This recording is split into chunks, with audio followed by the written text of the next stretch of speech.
Foundations of a Relevant Economics for the Reconstruction of the USA and the West. Chapter 4. National Developmentalism. Why open economies are inextricably linked and the state must control the three macroeconomic prices, interest rates, wages, and exchange rates, with the cooperation of the countries. Neoliberalism, the economic policy doctrine of free trade, free markets, and limited government that has prevailed since the early 1980s, has run its course. Many policymakers across the political spectrum are now skeptical of unfettered globalization, decry large corporations, and lament the plight of workers. So, in an echo of the New Deal era, when the Roosevelt administration and a Democratic Congress, later joined by many Republicans, executed an abrupt about-face, rejecting the perceived failings of laissez-faire economics on the dubious pretext of responding to the Great Depression, the pendulum has now swung decisively away from neoliberalism. The Biden administration and lawmakers in Congress often disagree in heated terms on the specifics, but a striking broad strokes consensus has nonetheless gelled around the contours of a neo-New Deal economic agenda marked by redistribution, global economic autarky, and worker-centric animus toward corporations and markets. This is a grave mistake. If implemented, neo-New Dealism might generate a one-time reduction in inequality, but it would come at the longer-term cost of economic stagnation, fiscal crisis, and greatly diminished U.S. international competitiveness and global power. In its worst form, neo-New Dealism could severely erode the meritocratic, individualist capitalist system as America has known it. Many of those who have turned toward neo-New Dealism hold a deep skepticism toward corporations, markets, and American global power. Few of these, mostly liberal advocates will be convinced to abandon their campaign to transform the U.S. economic system, even if presented with a more attractive economic doctrine. On the other hand, many on the right and the center who have migrated to versions of neo-New Dealism have done so because they understand America needs an alternative to the heavily weathered neoliberal doctrine. But with only one option on the table, neo-New Dealism has replaced neoliberalism, to paraphrase Prime Minister Margaret Thatcher, as the only alternative. It's time to recognize that neoliberalism and neo-New Dealism are not the only options. Instead of allowing economic policy to swing backward like a pendulum, policymakers should look forward and embrace a new entrant into the marketplace of doctrines. National developmentalism, which holds that the key role of government is to foster industrial and economic development, and that international economic policy should be crafted to maximize U.S. economic competitiveness and global power.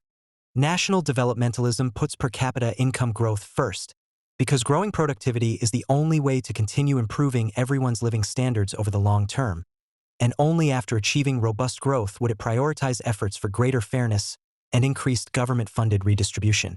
National developmentalism embraces selective globalization, with even deeper integration with allies and other nations that play fair, but with markedly less integration with nations that do not, especially China. In all aspects of government, including tax policy, regulation, spending, and government procurement, national developmentalism would embrace firm-size neutrality, recognizing that on most policy factors, large corporations outperform both small businesses and government enterprises. National developmentalism puts neither consumer welfare nor worker welfare first. Rather, it seeks to advance national economic welfare, which, if accomplished, boosts consumer and worker welfare.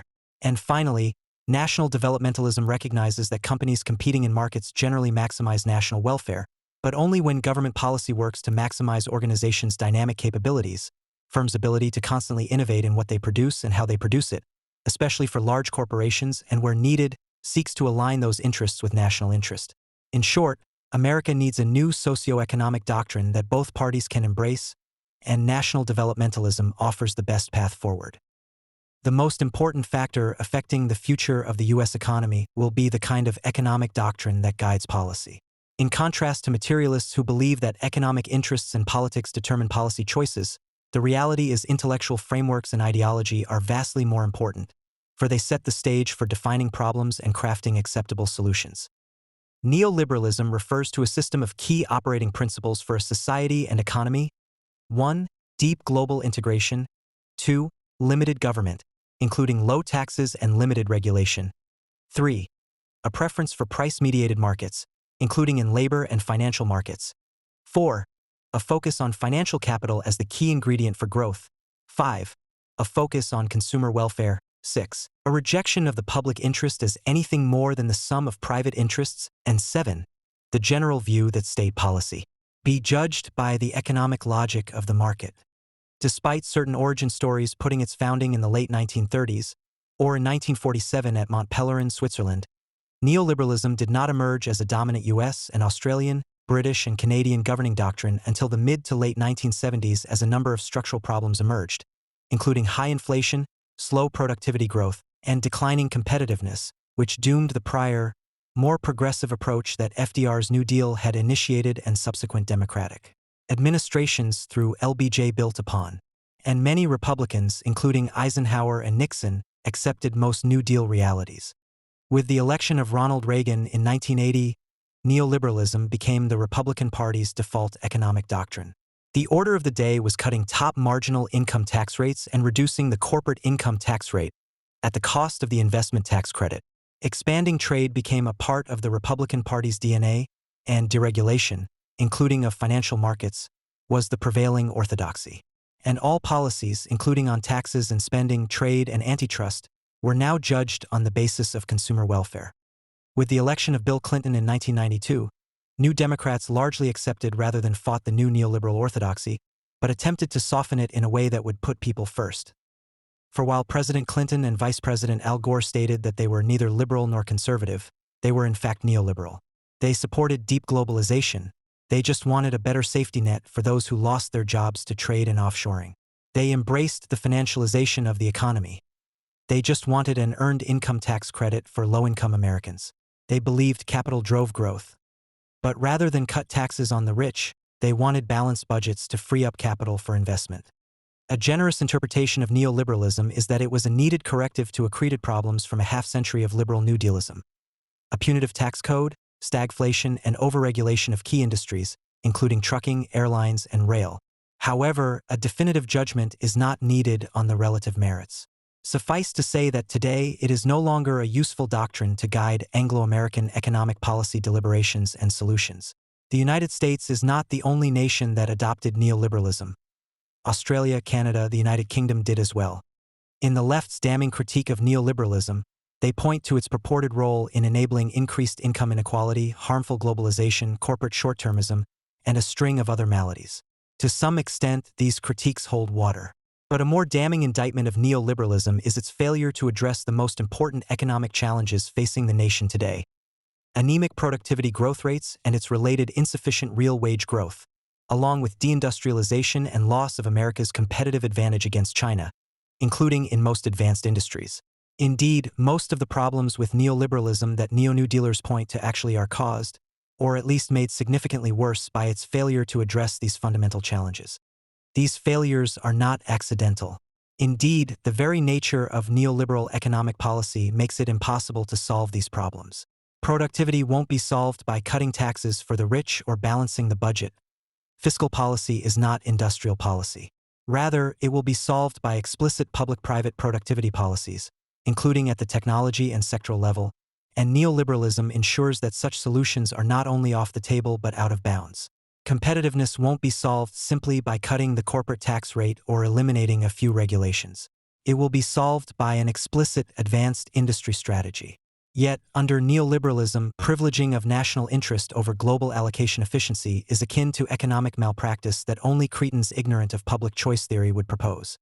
As the Progressive Hewlett Foundation wrote in its manifesto for Neo-New Dealism, the point is simply that, as has happened before, society's problems have changed, and the reigning intellectual paradigm, if not in fact causing these problems, certainly no longer seems up to the task of solving them. The progressives are right. It is time to overthrow neoliberalism. But not with neo-New Dealism.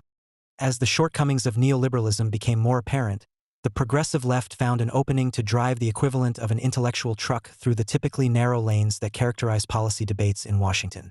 In a short time, it seemed everything, from climate change to racial tensions to low-wage growth, became implicated in the evils and limitations of neoliberalism. The term itself became one of scorn and derision, and it was used to browbeat centrists into submission and conservatives into a defensive crouch or a partial conversion. Proponents of neo-New Dealism, a faction that now includes more than just the Bernie Sanderses and Squad's wing of the Democratic Party, insist that they are just providing a needed alternative to neoliberalism, filling a gap that needed filling. But with its animus toward large companies, its deep suspicion of markets, globalization, and capitalism, its focus on short-term worker welfare, and its overriding goal of redistributing rather than growing the pie. Neo-New Dealism is a harmful dead end. And even more troubling, at its heart, it seeks to remake America in the image of other nations that lack America's market-oriented, meritocratic, corporate, and individualistic traditions. And just as Bill Clinton sought to move the Democratic Party away from New Dealism to neoliberalism, albeit neoliberalism with a human face, a number of conservatives today are moving in a similar direction, embracing at least some elements of Neo-New Dealism. While they may still be fiscal conservatives, many have embraced redistributionist measures favored by progressives and have adopted a focus on worker welfare. To be clear, just as neoliberalism was different than the economic liberalism that preceded the New Deal, so too is Neo-New Dealism different than the New Deal, Square Deal, New Frontier, and Great Society visions and doctrine. So, irregardless of the term used, Neo-New Dealism has emerged in many ways as a dialectical opposite to neoliberalism. Black small square. If neoliberalism was about growth that ignored distributional issues, then Neo-New Dealism is about redistribution that ignores and often rejects growth, e.g. it's bad for the planet, it only helps the rich get richer, it creates too much disruption, etc. Its middle-out agenda, including eliminating college debt, free healthcare, elder care, and child care, weakened intellectual property protection, drug price controls, mandates on companies such as forcing internet service providers, ISPs, to sell broadband at a loss, breaking up big companies and limiting productivity-enhancing mergers, subsidizing more expensive clean energy, and more, is a way to divide a fixed pie, not grow it. Black small square. If neoliberalism was about fiscal restraint, at least in theory, and Friedmanite monetarism, then Neo-New Dealism, at least on the left, is about deficit-be-damned modern monetary theory. Spend like there is no tomorrow because working Americans need the cash or tax credits, even if they are really only borrowing it from their children. Black small square. If neoliberalism was about limitless globalization and the belief that foreign mercantilists only hurt themselves, then Neo-New Dealism is about economic isolationism and autarky, disengaging from competition with other nations, thereby allowing the government to impose any and all anti-corporate policies with no impact on competitiveness, and not only ending trade expansion but reversing it. This is why we hear almost nothing from U.S. Trade Representative Katherine Tai. Her job as USTR has ceased to be trade expansion. It's why some conservative neo-New Dealers support high tariffs on all nations, no matter whether they are friend or foe. Black small square. If neoliberalism rejected industrial policy for the cardinal sin of picking winners, then progressive neo-New Dealers want to pick winners and bail out losers, but only if doing so advances their agenda of green equity, e.g., clean energy industries, human service industries such as childcare and elder care, mass transit, etc. Black small square. If neoliberalism focused on lower taxes, particularly on the wealthy and companies, then progressive neo-New Dealism focuses on higher taxes on both. How else will the cornucopia of government-provided free goods and services be paid for? Black small square. If neoliberalism was pro-business, then neo-New Dealism is anti-business, or at least anti-big business. Big everything is bad banks, oil, broadband, pharma, and even big sandwich, because they are run by greedy owners seeking to maximize monopoly profits at the expense of the people. Breaking them up would lead to lower prices and higher wages, the neo-New Dealers tell us. In contrast, subsidizing small companies and exempting them from various and sundry regulations would help small business owners, who are seen as one more segment of the oppressed proletariat. Conservative neo-New Dealers have also embraced an anti-corporate regime, some because they believe corporate America is too woke, and others because big business has crushed American liberty and is not pro-worker. Black small square. If neoliberalism was pro-consumer, then neo-New Dealism is pro-worker. The Biden administration touts its trade policy as pro-worker. Lina Khan's antitrust attacks are pro-worker. The infrastructure bill was sold as helping workers. Even industrial policy is framed as pro-worker. And the new right, from think tanks such as the Heritage Institute and American Compass to an emerging set of leading Republican politicians, now pushes a worker-oriented agenda focused on increased wages, more unionization, and stronger business regulations. Any nuance that workers are also consumers and that wage growth faster than productivity growth in one industry can mean higher prices, or that helping some workers, e.g. supporting workers in an industry who want to limit productivity gains, such as script writers who want AI banned, can hurt other workers and the U.S. economy, is glossed over. Black small square. If neoliberalism viewed private capital as the fuel to grow the economy, then neo-New Dealers see government spending and other entitlements to low and middle-income households as the fuel to grow the economy. This is Keynesianism on steroids. Fiscal stimulus to the bottom 90% of households so they will spend more money. The fact that inflation is high and unemployment low is ignored.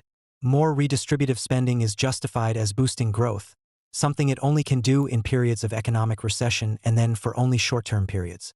Black small square. If neoliberalism was focused on production, especially financial services production and capital accumulation, then neo-New Dealism is focused on consumption, much of which is provided by or paid for by the government.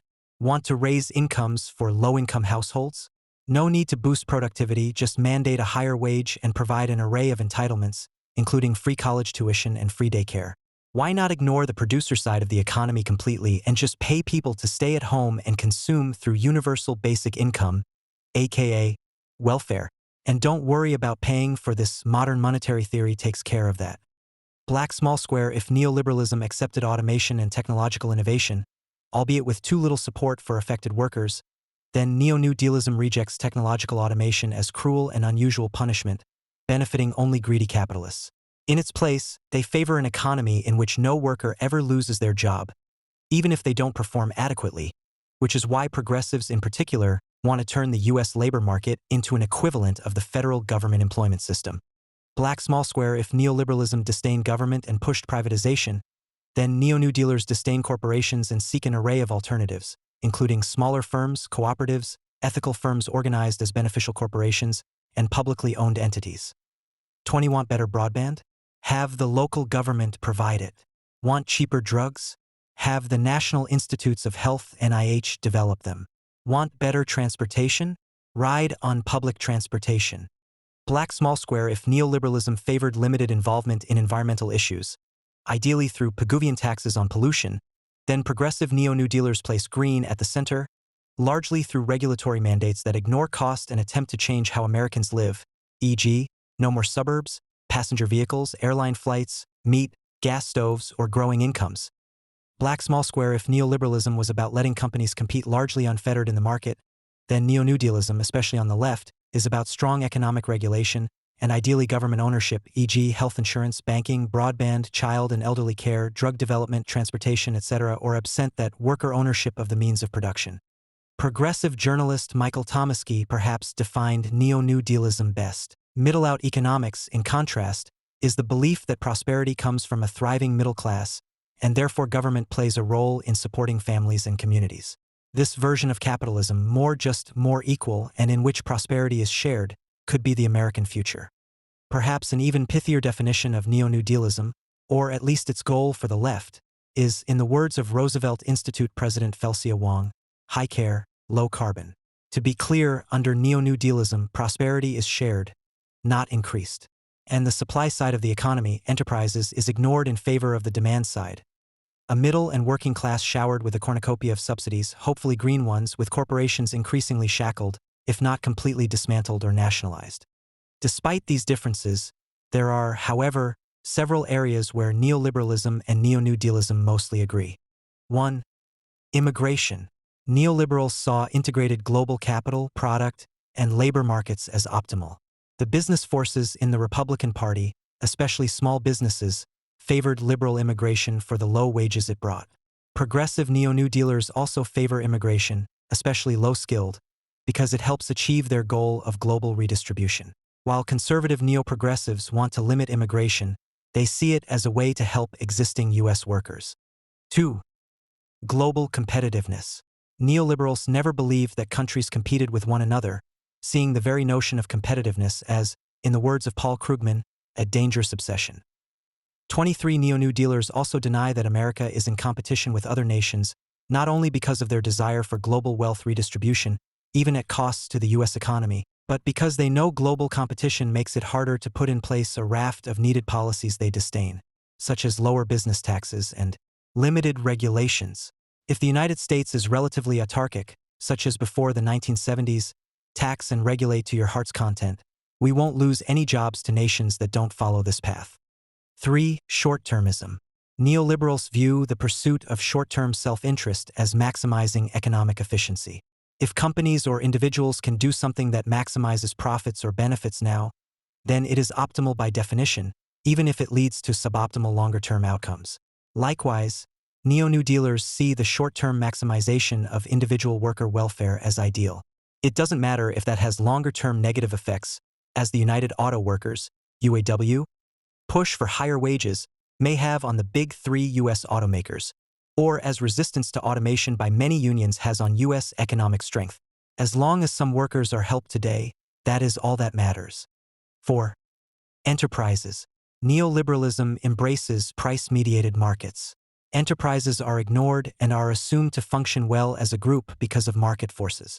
Neo-New Dealism also ignore enterprises in part because of an animus toward corporations, but also because any recognition of the importance of enterprises would require enterprise-supportive policies, something their neo-Marxian capital versus labor view will not tolerate. As the limitations of neoliberalism grew, there were two responses. Defenders went into a crouch of denial. Tax cuts for the wealthy did grow the economy. Globalization had nothing to do with the loss of millions of manufacturing jobs. Financialization was good for the economy. Deregulation was always good. Just keep repeating. In contrast, neo-New Dealers, especially progressives, saw the stumbling of neoliberalism as the strategic opening to achieve their agenda they had long been seeking. In the wake of the 2008 financial crisis, caused by the failure of the neoliberal policy agenda to adequately regulate finance, they saw cracks in the facade appear. The loss of millions of manufacturing jobs in the 2000s provided further ammunition for the critique, as did slow wage growth, which they blamed on corporate greed. And don't forget climate change. Progressive anti-neoliberals rushed into the void with their agenda for change. Anything else was corporate-funded blasphemy. In the resulting intellectual vacuum, their brand of neo-New Dealism became the go-to alternative for virtually all of the left and much of the center. And like Clinton and the original New Democratic movement, which sought to come to terms with the then-dominant doctrine of neoliberalism, but now has embraced neo-New Dealism, today a growing and vocal group on the right seeks to accommodate itself to neo-New Dealism, albeit with a conservative face. And this shift has had the added benefit of having cash. One can talk about the economy and appear compassionate. At its core, neo-New Dealism has been funded and advanced by the left. In this sense, supporters have been pushing on an open door.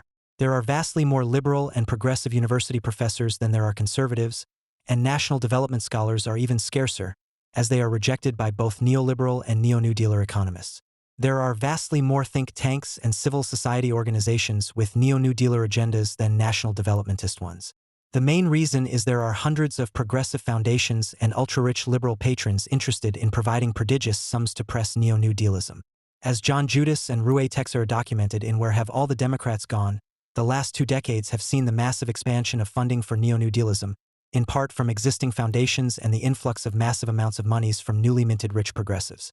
Case in point is the Hewlett Foundation, which in 2018 launched its Madison Initiative to spend $70 million to support the badly needed development of an alternative to neoliberalism. 25 However, Hewlett appears to have made no effort to fund a range of possible alternative doctrines and vision, only neo-New Dealism, and for them, this involved supporting a range of policy goals including combating climate change, promoting unionization, boosting the care economy, fighting corporate power, promoting equity, and boosting global incomes, even if the last one came at the expense of American workers. 26. Likewise, Partners for a New Economy focused on transforming our economy for nature and all people to flourish.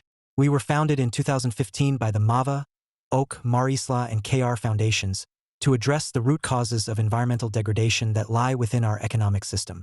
In 2020, we were joined by Laudi's and Ford Foundations, by Amidr Network in 2022, and by the William and Flora Hewlett Foundation in 2023.27. Their goal is transformation of the economic system. The initiatives we fund show a deep understanding of planetary boundaries and an urgency to transform our economy to live within them.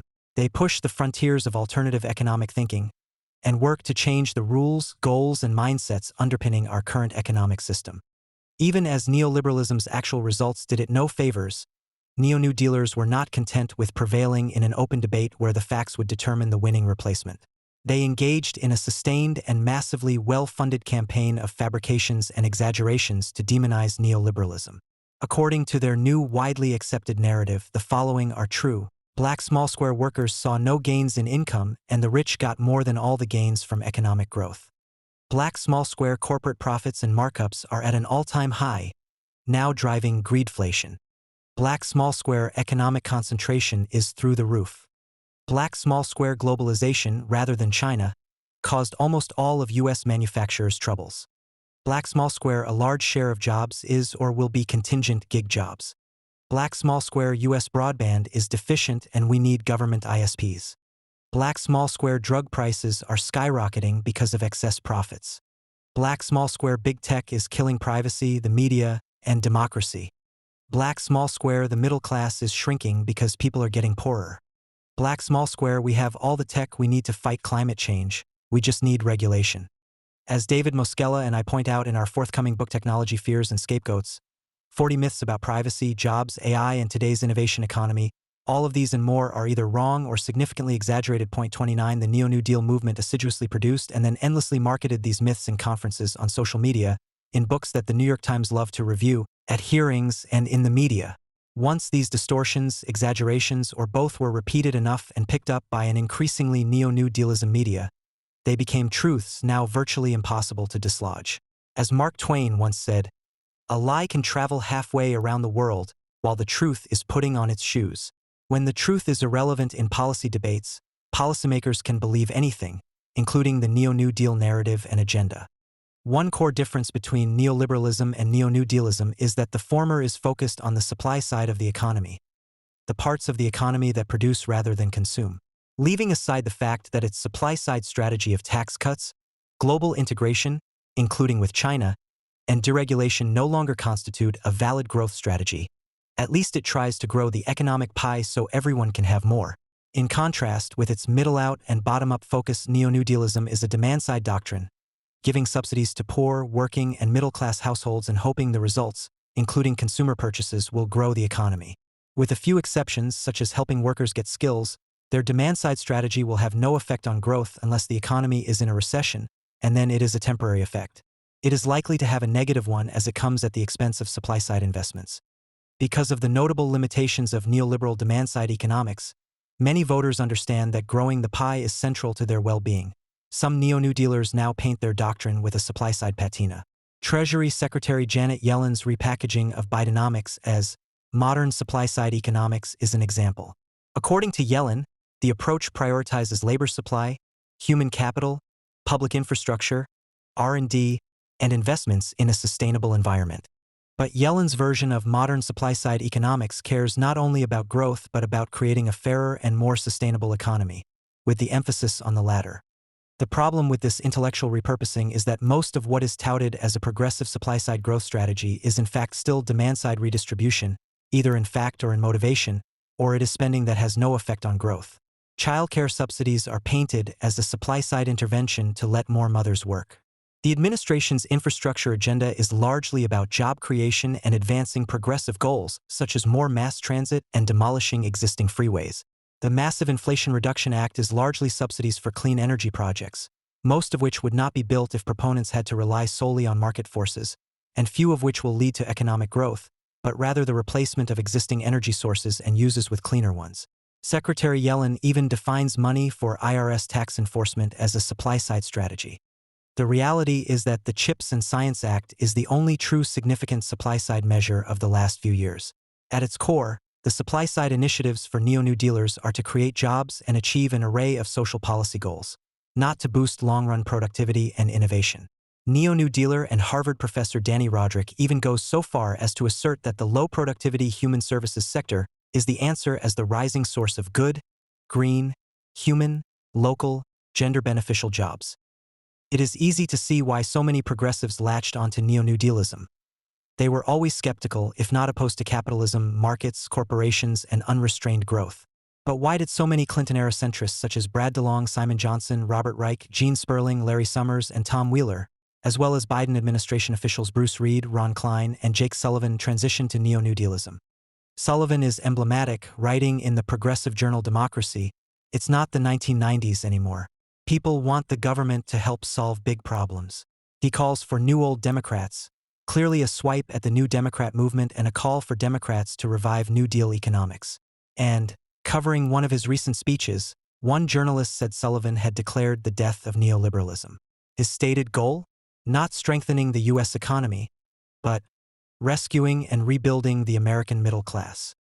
Similarly, Third Way, an advocacy/think tank formed in the late 1990s to provide a centrist intellectual alternative to conservatism and liberalism, has likewise largely embraced neo-New Dealism. Its core economic agenda is now government providing debt-financed subsidies to working people, the unemployed, and retirees. 37 Free childcare, tuition waivers, subsidies to small business, paid family leave, a higher earned income tax credit, more generous retirement benefits. But innovation, productivity, and national competitiveness? Not really part of the plan. Some of this centrist shift to neo-New Dealism could be attributable to finger-to-the-wind political calculus, assuming that the Democratic Party is now firmly neo-New Dealism, so I better be too. Some of it surely was the unifying force of Trump, which brought together Democrats of all political inclinations in opposition. Some of it might have been an unreflective embrace of Arthur Schlesinger's pendulum theory of history. We moved too far to the right, now we need to move way to the left. And some of might have been fatigue at being relentlessly called out by progressives as the personification of all that is wrong and a betrayal of the true cause of justice. But certainly some of why so many centrists have drifted to neo-New Dealism is that there was no well-articulated alternative to neoliberalism, and since everyone seemed to be jumping on that bandwagon, why not join? At least it's not neoliberalism. It should be clear to all but the most devoted Hayekians that neoliberalism as a useful, guiding economic doctrine has run its course.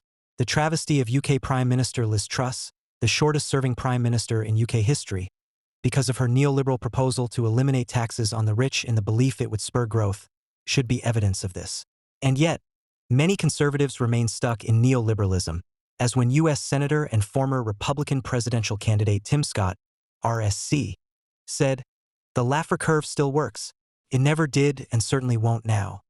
In the lull that has followed the new right's ascendance to power during the Reagan administration, there is good reason for Republicans to be hunting for a replacement for neoliberalism, if only for political reasons. Unfortunately, the black hole of neo-New Dealism is so strong that it has pulled in some conservatives seeking an intellectual alternative, just as the first New Deal pulled in many Republicans, such as Willkie and Eisenhower.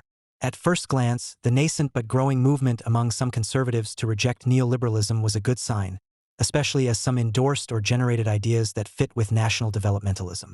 But some advocates went further, adopting a range of problematic neo-New Deal positions, including that the focus of economic policy should be on American workers, rather than on the U.S. economy, that redistribution, albeit mostly through the tax code, is needed to help workers, and that large corporations are problematic.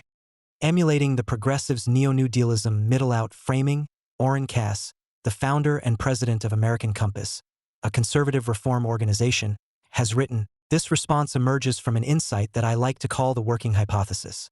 That a labor market in which workers can support strong families and communities is the central determinant of long-term prosperity and should be the central focus of public policy.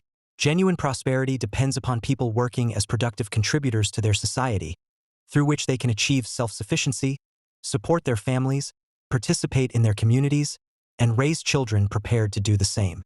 He went on to note, "Conservatives should look beyond libertarianism and embrace workers.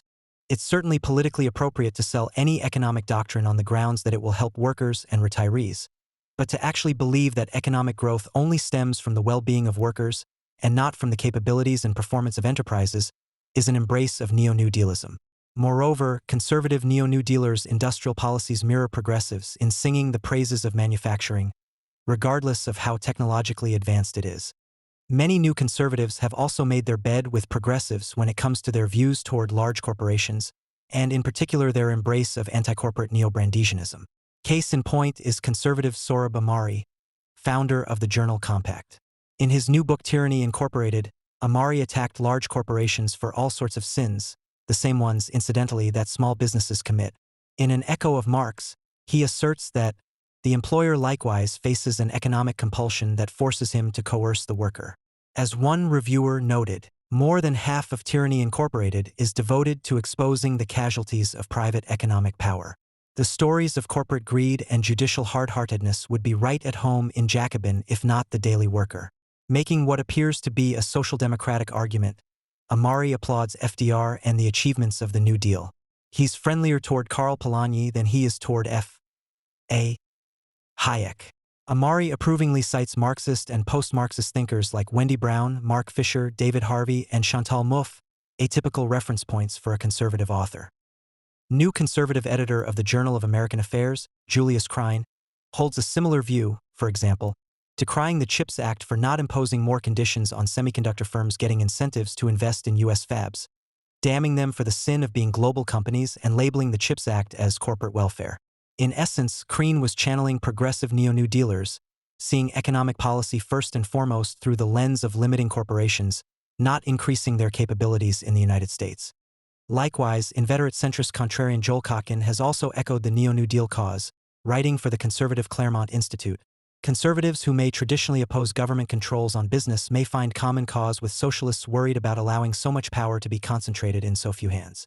This is not to say that the new right has not embraced a number of ideas and concepts integral to national developmentalism, such as industrial policy, limiting the financialization of the economy, and support for innovation. Many have. But unfortunately, a growing number of conservatives have embraced neo-New Dealism, or at least key parts of it, just as Clinton and the New Democratic Movement embraced neoliberalism in the 1990s. Former President Trump clearly rejects many aspects of neoliberalism, especially its embrace of free trade, yet it's not clear which camp he fits in. The reality is that Trump and Trumpism are one and the same, reflecting his personal and wide-ranging beliefs and views. His idiosyncratic political orientation and policies straddle neoliberalism, neo-New Dealism, national developmentalism, and anti-wokeism. He is neoliberal in favoring tax cuts, regulatory reduction, and smaller government. He is neo-New Dealer in opposing cuts to entitlements, supporting trade protection, attacking some big companies, trying to boost wages, e.g., by limiting low-skill immigration, and wanting to help consumers through redistributionist policies such as drug price controls. And some of his ideas, such as his proposed Strategic National Manufacturing Initiative, Charter New Cities, and pushing back against Chinese commercial espionage, are more in line with a national development agenda. Finally, he has embraced a cultural agenda that seeks to roll back the woke movement. In short, the goal of neo-New Dealism is not growth, as its advocates no longer believe growth helps workers and liberal proponents say we must embrace degrowth for the sake of the planet. Nor is their goal innovation. They see that as the brainchild of ADD-riddled Silicon Valley billionaires who couldn't care less about America or American workers, and something that tacitly advances racial inequity, destroys jobs, and violates privacy. And their goal is not about competitiveness either, as that is something that might help American capitalists instead of the global proletariat or, for the new right, American workers. For those who believe that innovation, productivity growth, and competitiveness, especially versus China, are critical to the future of the American experiment, it should be clear that we are in dire need of an alternative to neoliberalism and neo-New Dealism. That is national developmentalism. If neoliberalism is past its expiration date, then neo-New Dealism should be recalled for defects.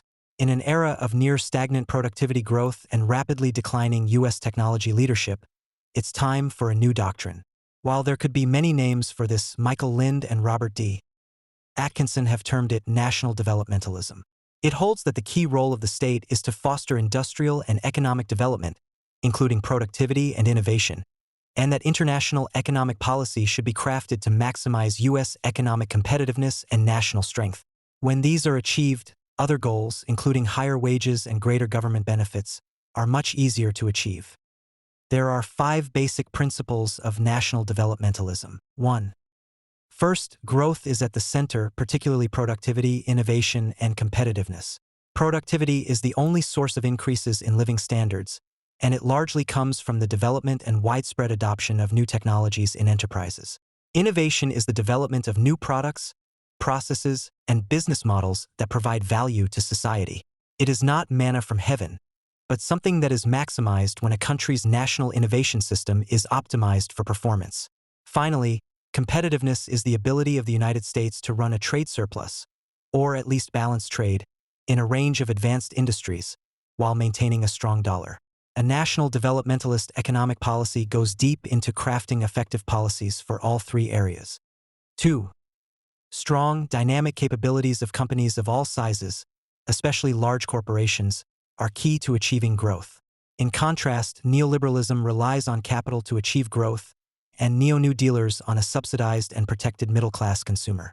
Productivity, innovation, and competitiveness don't come from more capital or middle-class consumers. And they don't come from government, at least mostly not directly. They come from and are realized through dynamic enterprise capabilities located in America. Capabilities to enter new markets, produce at high quality and low costs, and constantly innovate. At the end of the day, it is the capabilities of business establishments located in the United States, including large and small, foreign and domestic, that determine the nation's economic well-being. Markets don't design and produce cars. Automakers do. Markets didn't invent and commercialize biotechnology. University researchers and entrepreneurs did. Markets didn't produce the internet and e-commerce. Government policy, universities, and entrepreneurs did. In other words, what should be at the center of economics is not markets, which are merely a mechanism. There is nothing in the free market itself that assures the maximization of enterprise capabilities, especially in sectors that compete in intense global competition. Nor should government be at the center, as it is at best an enabler. Government redistribution and regulation cannot be a sustainable substitute for deficiencies in enterprise capabilities. It is the capabilities of enterprises that are instrumental in achieving what society requires and needs: fast and broad increases in productivity, innovation, and competitiveness. This is why a capabilities approach is needed. But it needs to be a dynamic capabilities approach because needed economic outcomes for society are dynamic in nature. New firms, new products, new business models, new production processes. 3. Carefully crafted and implemented government policies are essential. These are needed not only to maximize dynamic enterprise capabilities but also to align state goals with enterprise interests. This does not mean that the development state has the expertise to decide the next big thing, especially as narrowly defined, e.g., lithium-ion batteries. But it does mean that government should seek to maximize enterprise capabilities and to guide private enterprise towards state goals through public-private partnerships, e.g., dual-use and direct defense capabilities, higher productivity, more exports, lower carbon emission products, etc. All legislative and executive branch policies and programs related to economics should be filtered through the lens of, do they strengthen or weaken enterprise capabilities? 4. National development is focused more on goals than processes. Both neoliberals and neoprogressives privilege processes, or at least the latter claim to.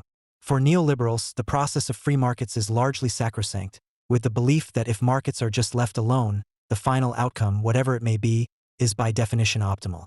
This is why neoliberal economist Alan Blinder could make the outlandish statement that the United States losing its TV industry to the Japanese was a success because supposedly the market dictated it. In reality, Japanese government protectionism and destructive U.S. antitrust law led to this result. Neoprogressives pay homage to process.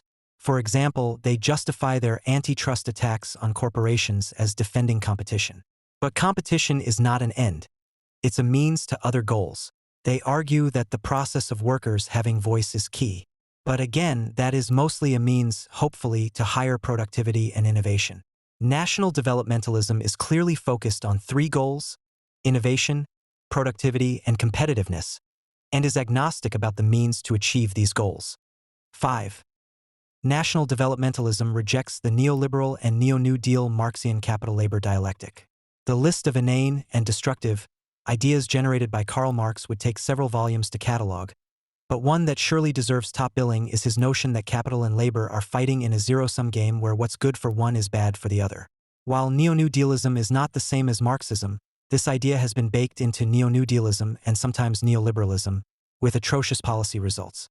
Neoliberals proclaim themselves to be pro-business or pro-capital and view any policy that might help labor, such as a stronger minimum wage or limits on low-skill immigration, as antithetical to that.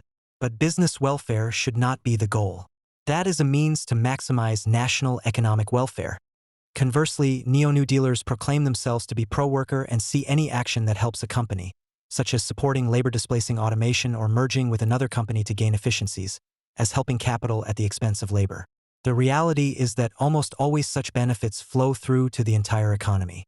Replacing neoliberalism and neo-New Dealism with national developmentalism would have profoundly positive results.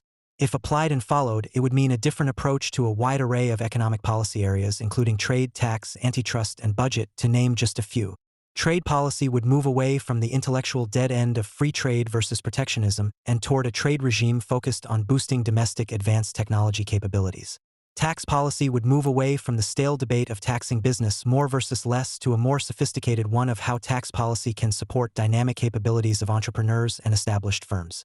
Antitrust policy would move away from the dead-end debate between weak enforcement and punitive enforcement to a focus on how antitrust can enable innovation, especially disruptive innovation.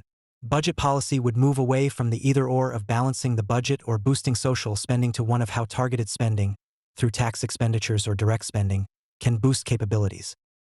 This is not the place for a detailed national development-focused economic policy agenda, but here are a few broad proposals. Some are perhaps unique to national developmentalism. Others could find support among neoliberals, while still others could be supported by neo-New Dealers. Budget. Black small square increased taxes to cover 70 to 80% of the budget deficit shortfall. Black small square cut spending, especially entitlements to the elderly, to cover 20 to 30% of the shortfall. Black small square increase investment, including through tax incentives and direct spending, to support enterprise capabilities for innovation, productivity, and competitiveness. 57. Tax policy. Black small square raise taxes on the wealthy, higher marginal rate and tax dividends, capital gains, and carried interest as normal income. Black small square adopt a carbon tax. Black small square adopt a Tobin tax on short-term financial trading. 58. Black small square adopt a border-adjustable value-added tax. Black small square craft a business tax code that rewards firms' domestic investment in research and development, capital equipment and software, international standards setting, and workforce development with much lower effective tax rates. Trade policy. Black small square form a democratic nations alternative to the World Trade Organization. Black small square more aggressively push back against Chinese innovation mercantilism, especially by blocking Chinese imports produced with unfair trade and economic policies.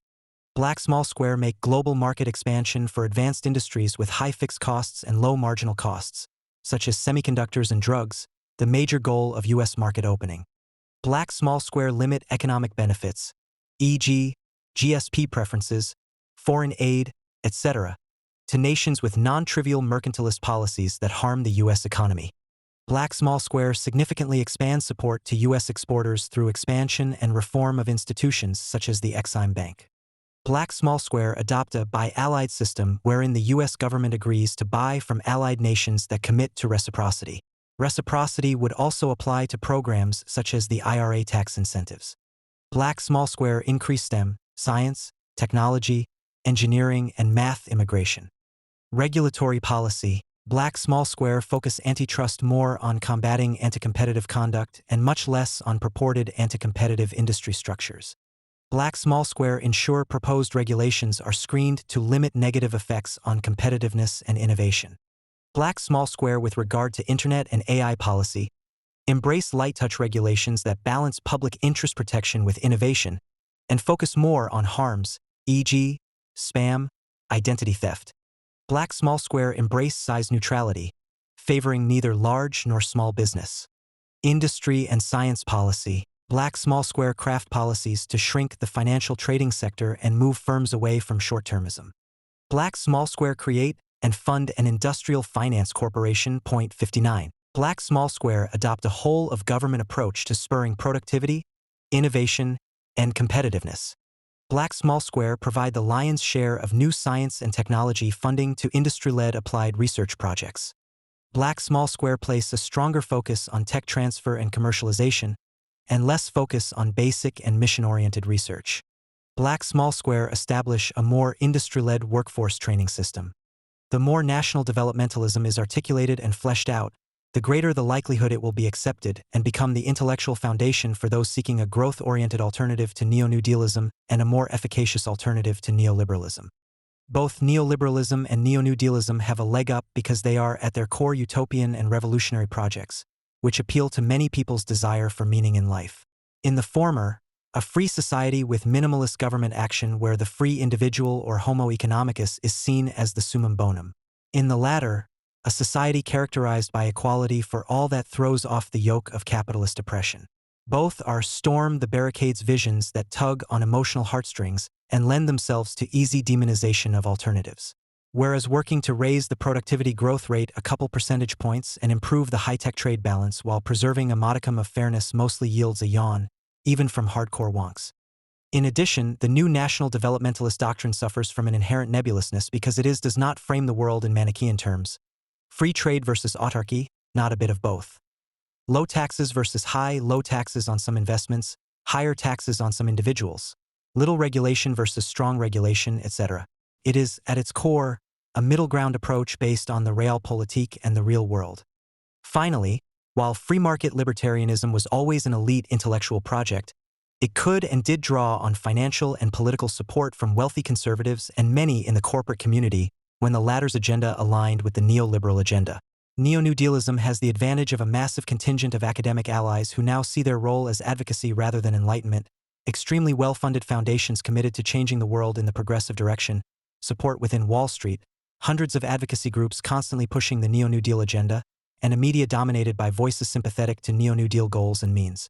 And the international development community is now firmly in the Neo-New Deal camp, pressuring U.S. policymakers to turn in that direction. In contrast, national developmentalism has relatively few interest group allies. Many corporations would resist the push by the government to align their behavior to state goals and would prefer a tax code of low rates and few incentives. Wall Street rightly sees a national development agenda as antithetical to its agenda, as national developmentalism seeks to restore the role of finance to one of collecting savings and investing those in the best long-term growth activities, rather than as a hedge fund-dominated casino. However, many companies, especially those in advanced industries and that face tough global competition, are natural allies, as are some private sector labor unions. A final word of hope. As Michael Lind and Robert D. Atkinson have written, the tradition of national developmentalism has deep roots in American soil. From the days of Alexander Hamilton's report on manufactures, through the Lincoln administration's investment in the Transcontinental Railroad and the A&M universities, to the Defense Department's role in fostering the computer revolution, American policymakers have successfully worked together with inventors, entrepreneurs, corporations, investors, and workers to promote technological innovation and create a more competitive and prosperous American economy. Developmentalism is not alien to American tradition. It has always been an American tradition and deserves to be the dominant strain once again. At the end of the day, choice of doctrine depends on choice of goals. If the overriding goal is liberty and freedom, then someone is not likely to adopt either Neo-New Dealism or national developmentalism. If the overriding goal is equity, then someone is not likely to adopt neoliberalism or national developmentalism. But if the goal is to boost American power and welfare, including innovation, productivity, and competitiveness, then the only choice is national developmentalism.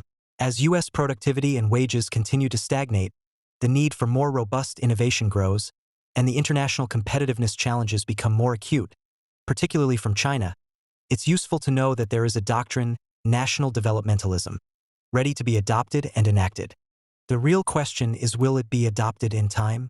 In 1933, John Maynard Keynes published The Means to Prosperity, which advocated countercyclical spending to end the global depression. The next year, he met with FDR. And yet his ideas were ignored until at least after World War II, and because of this, the United States remained mired in the Depression until World War II spending shocked the system out of its stupor. This failure to expeditiously adopt the right new doctrine did not permanently affect America's future, but it did extend by a decade the misery that tens of millions of unemployed Americans endured. America faced little foreign competition, the momentum of American progress was powerful, and despite the influence of the Soviets on the American communist movement, virtually all Americans supported the American system. Today, America does not enjoy the luxury of assuming that everything will work out on its own. The choices it makes or does not make in the next decade, in particular, to avoid seeing its advanced industries permanently atrophy and avoid a crippling government default, depend in large part on the willingness of policymakers to embrace national developmentalism. As long as neoliberalism and neo-New Dealism are guiding the economic ship of state, there is reason to be deeply concerned about the future of the U.S. economy and deeply pessimistic about the ability of the U.S. government to respond to the critical challenges facing the U.S. production system. Only a national developmentalist doctrine will provide the needed intellectual justification and guidance for policymakers to adopt a framework that focuses on the dynamic capabilities of enterprises. In Chapter 2 of this book, when discussing the literature, it was already shown that the prevailing neoclassical doctrine does not offer a solution to the problem of monetary stability.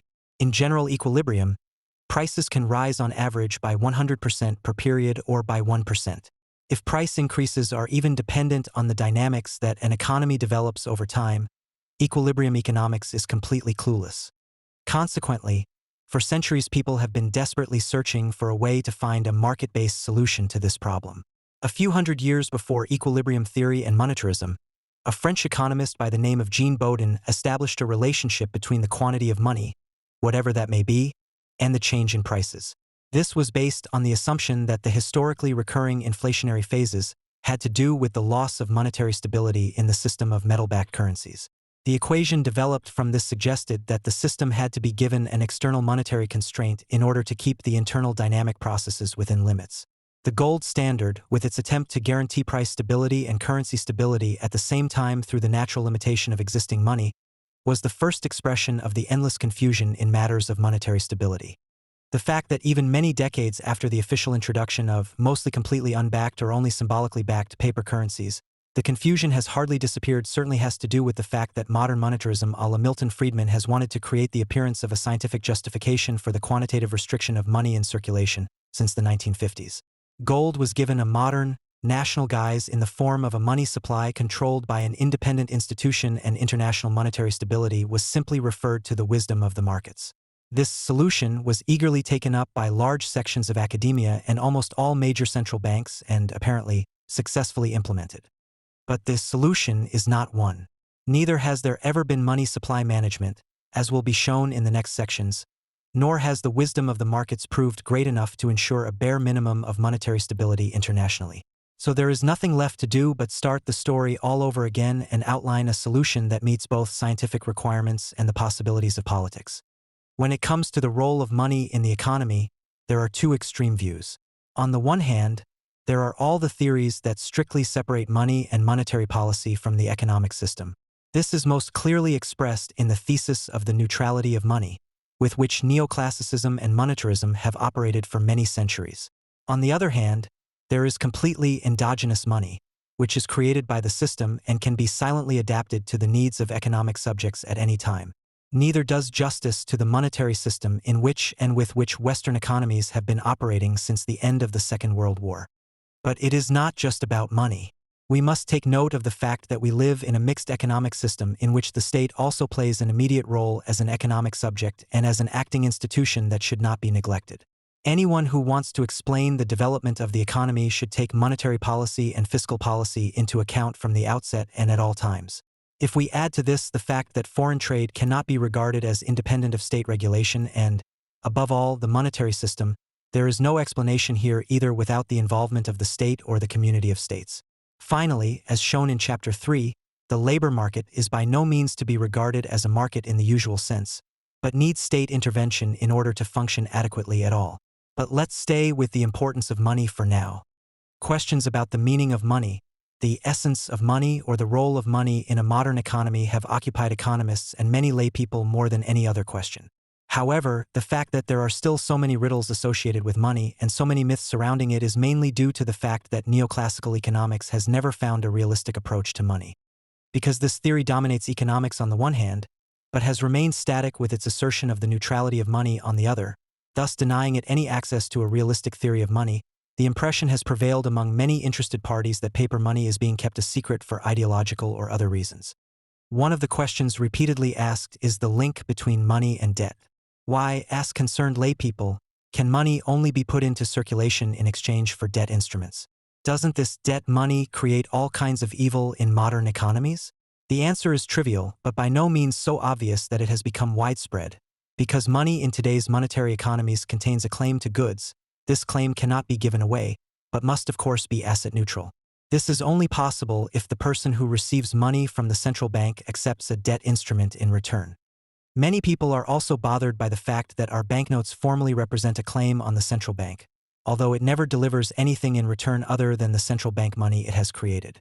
In fact, banknotes and coins are formally claims against the central bank. On the liabilities side of a central bank's balance sheet, the currency in circulation is a liability. If the central bank books the money it has issued as a liability, it must represent a claim on the citizens or those who have the money. Although this is the formal logic of double-entry bookkeeping, it says nothing about who is substantially responsible for the liabilities of the central bank. This cannot be the central bank itself as an institution because, after all, it does not supply the goods that citizens want to buy for their money. Beyond the formal accounting rules, it is in fact the wrong point of contact when it comes to the question of who supplies something for our money. So what is modern money? Well, money is best understood as a contract that society makes with itself. It is agreed between all citizens and the state as their representative that the money issued by the central bank stands for the goods and services produced in the country. This contract is concluded because transactions in a complex economy are much less complicated with a uniform and universally accepted means of payment, a numeraire, as it is classically called. Instead of having to express the value of each good in units of every other good, the values of all goods are expressed in monetary prices, which makes the values of goods immediately comparable and thus greatly simplifies the exchange of goods and services. The money that central banks deliver in modern paper money economies has no value in itself, no intrinsic value, but is merely a piece of paper or a number in an account. It only acquires value through the contract that society has concluded or the promise it has made to itself. When people work with capital in the form of plant and equipment, goods and services are created. For gainful labor, people receive money as proof that they have helped to produce a certain quantity of goods in terms of value and are therefore entitled, as is the entrepreneur, to receive goods of the same value. The money is, so to speak, the mirror image of the goods or a substitute claim for the goods. Because money is a substitute claim for goods, society's implicit contract with itself, which is entitled money, states that the value of money should be maintained or may only change to the extent that this is socially accepted. The value of money, or rather the use value of money, means the right to dispose of a certain bundle of goods that can be bought with a certain amount of money. If the prices of the goods rise without their use value increasing, the bundle shrinks. In this process, which is usually referred to as inflation, the money loses value according to common parlance, but it is actually the bundle of goods that loses value and whose loss of value is reflected in the loss of the use value of the money. In the 18th century, David Hume was one of the first philosophers to recognize how important money can be for the economic process. Hume explicitly wrote that in a country where more money than gold is available, even the peasant follows his plow with greater zeal and attention. But this effect, as Hume agreed with his contemporaries right up to today's equilibrium theorists, can only be temporary. Because money cannot increase the quantity of goods, which is limited by the available resources, there must eventually be an equilibrium through rising prices if there is too much money in the system.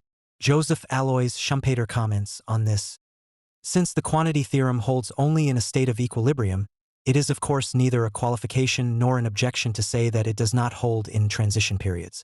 But actually, since the economic system is practically always in a state of transition or disequilibrium, phenomena that seem incompatible with the quantity theorem and have in fact furnished many of their arguments to its opponents are almost always in evidence.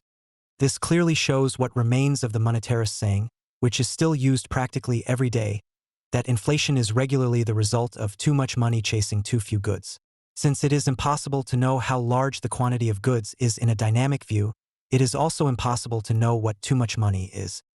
The same logic applies to the neoclassical monetarist expectation that monetary policy cannot influence interest rates in the long term, because any expansion of the money supply beyond the, albeit unknown, real possibilities of the system leads to the expectation of rising prices and thus to rising nominal interest rates. Consequently, it is said that more money cannot change the real system because the interest rate conditions on the markets would not allow this. But the interest rate conditions do not allow this because the market participants know that more money cannot change the real system. This is the logical circle that you enter when you replace theories with assumptions, adapted to your own worldview.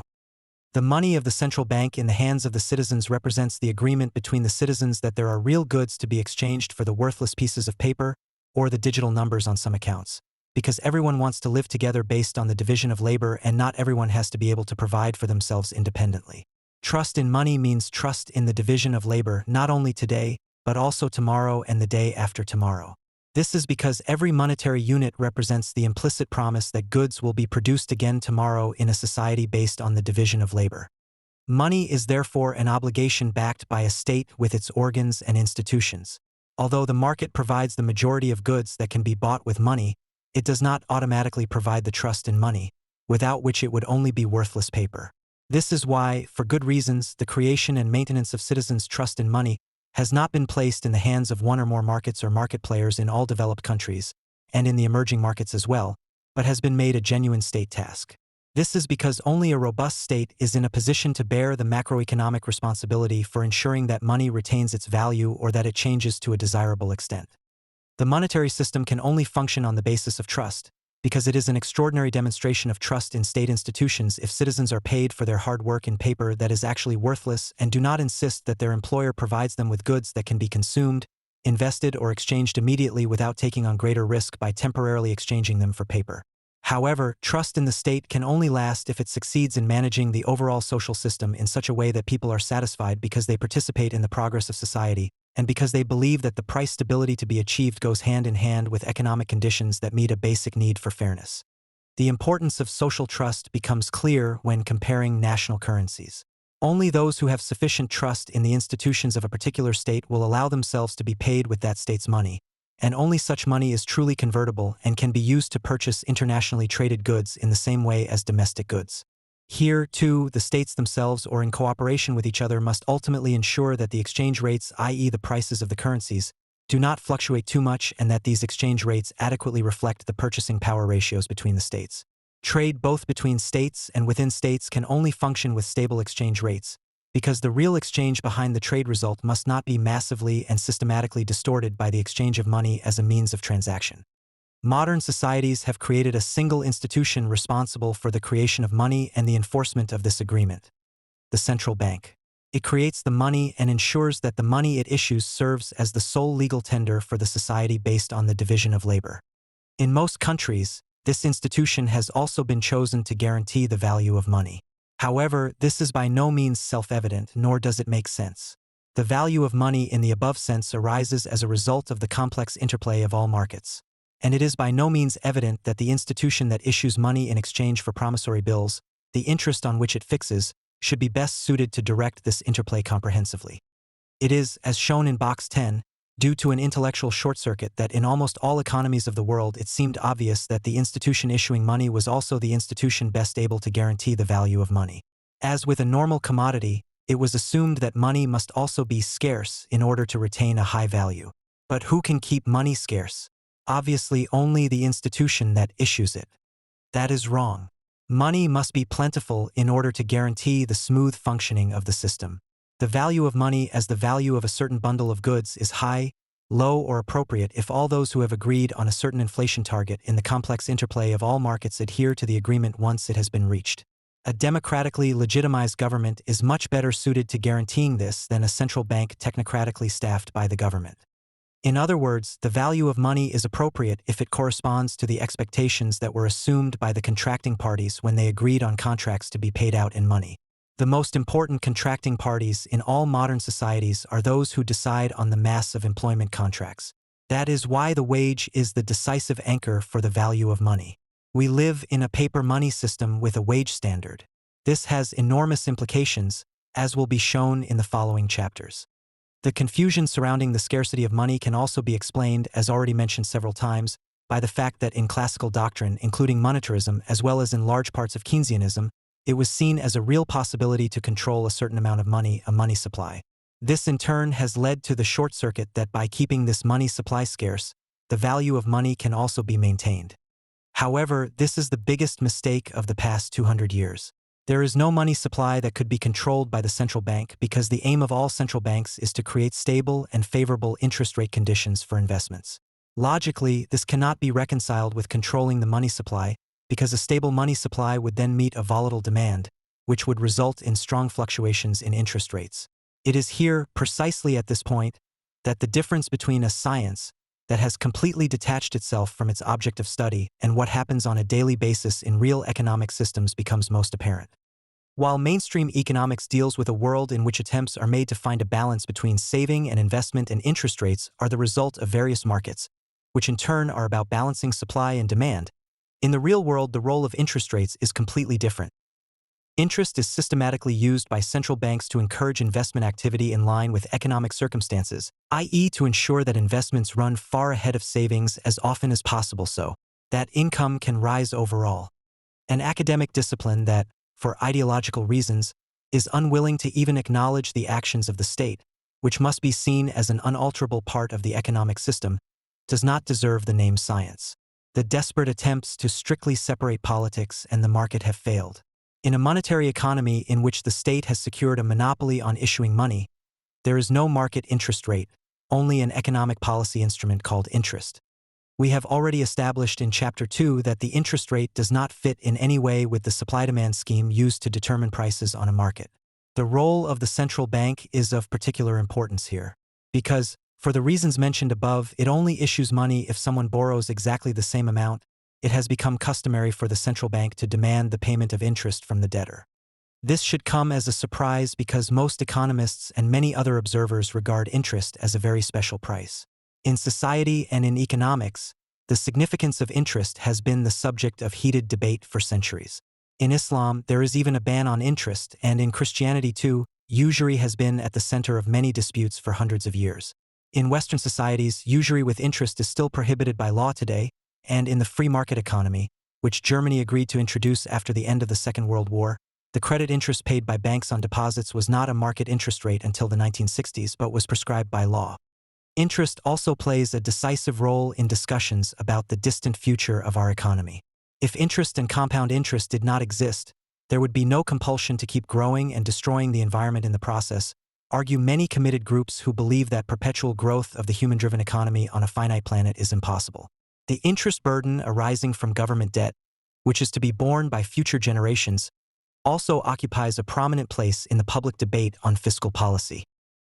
The example of the 10 euros or any other sum in any other currency, which, with interest at a low percentage rate from the birth of Christ to the present day, would amount to an unbelievably large sum at 2% annual interest, including compound interest, this would be a trillion amount, a figure with 19 digits, has almost become a symbol of the impossibility of maintaining a system with interest. Ideas about a general ban on interest or fiat money, money that automatically loses value over time, are also back in vogue today. The prevailing doctrine of economics has made it easy for itself. For them, interest is simply the price of money or capital. On the relevant markets, the demander of money and capital agrees to pay a certain interest rate in order to be able to afford more today, i.e. to spend more than he earns. And the supplier agrees to forego consumption that he could afford if he did not save today, i.e. to spend less than he earns. The market interest rate resulting from this interplay of market forces allows the provider of capital, the creditor, to participate in the returns generated by the investor, the debtor. As a saver, the provider is therefore rewarded for his willingness to forego consumption. In classical economics, interest has therefore sometimes been referred to as the reward for waiting. However, this statement is fundamentally wrong because the market process that transforms savings into investments does not exist. Since saving, the postponement of expenditure, hinders rather than promotes the process of economic development, there can be no reward for it.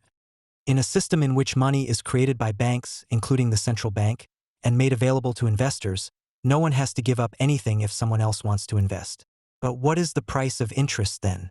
Shouldn't we also pay a one-off fee for the one-off service provided by banks, which consists of a credit check and nowadays practically only a few clicks on the computer? Why is there a price for money and capital that is created out of nothing? Why not make the money available to society or the state free of charge, so that they can do something sensible with it without having to bear unnecessary costs? These are the kinds of questions that need to be answered in this chapter if we want to come closer to a rational monetary order. But let us first look at the actual development of interest rates at the short and long ends. For both the USA and the EMU, the observed correlation between short and long-term interest rates is very close.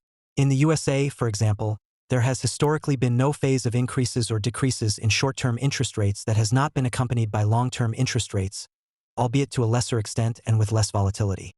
It is true that there are occasional phases in which long-term interest rates rise temporarily during a downward trend in short-term interest rates, or when short-term interest rates are already low, as was the case in 2009 and 2010 or in 2013 in the USA. However, long-term interest rates can never completely break away from the magnetic force of short-term interest rates in the long term and go their own way. This is an important insight. At first glance, it refutes the independence of the long-term interest rate repeatedly advocated by neoclassical economists. However, it is not surprising that both develop similarly, because long-term and short-term are arbitrary definitions that do not do justice to reality. After all, the different lengths of investments and loans behind the interest rate movements are not independent of each other. There are obviously substitution processes between short-term and long-term investments that affect interest rates and their structure. If, for example, the gap between short and long-term interest rates widens because long-term rates are rising while short-term rates are falling, some investors will consider whether they should invest more in the long term, which leads to a downward trend in interest rates at the long end. And some borrowers will wonder whether they should finance themselves in the short term as long as the gap between long and short is large, which also tends to lead to falling interest rates at the long end. This also applies in the opposite case, where the short-term interest rate rises and the long-term interest rate falls. A shift from short-term financing, i.e. demand for capital, to long-term financing becomes attractive for borrowers, and a shift in the supply of capital away from longer-term investments towards shorter-term forms of investment becomes more interesting for investors. Both of these factors mean that long-term interest rates tend to move in the same direction as short-term interest rates. Despite this force of substitution, short and long interest rates do not move completely synchronously, i.e. not at the same positive distance from each other throughout. Sometimes they are further apart, sometimes less so. Occasionally the gap is even reversed, i.e. short-term interest rates are higher than long-term interest rates. This is known as an inverse yield curve. This is a rather unusual constellation because a long-term financial investment generally involves a higher risk than a short-term one. Due to the longer term, it involves more uncertainty, i.e. more uncertain future. To compensate for this higher risk, financial investors generally receive a higher interest rate as a premium. The inversion of the interest rate structure, usually calculated using short-term interest rates rather than the prime rate, is associated with enormous economic effects in many countries. Figure 5.1 shows this for the USA. The yield curve is closely linked to economic cycles. Phases of inverse yield curves are a good early indicator of recessions, such as in 1989/1990 or 2000/2001, the end of the dot-com bubble. The curve also reached negative territory before the global financial crisis of 2008/2009. Although this correlation applies in normal times, the effects of the interest rate structure can also be overcompensated by fiscal policy, as the last phase shows. Why is this the case? The mechanism behind the effect of the interest rate structure is easy to understand. For banks, lending becomes unprofitable at the point where the term structure becomes inverted because their profit margin threatens to slip into negative territory. Conventional theory describes the core of the banking business with the word maturity transformation. In this view, a profitable banking business consists of granting a long-term loan and financing it in the short term via deposits from savers. The decisive factor for a bank's profitability is therefore the difference between the short-term interest rate and the long-term interest rate. Now, the picture of maturity transformation is skewed, because on the one hand, the banks grant loans where they charge the long-term interest rate. However, the deposits made available to the banks by savers on the other side do not form a limit for lending. Banks can create loans out of nothing, for which there are no immediate costs other than the processing costs. However, banks need liquidity, and this is provided by the central bank at a certain interest rate that it sets immediately. This interest rate also applies to the bank's transactions with each other on the money market. Consequently, the difference between the interest income from granting long-term loans and the interest expenses for taking out short-term central bank loans determines the bank's profitability. The result is therefore similar to the maturity transformation model, but the interest rate structure, the difference between short-term and long-term interest rates, determines the activity and margin of the lending institutions. The most normal of all banking transactions in today's system, where the state refinances itself via the capital market, is a bank's loan to the state.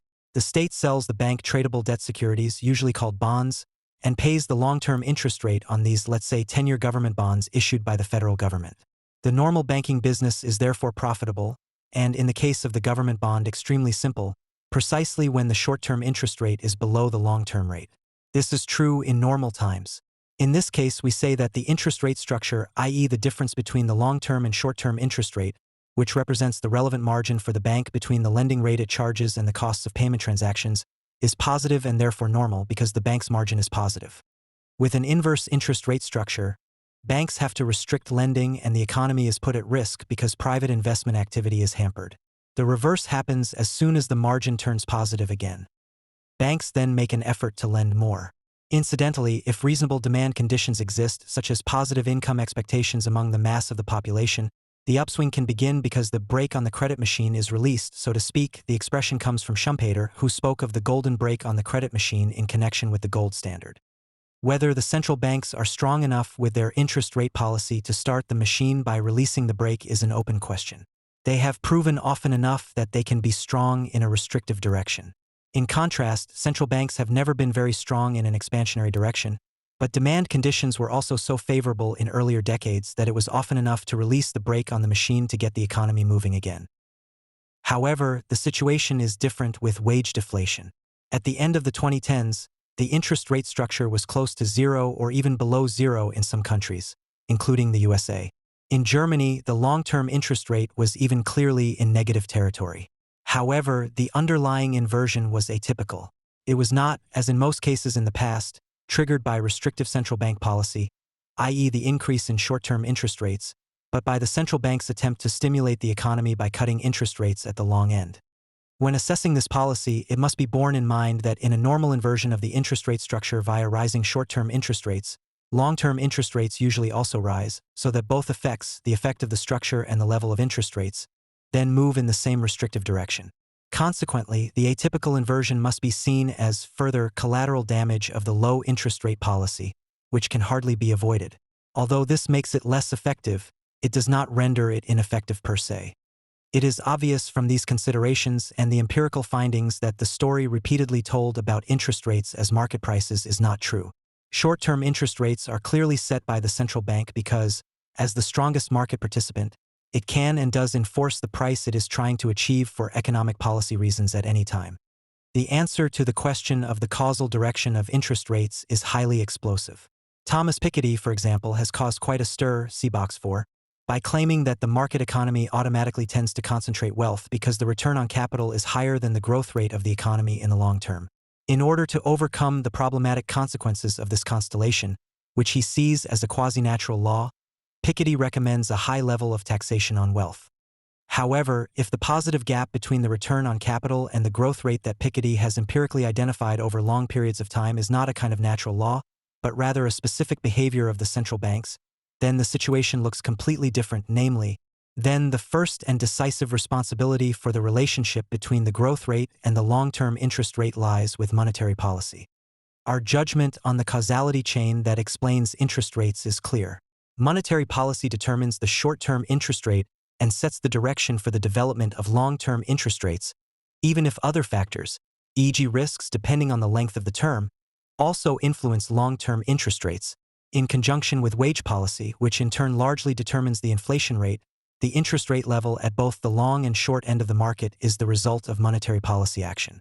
The consequent separation of monetary interest rates, here synonymous with interest rates on financial capital regardless of its maturity, i.e. for short and long-term interest rates, and the return on physical capital provides access to the explanation of the dynamics of a monetary market economy.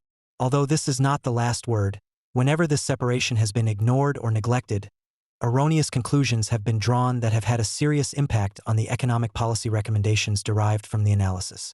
For example, for decades developing countries have been persuaded, and still are today, that the high interest rate on money that can be observed in a number of countries, particularly in Africa, is on the one hand simply a consequence of the shortage of capital there, and that the shortage of capital in turn results from the poverty of the countries and the associated fact that their private households are unable to save much.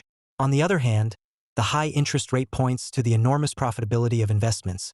With a low initial capital stock, every additional unit of capital is a real treasure trove of returns.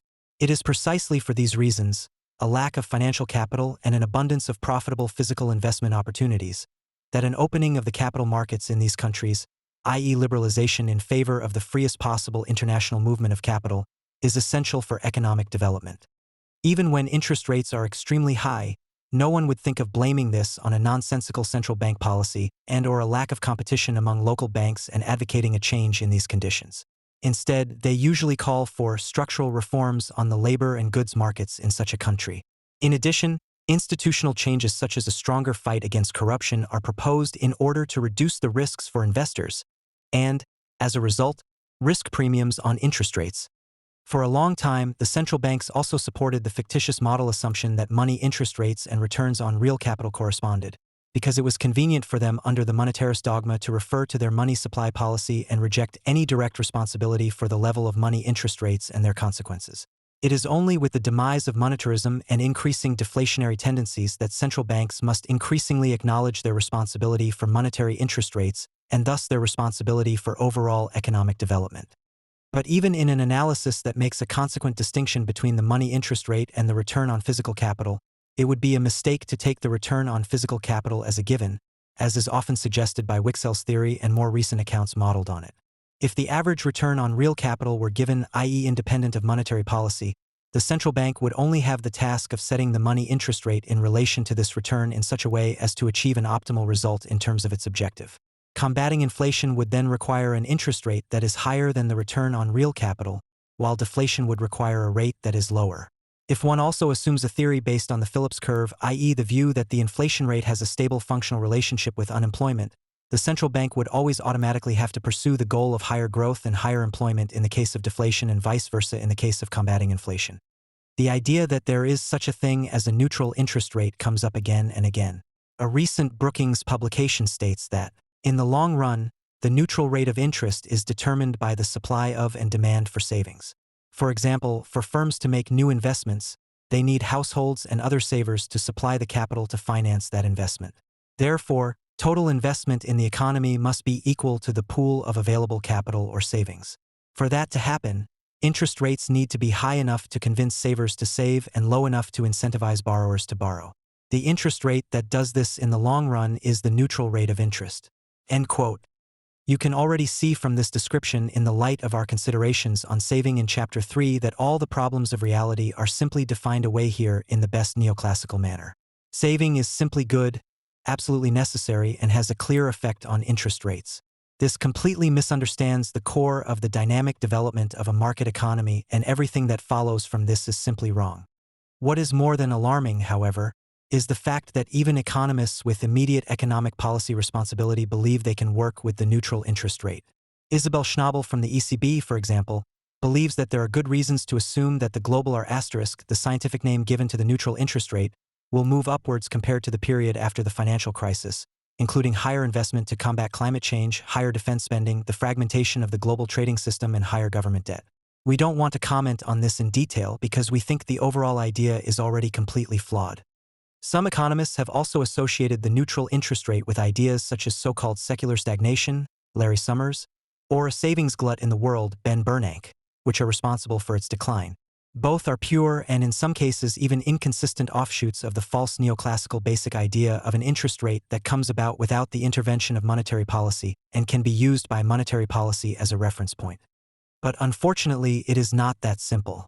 In reality, nothing is predetermined, neither output, nor productivity, nor the return on real capital. Everything is open and influences each other. The return on tangible assets undoubtedly depends on many factors.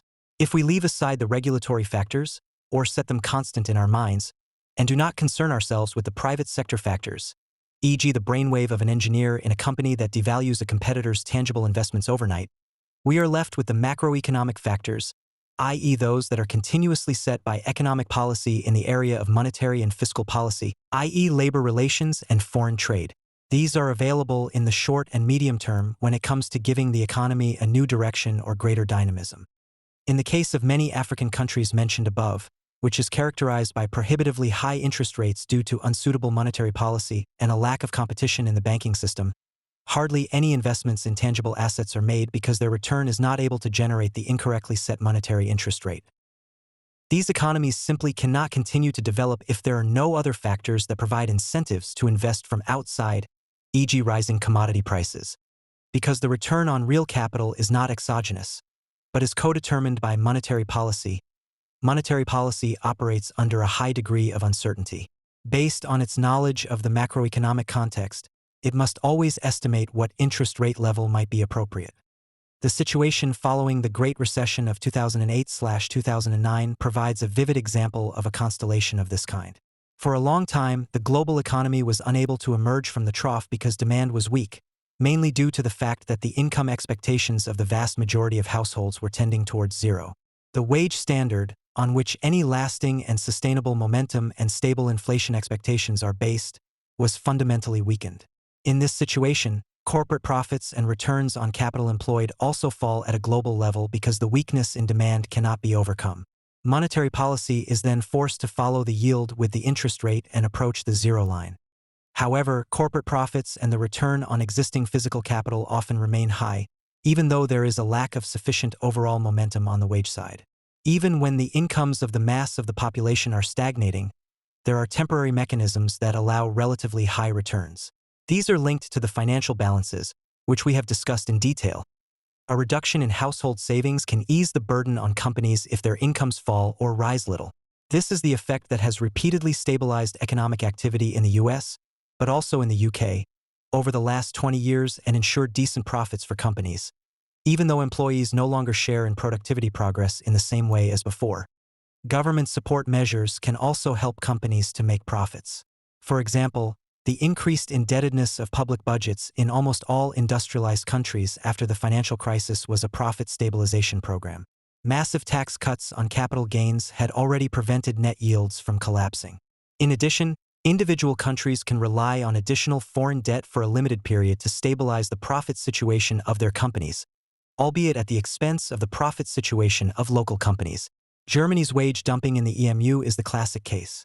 In this case, profits can rise considerably even if labor incomes are stagnating or falling and productivity is rising. All of these temporarily effective changes in savings and debt ratios ensure that the average return on capital remains high or even increases, even though real investment activity is already on the decline. However, once the temporary mechanisms have been exhausted, there is no alternative for the central bank to a course that leads towards zero interest rates. Positive nominal interest rates are therefore by no means guaranteed in a market economy because they are immediately linked to economic development. If economic policy as a whole does not succeed in steering the system in such a way that it grows on its own, i.e., without the temporary mechanisms mentioned above, there will be no positive interest rate. The case of Japan makes it clear that this can take an extremely long time. In this respect, a positive nominal interest rate is not a law of nature, but only possible in a functioning, i.e., positively developing market economy. Because the central bank is only able to control the monetary market economy, i.e., the one that can in principle develop dynamically thanks to the creation of money out of nothing for real investments, with the help of money interest rates, it is only able to grant positive money interest rates for as long as there is a positive real economic dynamic in the market economy. If the momentum disappears, so does the interest rate. As shown, these considerations are largely in line with Schumpeter's theory of interest rates. However, this theory is diametrically opposed to Piketty's theory and empiricism, which has already been mentioned several times and which approaches the problem completely the wrong way round. If one makes a consequent distinction between money interest and return on capital, growth is weak because the power of capital has increased and weakened the wage standard. This power, i.e., the high returns on capital and its concentration in the hands of a few, has been promoted by the temporary mechanisms and by monetary policy. If the temporary mechanisms are removed and interest rates are fixed at zero, the economy will return to exactly the dynamic that is based on wage development. If we want to understand why growth in the developed economies has been so low over the last 3 decades and why the scope for economic policy action has been almost exhausted, it is pointless to compare the return on capital with growth. On the contrary, it is necessary to make a meticulous effort to examine the interdependence of the two variables and to filter out which exogenous factors and which factors that can be influenced by economic policy have an impact on them. Interest rates and growth can be compared, but this also reaches its limits when the wage dynamics of an economy disappear. The interest rate may then be below the growth rate, the overall economic rate of return, but growth can no longer be stimulated in this way. Nothing has preoccupied economists more over the centuries than capital, the great fascination that you have to get to the bottom of if you want to understand the economy. We are aware that nothing is more difficult than demystifying capital. Nevertheless, it must be demystified if we want to arrive at a meaningful theory of economic dynamics. The great antagonism between labor and capital is a chimera. We have already shown in the course of our considerations so far that the attempt of neoclassical theory to assign capital the leading role in economic development, in the transformation of saving into investment, was not crowned with success. Wanting to create more capital through saving simply does not work. The great competition between labor and capital in the labor market has also proven to be untenable. The entrepreneur does not decide between labor and capital, whatever the latter may be. The concept of capital suffers from the fact that it is so ambiguous. Surprisingly, economics has made little effort to change this. Whether one speaks of capital in the sense of financial assets, capital in the sense of credit, or capital in the sense of physical capital makes a decisive difference to the statement of the person using the term. Academics should have insisted that only a clear semantic separation of the numerous functions of capital would make it possible to argue clearly in terms of content. Apart from the lack of definitional clarity, a kind of personalization of capital is misleading. The prevailing doctrine claims that the entrepreneur uses labor and capital in the production process, thereby suggesting that in addition to his entrepreneurial considerations, which lead to investments, there are two other aspects that guide him in his decisions, namely the prices of labor and capital as factors of production, with which he must negotiate or at least calculate in some way on an equal footing in order to make successful dispositions. This is not true. For the entrepreneur, the price of labor is a datum that he has to accept and assess with regard to the price he can achieve for his product on his specific market. However, the price of labor and its development depend crucially on the development of productivity and the average price of goods in the economy as a whole. Every company must be able to manufacture a product that yields a profit at the expected predetermined wages, prices for required raw materials and intermediate inputs, based on a realistic assessment of price trends in its market. Available financial resources play a role insofar as the entrepreneur must ask himself whether it is worth using his own funds, called equity capital, for an investment or whether he should use external funds, called borrowed capital, for which he has to pay interest. When using equity, he must also ask himself whether using his own funds on the capital market will not generate a higher return than using them in his own company.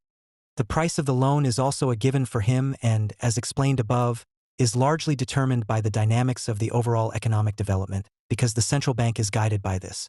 If the sales and price conditions in the individual company's market are better than in the economy as a whole, the use of a loan will presumably be favorable. If the opposite is the case, the entrepreneur must decide whether he wants to use his own income from the previous period, i.e. profit or financial assets, to make the investment despite the less favorable financing conditions. At no point in this derivation is there room for an independent role of capital. The entrepreneur may need a loan which he gets from the bank. It creates this out of nothing. But money managers, investment funds, or other capital collection agencies also grant loans by passing on existing financial assets, savings. The company can raise additional equity by issuing shares, through the participation of new co-owners or through additional owned funds. If the investment is successful and generates a sufficiently large cash flow, the company remunerates its employees, pays its advance payments, and gradually replaces borrowed capital with equity by repaying the loan. This does not rule out the possibility of new loans being taken out as soon as the old ones have been repaid. The new financial assets brought in as equity are remunerated through profit sharing. In both cases, physical capital is created that subsequently belongs to the company or its owners. Capital as a factor of production antagonistic to labor does not exist.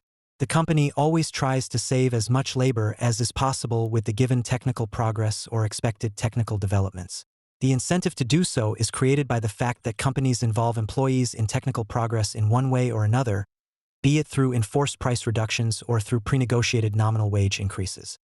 As long as the company has to pay the appropriate wage, this is completely unproblematic. As our evidence on unit labor costs and inflation towards the end of the chapter shows, competition will force companies to set their prices in the medium term in such a way that the productivity gains resulting from labor savings benefit employees and enable a higher demand for goods and services that is sufficient to reemploy the workers who may have been made redundant as a result of rationalization elsewhere. Wage increases negotiated in advance have the decisive advantage over waiting for price cuts that the process is not delayed by a lack of price adjustment and the inflation target can be met. Technical progress, which looks like labor-saving progress for one company, then proves to be income-increasing and job-neutral from a macroeconomic perspective. Whether so-called capital-saving technical progress really exists, in which a new product can be produced with less physical capital input, is an open question. This would require less capital to be used at all stages of the production chain with unchanged labor input. As a rule, this type of technical progress is also labor-saving because less labor is required to manufacture the machines and obtain the necessary raw materials, which are now needed less. From a macroeconomic perspective, there is much to suggest that any type of technical progress is labor-saving. However, the entrepreneur is always confronted with the macroeconomic requirement of wage development, which always puts him under pressure and is expressed in a certain price level on his market, which he must achieve at all costs if he wants to avoid losses. In order to withstand this pressure, they use real capital whereby interest is of no particular significance, but is merely an additional cost factor. If it is close to zero, as we have seen for many years, the entrepreneur's behavior does not change. As the low interest rate is an expression of low overall economic dynamism, it does not offer companies any particular advantage on average. For didactic reasons, the latter can be expressed as investment behavior in the light of the difference between natural interest and money interest, as mentioned above in reference to Knut Wicksell. In this context, too, it is the difference between yield and interest rate that matters, but not the absolute level. In a deteriorating economic situation, it is certainly possible for a central bank to succeed in lowering the money interest rate so quickly that it falls below the natural interest rate and stimulates investment activity, but whether this can generally be expected remains an open question. However, we are skeptical of this approach because it gives the impression that the natural interest rate has arisen independently of interest rate policy, which is certainly wrong. A monetary policy that reacts must certainly be judged differently from a monetary policy that is part of a complex that has created favorable conditions for dynamic investment activity, including wage development. In a functioning market economy, the profit of entrepreneurs is the residual income, i.e., the income that remains after all contractually determined income, such as wages, has been paid. The specific risk for companies lies precisely here. They work with contracts for their employees and in some cases also for their suppliers, which guarantee them a fixed price for their inputs over a certain period, although nothing is fixed in the process of income generation. It is not yet possible to say at this point whether an income is actually generated that makes it possible to settle all contracts or even make a profit beyond this. If the company succeeds in generating such high income that there is a residual amount after all contracts have been settled, it recognizes this as profit. You can approve of this or not. What is indisputable is that in a world with objective uncertainty about the future, the risk of coming away empty-handed at the end is concentrated on a few people, who at the same time take responsibility for the specific way in which the company tries to assert itself against the competition on the market. This arrangement is the core of what is often described as the connection between competence and liability. Whoever assumes the competence in the sense that they make the decisions under uncertainty that one has to make as a company must also assume the liability, which in the case of loss means real liability and in the case of success means an income that may be significantly higher than what a mere manager could expect. The arrangement can be modified, but it cannot be completely abolished without calling into question the system as such. The justification for the system is that it brings with it an incentive structure that leads to technological progress and, if economic policy is designed as justified and proposed in this book, to an increase in prosperity for all worldwide and with due regard for the finite nature or conservation of planetary resources. The question of whether the market process as a whole regularly leads to profits that are appropriate cannot be answered a priori. Even under high competitive pressure, many companies will succeed in imposing prices that bring them considerable profits even if the rules of the wage standard are observed. There is nothing to suggest that competition could go so far as to make the Walrasian vision of profitlessness a reality. This is impossible because at least the risk inherent in generating entrepreneurial income must be compensated for, otherwise no one would be willing to engage in entrepreneurial activity. However, it is precisely this risk that completely eludes quantification, which makes it impossible from the outset to distinguish justified from unjustified profits.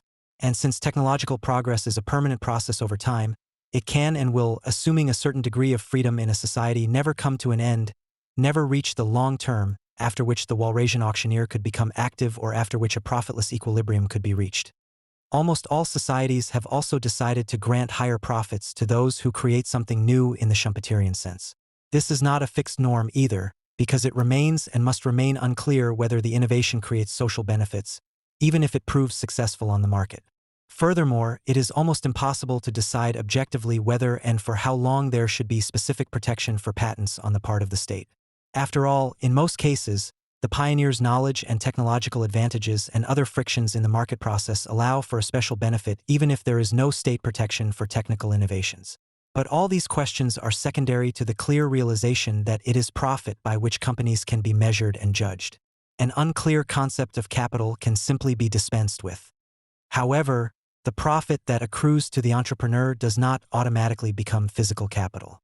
Only an investment decision in which profit from the previous period serves as the basis for financing transforms it into physical capital, or human capital, or a mixture of both. If, on the other hand, profit is converted into personal income for the entrepreneur or the owners of the company, for example through dividend payments to shareholders, it completely loses its special character and can be viewed and treated for tax purposes like any other income.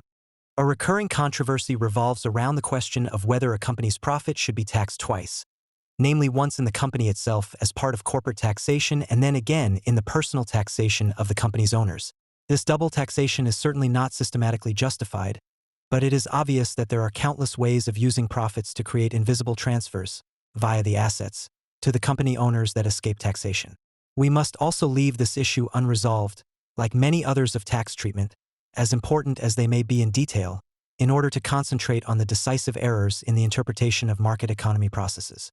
At this point in the course of our systematic approach, it should simply be noted that companies naturally have the option of passing on all costs, including taxes, in their prices. Personnel costs, but also rising costs for environmental protection, social security contributions, costs for inputs and raw materials, as well as rising taxes. In short, all cost burdens that affect the corporate sector equally can be offset by companies, at least to a considerable extent, through price increases. What is often forgotten? This also applies to cost reductions. The massive tax cuts for companies implemented by many countries around the world after the beginning of this century, Germany, for example, halved its corporate taxes, do not lead to any change in corporate behavior or increased investment activity, as they do not change the competitive position of companies among themselves. The situation is somewhat different at international level. If states enter into competition with each other by trying to give their respective companies advantages over their international competitors by taxing them comparatively less, they change the competitive position of their corporate sector vis-a-vis foreign countries. The result is trade imbalances and an economic structure distorted in favor of the export sector. Furthermore, the location competition between nations is regularly associated with a decline in the supply of public goods, e.g., in the form of neglect of infrastructure. Schumpeter's statement quoted in Chapter 2 about the general significance of Walras's profitlessness, which, although not readily observable, has great epistemological significance, is fully applicable here. If competition is sufficiently intense, it is not expedient for either scientists or politicians to think about the level of profits or even to base economic policy on it. Because, from a macroeconomic perspective, companies are at the mercy of the already discussed correlation that they cannot improve their profit situation by reducing costs, but can continue to increase profits by increasing their own expenditure. They cannot be helped from the outside by reducing costs and cannot be harmed by increasing costs as long as the expenditure of the party making these changes, usually the state, does not change as a result. Tax cuts that are financed by government spending cuts elsewhere do not help the business sector, but do it immediate harm. In light of the considerations in the last section, another important question can be answered explicitly because it has already been answered implicitly. Where does the physical capital or capital stock that a country has come from? How is capital created, and why do some countries and regions have a lot of it and others rather little? In the past, the question of how different regional units are endowed with physical capital stock has been the subject of a debate that is difficult to understand. On the basis of neoclassical theory, for example, developing countries have been denied the ability to build up physical capital themselves. These countries, it is assumed, are highly dependent on rich countries because only there can sufficient financial capital be built up via savings to enable them to acquire physical capital. Their poverty virtually prevents the formation and expansion of the capital stock because the majority of people in a subsistence economy are unable to save sufficiently. Consequently, the import of financial capital and its counterpart, namely current account deficits, were seen as natural side effects of development. In view of our considerations so far, this can be completely dismissed. The prerequisites for the creation of physical capital in the sense of an increasing and efficient physical capital stock are corporate profits and a functioning banking system. Both can exist at any stage of development. Poor countries create a capital stock in exactly the same way as rich countries. Physical capital is created in the process of development and does not necessarily have to be supplied from outside, even if it is an advantage when developing countries make technological leaps because they adopt the production methods of countries with higher productivity. The fact that this has not happened in many developing countries over many decades is mostly due to the fact that developing and emerging countries, with the exception of some Asian countries, are not in a position to emancipate themselves from a dysfunctional economic doctrine that has been imposed on them by international organizations. Capital, in the sense of money, flows around the globe every minute in various forms. It would be instructive to be able to directly track the gross flows that are driven by specific motives and incentives. But there are usually no statistics for these flows. They are so diverse and so huge that a massive effort would have to be made to record them. In the age of electronics, this would certainly be possible, but no one is prepared to pay for it, and only a few have an interest in making these movements transparent. Inventive as economists are, they have often limited themselves to analyzing net flows, as they appear in the capital account of the balance of payment statistics, for example. However, as already shown in Chapter 3, there are a number of pitfalls lurking here if these balances are treated uncritically. There is a famous story that the euro crisis originated from the fact that capital flowed from the rich countries in the north to the poorer countries in the south of Europe, enabling them to live beyond their means. According to this theory, which was mainly put forward by Hans-Werner Sinn, they were able to do this because interest rates in the eurozone were suddenly much lower than they had previously been in the national economies. If economists had any serious scientific pretensions, caution would be advised when making a statement about one side of a balance sheet without mentioning the other. To claim that German savings have flowed abroad because the balances indicate that capital exports have increased during this period is not a real explanation but, as already mentioned, only expresses an identity according to the balance view. For a real understanding of the process, you have to look at how and where something has changed that is not by definition already included in the balances, but has or could have had an influence on them. For example, have price relationships changed fundamentally so that consumption and investment decisions by private households and companies have been affected? If you really want to explain the surge in German capital exports, you have to look for factors that could have caused it and explain the causal relationship. Above all, it should not be a question of making glib assertions such as that it is not worth investing in Germany and that investment-seeking capital is therefore flowing abroad if the not worth it cannot be linked to concrete facts. If the exodus of capital has increased, the conditions responsible for the exodus must also have worsened. In Germany, in relation to its neighbors, a strong change in international competitiveness can be observed. Wage moderation in this country, politically desired and also initiated, has led to a real devaluation and, according to the simplest market theory, this could already have led to economic subjects in the other EMU countries buying more German products whose prices have become relatively cheaper. In Germany, on the other hand, people have bought fewer products from other countries because they have become relatively more expensive. Thus, on the one hand, one observes the change in price ratios following an exogenous stimulus, in this case wage settlements, and, on the other hand, the change in product balances, which in this case fits in with this. The only remaining question is how this is financed or how the capital flows are made to match the flows of goods. In a monetary union, however, this is not a problem because all cross-border transactions can be financed just as easily as purely national transactions. Let's return to our example from Chapter 3. A French citizen wants to buy a German car, goes to his bank, takes out a loan in euros and buys the car from a dealer of the German brand in France.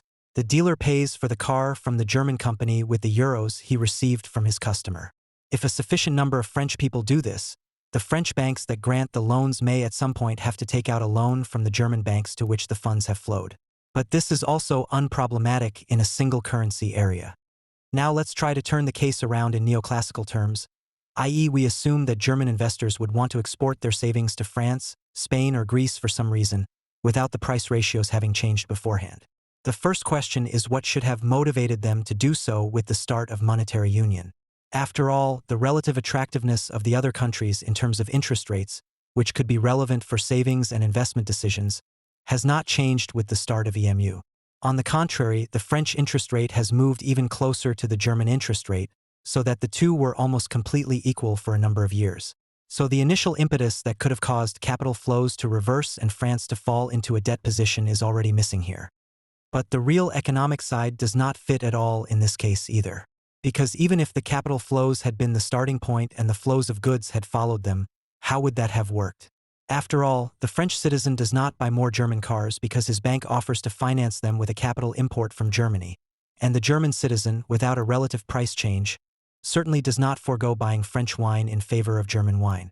However, both an increased foreign demand for German goods and a reduced German domestic demand for foreign goods are necessary if one wants to explain the statistically ascertainable increase in the German current account surplus.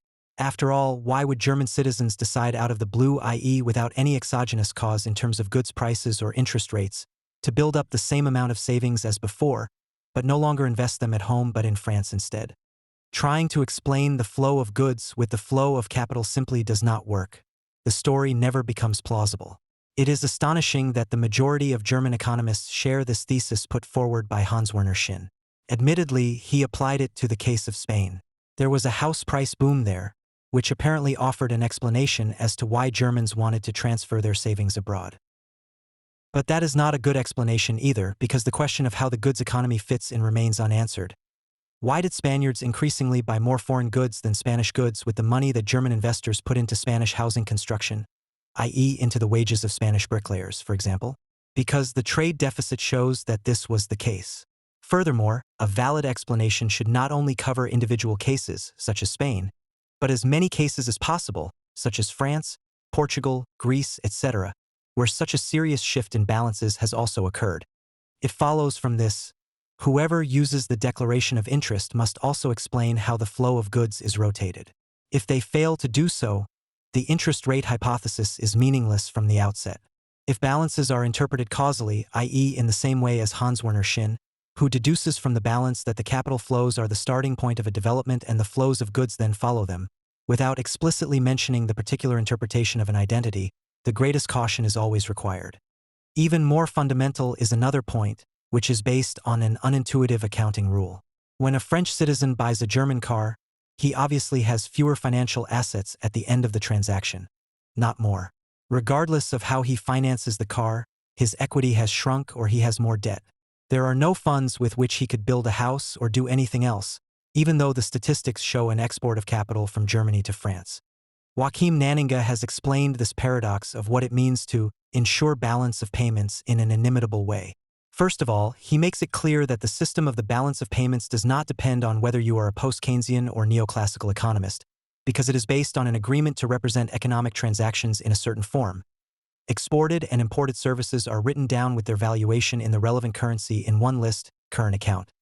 The associated receivables and liabilities, again expressed as monetary values, find their place in the other list, capital account. This is all pure accounting convention using the technique of double-entry bookkeeping. Consequently, each transaction is recorded in two different accounts. When a good is exported, there is a debit entry for the amount paid for it in the current account of the exporting country and a credit entry for that amount in the capital account of the same country. Entries that affect the right and left sides of a balance sheet equally do not change its balance and therefore do not cause a change in another balance sheet whose mirror image they represent, as is the case with the current and capital account. The question of whether an importer pays an exporter directly in cash or via a bank loan makes no difference to the importer's financial asset status. Either he has less cash or more money owed, and the exporter has more financial assets or fewer financial debts, for the exact price of the exported goods. Nanninga says literally, for the buyer, the liability to the supplier has become a liability to the bank after borrowing and payment. The same applies to the supplier. His claim against the customer is replaced by a claim against the bank.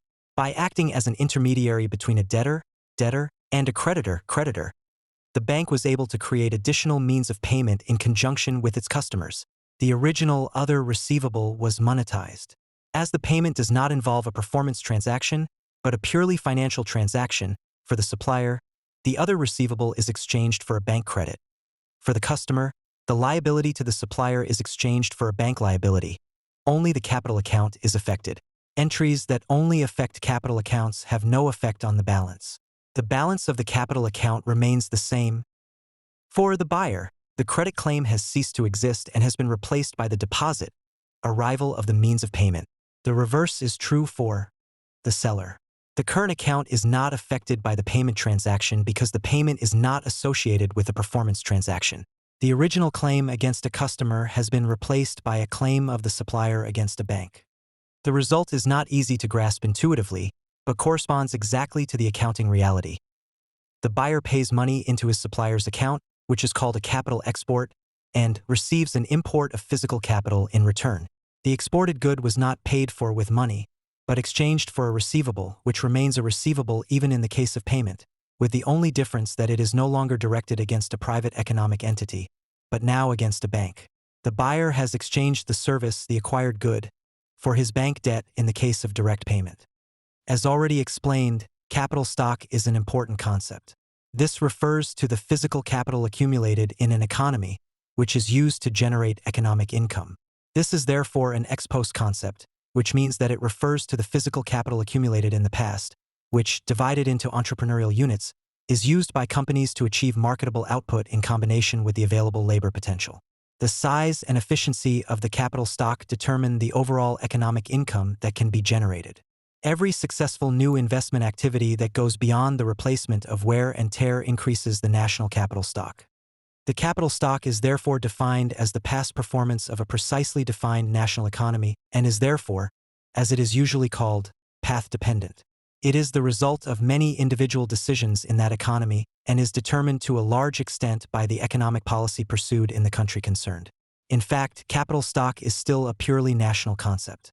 Because economic policy is made at the level of nation-states, because wage regimes are national regimes, because most institutional conditions are determined nationally, and because natural conditions tend to be more homogeneous within than across states, the capital stock in many respects determines the economic potential of an economy for some time. All income claims expressed in units of goods, i.e. real income claims, that are made within a society can only be satisfied to the extent that the capital stock allows for the production of these goods using labor. How much this is therefore depends on the labor productivity determined by the capital stock. An income is generated from the combination of the capital stock with the available labor, which is distributed according to the rules discussed above, such as the Golden Wage Rule. The employees claim their share via a nominal wage claim. The companies concede a certain nominal wage increase and try to push through a price increase on their product markets in light of their unit labor cost burden, which is determined by the efficiency of their capital stock, which allows them to achieve the greatest possible profit. The result is open in the short term and for the individual company, but always looks like an equal distribution of income growth between employees and employers for the economy as a whole and in the long term. The existing capital stock and its growth are the insurance for both sides that a certain and growing income can be paid. This applies to all sections of the population and the state. All other incomes are also fed solely from this source. Pensions are relevant here, especially because the prevailing neoclassical doctrine has for many decades held the untenable position that, as an alternative to payments to the inactive population, which are made from the income resulting from the current capital stock, the so-called pay-as-you-go system, there could be another mechanism based on greater savings by the individual and thus based on capital cover. The idea that more saving would lead to a larger capital stock and thus more income would be available for distribution is based on the errors of reasoning that we have already discussed. Inflation is the simultaneous inflation of prices in many areas of an economy over long periods of time. The word comes from the Latin verb inflare, which means to inflate or to cause to swell. Price stability generally refers to a situation in which prices increase on average by a constant percentage in the low single-digit range each year. In the EMU, this value is ideally around 2%. Values above this are considered inflation, those below are considered deflation. Growth rates in the double-digit range are referred to as galloping inflation or hyperinflation, while negative growth rates are open deflation. In order to understand exactly what inflation or deflation is, how it arises, why it is dangerous, and how it can be prevented or combated and by whom, it is useful to first take a brief look at prices in general. How do prices come about? What function do they have in a market economy and why do they change? How can necessary and sensible price changes be distinguished from superfluous and harmful ones, and how can the latter be prevented or reduced? In order to describe the development of prices in an economy in a compact way, a price level is determined. It combines the individual prices into an overall indicator according to a complex weighting scheme and is given as an index that is standardized to 100 for a previous year, the base year. When we talk about a country's inflation rate, we are normally referring to the rate of change in the consumer price index, i.e. the price level faced by consumers. This is because the prices of all goods used for final domestic consumption are included in the calculation of this index. A basket of goods, which reflects the consumption habits of the population in the base year, provides the weighting proportions derived from the consumption quantities. If individual prices change over time compared to their value in the base year, the price level index shifts accordingly. The inflation rate is of interest to many economic players because it indicates the change in the purchasing power of monetary income in a country. If the price level rises, purchasing power falls, all other things being equal. If the price level falls, purchasing power increases, all other things being equal. Short-term price trends are described using the changes in monthly values of a price index. Usually, the percentage change in the index in 1 month compared to the same month in the previous year is considered year-on-year comparison. Sometimes the percentage rates of change from month to month, development rates, are also used. In the longer term, annual average rates of change are used. The core inflation rate is often referred to as the rate of change in a subindex of consumer prices that does not include goods from the food and energy sectors that are intended directly for final consumption. This index, therefore, does not include prices for bread or household electricity, for example. However, as energy is required for the production of practically all goods and the price of energy has a corresponding effect on their production costs, the core rate reacts to changes in the price of electricity, for example. Changes in the price of food can also be reflected in the core rate if they are included in the final prices of food services, for example, which are themselves included in the core rate. The reason for calculating the core rate is that price fluctuations in the excluded goods categories can be very strong, and these categories have a relatively high weight in the overall index. This is reflected in stronger ups and downs in the overall inflation rate.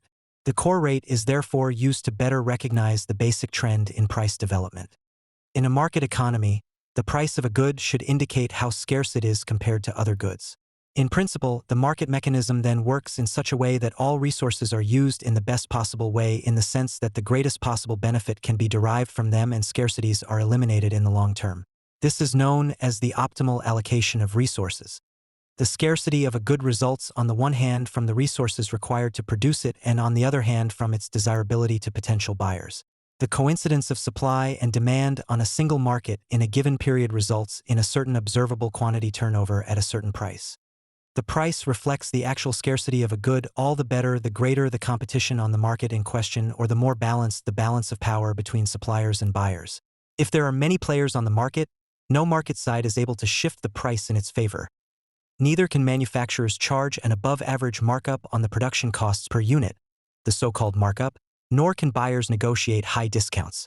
In both cases, the respective market counterpart would migrate to the competition, the buyers to the cheaper suppliers and the suppliers to the more willing to pay.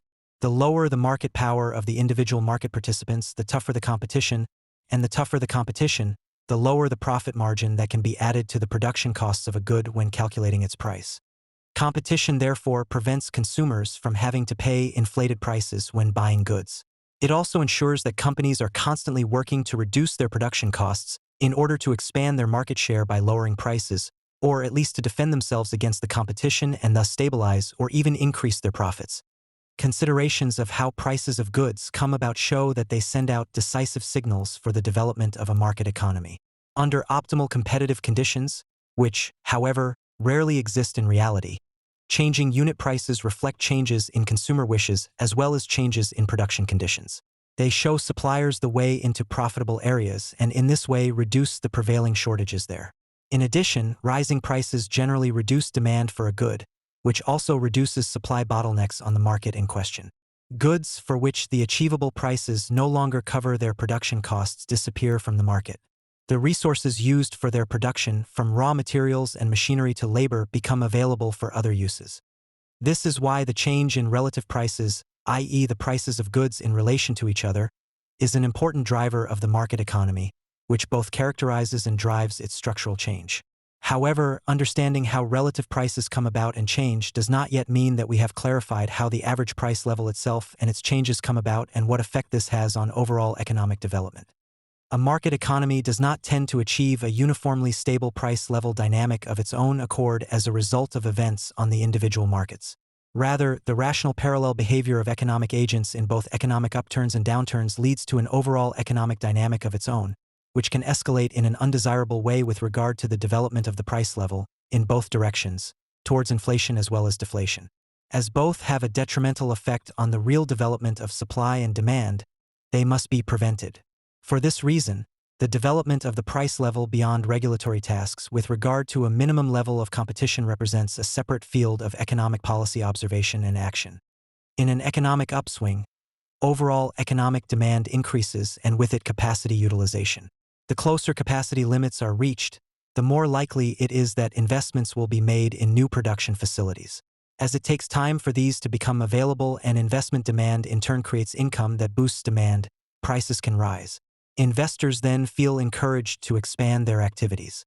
If qualified workers become scarce at some point, excessive wage increases may be enforced, provided that wage policy operates at sector level and therefore does not assume macroeconomic responsibility. High wage settlements in turn strengthen nominal demand. At the same time, unit labor costs are rising faster and faster and prices are rising with them. This can set off a wage price spiral. If no precautions are taken against such a spiral, this can lead to a self-reinforcing inflationary process. This is because the faster the price level rises, the more likely consumers are to consider implementing their purchase plans more quickly in order to anticipate price increases for the goods they want. This increases demand and further fuels price increases. Suppliers, on the other hand, eventually begin to delay the provision of real goods because they expect higher prices in the future. This means that there is a shortage of real supply in parallel to the expansion of nominal demand. On top of this, accelerating inflation devalues monetary assets to the detriment of creditors, while, conversely, monetary debts lose value to the benefit of borrowers. This leads to a run on real assets among savers, i.e., many people try to invest their income and financial assets as quickly as possible in non-perishable goods such as precious metals or property. Those who can take on financial debt to finance tangible assets. In this way, prices of tangible assets also rise, resulting in crisis winners and losers. The longer the process continues, the faster the price spiral. The search and investment activities with which the individual economic entities attempt to counter this are harmful to the economy as a whole. This is because they require working time without producing new goods, as they are increasingly only concerned with the distribution of existing goods and not with genuine innovation. Price increases across all categories of goods then no longer indicate relative scarcities and profit opportunities and thus lose the steering function they should have in a market economy.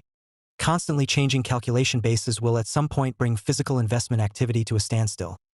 Physical investors become suspicious as to whether they will one day be able to push through price increases for their end products in line with the cost increases in order to achieve sufficient profitability for their projects. If they withdraw from investment projects, capacity utilization in the capital goods industry declines. They reduce their production and begin to lay off employees.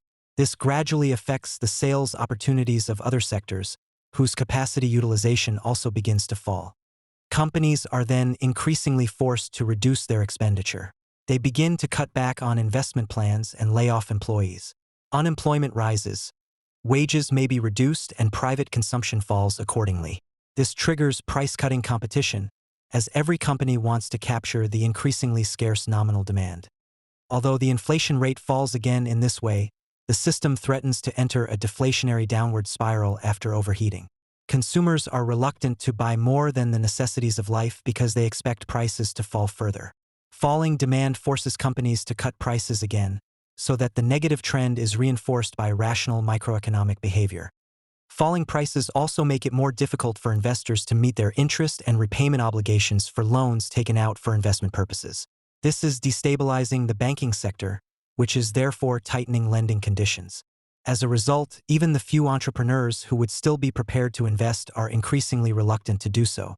Whether this downward spiral, like the overheating, will eventually be absorbed by the system is a highly controversial question in traditional economics. One possibility would be that capacity shrinks faster than nominal demand, so that the degree of utilization of the remaining capital stock returns to normal. However, there is no reliable market mechanism that could bring this about.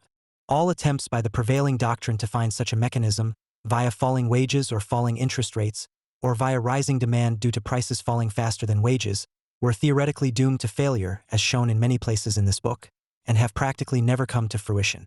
No state can afford to rely on such a mechanism and simply wait and see.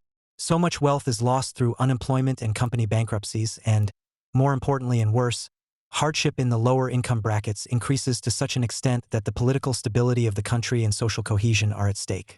As any democratically elected government is bound to recognize this during the economic downturn, it will never embark on the experiment of letting the process settle down on its own, but will definitely intervene beforehand. As shown in Chapter 4, supply and demand curves are applicable at the individual economic level, but not at the level of the economy as a whole. An individual worker has no influence on the price of the goods he or she demands. Their work performance is included in the supply of goods of the company for which they work. What they earn in return can be spent on goods that are offered on many other markets and produced by many other workers.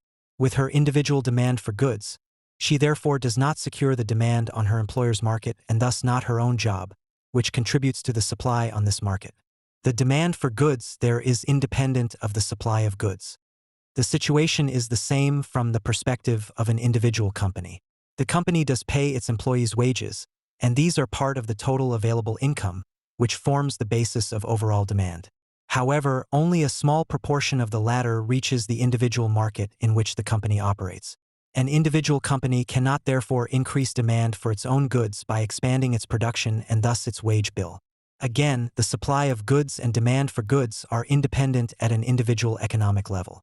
In the economy as a whole, however, the nominal total demand is fed by the total nominal income available, which arises in the real economic production process from the prices for the factors of production and their total quantities used. The factor quantities used result in the real supply of goods and, in combination with the factor prices, the nominal supply of goods. Nominal demand for goods and nominal supply of goods are therefore always mutually dependent at the macro level. On the one hand, incomes are the basis of macroeconomic demand. On the other hand, they represent the costs in the macroeconomic production process. Accordingly, there is a feedback loop at the macroeconomic level that is absent in the individual markets. Due to the interdependence of macroeconomic supply and macroeconomic demand, there is no price mechanism that prevails on individual markets and ensures a reduction in shortages, and thus a balance between supply and demand if competition is sufficiently strong. While the individual economic subject adapts to the price conditions that it finds and over which it has largely no influence, these conditions are not given for all economic subjects together, but change with and due to the adaptation behavior of all economic subjects. But what does the macroeconomic price level or its change originally depend on? Even if empirically no inflationary pressure has yet resulted from sectoral debt behavior in Germany, it is generally necessary to clarify whether the state and/or private individuals could take on so much net new debt in one period that it would lead to undesirably high inflation due to excessive nominal demand. The answer lies in the institutional structure of the financial sector, which makes debt possible through the creation of credit. The normal business of a bank is to charge interest on the loans it creates and grants to borrowers. For savings deposits, the bank must pay interest to savers, its creditors. The bank lives from the positive difference between the interest rate on loans and the interest rate on savings. When granting loans, the bank must check the borrower's creditworthiness to avoid incurring losses if the loan falls through. On average, the borrower's prospects of being able to pay the principal and interest depend on the overall economic development. In the case of consumer loans, the expected development of earned income determines the average sustainability of the debt. If investment loans are granted, the success of the projects financed with them is based on average on the development of capacity utilization, i.e. again largely on labor income. This means that the banking sector cannot stray very far from the framework set by wage policy in the economy as a whole when granting loans. In this respect, price pressure due to excessive lending is unlikely in the long term if wage settlements roughly follow the golden wage rule. The situation is different if the banking sector is not well regulated and, for example, is allowed to grant loans for purely financial bets on rising or falling prices on markets prone to speculation. This is because such transactions are not potentially productive attempts to try out new combinations of resources through innovation, but are almost certainly unproductive zero-sum games between speculators based on distorted prices.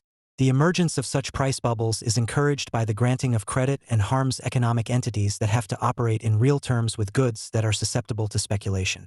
They are then forced to pay higher prices and, in case of doubt, pass on the price pressure to their customers, which tends to increase the price level more than the unit labor costs would suggest.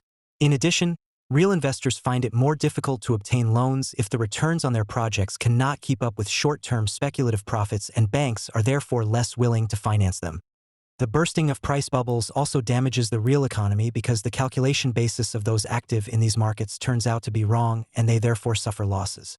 In addition, banks can falter if the corresponding loans become bad for speculative purposes, as happened in the financial crisis of 2008/2009.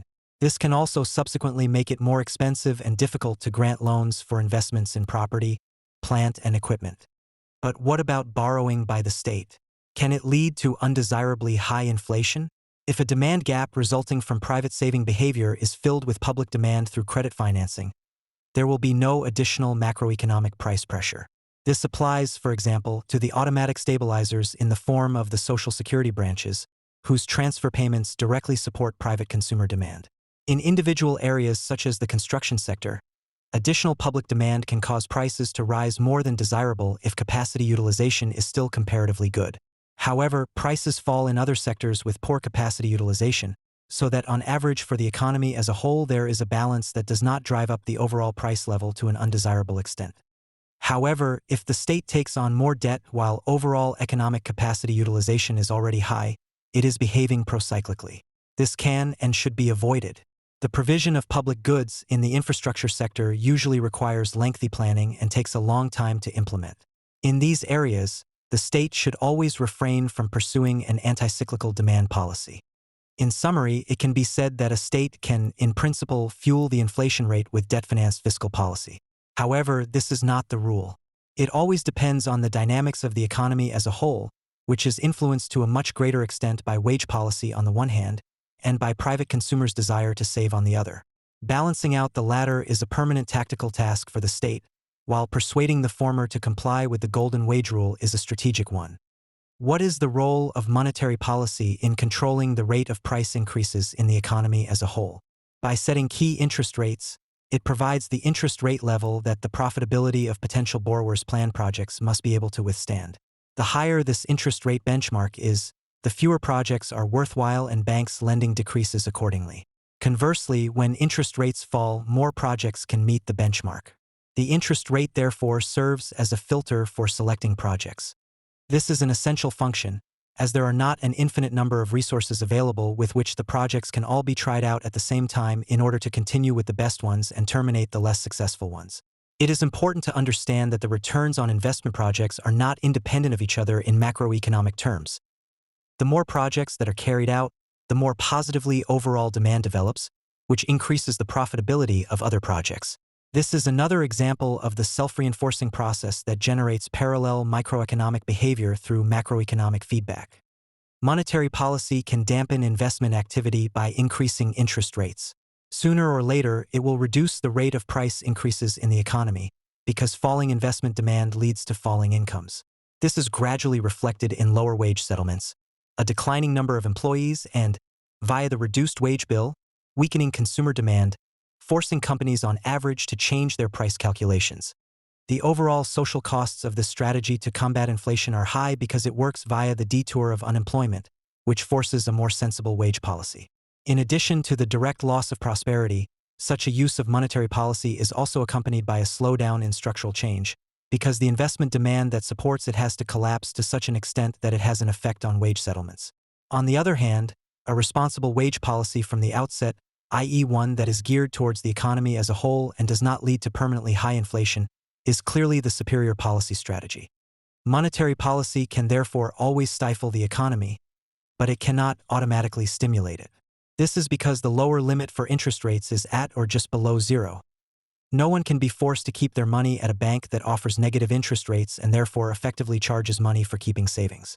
Monetary policy is correspondingly restricted the closer the rate of price increases approaches zero.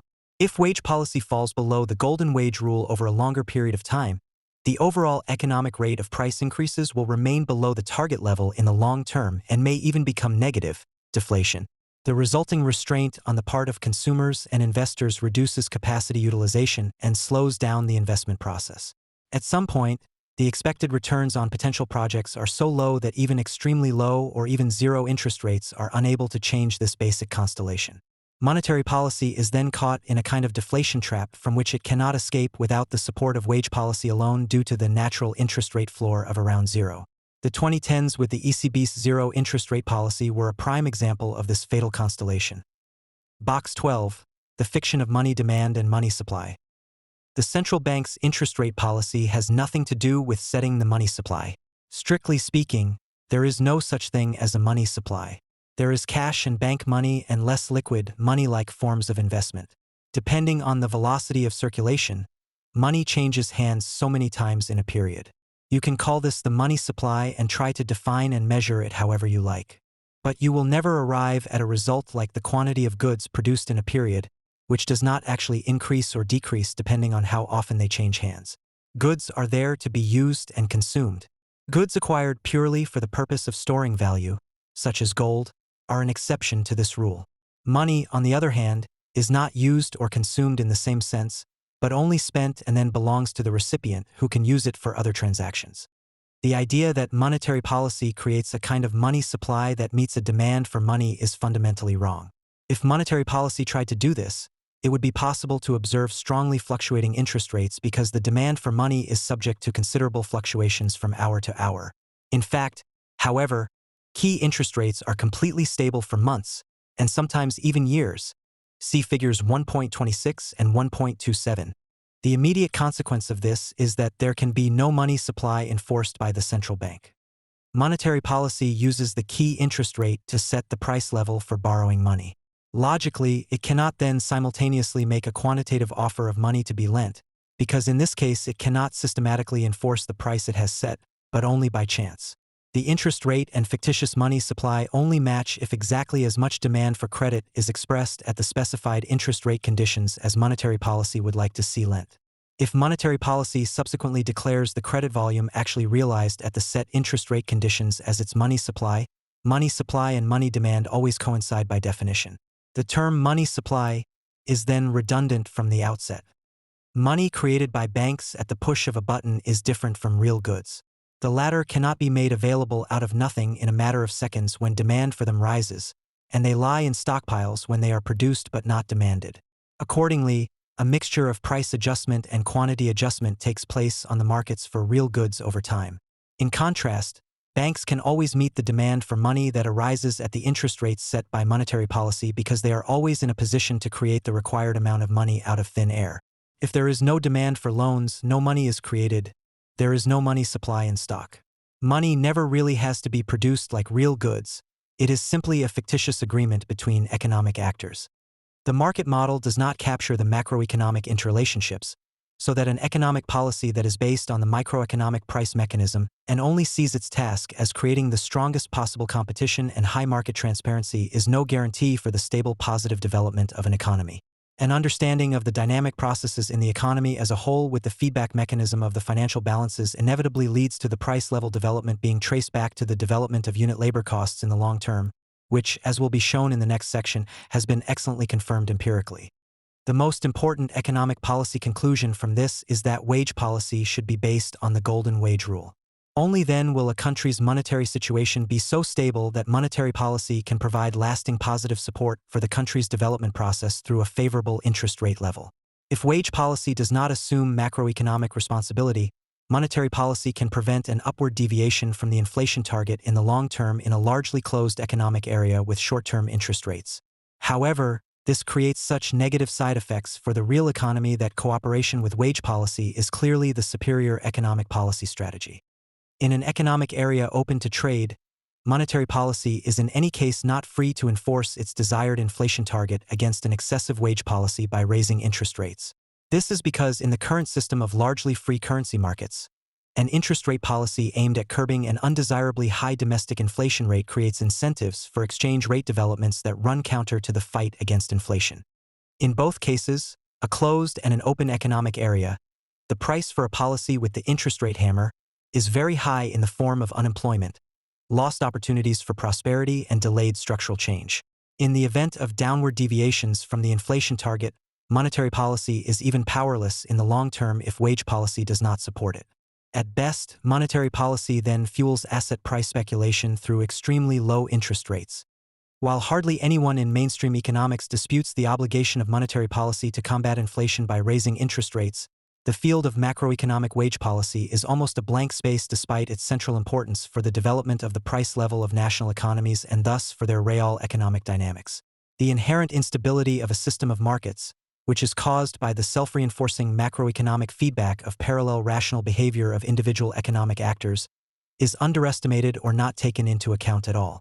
For this reason, the prevailing view is that wages, like goods prices, should be determined in a decentralized manner and at industry level without external interference, at best negotiated by collective bargaining parties in order to create a certain balance of power between the many employees on the one hand and the comparatively few employers on the other. We have shown in Chapter 4 that this is fundamentally misleading. Since price signals are the most important steering instrument in a market economy in order to bring about innovative developments in the real economy, the art of successful economic policy consists of far more than just enforcing fair competition rules. It must keep the monetary anchor of the overall economy, the overall unit labor costs, on a steady and slightly rising path in line with the target of the overall economic rate of price increases. The price signals on the individual markets are then tied to this overall framework on the one hand, while on the other hand they can form freely on the individual markets in such a way that the relative prices reflect the scarcity conditions. Achieving this is an art, above all because one half of the anchor is forged by wage policy, while the other half, productivity development, is forged by monetary policy via the detour of investment. On top of that, this anchor has to withstand the rough seas of currency speculation. Both policy areas should therefore constantly coordinate, keep an eye on the international situation, and cushion exogenous shocks cooperatively and with the support of fiscal policy.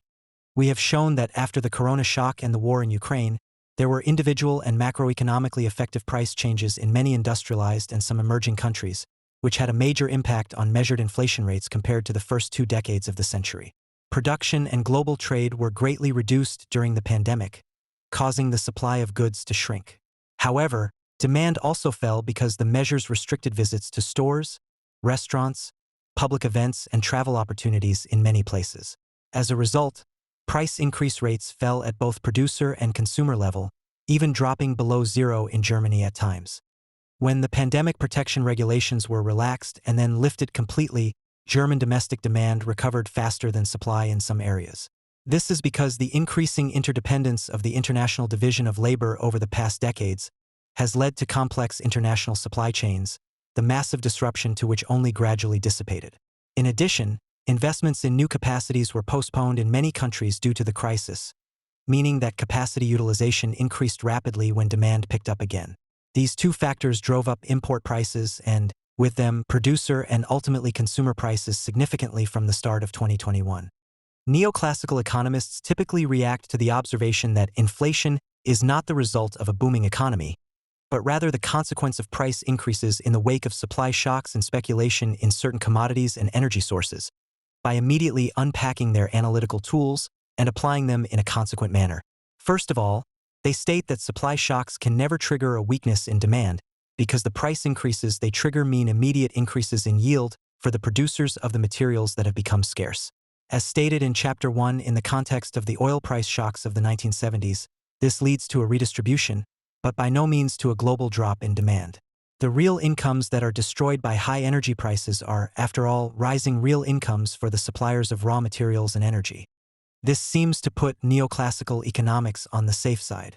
The prevailing doctrine has an answer to all the problems that could still arise, and it does not require any state intervention.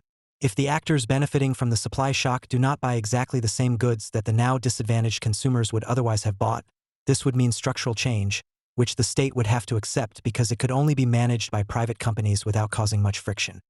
If energy producers buy fewer goods in the short term than energy-consuming consumers would otherwise have done, this is also not a problem in neoclassical economics. Although rising current account surpluses of energy producers and falling ones of energy consumers can be observed, which is indeed the case, the capital not needed by energy producers quickly flows back to the consumer countries. Recycling the oil billions was the term used in the 1970s, and is used there for investments.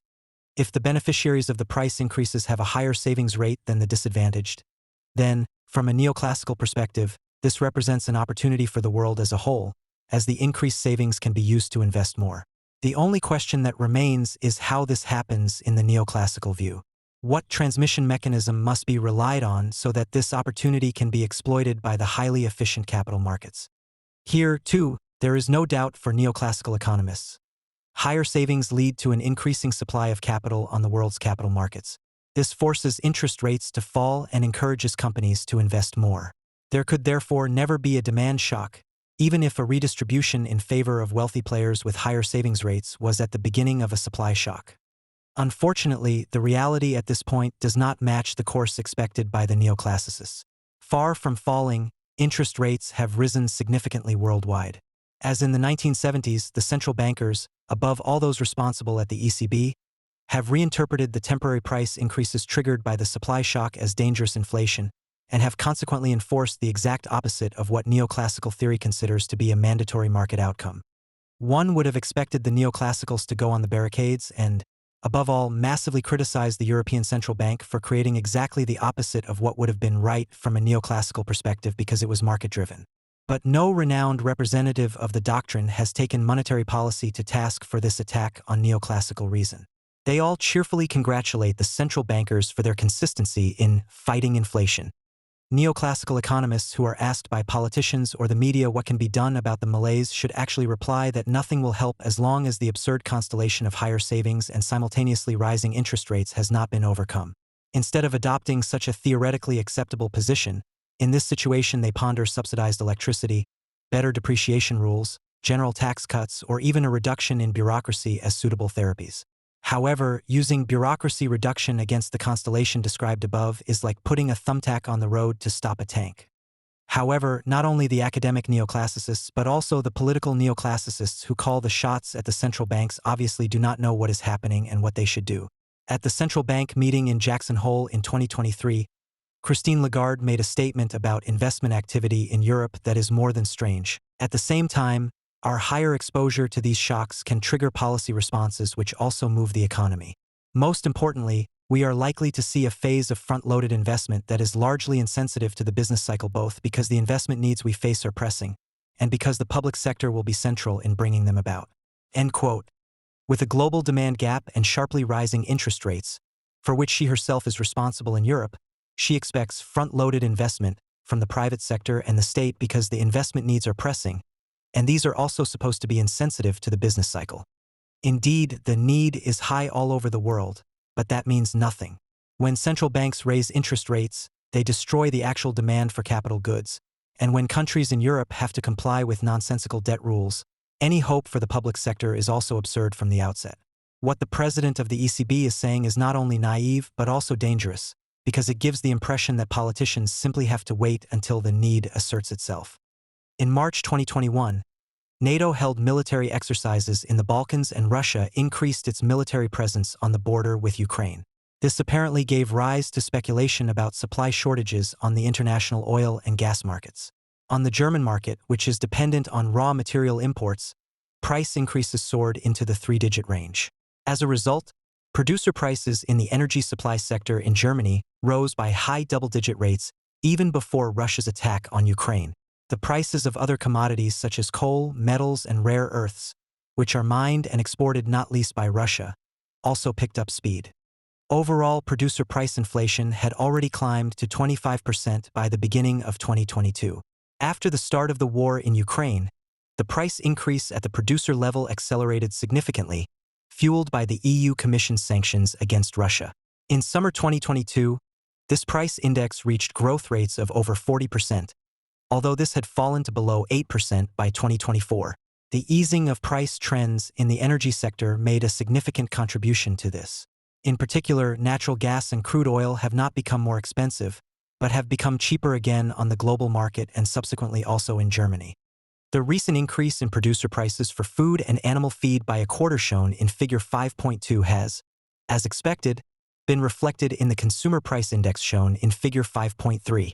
There is no doubt that the exogenous shocks mentioned at the beginning, the pandemic and war, are responsible for the price increase, but not other frequently cited factors such as the expansionary monetary policy pursued over many years.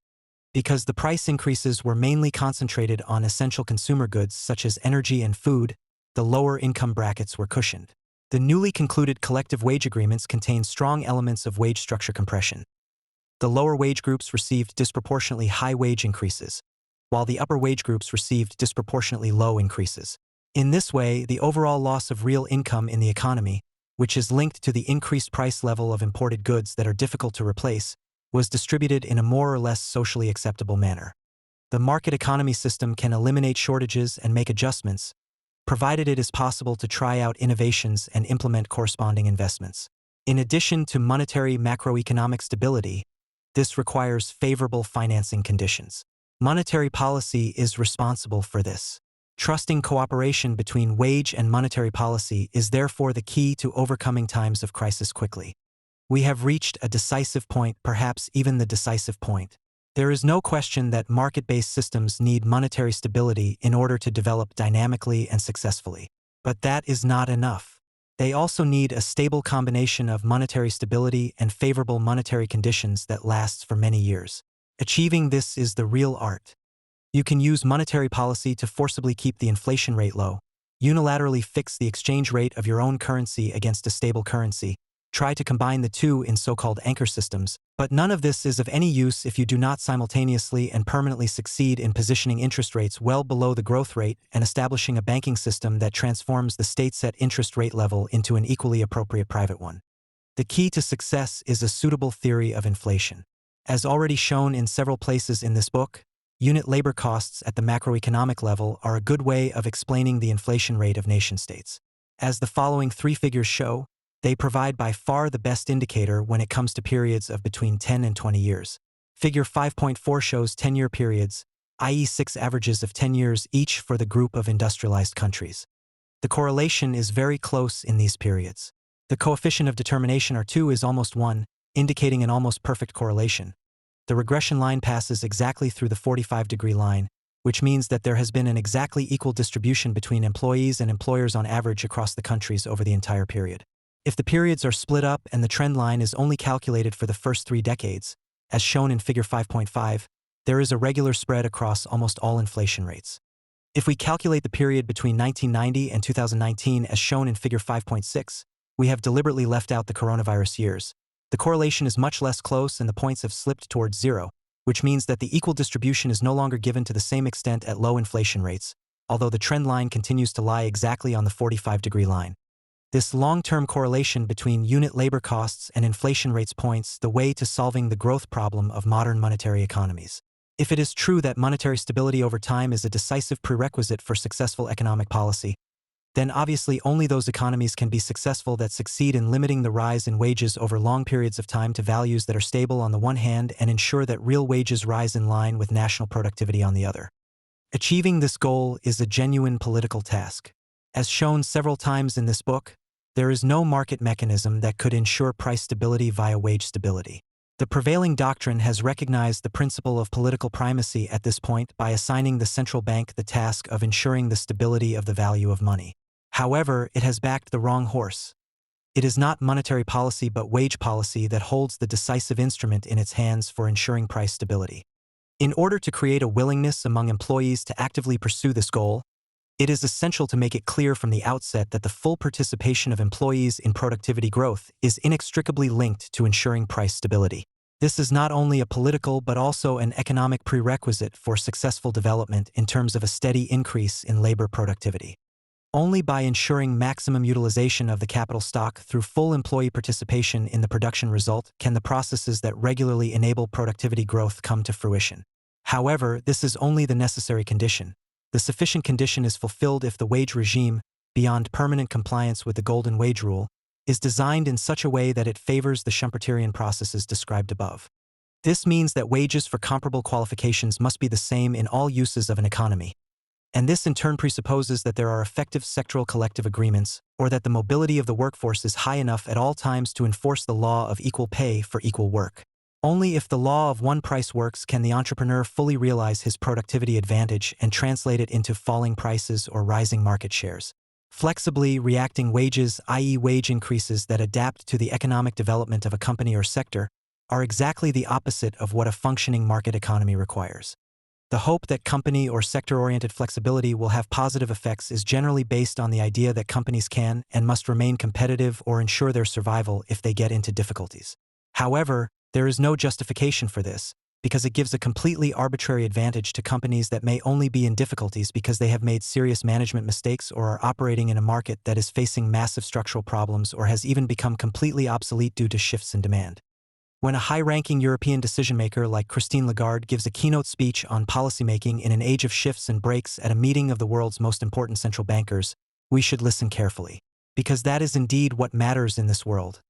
How do you manage the inevitable structural change without making serious macroeconomic mistakes? The ECB president's answer sounds plausible at first glance. Large-scale reallocations can also lead to rising prices in growing sectors that cannot be fully offset by falling prices in shrinking ones, owing to downwardly sticky nominal wages. So the task of central banks will be to keep inflation expectations firmly anchored at our target while these relative price changes play out. End quote. However, the addition with the sticky nominal wages makes one sit up and take notice. Apparently, Lagarde suspects that wages are rising in a sector where sales are booming and falling in another that is shrinking. Is that true? In the type of market economy we know, do wages adjust flexibly upwards and downwards to sectoral developments or to those of the industries or even the companies? And if they do not, should we wish for a market economy in which wages are flexible in the sense of Lagarde? This is about a central operating principle of the market economy, and anyone who misunderstands this can never make the right policy. You have to imagine from the worker's point of view what happens in a structural change when wages are flexible. The engineers in the favored sectors, let's say those who work for the manufacturers of products relevant to climate protection, receive higher pay because their trade is booming, while the engineers in the disadvantaged sectors, let's say in the automotive industry, have to cope with falling wages because their trade is on the decline. How long will that last? When will the engineers in the automotive industry say, "How can we have falling wages when we can easily do the same work as the engineers in the booming industries? So let's move to where there is more money." If employees are able to compare the wages paid by different companies in different sectors for a certain comparable qualification, they will migrate. They apply to the companies that offer the highest wages. In this way, wages for a certain qualification are quickly and easily equalized across industries and companies, and no company can avoid this because otherwise it would simply not be able to get certain skilled workers. In Lagarde's diction, however, wages are then inflexible because the prices of products in the various developing sectors may no longer be able to react differently. Those that are in danger of falling cannot stop or even prevent this by lowering prices, and the sectors that are on the upswing do not have to pass on any wage-related cost increases in their product prices. It is fundamental for monetary policy to understand that in a functioning market economy, there is no mechanism that could ensure that price increases in booming sectors are offset by price reductions in less favored sectors. The idea that it is due to inflexible, sticky wages if this does not happen is wrong and dangerous. With such a view, monetary policy tends to generally blame employees for too little price flexibility and react by raising interest rates. However, if structural change leads to temporary shortages and certain sectors are able to push through such high price increases that the overall price level temporarily rises, raising interest rates is the exact opposite of what the economy needs. Ensuring that wages rise on average at the same rate as average productivity, plus the politically set inflation target, not only ensures price stability, but also an appropriate and positive development of domestic demand. In such an environment, additional positive impetus for investment activity is created by a monetary policy that sets an interest rate that is significantly lower than productivity growth. Productivity growth is in fact the decisive threshold for interest rates, as interest can only be paid in a sustainable manner from productivity growth that always benefits companies in full under the conditions of a sensible wage policy described above. Interest, regardless of the form it takes, is an immediate product of the economic success of a company or all companies in an economy. They can only offer lenders, usually banks, or providers of capital, holders of shares or corporate bonds, remuneration if they generate profits in line with productivity growth from the capital they have in combination with the labor they use. If the companies can pay the banks a positive interest rate, the banks are in turn able to offer a positive deposit rate. Although this will be lower than the lending rate charged by the bank, investors who have chosen a relatively safe investment can also participate in the increase in company profits, even though they have not become immediate shareholders in the companies via share purchases. For banks, the existence of an increase in productivity in an economy therefore ensures that they can realize the traditional business model of collecting savings from private households and issuing loans. Maturity transformation is by no means just about banks having to obtain short-term money from somewhere in order to lend it out over the longer term. Lending and the associated money creation do indeed work without savings deposits. But banks must allow their deposit customers, i.e. savers, to share in the interest income that the banks earn from their lending customers. Otherwise, savers would join together to form funds that make their money available to credit customers. After all, such funds do exist. The stock market is the playground for investors who do not want to earn interest via the banking sector, but prefer to receive returns directly. To the extent that banks have savings deposits from savers in their accounts, they have to pay interest on them, which, depending on the competition in the banking sector, should not be too far removed from the lending rates that banks charge their credit customers. The more savings deposits a bank has, the more loans it has to grant, not to say get rid of, if it does not want to go bankrupt, or it lowers its savings interest rates. However, how far it can go depends on competition in the banking sector. As explained above, the central bank sets the pace at the short-term end of the interest rate spectrum with its key interest rates, which are then translated into longer-term and long-term interest rates. The longer time horizon is the more expensive because it involves more risks, but in a functioning banking system it can never deviate completely or even largely from the value set by the central bank over a longer period of time. If you prepare the data for large and important developing countries for which corresponding figures are available in the same way as we did for the major industrialized countries in section 1.13, it is easy to see that most countries outside Asia have rarely had the macroeconomic conditions that are absolutely necessary to be economically successful and catch up. We have presented the data in two different ways, once in nominal terms only and once as a comparison of real gross domestic product and GDP per capita, with nominal interest rates including the inflation rate, but the result is clear in each case. Overview 7a to 7c shows the results for 9 developing countries in the available time periods. The People's Republic of China is in many respects the benchmark, i.e. the country that has been economically successful in almost every respect. From 1980 to the present, China has practically always enjoyed favorable monetary conditions. Nominal interest rates, we have chosen an average lending rate here, have always been far below the growth rates of nominal gross domestic product. This is also clearly illustrated in real terms. The real growth rate has been above the interest rate level since the mid-1990s. The interest rate charged by the central bank is significantly lower than the bank interest rate. It must therefore be stated for China in recent decades that the central bank has ensured high profitability of private investment activity with stable inflation rates and low interest rates. With a very stable inflation rate, the Chinese central bank has been able to create favorable monetary conditions, especially since the mid-1990s. If we add to this the fact that the exchange rate of the Chinese yuan against the US dollar has stabilized at a low level since 1993, China is the prime example of how to do it right over these 3 decades. Looking at the same time series for Brazil, on the other hand, it is obvious that there have practically never been monetary conditions here that would have allowed catch-up and satisfactory economic development. Apart from brief phases, the nominal interest rate was always higher than the nominal growth rate, not to mention the real development. Despite far from excessive inflation, Brazil has never managed to offer private investors stable and favorable conditions in the 3 decades under review. If we turn back to Asia, we find the Republic of Korea, a country that is undoubtedly one of the long-term success stories in terms of economic development. Here too, with the exception of the major Asian crisis in 1997 and 1998, the right constellation can be observed in nominal terms. The interest rate was almost always below the nominal growth rate, and real GDP growth in the Republic of Korea was also almost always above the short-term interest rate. As in China, the inflation rate was very stable for several decades and allowed monetary policy to create good investment conditions. In Indonesia, the situation is less clear than in other Asian countries. Interest rates and nominal growth are roughly balanced. However, a look at the real figures reveals that the position of the lending rate is far removed from Chinese conditions. This country in particular shows the brutality with which the Asian crisis hit. Interest rates were raised to astronomical levels in order to stop the decline of its own currency. At the same time, the devaluation led to enormous price effects. A dichotomy can be seen in India. In the first phase up to the turn of the century, for example, interest rates were relatively high because the inflation rate was always in the 10% range. After that, the inflation rate and interest rates fell and the growth/interest rate ratio improved. In real terms, the yield curve has converged considerably with the real growth curve in recent years. For India, however, the absolute and per capita growth rates are diverging noticeably. In the pictures we have looked at so far, a pattern has emerged that suggests that countries with high inflation rates are hardly in a position to create favorable monetary conditions. Mexico is a striking example of this. Until the turn of the century, high inflation rates were the rule there, accompanied by high nominal interest rates. Over the past 20 years, things have clearly improved, but by no means as they should be in a developing country.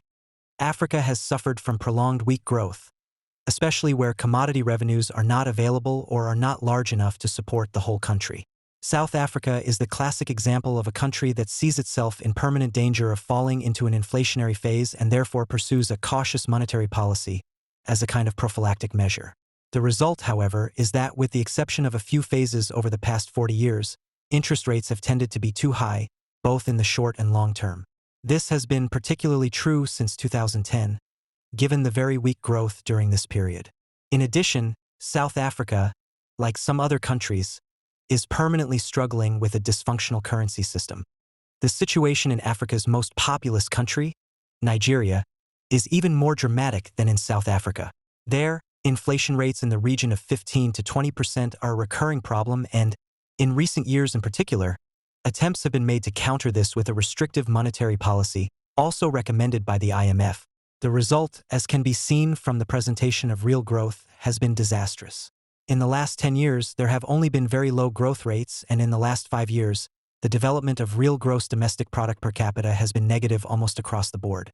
Our final example is Vietnam, where positive monetary conditions have been achieved since the turn of the century. With the exception of the years surrounding the global financial crisis of 2008/2009, the short-term interest rate is at or even below the real growth rate. As a result, the country has managed to achieve relatively stable growth. If one tries to summarize the results clearly, an impressive picture emerges. If one calculates the average growth/interest rate ratio over the period since the beginning of the century, or the years for which values are available, the differences between the countries become apparent in absolute clarity. The People's Republic of China leads by a clear margin when it comes to creating suitable monetary conditions, followed by the Asian countries of Vietnam, India, Indonesia, and the Republic of Korea. South Africa and Nigeria follow a long way behind. Mexico is almost exactly on the zero line and thus in second-last place, but far below Brazil, which brings up the rear with a gap of more than 8 percentage points between interest rates and growth. The illustrated situation becomes even clearer when averages are formed for the growth/interest rate ratios over shorter periods. In Figure 5.7, this is done with 3 10-year averages and 1 13-year average. In this way, conclusions can be drawn that shed a bright light on developments in the global economy over the past 40 years. In the graph, a high figure in the ratio means that growth conditions were good in this time frame. Those below the zero line, on the other hand, have made fundamental mistakes in macro management that could hardly have been corrected by other measures. Obviously, the 3 Asian countries, China, Korea, and Vietnam, managed to keep the ratio in an extremely favorable region for economic development over the entire period under review. With values between 5 and 10% in the 30 years from 1980 to 2010, these countries have shown how economic catch-up must be accomplished from the macroeconomic side. Only India and Indonesia were able to create similarly favorable conditions in the first 10 years of the century. In contrast, Brazil, Mexico, and South Africa have lagged well behind the Asian countries since the start of our series of observations, and Brazil has even fallen completely behind since the turn of the century. Although conditions have deteriorated somewhat for all economies since the major global financial crisis of 2008/2009, it is still the same countries that are at the top and those at the bottom. A particularly tragic case is Nigeria, which had a very good score in the few years for which we have data from the first decade of the century. In the meantime, however, the country has plunged into negative territory, which inevitably means that the only way to turn the tide is through the massive use of expansionary fiscal policy. However, Nigeria and comparable countries have even less of this tool at their disposal than expansionary monetary policy. Mexico and South Africa have also been close to the zero line since 2010 and have consequently failed to achieve a green branch in macroeconomic terms. The actual growth trend was far too weak to allow these countries to catch up. Overall, it is clear that the often admired Asian economic miracle is rooted in factors that have been largely ignored in the discussion to date. Many structural and political factors have been analyzed and discussed, but the central macroeconomic factors have been overlooked. Obviously, as can be seen from the figures in which the inflation rate is also shown, favorable monetary conditions are most likely to be achieved where the government's income policy succeeds in keeping the rate of price increases relatively stable in a moderate range. Only then will there be a real wage and a real interest rate that can be used by consumers for consumption and by companies for investment, even if there is a high degree of uncertainty about the future. If an economy is able to pay a positive interest rate over long periods of time because it realizes sustainable productivity growth, it can issue a currency that can be exchanged relatively freely with others. This means that only geographical regions that function in this way can produce functioning currencies. Attempts to create currencies that are not backed by a region, such as so-called stablecoins, are doomed to failure from the outset because they are not backed by a functioning economy with the ability to generate productivity and therefore interest. Currencies must be exchanged internationally in such a way that Schumpeterian conditions prevail for all countries involved, both domestically and in transactions with foreign countries. This implies that exchange rates strictly follow purchasing power parity at all times and everywhere. Interest and profit differences as a result of different productivity developments between the countries involved must be accepted in the same way as different developments within a country. From a global perspective, there is therefore only one sensible option for determining currency relations: constant real exchange rates. We should actually strive for this globally, but it is already failing to be realized in the European single market. So far, we have dealt with the economics of a closed economy. That was economics for the world as a whole. Now we need to open up the analysis to the treatment of international relations. All economies in the world are more or less open, which means that part of what they produce is not consumed domestically but abroad, and that they rely on goods and services produced abroad for their consumption and investment. This raises the question of whether it is not appropriate to explain the relationships between countries with the same theories as the relationships between the regions of a country. At first glance, this sounds plausible. Why should the relationships between different countries be fundamentally different from those between the different regions of a country? Isn't the entire globalized economy one big internal market? The answer could hardly be clearer. No. Not even in the European Union and not even within the EMU has it been possible to establish a genuine single market, despite massive efforts over many decades. Even if all institutional hurdles were removed, the fact would still remain that nation-states have different levels of prosperity. Because the capital stock built up in the past is never the same in two economies, wage levels are different, and this has huge implications for the ability to trade freely internationally with other countries. We therefore need to look closely at the question of what an economic theory should look like that is not based on general equilibrium theory, but on the principles of a dynamically evolving system as we have outlined above. Is there even a theoretical basis for an international set of rules with relatively free movement of trade and capital on which the nations of the world could rationally agree? In public discourse, the idea is often put forward that the principle of competition between companies can also be applied to states. Just as companies are forced to compete in a market, countries should also compete with each other. Companies can operate successfully by undercutting their competitors in the same market segment. Companies that bring a certain quality of a certain product onto the market at lower prices than their competitors have the opportunity to take market share from their rivals. In this way, a company can increase its production, including jobs and its profits. Why shouldn't states do exactly the same? In order to improve its own position, each state could support its national companies with suitable political measures in order to ultimately strengthen the country as such in its international position. In the form of location competition, this idea experienced an unexpected renaissance in Germany and other European countries in the 1980s and 1990s. Even today, few words are used more frequently in politicians' Sunday speeches than competitiveness. The idea is that the country that is successful will force other countries to adapt so that everyone ends up doing business more efficiently. However, the crucial question, namely under what circumstances entrepreneurial competition actually leads to an improvement in the situation of society as a whole, and whether this can be easily transferred to competition between countries, was never seriously asked in the discussions about location competition. Competition was regarded as good and valuable per se, so that any relativization or consideration was forbidden from the outset. The significance of the Schumpeterian dimension of entrepreneurial competition for new production processes and new products, which we have already discussed in detail, was not even remotely appreciated. As long as there was no recognized doctrine that could explain the benefits of foreign trade without resorting to absolute benefits of one country, and consequently no need for foreign trade surpluses to describe the meaningfulness of international trade for all countries involved, it was natural to treat international exchange no differently than exchange between firms at the national level. Companies try to make a profit, i.e., to earn more than they spend. For countries, too, it therefore had to be the case that those who manage to earn more than they spend are successful in international trade. The balance of foreign trade was therefore declared to be the decisive measure of the advantageousness of trade. Only the country that had a surplus could say that it had done business successfully.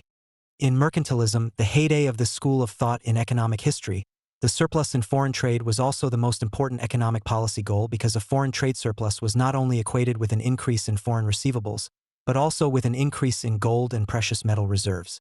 After all, foreign creditors could only settle their outstanding bills with precious metals. Consequently, every surplus meant an increase in one's own wealth and power, which could be used to wage expensive wars, for example. Surpluses also served to promote employment at home, because it was known that imports displaced domestic labor. It is worth noting that the employment argument was already associated with wage cuts under mercantilism. In the heyday of mercantilism, i.e. between the beginning of the 16th century and the end of the 18th century, it was seen as perfectly normal to increase the competitiveness of national economies by lowering wages. The natural consequence of this practice, namely the plight of workers, was also clearly recognized. In a standard work of foreign trade literature, Studies in the Theory of International Trade by Jacob Viner from 1937, one finds the following remarkable passage. The dominant doctrine, in consequence, advocated low wages as a means of stimulating the worker to greater effort and of increasing England's competitive strength in foreign trade by lowering the money costs of English products. Sir James Stewart was merely expressing in blunter fashion than was common the position implicit in much of the mercantilist treatment of the labor question when he stated that the lowest classes of a people in a country of trade must be restrained to their physical necessary. End quote. This prompted Viner, one of the founders of the Chicago School of Economics, to remark that workers were regarded by mercantilism as a set of somewhat troublesome tools rather than as human beings. It is also interesting how Viner describes the position of one of the founders of the Classical School of Economics, David Hume. Hume conceded that high wages resulted in some disadvantage in foreign trade, but insisted that, as foreign trade is not the most material circumstance, it is not to be put in competition with the happiness of so many millions. This means nothing other than that the classic authors David Hume and Adam Smith, the founders of economics in the modern sense, already knew in the 18th century what has to be painstakingly learned again today.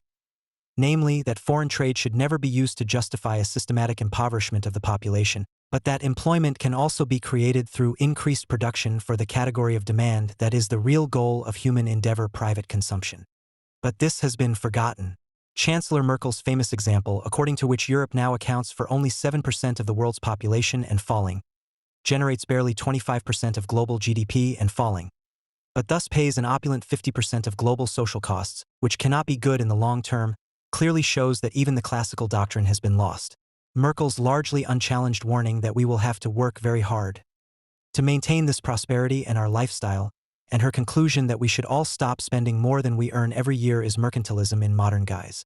The 50% of global social costs that Merkel calls for Europe to reduce are of course covered by European productivity and are not a real problem, but they are an excellent argument for further general cuts in wages and social benefits. However, if Europe thinks in such terms, conservative politicians all over the world will try to impose something similar, which means nothing other than that, as expected by mercantilism, there will be a global race for the lowest wages and social standards, in which the workers, these somewhat troublesome tools, will eventually end up at subsistence level. The attacks by the European Commission under Ursula von der Leyen against the People's Republic of China in mid-2024 fit exactly into this pattern. First of all, however, we note that the classical authors have succeeded in overcoming the obvious microeconomic view with a relatively abstract doctrine, which says that every country can do itself and, at least in the modern version, all other countries, a service by trying to increase national competitiveness and forcing its trading partners to follow suit. This is more than amazing and speaks to the ability of leaders from over 200 years ago to bring serious intellectual disputes to a conclusion. A competition between nations is crazy because logic tells us that not all countries can achieve the goal of a surplus. Consequently, trying to compete each other down in order to achieve surpluses would constantly worsen the overall situation of the world. What was possible 200 years ago is no longer possible today. Hardly anyone has contradicted Merkel's mercantilism thesis. The German current account surplus is now seen by the German public and politicians as a great achievement that must be defended at all costs. European criticism of this has largely fallen silent, and the EU Commission is not even trying to sanction Germany for breaking the rules. Even the USA, whose Treasury Department in its annual currency reports actually makes a largely appropriate diagnosis of the situation of the surplus nations, refrains for political reasons from taking retaliatory measures against Germany. Despite the great tribute we pay to the classical doctrine of free trade in overcoming mercantilism, we explain below that even the classical hypotheses have little to do with the reality of trade between nations. This is tragic, precisely because overcoming mercantilism was undoubtedly a magnificent intellectual achievement. But overcoming a false doctrine is different from creating a new and at the same time appropriate theory. In particular, the theorem of comparative advantage, which has captivated economists for over 200 years, must be completely discarded.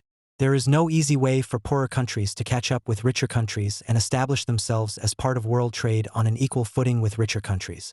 This has enormous political implications.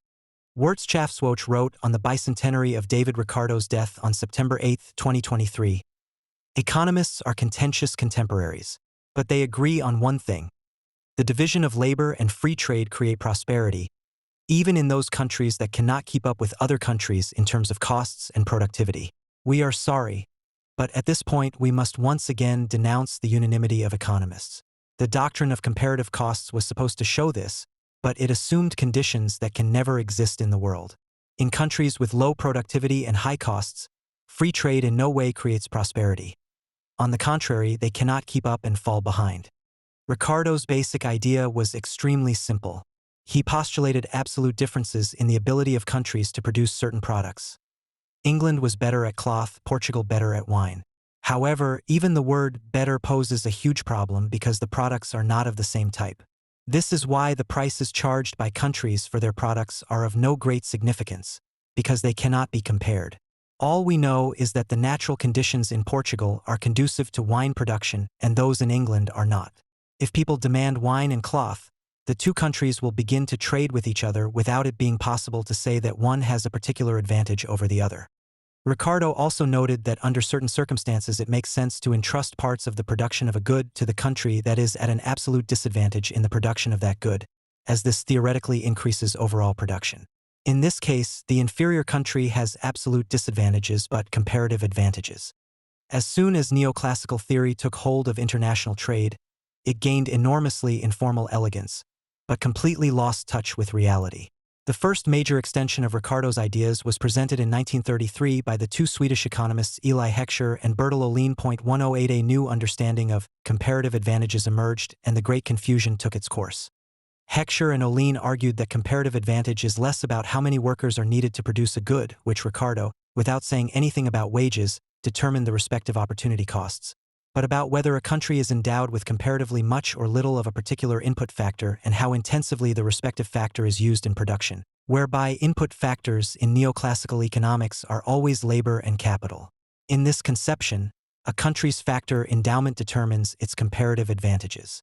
This is where the nonsense begins, because the relative scarcity or relative abundance of factors in neoclassical economics does not determine how high the prices of products are and thus how competitive they are. The most common way to formalize the HO model for Heckscher and Ohlin is a simple two goods and two factors model. Capital is an additional input factor and substitution between labor and capital is possible. The share of each factor of production is determined on the basis of the relative prices of labor and capital, which in turn depend on the relative abundance and marginal product of each factor. In countries where labor or capital is abundant and cheap, firms will produce labor-intensively or capital-intensively. In a substitution model, as explained above, the prices of labor and capital determine the type of production, but not the price of the product. After all, the assumption is that any product can be produced competitively, i.e. always at the same price, with any combination of labor and capital. There are no absolute advantages or disadvantages in this model, which is why it cannot say anything about comparative advantages. Let's assume that the two goods are cars and textiles. Under autarky, i.e. without trade, both countries produce both goods according to their production possibility curve, which specifies all possible production combinations for given resources. If the countries open up to free trade, the relative factor endowment influences the composition of exports and imports. The theory now says that the comparative advantage of each country lies in the production of the good, for which the relatively more common factor is used intensively. Thus, the country that is richly endowed with capital has an advantage in the production of capital-intensive goods, in this case cars.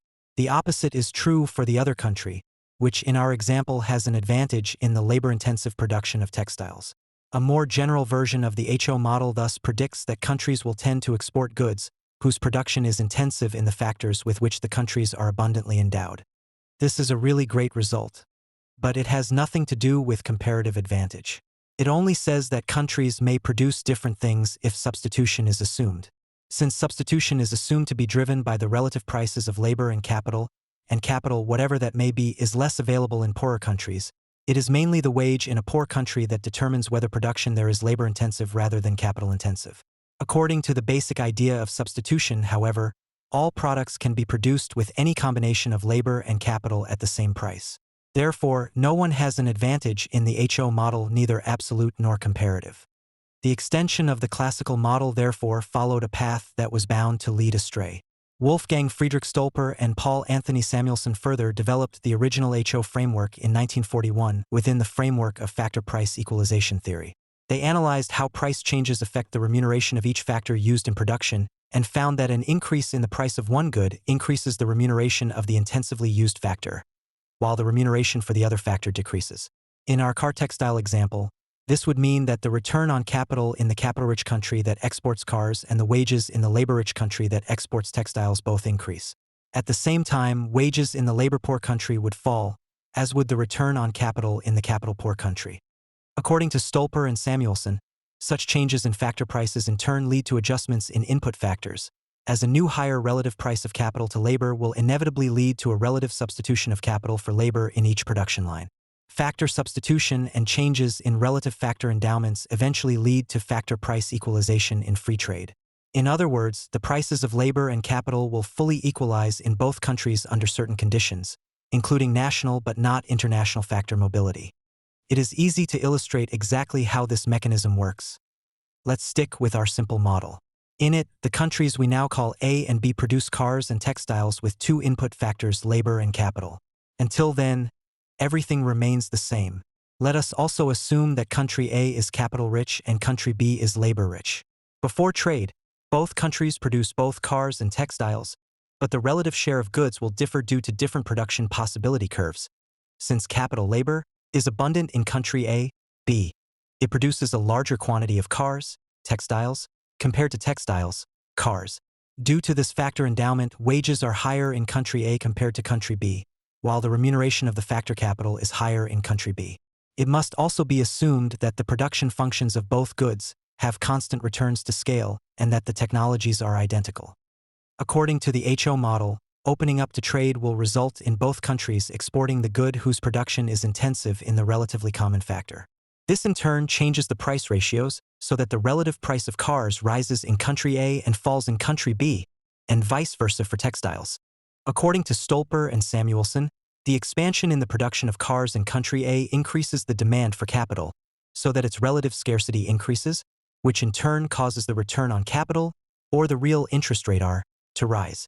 In country B, the increased production of textiles leads to an increased demand for labor and thus to higher wages. In line with the core statement of the theory, the wage of the relatively abundant factor rises and that of the relatively scarce factor falls.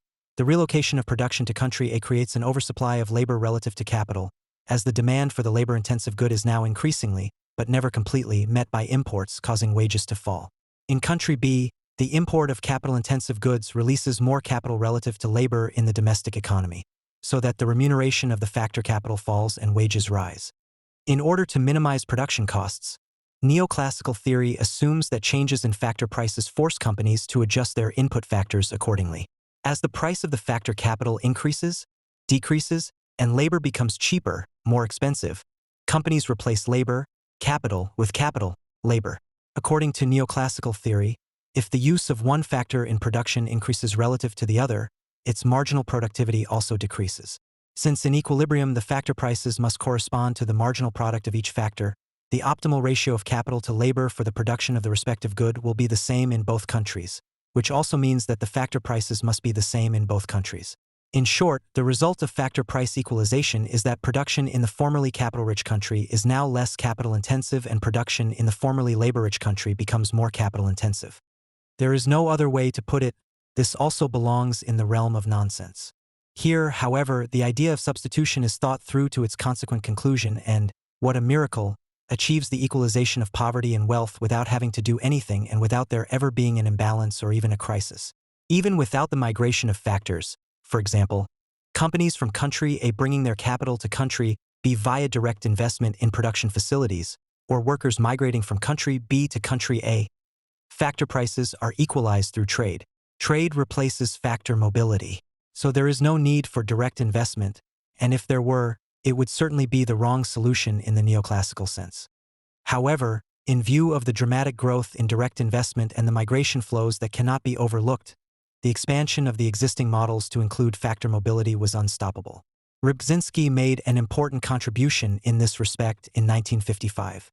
He found that an exogenous increase in the supply of a factor leads to a disproportionate increase in the production of the good for which this factor is used intensively. Thus, an increase in the supply of labor results in a disproportionate increase in the production of labor-intensive products, whereas an increase in the supply of capital results in a disproportionate increase in the production of capital-intensive products.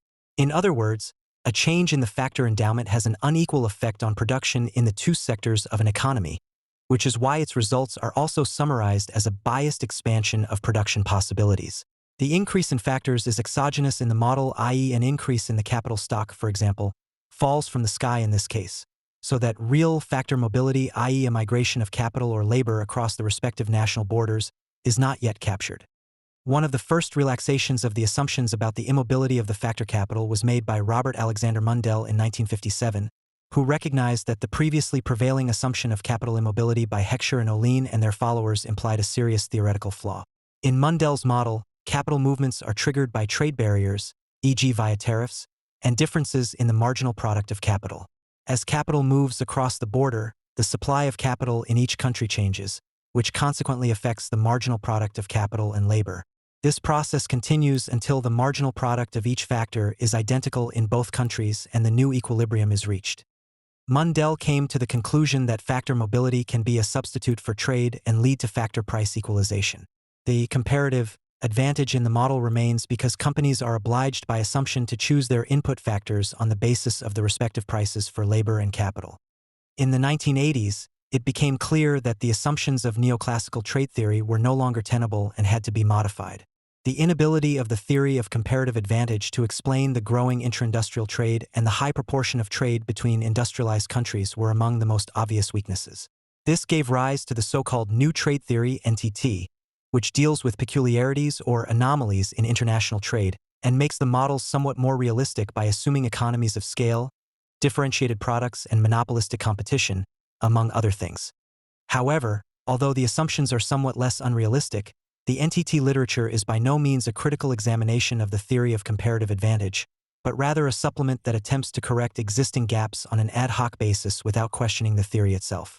The NTT literature is often limited to certain specific issues of international trade, such as how firms serve foreign markets or how different market structures affect trade.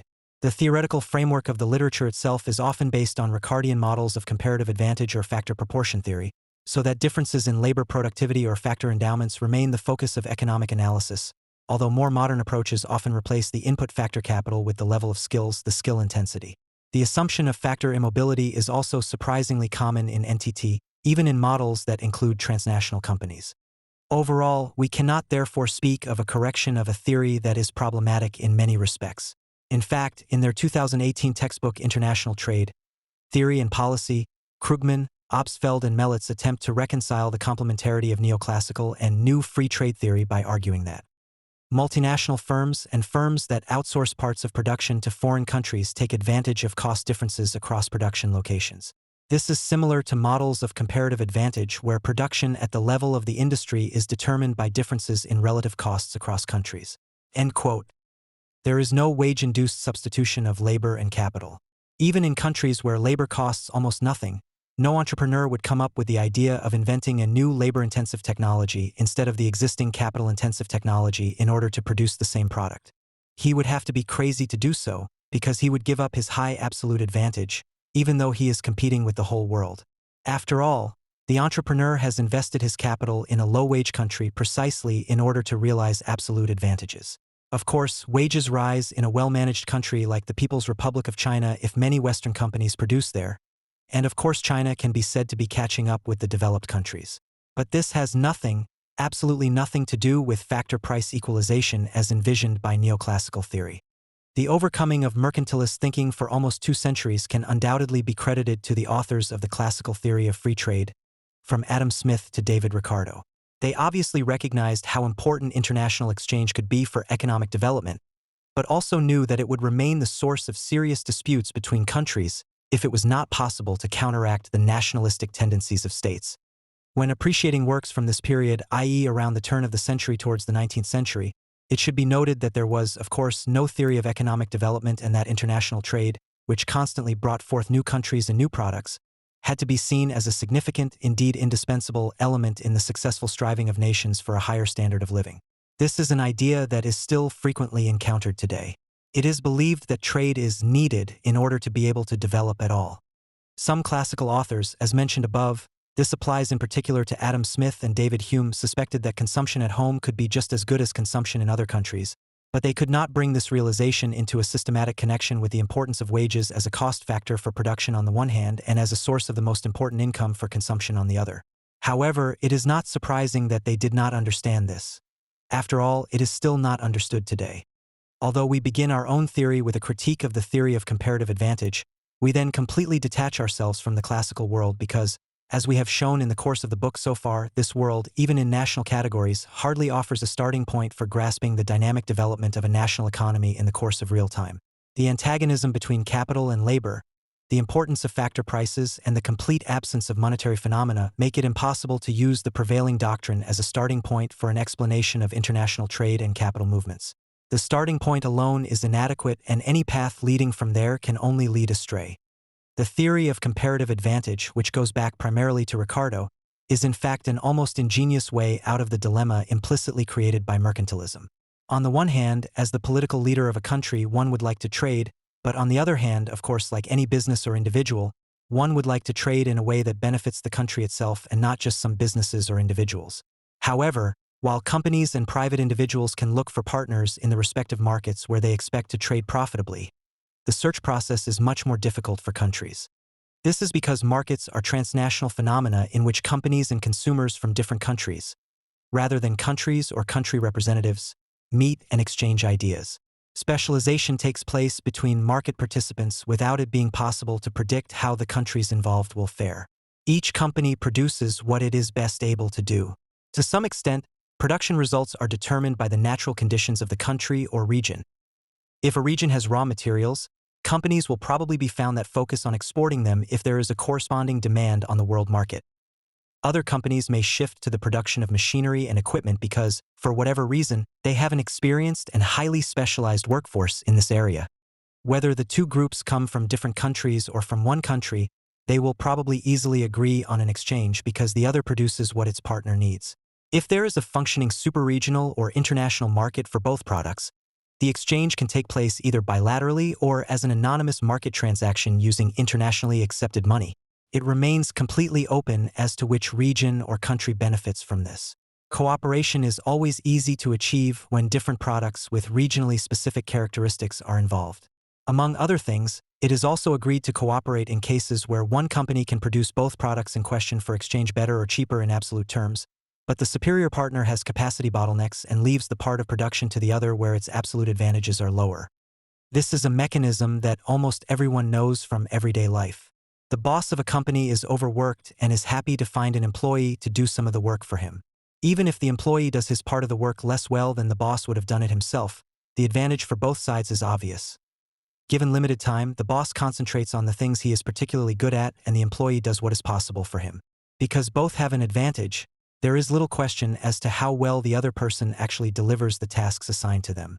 Only if the quality of the work delivered by the employee is unsatisfactory does the idea of questioning the division of labor arise again. This triviality is the principle of comparative advantage. Ricardo succeeded in building a theory out of this simple everyday connection, which has probably shaped economic thinking in the field of international trade more than any other doctrine. This was probably only possible because of a special constellation of arguments created by mercantilism. On the one hand, the mercantilist assumption that only those who had surpluses would profit from trade could not be easily dismissed. On the other hand, it was clear to any sensible person that not all countries could have surpluses and that all attempts by states to achieve surpluses for their own country through protectionist interventions would ultimately do nothing but harm. The state can only intervene directly in trade and give all companies from its own country an absolute advantage by imposing an absolute disadvantage on the others, the deficit countries. On this basis, trade is questionable from the outset. In order to justify free trade at all and to counter the mercantilist assumption that trade only makes sense in the case of absolute advantages and the accumulation of surpluses, it had to be argued that trade that is not based on absolute advantages and surpluses can also make sense. This is exactly what the principle of comparative advantage did. Its inherent logic is compelling, which is crystal clear from the numerical examples usually used in its defense and which everyday experience suggests to everyone anyway. Consequently, from then on it was possible to build a seemingly seamless argument in favor of free trade, which boiled down to the assertion that advantageous trade, the advantageousness of which could not be measured by surpluses and deficits, was possible for both sides. However, whether the principle of comparative advantage applies in the real world is a completely different question. Once again, we reach a point where the prevailing doctrine in economics solves a problem and transfers the solution immediately to reality by making appropriate assumptions. Whether these assumptions are realistic is hardly ever checked. Economics is content with the statement that the world could be like this, but refuses to ask whether it really is like this. This has nothing to do with science. If you cannot carry out practical experiments to check under which conditions the expected effect actually occurs, you have to systematically carry out thought experiments that approach realistic conditions step by step. However, economics has not come 1 millimeter closer to such a scientific methodology in the past 200 years. In this case, the thought experiment is quite simple. As I said, the connection as such is as trivial as it is indisputable, which means that the theory of comparative advantage is not wrong per se. However, it is questionable whether this is a correlation that can be called a theory. The term is generally understood to mean understanding and explaining processes that take place in reality. There is much to suggest that the theory of comparative advantage is not a theory in this sense, but merely an intellectual game used to discuss possible constellations of the division of labor between two people, but which has not been tested for its applicability to the relationships between countries. In order to understand the relationships between countries with a market economy that trade with each other, we need to ask which signals and how they ensure that the companies in the countries involved behave like the boss and his employee in the example above. After all, the special thing about this example is that the two explicitly collude. The boss has too much work and, by transferring some of his previous tasks to the employee, voluntarily relinquishes the use of his absolute advantages. For companies in a market economy, we generally do not assume that such agreements exist. For this reason, they are even explicitly excluded in competition theory and even prohibited in competition policy. In the practice of real market economies, it is not about the limited potential of two people and two countries and the limits that are set to their production possibilities, but about open processes in which new players are constantly appearing to secure production possibilities and in which all companies are constantly trying to expand their production capacities. To simplify matters, let us first take the example of two countries with a large number of companies that have to assert themselves in a large number of markets and compete with each other in some markets. Let us further assume that various companies in country A have absolute advantages in the production of a product, say steel, relative to a number of companies in country B, which is a developing country. Other companies from country A have absolute advantages in another product, say machinery. This is where things obviously get complicated. Some companies in developing country B might have comparative advantages in steel, but how should they realize them?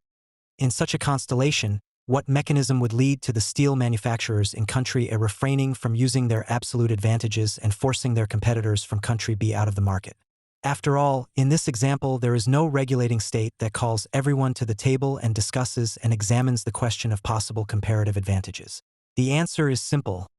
No such mechanism exists. Every company in country A that has absolute advantages will defend them tooth and nail. After all companies want to be world market leaders and would never dream of giving up its own production opportunities in favor of a company in country B. If a company in country A is no longer able to meet global demand for capacity reasons, it or one of its competitors at home will invest massively in order to be able to meet any increase in demand. The same applies to the producers of machines in country A. But where does that leave the producers of both products in country B? Can they not get in touch with the companies in country A and point out that it would be efficient to share the work just like the boss and his employee? The answer is again simple. In the case of the boss and the employee, this is only possible because they have explicitly agreed and because the boss in particular has an interest in not working more than is manageable for one person. For companies in competitive markets that are not subject to quantitative restrictions on their production, there is no incentive whatsoever to enter into or even consider such a deal. It follows that the only way to save the comparative advantage thesis is to introduce a completely unrealistic assumption.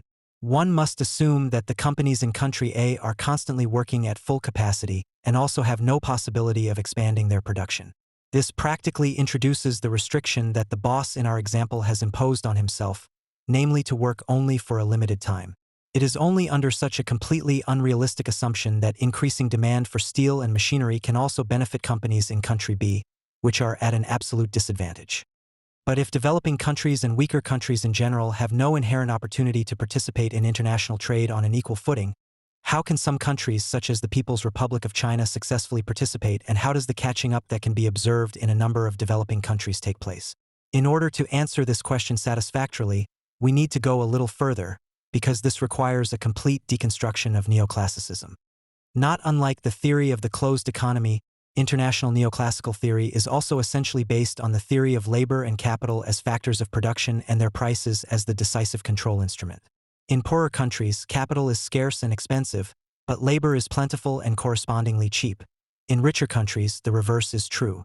Consequently, poorer countries will specialize in the production of those goods that are produced in a labor-intensive manner. Richer countries, on the other hand, will specialize in those that are produced in a capital-intensive manner. This idea is wrong. Even in international economic relations, there are no clearly defined factor prices that determine the production technology used by companies. Let us take capital. The price of liquid capital is determined on a global market and applies, with certain discounts and premiums due to currency risk, to all countries. Just as it is not possible to observe that companies in industrialized countries are accelerating capital intensity because the price of capital on the capital market has been close to zero for many years, it is also not possible to observe that global marketable products are produced more labor-intensively in the developing countries that can produce them than in the industrialized countries. Nor do companies know the real price of labor in either poor or rich countries because, as explained in detail in Chapter 4, they do not know the prices that will sooner or later arise at a certain wage level.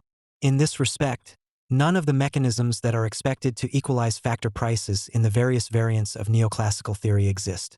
Because the specialization of the countries involved has never taken place on the basis of relative factor prices, there is also no factor price equalization, although we can observe a certain equalization of living standards between some regions in the developing world and the industrialized world. However, there are completely different reasons for developing countries catching up, which we will explain below. In principle, the behavior of companies across borders is no different from that within national borders. Companies try to make a profit under the given conditions for the prices of inputs, capital and labor that is sufficient to service loans and to cover the return on capital employed expected by equity providers, taking into account the specific risks of the business. We have explained that, under conditions of reasonably organized competition, the only way for companies to set themselves apart from their competitors is to increase the labor productivity of their own operations.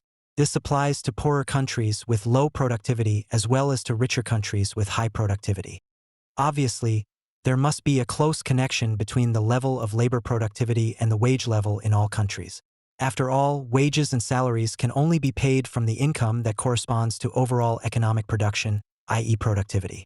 If workers' incomes were constantly rising faster than the growth rate of labor productivity, companies would have to raise prices, so that the result would merely be higher inflation, but not a higher wage level. Although the capital stock in the poorer country is lower, which certainly limits the quantity of products that can be produced for the world market, it is still able to compete for some products even beyond random natural advantages if the simple conditions mentioned above are met. A lockstep in economic dynamics and a real catch-up of the developing country can also be roughly described on the basis of these variables. If both countries have similar inflation targets, unit labor costs can expand in line with the inflation target regardless of the pace of productivity growth in both countries. If, for example, productivity in the developing country rises more strongly than in the industrialized country, it is possible that real wages there will also rise faster without jeopardizing the similar development of competitiveness, i.e. the constancy of the real exchange rate. Then there would be both nominal convergence, i.e. a uniform development of the inflation rate, and real convergence, i.e. a convergence of living standards and the developing country catching up. Given these correlations, rejecting the idea of comparative advantages as a theory does not necessarily mean rejecting trade between countries in principle. After all, it is possible at the macroeconomic level to achieve a balanced situation in terms of competitiveness between all countries. However, the question of whether one can expect such a constellation of equally high absolute costs to occur in the poorer countries and what this means below the macroeconomic level must be answered in detail. In addition, it must be clarified what consequences this constellation has in terms of currency relations. We have inadmissibly assumed a single currency. As we will see, the preconditions and consequences are by no means easy to explain. Trade between nation-states must never become a one-way street. This applies to the global balances of exports and imports, but must also apply to the corporate structures with which each country engages in international trade. No country should have to sacrifice functioning industrial and technological structures to the international division of labor. They are crucial for the future prospects of the population because they are the only source of material prosperity, namely productivity progress. So as not to be misunderstood, it is not about flat growth, but about positive technological development, which is also and especially necessary in terms of protecting our planet. Every country must have the opportunity to develop and maintain key industries within the framework of international rules. All successful Asian development models have shown that real catching up is only possible with the help of the state and the regulation of international exchange. Opening up without the state and without protective rules for the catching up countries means nothing more than that the powerful become even more powerful and the rich even richer. The textbook construct of mainstream economics of comparative advantage in international trade with its conclusions regarding free trade and free movement of capital must be debunked. It is the scientific fig leaf for economic colonialism. How honest the West really is about the economic catch-up processes, the development of democracy and the protection of civil liberties in countries such as Ukraine, Turkey, but also in Poland and Hungary and other Central, Eastern and Southeastern European countries through to Russia itself and the poor countries of the global South will be decided in this field. Future peace can only be secured in the long term with new concepts. The West, and Europe in particular, must finally learn that this requires much more than open markets. After more than 30 lost years, the former transition countries have a right to no longer be regarded as appendages of the West, which, incidentally, applies equally to the developing countries. Anyone who believes that it is enough to simply offer them the opportunity to join the West, i.e. to subordinate themselves to its previous concepts without ifs and buts, was already wrong at the time of reunification. The currently so generously used concept of freedom, which in the narrower economic sense primarily conceals the dogma of free trade and the free movement of capital, cannot hide this fact either. The fact that the consequences of migration resulting from this ideology are also leading to considerable political tensions in the West can be clearly seen in the rise of populist movements with a nationalist, often xenophobic flavor. Whether it is Brexit or attempts to build a wall between the USA and Mexico, by defending neoliberalism, the West is sawing at the branch it is still struggling to hold on to. Sensible trade between countries is not possible without a sensible currency system. Leaving currency issues to the market was one of the key economic policy mistakes made after the fall of the Iron Curtain.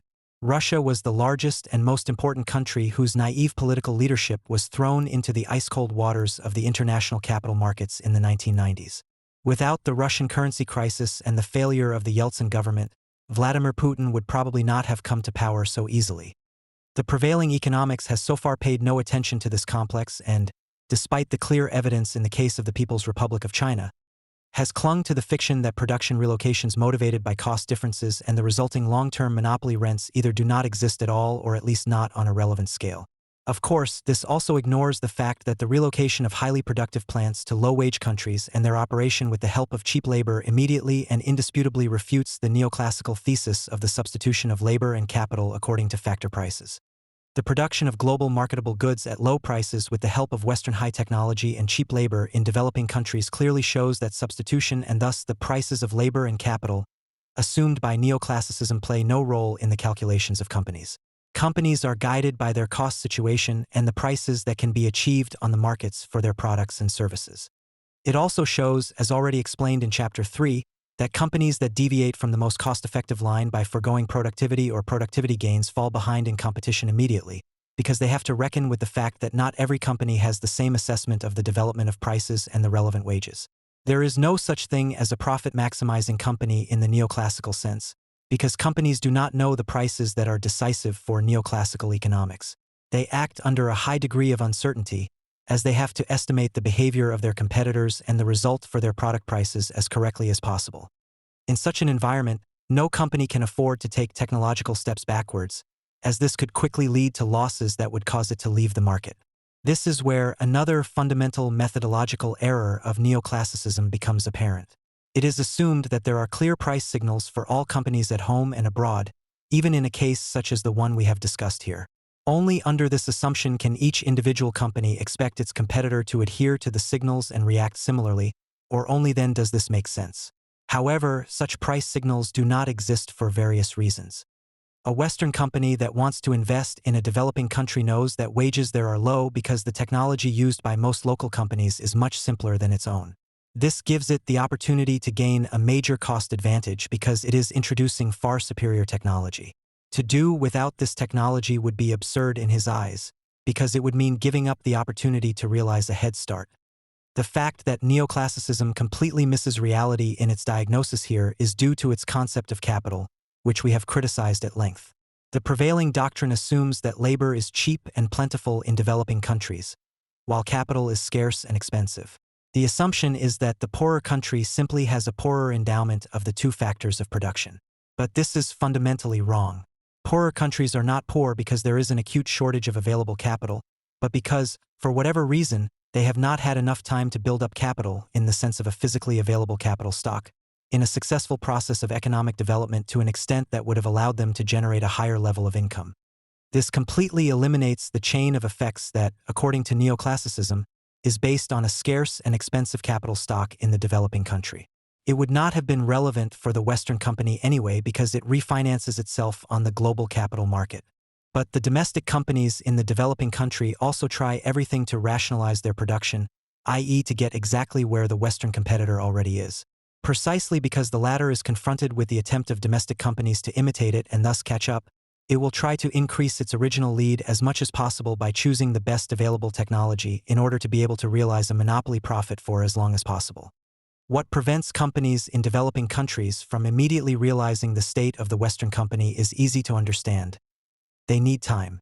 If they cannot do exactly what their Western competitor does, i.e. introduce Western technology virtually overnight, they need time to work their way up to a technology that ultimately also emerged in the industrialized countries in a historical, i.e. lengthy process.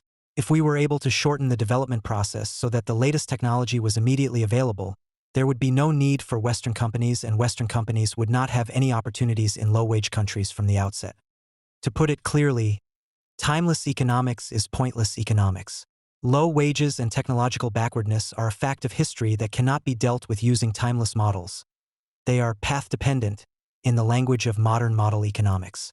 Here, too, an approach has proven its worth in which one first tries to adopt the perspective of the actors involved and to understand what information is available to them when they try to react to a certain constellation of data. Only then do we move on to an analysis that embeds their behavior in a specific context, such as economic development in this case. This approach will also guide us in the next section. One of the most interesting discussions in recent decades has centered on competition between nations, or the battle of nations in the field of trade, sometimes called location competition. The age of globalization, more than any other, was interpreted as forcing states to compete in a similar way to capitalist companies. The wealth of nations was suddenly again seen as dependent on their ability to adapt effectively to the challenges posed by the open markets for goods and capital. Countries with high capitalization, it was expected, would come under competitive pressure from trading partners with low wages and labor market standards. In particular, the availability of huge amounts of free labor in large developing countries, such as the People's Republic of China and India, would fundamentally shift the ratio of capital to labor for the entire world in favor of capital, leading to a new global wage equilibrium. Reality has apparently confirmed this expectation. In many high-wage countries in the North, wages have come under pressure and labor has no longer been able to capture the same share of productivity growth as capital, which was previously the case for many decades. Capital has apparently won temporarily.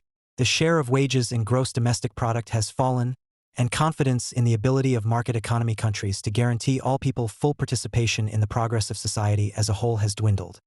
Competition between economies, as we pointed out at the beginning of this chapter, does not work like competition between companies. The model that describes competition between companies cannot be applied to countries, especially those with independent currencies. In the dynamic environment of a market economy, companies compete with each other by increasing the productivity of their work.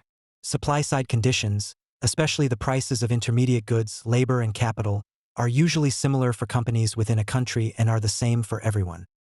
Accordingly, the success or failure of an individual firm depends on the specific value added at the firm level to the commonly traded goods and services. Companies as price takers generally have to accept the existing prices of labor for different skills and accept the price of capital. Those of them that can generate higher productivity through innovation and new products operate with lower unit labor costs than their competitors. They are therefore able to offer their products at lower prices or achieve higher profits at given prices. The former means gaining a larger market share, the latter can promise long-term strategic advantages through higher investment ratios. As long as prices for labor and intermediate goods are given, competitors adapt by using the same or similar technology. The alternative would be to exit the market because their production is no longer profitable.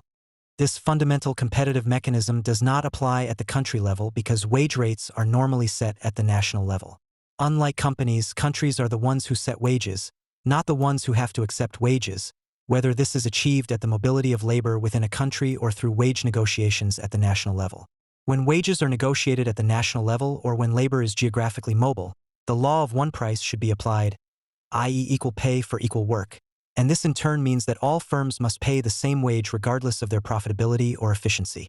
Consequently, stronger productivity growth at the level of an entire economy does not increase the competitiveness of all its companies vis-a-vis the rest of the world. Overall, economic productivity progress is normally reflected in higher nominal wages and real wages, and unchanged growth in unit labor costs. But even if, for whatever reason, this mechanism were not to work, a country with high productivity but low wages and unit labor costs would not automatically increase its international competitiveness or that of its companies. Expressed in international currency terms, prices in a country that engages in consequent wage dumping in order to increase its competitiveness would not necessarily be lower than in the rest of the world.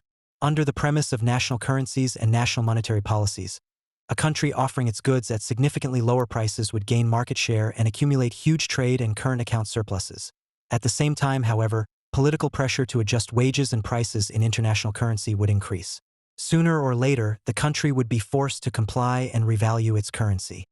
Nations can open their borders to trade and capital flows if it is ensured that their companies have a fair chance in the international division of labor and do not run the risk of constantly losing out to the rest of the world. This can only be the idea behind international trade agreements in the World Trade Organization, WTO, and other organizations. Great hopes have long been associated with the WTO. Many people still believe that if this institution were revived, the march towards protectionism could be halted. But this is a mistake. It is not the WTO that is the problem, but the belief of many governments that free trade is possible today without far more comprehensive multilateral or bilateral rules. There is no denying that the WTO in Geneva is visibly losing political significance. Not only has Donald Trump ignored and boycotted it, but bilateral agreements are increasingly taking the place of a comprehensive framework. The organization apparently no longer has any natural tasks since the tariffs that countries used to use to protect their markets have largely been dismantled. However, free trade advocates argue that there are plenty of non-tariff trade restrictions that the organization could deal with. However, this is a misunderstanding. The WTO was only a suitable forum for negotiations as long as the aim was to dismantle tariffs imposed by many sides by mutual agreement. With the disappearance of tariffs, the organization has also become obsolete. This is actually easy to understand, but the logic behind it is deliberately ignored by both the free trade apostles and the opponents of multilateral agreements. Boris Johnson, for example, believed that Britain could simply rely on WTO membership after EU membership in order to continue to enjoy free trade to the full, and was incredibly naive. A multilateral forum such as the WTO, whose existence is secured by a single simple treaty, the former GATT, can be helpful precisely when it does not have to interfere in the political circumstances of the member countries in order to achieve its objectives.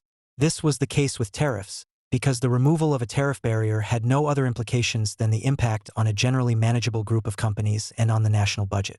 If a government was able to argue that the burden on one group of producers was at least offset by relief for another group, the tariff reductions were usually easy to sell. The situation is completely different with most non-tariff barriers. If, to use a famous example, a government gives a large domestic company that also exports a subsidy in the form of heavily discounted land for regional policy reasons, the WTO has no means of taking action against this because its treaty simply does not allow it. But even if it wanted to, it would never have the capacity to check for each individual country whether such a subsidy distorts trade flows or not. Moreover, this is a simple case. It is much more difficult in the case of national standards that hinder foreign competitors, such as health or environmental regulations that can be well justified nationally, but make it considerably more difficult for foreign companies to enter a particular market. The possibilities for throwing cudgels between a competitor's legs are almost endless if you want to get as much as possible out of free trade for yourself, i.e. your own nation, in terms of surplus demand from abroad, without ever having to fear a complaint before the WTO. Which means nothing other than that the entire idea of free trade based on WTO rules is a chimera. There can only be an expansion and deepening of trade between nations beyond the organization if the nations concerned sit down together and, in extremely laborious and protracted negotiations, examine good by good whether further liberalization is possible. They must gradually remove national regulations that potentially stand in the way of market liberalization. This is the brave new world of bilateral trade agreements, which do not look like a renunciation of sovereignty, but are exactly that to a much greater extent than membership of the WTO and recognition of its rules. Such agreements may still be acceptable if they are concluded between equally strong partners, but they systematically amount to a dictate of the strongest when, For example, the European Commission or the USA sit at the table with African developing countries.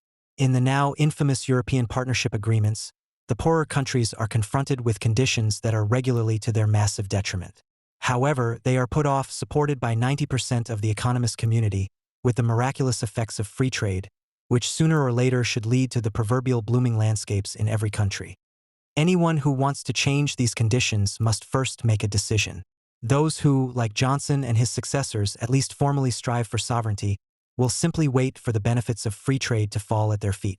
They will not even consider entering into complicated and protracted negotiations with a wide variety of partners. However, this waiting can last until the day after tomorrow, while in the meantime the partners use all kinds of tricks to gain every conceivable advantage. You can also hope that you have a big machete with which to cut away all the protectionist undergrowth when it gets too much. This machete is called the exchange rate. If you were in a position to have sovereignty over the exchange rate of your own currency, you could quickly free yourself from a protectionist predicament that forces you into current account deficits by devaluing. The only problem is that sovereignty is not so easy here either, because the exchange rate of one's own currency is logically also the exchange rate of another currency that is not at one's disposal. If you really want free trade, you have to agree to a deal that goes far beyond the one you make when you join the WTO. You could call this deal a single market and create similar conditions in every country. But then you would suddenly be back in a construct like the EU. Only an institution like the EU Commission, which has been given all the possibilities and all the necessary power by the national governments, can and may check whether the sale of a piece of land is a prohibited subsidy or not. In this way, conditions can be created in the brave new world without tariffs that are perceived as fair by all trading partners. Free trade only exists with precisely the renunciation of sovereignty that Johnson did not want. But the EU rules also suffer from a huge loophole that Germany has shamelessly exploited. It contains no rules on the development of wages and unit labor costs, although that is exactly what would have been necessary with the start of EMU. Because countries can increase the competitiveness of all their companies and thus gain absolute advantages in international trade through political pressure on national wage development and thus national unit labor costs, there are only fair conditions for trade in the case of a common currency if the member states are partially deprived of sovereignty in wage setting. Trump's customs policy seemed to many like a relic from another old world, but it was consequent. Where tariff reductions are no longer negotiated, tariff increases must be rediscovered as an instrument if mercantilists like Germany, who are keen on current account surpluses and can also hide behind a monetary union, are to be put in their place. However, the fact that you are labeled a protectionist if you want to reduce your trade deficits and take action against mercantilists shows the subterranean level at which the whole discussion is being conducted. Although he could not hit Germany directly in EMU, it would still have been advisable for Trump to use his dollar machete to show Europe that the US is not willing to accept deficits for all time. The country is one of the few nations in the world large enough to give the valuation of its currency the right direction. A significantly devalued US dollar might have led the rabbit-footed European governments to openly pillory the big elephant in the European single market, namely Germany. We have shown in Chapter 6 that international trade in which no country has absolute advantages and no country has to accept absolute disadvantages is possible, but only that, a possibility. This is because our approach has followed the classic exercise of pretending that there is no monetary framework to consider, or that there is a global monetary infrastructure and policy that can be ignored when analyzing bilateral relations. Both are inappropriate. Nothing has affected international trade relations more in the past than monetary disruption in the broadest sense and the lack of a rational monetary framework for the world as a whole. However, to establish a starting point for analysis, let us stay with our example above and introduce national currencies. Even with national currencies, the high-wage country and the low-wage country can trade with each other relatively undisturbed if they are able to control and coordinate the temporal dynamics of their unit labor cost levels and inflation rates. This is easily possible in a thought experiment. If the low-wage country and the high-wage country each have an inflation target of 2% and nominal wages regularly rise by 2% more than national productivity progress, the competitive positions of the countries among themselves remain unchanged over time. In this case, the two countries can easily agree on a fixed exchange rate between their currencies or even agree on one currency in a mutual exchange. Changes in the exchange rate between the currencies simply have no function and are dispensable. In principle, trade takes place as in a single market. In the case described above, there is also both nominal and real convergence between the countries involved, i.e., they may have different standards of living at the starting point, but are still in a position to trade with each other without major disruption due to absolute advantages and disadvantages. In addition, the poorer country is able to bring its standard of living closer to that of the richer country if it succeeds in increasing labor productivity more than the richer country by importing technology. Real wages in the low-wage country then also systematically rise more strongly, although unit labor costs increase at exactly the same rate. Consequently, the frequently held position that EMU cannot function simply because the member states are at different stages of development is wrong. However, such harmony is by no means the rule, and it is indeed surprising what a small modification we need only introduce into the initial case to shake the whole system. We have so far assumed the absence of monetary disturbances of the kind that would move nominal developments away from the state that would make a common currency between the two countries possible. However, outside EMU, which we will discuss in section 7.7, there are hardly any common currencies between countries at different stages of development. As a rule, countries with their own currencies have different inflation rates. That is precisely why one could say they have their own currencies. However, this is a false conclusion because the whole dilemma begins with the different inflation rates. This statement is difficult to understand when it is obvious that all that is needed to balance out different inflation rates is the corresponding devaluation and revaluation of national currencies in order to maintain harmony. If we exclude macroeconomic disturbances caused by the monetary system, the currency of the country with the higher inflation rate would obviously have to depreciate by exactly the difference between the two inflation rates, whereby devaluation means that the domestic holder of the domestic currency needs more of its own currency to buy one unit of the currency of the other country. If the inflation rate in the developing country rises by 5% and in the industrialized country by 3% in 1 year, the currency of the developing country must devalue by 2% in order to balance out the inflation difference, which has become an absolute price difference of 2% after 1 year. The holders of the developing country's currency have to spend 2% more of their currency to buy 1 unit of the industrialized country's currency. This makes the goods of the industrialized country, which have become 2% cheaper, 2% more expensive, and harmony is restored. The reverse is true for the holders of the currency of the industrialized country. Although things are not that simple in reality, the vast majority of economists, as is so often the case, see this straightforward, obvious solution as the optimal market outcome. Consequently, in the same methodology as we have seen with saving and investment, a market process has been constructed around it, which naturally produces this very solution as an outcome. However, this is a profoundly unscientific approach because you are prescribing what you expect. Again, you haven't asked whether the assumptions you need to construct the solution have anything to do with reality. Because, as we will show, this is not the case, we must once again state a massive scientific failure of mainstream economics at this point. The defense of dogma has been placed above the explanation of reality. First of all, a world has been imagined in which there are only those transactions on the foreign exchange market that are immediately linked to trade flows. If all companies in a country lose competitiveness due to a higher inflation rate, customers will increasingly avoid the products of that country and turn to substitutes from other countries. At the same time, domestic customers increasingly demand foreign products because they are cheaper than domestic ones. Both of these factors actually lead to a rise in demand for foreign currency and a fall in demand for domestic currency. If there are no other transactions, a devaluation of the currency of the high-wage country can be expected. However, the magnitude of this is an open question. However, it is pointless to think about this solution because it has absolutely nothing to do with the real situation. Foreign exchange is demanded and offered for many purposes. Tying the market for currencies exclusively to trading transactions is pointless from the outset and therefore wrong. Since the latter can hardly be disputed, neoclassical economics came up with a new solution in which the right solution is virtually implanted in the quantitatively significant currency market participants who are part of the capital market. In the so-called theory of rational expectations, a particularly absurd attempt to save neoclassicism as described in Chapter 2, it is assumed that market participants would always be guided by the correct theory, in this case the idea underlying the purchasing power parity theory, or precisely what we have seen above as necessary for a harmonious solution. Indeed, over very long periods of time, there is much to suggest that the inflation differential is decisive for exchange rate movements because, as we will see later in the chapter, a normal country can hardly tolerate overvaluation for 2 decades or more. But why should this knowledge tempt a participant in the foreign exchange market to use it as a guide in the much shorter periods in which he has foreign exchange as an investment or as a means of payment? Because the theory of rational expectations was all too easily exposed by critics as an attempt to immunize the prevailing doctrine against any empirical evidence, It took refuge in a paradigm that was no less normatively motivated, but less easy to see through. A special theory was developed to prove that capital markets are efficient, the efficient market hypothesis.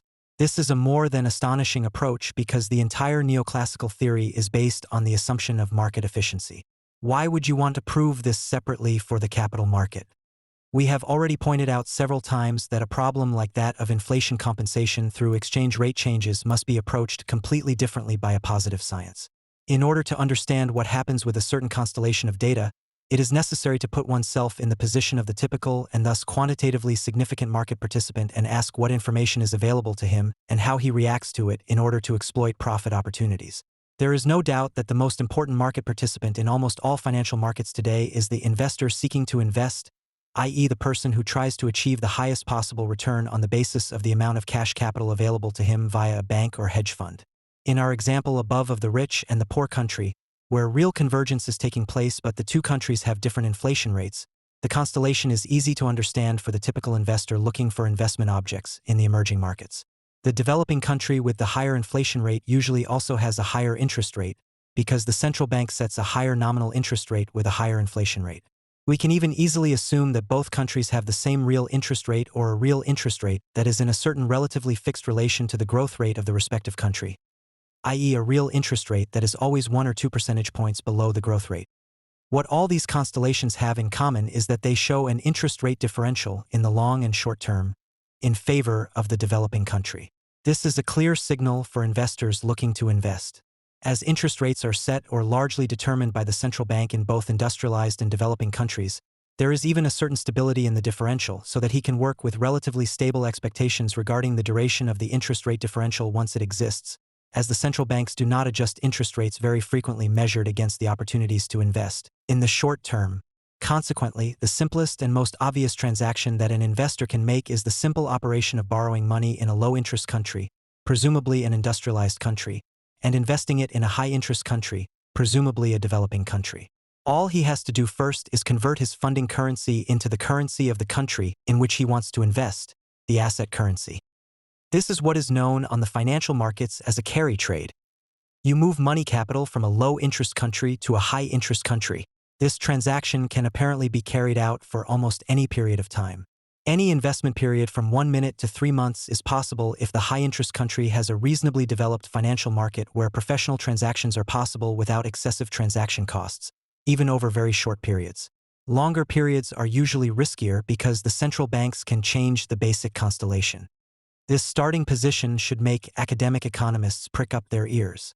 If it is possible for large amounts of capital to flow from low-interest countries to high-interest countries, i.e. to be converted into the currency of the high-interest country and thus strengthen demand for it, where should the devaluation of the currency come from, which the high-interest country needs in order to remain competitive, i.e. not to suffer any absolute cost disadvantages?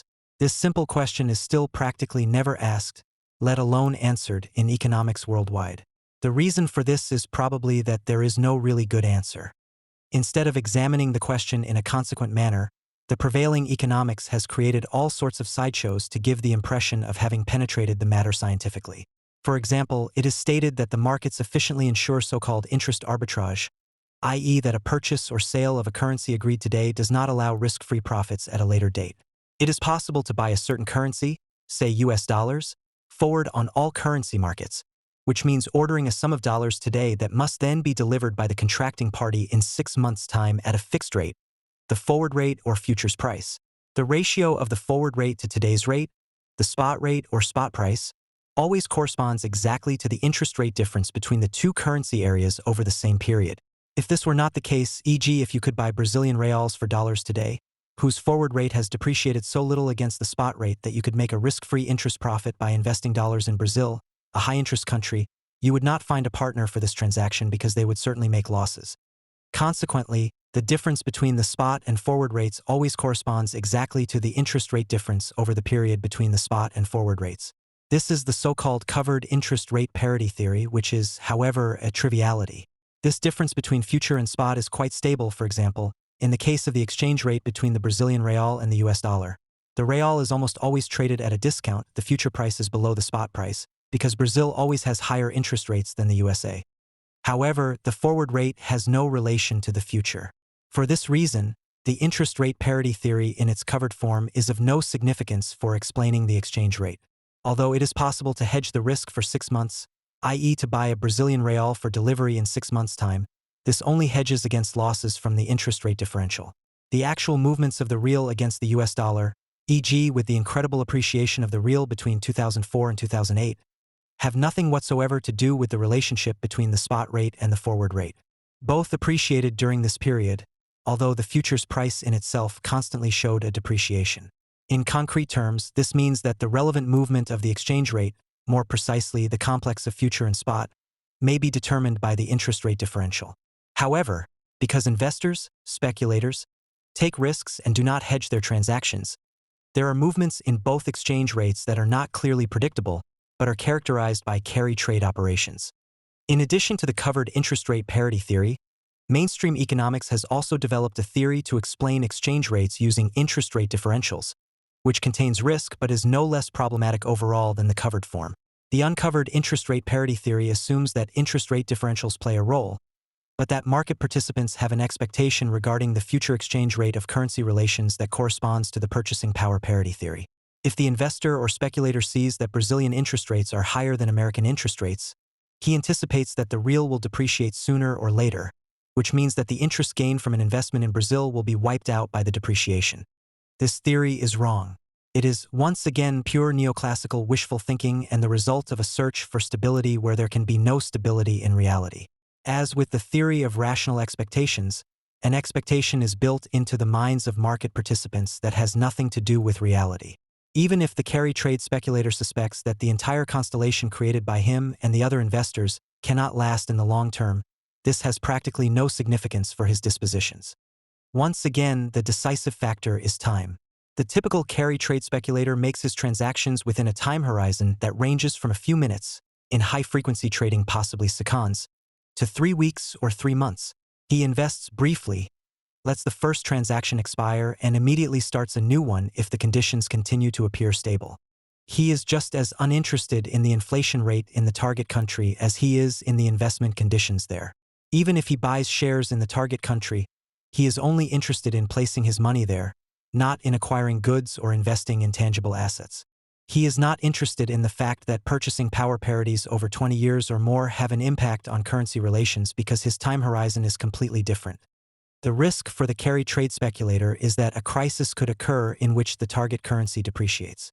For him, this means that after exchanging the target currency back into his own currency at the end of the investment period, he will get back less than he originally invested in one of his many ongoing transactions. After 20 or 100 successful trades, however, he will hardly care if one of them ends in a loss. Theoretically, carry trades can be successful even if the target currency depreciates, but less than the interest rate differential in the investment period. Even if the interest rate differential is negative, i.e. the interest rate in the target country is lower, profits can be made if only the currency of the target country appreciates strongly enough. However, the following also applies. If the target currency appreciates even though the interest rate differential is normal, the speculator receives the income from the interest rate differential plus a revaluation premium, because a positive amount is added to the interest rate differential when the currency is converted back into the speculator's own currency. This is exactly what has happened many times over the past 20 years. The example of Brazil illustrates the devastating vicious circle between inflation based on excessive wage increases and exchange rate distortions. The empirical database for the country is incomplete in terms of data on employment figures and working hours, as well as corresponding labor income. Only annual data between 2011 and 2019 is available. Data on labor productivity, on the other hand, goes back much further and is available up to 2000. The price statistics are largely complete. Monthly as well as annual data is available. Figure 7.1 shows that productivity growth in Brazil has been very low for years, while at the same time the average annual inflation rate is usually in the upper single-digit range. The few years for which data on wage trends are statistically recorded show a relatively close correlation between unit labor costs and inflation. It can be assumed that the correlation was similarly high in the other years, as the theoretical explanation is well-founded. It is interesting to see how monetary policy has behaved in the face of inflation, figure 7.2. At this point, it is important to look at the monthly values instead of the average annual values, as this reveals the direct temporal relationship between the inflation trend and the central bank's interest rate policy. The chart shows that the key interest rate was almost always raised shortly after an increase in the inflation rate, with the exception of a few months in summer 2013. Monetary policy therefore generally attempts to combat an acceleration in inflation by making money more expensive. The USA, the country's most important trading partner after the People's Republic of China, has had a significantly lower inflation rate for decades, figure 7.3, and a much lower interest rate level, figure 7.4. This results in an interest rate differential that encourages financial market players to engage in the carry trades described above, which amount to speculation against the Brazilian currency. This becomes directly visible when the real appreciates in nominal terms relative to the US dollar or other currencies at times when the country's inflation rate is higher than that of the USA or other countries. Figure 7.5. The currency of the country with the higher inflation rate should depreciate against the currency of the more price-stable country because it loses value relatively faster over time. The contrary development of the nominal exchange rate, a nominal appreciation, shows that the more unstable currency is obviously only in demand because financial market players want to earn money from the interest rate differential. This constellation was particularly prevalent from 2002 until the summer of 2008 and then again until the summer of 2011 following an exchange rate slump of a third in connection with the financial crisis. However, a distorted exchange rate can also exist in the case of nominal devaluation, namely when the change in the nominal exchange rate does not correspond to the inflation differential. For example, if the nominal devaluation is less than the inflation differential, the currency still appreciates in real terms. To capture this situation, the inflation-adjusted or real exchange rate of a currency is calculated. In addition, the exchange rates against the currencies of all the country's major trading partners play a role in determining the value of the currency. To obtain this so-called effective exchange rate, the individual exchange rates against the partner countries are weighted with the respective trade volume and then combined into a single index. The real effective exchange rate, RER, is used when the individual exchange rates are also adjusted for the inflation differential to the country in question in parallel with the trade weighting. The exchange rate is given as an index, normalized to 100 in a base year. Figure 7.6 shows the RER of the Brazilian real together with the nominal exchange rate against the US dollar. The latter is also shown here as an index, normalized to 100 for the year 2020, in order to illustrate the extent of its change on a scale comparable to the RER. Brazil's currency not only appreciated against the US in nominal terms for a good 10 years, but also against all its trading partners on average in real terms, with a brief interruption during the financial crisis of 2008-2009, from 70 index points in October 2002 to 180 in August 2011. That is a good 2.5 times the low point. In other words, Brazilian products became 2.5 times more expensive on international markets on average during this period compared to foreign competitors' products due to the currency situation. In the following years, the RER fell again, but by no means evenly, but in waves that included shorter appreciation phases. Brazil experienced the largest of these after 2011 between October 2015 and December 2016. These currency conditions have left a clear mark on the country's foreign trade and its debt situation. Before the real appreciation picked up speed, Brazil was able to achieve considerable surpluses in foreign trade. At its peak, net exports, i.e. the difference between exports and imports of goods and services, amounted to almost 3.5% of gross domestic product in 2005, figure 7.7. The balance of the current account, which in addition to net exports includes the balances of earned income and property income, as well as transfers with the rest of the world, also climbed into positive territory between 2004 and 2006. However, as exchange rates became more and more distorted, net exports fell and turned negative for 7 years from 2009 onwards. The fact that this did not fall below -3% of gross domestic product is probably due to the country's wealth of raw materials and the needs of industrialized countries with few raw materials. The current account balance fell into significantly larger deficits, an indication of the investment income, i.e. the enormous interest payments that the country has to make to foreign financial investors. When the RER began to fall in 2012 and Brazil's international competitiveness improved as a result, foreign trade fell deeper into deficit until 2014 before recovering. This suggests that the industrial structures had suffered so much from the prolonged overvaluation phase that they could not be rebuilt quickly when the currency situation began to correct itself. The greater the inflation differential relative to the trading partner countries, the less national monetary policy can achieve with the interest rate as an instrument to combat inflation. This is because it then creates an interest rate differential that invites speculation against its currency. The latter manifests itself in exchange rate developments that do not take account of inflation differentials in the short to medium term or, worse still, run counter to them. Figure 7.8.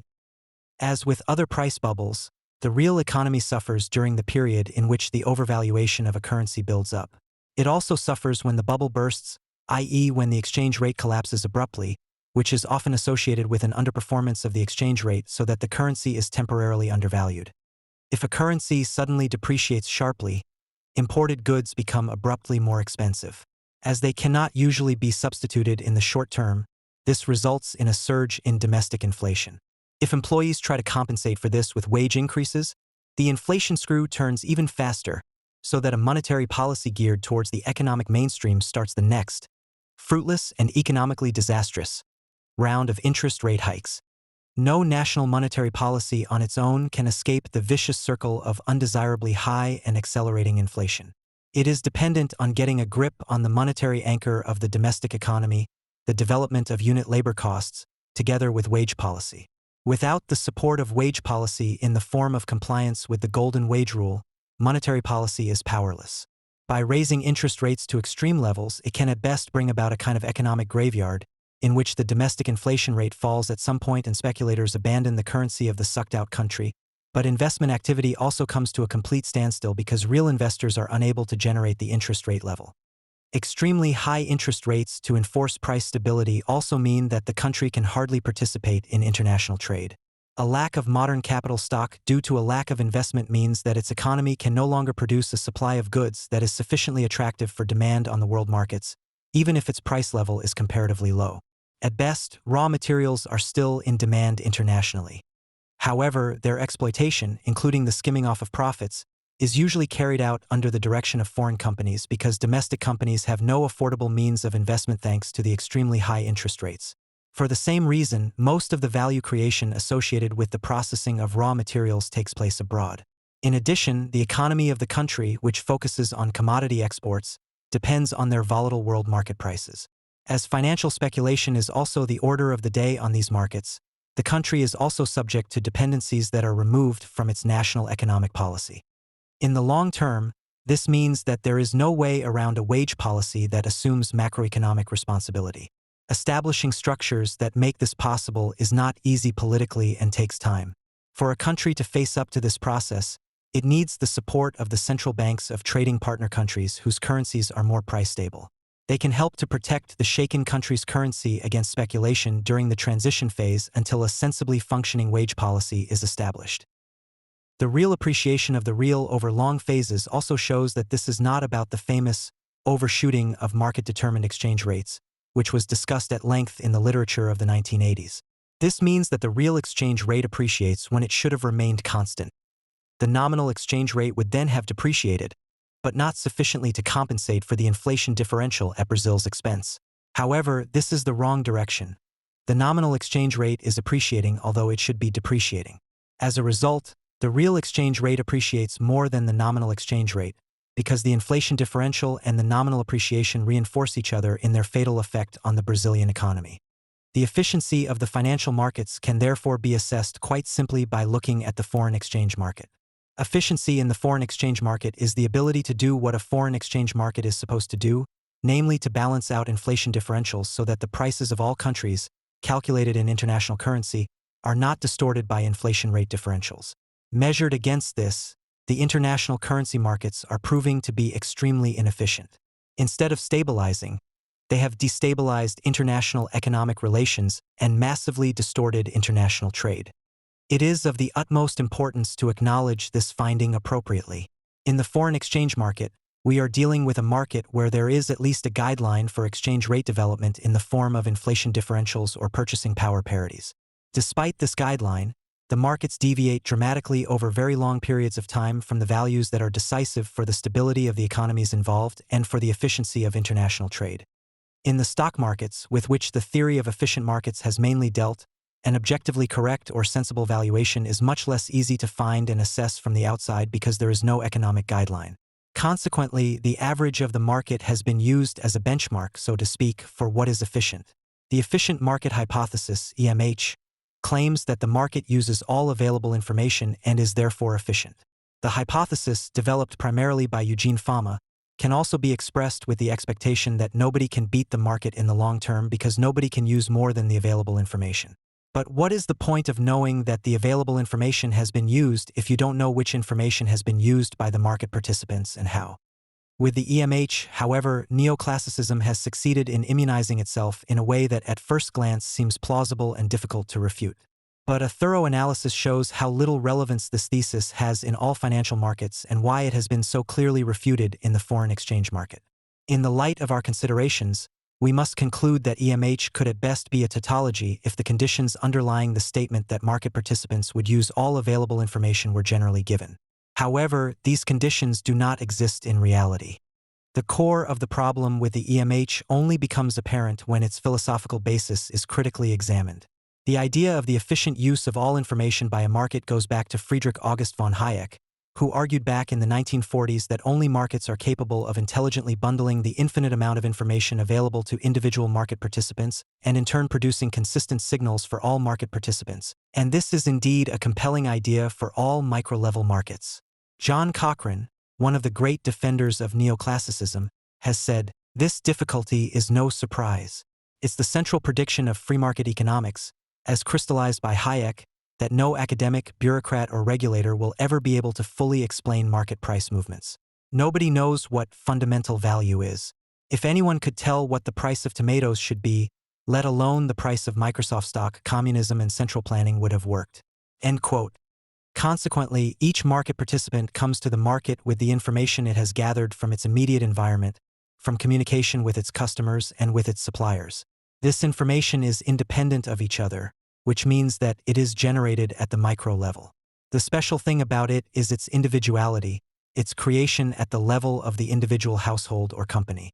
The processing of this enormous amount of information results in a multitude of market prices, which in turn inform all market participants. Hayek is absolutely right that a planning state can neither copy nor simply replace this complex process. This is also the basis of the Walrasian ideal market, which we discussed in Chapter 2. However, the attempt to transfer this idea to the capital and financial markets is fundamentally misguided. The same microeconomic information efficiency does not exist on the financial markets, as Hayek himself stated in the 1930s. The information that is traded there does not consist of individually generated knowledge that forms an unpredictable macroeconomic picture. Instead, the financial markets trade and make decisions on the basis of macroeconomic information that is available to every market participant in almost the same way. This is particularly evident in the publication obligation of so-called public companies, i.e. primarily stock corporations. The strict requirements to publish all information relevant to the business at exactly the same time are intended to bring all market participants up to the same level, so that the only difference is in the interpretation of the available data. But what happens if many of them interpret the data in the same or at least a similar way? This obviously leads to a behavior of many market participants that is in stark contrast to the EMH. First of all, a similar interpretation leads to similar behavior and thus produces a market result that is presumably characterized by strong price swings. In addition, however, it is now perfectly rational to speculate on which interpretation of the data the majority of market participants will adopt. After all, the price determined by the market does not depend on whether it corresponds to the objective facts, but on what the majority of market participants consider to be an appropriate interpretation of the data. If you want to win in the sense that you predict the market price particularly well, you have to incorporate your assessment of how the majority interprets the data rather than where the price should be based on the objective conditions of supply and demand. As a result, the information situation described above leads to herd formation on the markets, i.e. largely similar behavior on the part of many investors, which makes massive price distortions and clearly incorrect prices the norm. Herd formation is exactly the opposite of Hayek's idea of the countless individually generated pieces of information that the market bundles together.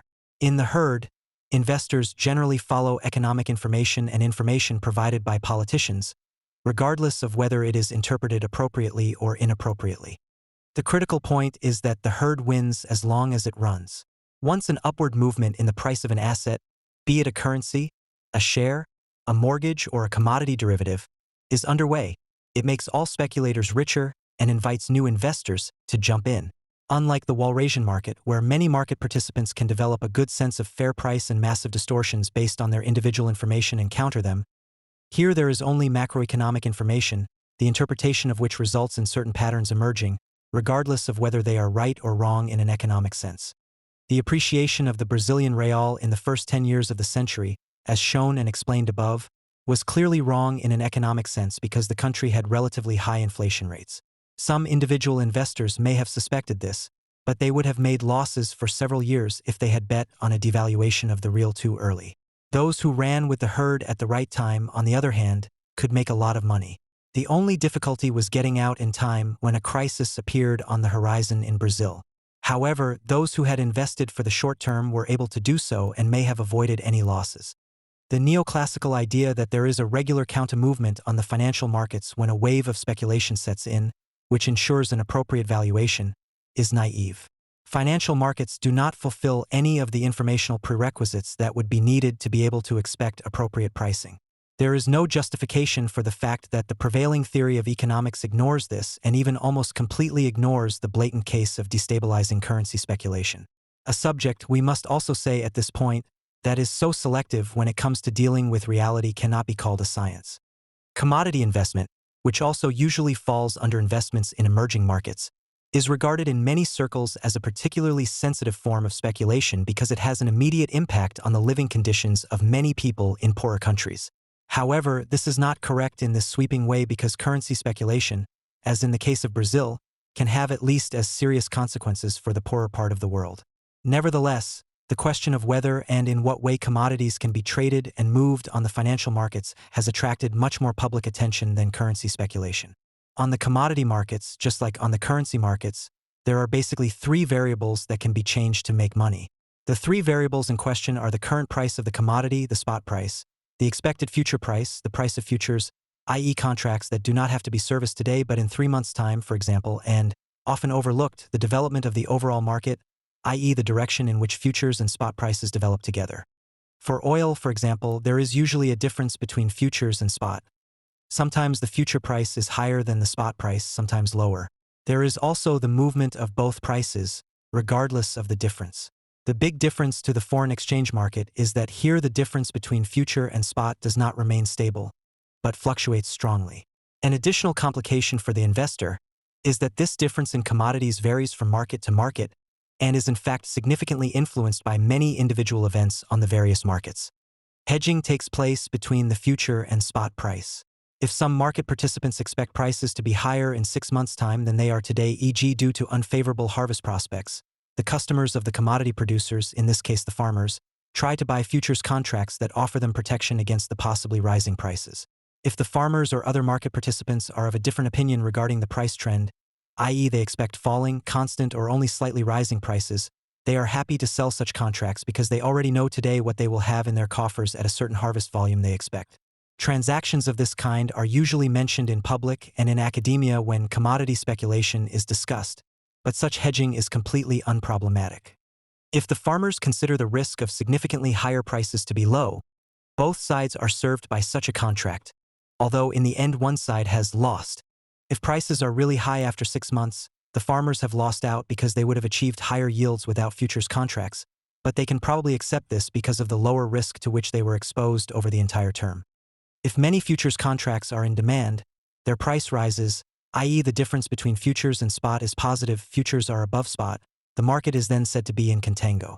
Conversely, if there is hardly any demand for futures contracts, the difference between futures and spot may be negative, futures are below spot, the market is said to be in backwardation. However, the differences between futures and spot usually remain relatively small because neither side dares to deviate significantly when there is uncertainty about the future. But what happens in such a market when large numbers of investors suddenly appear who have no idea of the specific market conditions, but are united in the expectation of generating profits by buying derivatives, in this case futures contracts, which they want to hold, i.e. go long in, by buying these financial instruments, not the commodities, cheaply and selling them at higher prices before maturity? Such speculators are apparently driven by the expectation that commodity prices will generally rise, regardless of the difference between futures and spot, as was the case for the oil market almost continuously between 2002 and 2008. During this phase, the market was partly in contango and partly in backwardation. At the beginning of the century, investors were driven by the expectation that the People's Republic of China would consume so many commodities and produce so few that commodity prices would only go in one direction for years, namely upwards. And because many players expected this, investing large sums of money, exactly what the speculators had hoped for happened. A self-propelling development or a self-fulfilling prophecy ensured that prices, driven by the herd of investors, rose far beyond the value they would have reached without financialization or without speculators on the financial markets. What happens on such commodity markets, just like on the foreign exchange market, is something that should not happen under neoclassical theory. When financial investors get involved, the futures price rises so much that the spot price is also pulled up. This is because every producer then says to himself that he can already increase his prices today if the difference between the future and spot price is halfway normal. In this way, it is possible, as happened in 2008 in the classic way, that the entire system of futures and spot prices shifts upwards, even though the oil market was in backwardation at the time, i.e. futures prices were below spot prices. After the financial crisis, the oil market was then in contango and prices generally went up again. In these phases of generally rising prices, you can make profits with futures contracts, even if you are wrong about the difference between futures and spot. After all, you just have to find someone who is willing to buy the contract at a higher price than you bought it because the counterparty expects prices to continue to rise. Even if the contract itself would generate losses because, for example, the futures price is lower than expected than the spot price at the time of maturity, you can still make a profit if the general expectation is that commodity prices will continue to rise, and this is exactly what happens. However, the longer such a bull market lasts, the greater the likelihood that it will collapse and cause losses across the board. An oil price of $150 per barrel seems unrealistic when it becomes increasingly clear that stocks are full and production is running at full speed, as was the case in the years following the crisis. However, a dying bull market means that passive investors such as index funds and money managers, who have gone long in the expectation that prices will continue to rise, will incur more and more losses. As a result, they exit the market due to a lack of positive return expectations. This happened after 2010 because there were simply too many concrete indicators showing that the expected supercycle had not materialized or had already reached its end. The result of all this is nevertheless clear. For several years, the prices of commodities, including many foodstuffs, were massively distorted upwards, and this is more than worrying because people who depend on these foodstuffs cannot wait until the economist's long term comes to pass and prices normalize. People are not only dead in the long term, but also in the short term if there is not enough affordable food available. None of this has been or is discussed in detail in the prevailing economics because many economists immediately and without much thought defend everything that happens on the markets. In doing so, they also defend their dogma of the efficient market and, as they believe, the dominance of the market over the state. That is the really bad thing about this development. People are scientifically incapable of discussing such complex phenomena objectively because too many academics immediately side with the market without further examination. In the discussion about the efficiency of the financial markets, David Bichetti and Nicholas Maistre from UNCTAD have presented absolutely convincing evidence. Point 128, they show that a fundamental change took place in high-frequency trading in particular after the financial crisis. The correlations of 5-minute returns between an oil price, in this case WTI, and the Standard and Poor Equity Index, S&P, systematically increased and remained relatively stable, with a brief exception during the Libyan crisis, until mid-2012. After that, the correlations moved downwards again, which clearly indicates a declining influence of the financial markets, i.e. a decreasing financialization of these markets. The same applies to important foodstuffs. For corn, sugar, soybeans, beef, and wheat, it can be shown that the correlation of the 5-minute returns achieved there with the same stock index showed a break in 2008, was then quite high until mid-2012 and also declined after the crisis.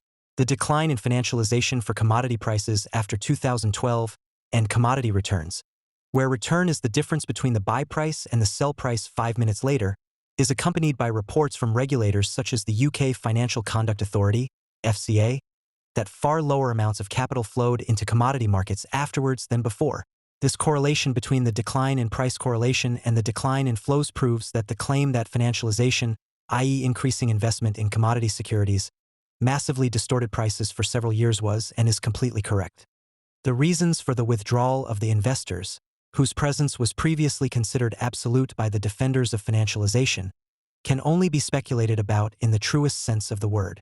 Presumably, it was simply that falling profits and lower risk diversification made speculation unattractive in view of the close correlation of commodity price trends with other financial market products. Another factor is certainly that many participants from the financial industry shy away from the public attention and greater regulatory scrutiny associated with the debate on commodity speculation.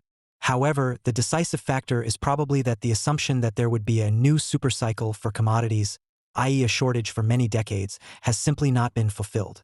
Just as with the currency and commodity markets, the prevailing doctrine also assumes that the market for long-term capital is in a position to set the appropriate interest rate for governments and companies. Indeed, in many cases the bond markets, i.e. the markets on which primarily government bonds are traded, are seen as the objective arbiter of government's ability to take on debt.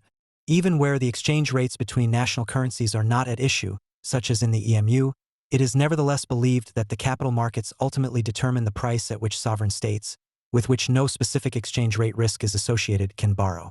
In fact, there are phases of sustained speculation in which long-term interest rates diverge widely even in a monetary union, or high spreads, as this process is usually called. In this case, it is by no means obvious that the central banks still control long-term interest rates in the same way as they do in normal times, unless they make a special effort. But how can the market produce the kind of economic analysis that is essential when answering the question of what risk the holder of a government bond should expect? Let's take the example of EMU and Italy. To really be able to assess Italian sovereign debt, you have to look back quite a long way in history. The first thing that stands out is the fact that the Italian government's high level of debt did not arise continuously, but mainly in the 1980s. The reasons for this are obvious when using a consistent macroeconomic approach, but so far no market has been seen that would have performed such a differentiated analysis. The market, which in concrete terms means the economists of a few major banks and hedge funds, may be able to agree on a few basic features of an extremely simple neoclassical theory, but where should an at least balanced mix of opinions among these market participants come from, so that in the end there is a fair analysis that mixes the different aspects of various theories in an appropriate way? Market participants acting without their own economic advice are completely dependent on relying on the simplest economic prejudices. Figure 7.9 shows the development of the government debt ratio, in relation to gross domestic product, from 1980 for Italy, France, Germany, and the EMU as a whole. Surprisingly, Italy's ratio of government debt to GDP increased dramatically in the 1980s compared to the regions listed here. From a level of around 55% in 1980, it rose to 120% in 1995. Italy was then able to significantly reduce its debt ratio for more than 10 years until, not unlike most other European countries, it had to stabilize the economy again through government spending after the global financial crisis. Only Germany, with its persistent current account surpluses, which shifted the debt necessary for its growth abroad, managed to reduce its national debt in relation to gross domestic product after 2010. In Overview 6, we have shown the financial balances of the individual sectors of the Italian economy from 1980 to 2000. The result was astonishing. The dramatic increase in government debt turned out to be the immediate consequence of an extremely virtuous behavior of the mass of Italians, especially in neoclassical eyes, namely their high propensity to save. It was the savings mania of Italian private households that created the debt mania of the state.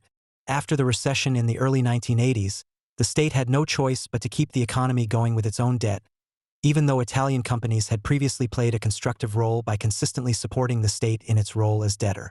In this way, it was possible to achieve more or less reasonable growth rates despite the enormous savings made by households. It was not until the end of the decade, when Italy fell into a current account deficit, that another recession occurred. After that, everything changed fundamentally in Italy. The savings rate of private households normalized. However, the current account deficit rose continuously in the first 10 years of the century, partly triggered by German wage dumping, which, together with ever-increasing savings by companies, made it impossible for the state to significantly reduce its deficits despite the low savings rate of private households. Nevertheless, Italy has achieved a primary surplus in every year since the start of the monetary union, i.e. a surplus of government revenue over expenditure if interest payments are excluded. Following the global financial crisis, Italy has a current account surplus, but this is much more attributable to the overall economic weakness and a subsequent weakness in imports than to rising exports. It is also worth noting that private households in Italy accumulated practically no savings between 2010 and 2012, and that the state was nevertheless unable to reduce its deficit because the current account balance was deep in deficit at the time and companies were no longer indebted on a net basis. Recently, the net savings of companies have reached an enormous level of over 3% of gross domestic product, while private households are saving very little. A comparison of Italy with France, for example, shows how enormous the Italian state's task was in the 1980s. See also Overview 6. In the same period, France had to contend with the fact that it had a high current account deficit, but private household savings were moderate. Here, too, it was only because the state permanently controlled economic development and stepped in with its own demand when the private economy failed that a halfway reasonable growth rate could be achieved. There are certainly many reasons for the extreme propensity of Italian private households to save in the 1980s. However, there is some evidence to suggest that it was linked to the extremely high interest rates that had become common throughout the world at the beginning of the decade as part of the fight against inflation following the second oil price shock. As it was easy to calculate that the inflation rate would also fall in Italy as a result of the restrictive monetary policy and the associated extremely high interest rates, a high real interest rate was expected at the time. The result was an incredibly high level of savings by private households, which could only be countered by drastic government borrowing. With the normalization of interest rates since Italy's entry into EMU at the latest, the propensity of private households to save has also normalized. A comprehensive analysis, therefore, arrives at a completely different assessment of economic and financial policy in Italy than is usual in the mainstream.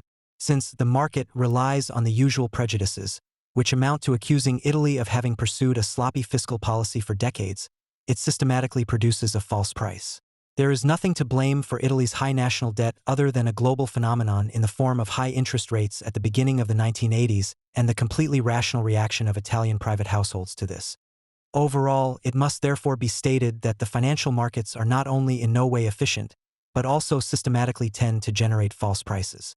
They destabilize the areas where they should be giving the decisive signals to market participants. This is a serious accusation which, not unlike the destabilizing effect we attested to labor markets in Chapter 4, completely discredits neoclassical theory, and indeed the entire canon of mainstream economics concerning monetary policy, capital markets, and the labor market is irrelevant by scientific standards.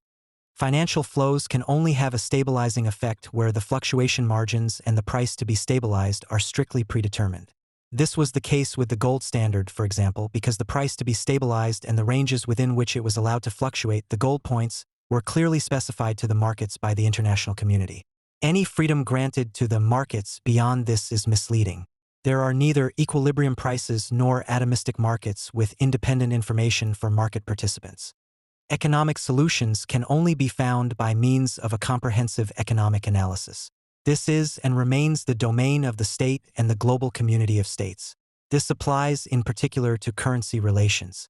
As much as most states are reluctant to impose the stability of the value of money over time on the markets, they must not shy away from striving for monetary stability in space and providing a suitable framework wherever nations trade with each other.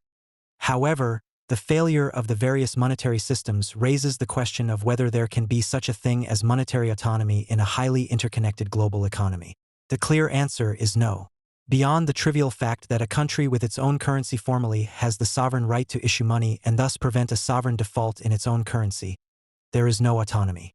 All attempts by the prevailing economics to define conditions for monetary and currency policy autonomy of nation-states have failed due to logic and reality.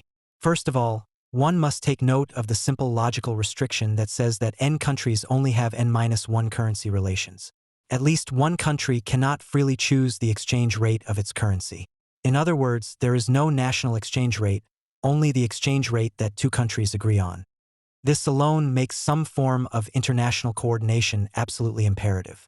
Since, as shown above, there is no market solution in the sense that currency relations perfectly reflect inflation differentials between nations, coordination always means political coordination or agreement on policy responses or agreement on certain forms of automatic exchange rate adjustment. Nevertheless, international agreement is difficult because there is no uniform answer to the question of how to secure the value of money over time, i.e. price stability in the traditional sense. Because there is no valid and widely recognized macroeconomic theory on the basis of which small open economies could work reliably, there can also be no agreements that reliably ensure the stability of the value of money in space. The two are inextricably linked. If the countries trading with each other agreed that price stability must be ensured by wage developments, they could develop consistent rules on the basis of which either wage developments are coordinated or divergent wage developments are made the starting point for changes in currency relations. Without a wage policy in this sense, there can be no successful monetary cooperation. As long as wage policy is considered taboo, a rational currency and monetary policy is not possible at all. Monetary cooperation requires cooperation and the assurance by all participants that wage policy rules will be strictly adhered to. Because monetarism dominated economic theory when EMU was founded and the illusion prevailed that the power of a common and independent central bank was sufficient to enforce price stability and good economic development for all members, the common European currency has run into troubled waters, as we will show at the end of this section. If you try to stabilize the inflation rate in a Latin American country primarily with the help of monetary policy without stable wage development and the institutional prerequisites for this, you will fail incredibly quickly.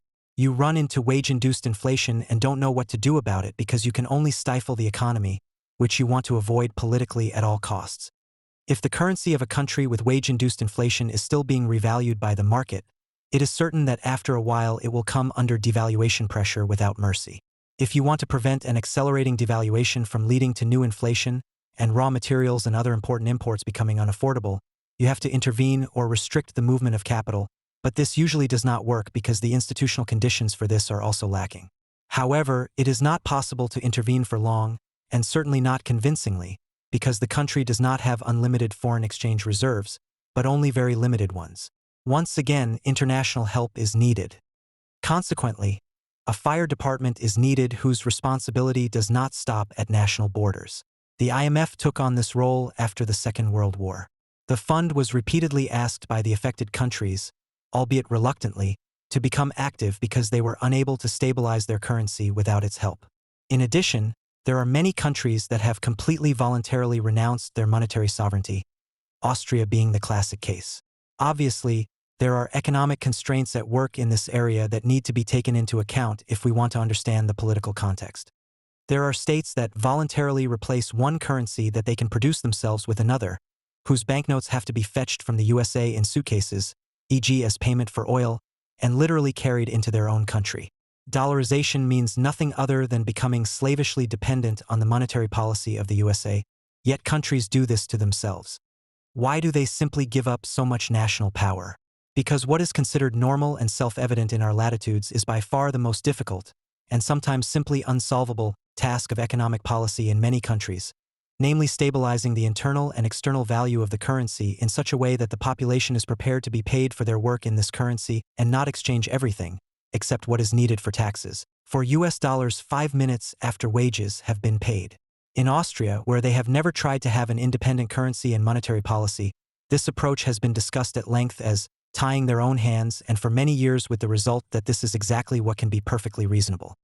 This is the classic case where the International Fire Department, which is called the IMF, is indispensable because it alone has the extinguishing agent in the form of US dollars. To call this coercion or involuntariness on the part of the affected countries is certainly wrong, because only international action can lead to success. The connection described above represents a significant asymmetry. Revaluation can be prevented by one's own means, devaluation cannot, which must never be ignored when talking about national self-determination and international cooperation. In these cases, only an international fire department can help, because the national fire department systematically does not have enough extinguishing agents in the countries where a fire is threatening or already burning. The asymmetry is closely linked to the impossibility theorem, according to which not all countries can have current account surpluses. Those who achieve surpluses need hardly fear devaluation. Those who run deficits must permanently expect it. These principles have nothing to do with the specific behavior of the institutions that exercise international power. The fact that the fire department called the IMF usually takes over the government straight away and tells the affected nation, democracy or no democracy, how to prevent the next fire from its point of view can certainly be criticized. To this end, one may consider the IMF's specific therapies and its actions since the fall of the Iron Curtain to be fundamentally wrong. However, it can hardly be considered wrong that a fire department that is repeatedly called upon also gives advice to democratic countries on how to prevent fires in general. The fact that the troops have to be called out far too often because the theories to explain the sources of the fires are wrong should also not be held against the fire department. Countries that have gone through such currency eruptions several times tend, like Ecuador, to despair of their task and not rule out insane solutions. None of this is surprising when you consider how stubbornly almost all economic theory refuses to follow the empirically clearly confirmed wage theory of inflation. Neoclassical theory refuses to acknowledge the facts because otherwise its entire theoretical edifice would collapse. And MMT refuses because otherwise one would have to admit that restrictive monetary policy with high interest rates is needed every now and then to combat inflation. Exactly the same applies to monetary policy intervention in EMU. Only because monetary policy is above national decision-makers can it intervene credibly when it comes to the spreads between EMU countries. Italy alone would be in exactly the same situation as a developing country vis-a-vis the markets. Most European countries, including Austria, joined EMU precisely because they wanted to prevent this national impotence. Some argue that the ECB is not allowed to do exactly what everyone expects it to do because it does not have sufficient democratic legitimacy. However, this is absurd because although the countries have formally relinquished power in favor of the ECB, most of them did not have this power beforehand. The mere existence of the ECB has actually created something new, namely power vis-a-vis the markets, that would not have existed without it. In fact, the only country that relinquished monetary policy power when EMU was founded was Germany. However, this renunciation of power was in favor of our European neighbors and at the expense of the German Bundesbank, but not primarily at the expense of the Bundestag. Anyone concerned with international relations cannot avoid taking a closer look at economics that is relevant to reality. It is not enough to make neoclassical dogma the yardstick for what one can expect as an explanation from the economic side and to incorporate this in some way into one's own explanations. After all, neoclassicism is not only based on the fiction of neutral money, but also assumes that money can be neutralized internationally by leaving the determination of currency relations to the financial markets. In this brave new world, we can indeed rely on giving monetary policy a purely technocratic and national mandate and only calling on the IMF on a voluntary basis. However, this has absolutely nothing to do with reality, which we should expect scientists to explain. Any attempt to achieve international or even global goals, the success of which necessarily depends on the appropriate behavior of all nations involved, must rely on the creation of international institutions that monitor behavior, intervene in the event of undesirable developments, and are able to hold national decision-makers accountable before an international court. Any kind of international cooperation that is about appropriate and fair behavior of all parties involved needs supranational institutions that are more than just observers of the parties involved in order to be successful. You need referees and fire departments, and both need power because otherwise they cannot play their roles successfully. The history of the discussion about monetary autonomy or monetary sovereignty goes back a long way to the 1950s and 1960s, when attempts were made to find alternatives to a system of fixed exchange rates. This always involved the substantive question of whether conditions are possible under which a country, with relatively free movement of capital and open borders for trade, is free to choose a different inflation rate than its trading partners and consequently to implement a different economic and monetary policy without major frictions and crises. For a long time, it was believed that fixed exchange rates prevented countries from freely and sovereignly determining and implementing their economic policy goals. This theory has gone down in the history of dogma under the name of the impossible trinity, as a prominent trilemma, see section 2.12. However, this was too narrow a view because it did not have a valid theory of flexible exchange rates. Anyone who advocates stable inflation rates must also consider it right that exchange rate changes along the PPP should be an international economic policy objective. Because this cannot be achieved with flexible exchange rates, floating should be excluded a priori from the economic policy agenda. The widespread fear of this system in emerging markets is absolutely justified. However, any change in the exchange rate between countries with diverging inflation trends without floating means economic policy cooperation. Since the exchange rate of a country with free trade and an open capital market is by definition a multilateral phenomenon, it cannot be left to the unilateral decision of one country. Any reasonable person must take note of this and appreciate it accordingly. Fixing the exchange rate does not eliminate monetary policy autonomy in a system of relatively free flows of capital and goods, but merely demonstrates its non-existence in a different way. The loss of national monetary policy autonomy is not dependent on the exchange rate regime. Interest rate differentials that are not strictly covered and sterilized by PPP dominance inevitably distort any attempt to successfully achieve national monetary objectives. This applies both to small open economies and to large closed economies. The latter are only large and closed enough to ignore the outcome of their external accounts. That is why it was a serious mistake of economics in the 20th century to make politicians believe that there could be such a thing as national sovereignty in economic policy, provided only a monetary system was installed that was flexible enough to absorb external shocks. MMT repeats this mistake without having a valid theory of flexible exchange rates, with the succinct reference to the possibility of printing national money. This is fundamentally misleading. The current monetary systems are incapable of balancing out monetary disturbances without friction, not to mention real shocks.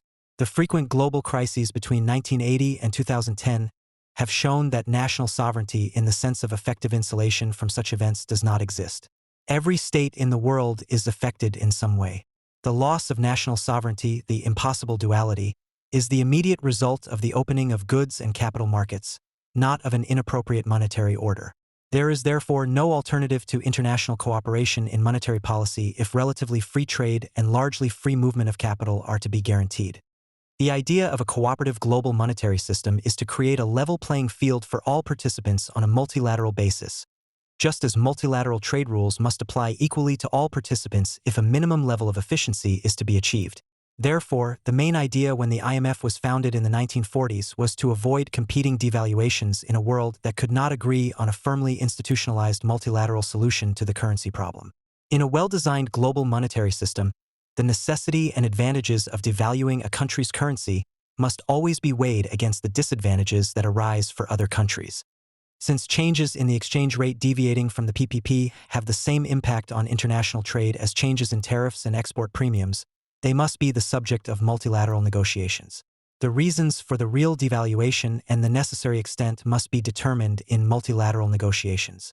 If such rules are applied, the real exchange rates of all participants remain more or less constant, as there are hardly any strong arguments for creating competitive advantages at the level of the nation-state, at least among the industrialized countries.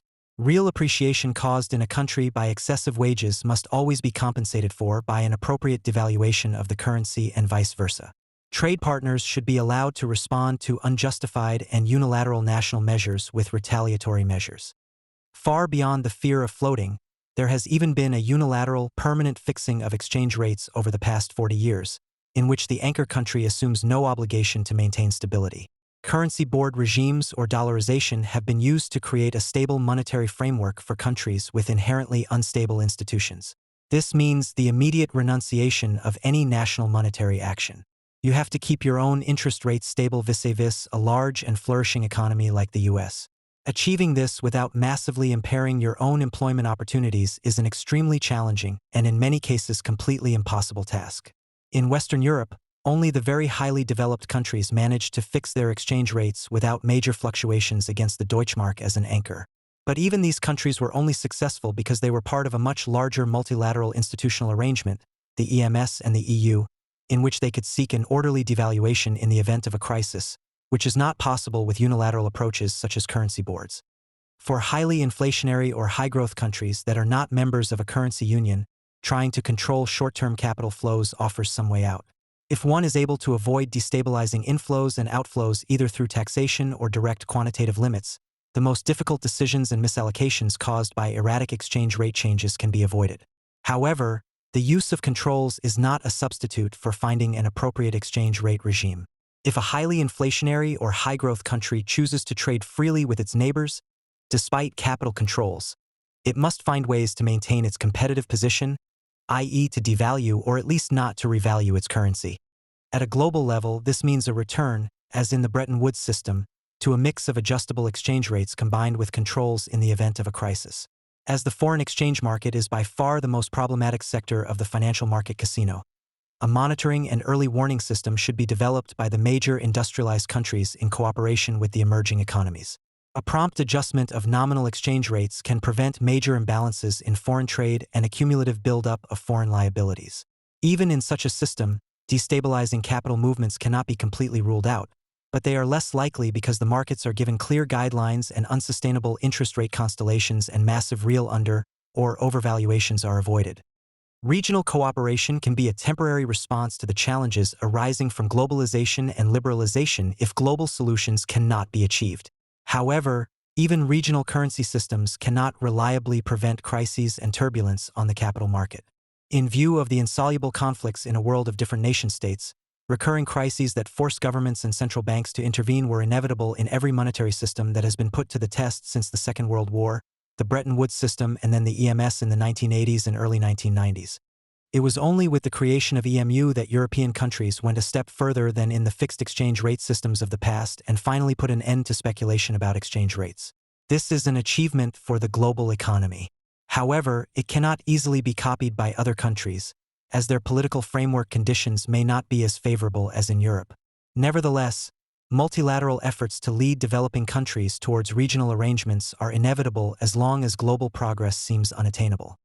For countries such as Turkey or Brazil with an independent currency, it is almost impossible to realize a different inflation rate than the large countries in free currency markets due to interest rate and currency speculation.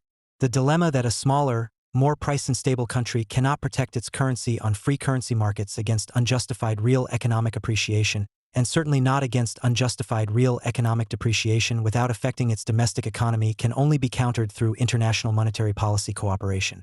The optimum situation, whereby all countries agree on a uniform, reasonable inflation target and voluntarily adhere to it, would make direct exchange rate cooperation largely superfluous, but not cooperation on monetary policy. It is then necessary to decide whether to opt for an anchor system like Bretton Woods, where the US dollar was the anchor, or the EMS, where the Deutsche Mark was the anchor. There is no getting around the fact that although monetary policy in the anchor country is relatively independent, and can therefore in principle be the responsibility of the national parliament, this obviously poses a huge problem for all other countries that no longer have their own monetary policy and therefore lose any possibility of parliamentary control.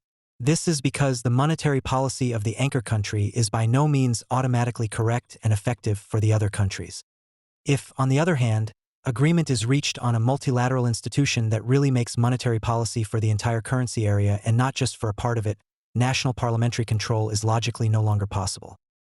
In the Bretton Woods system, the IMF could have played this role, although the system was far removed from a monetary union.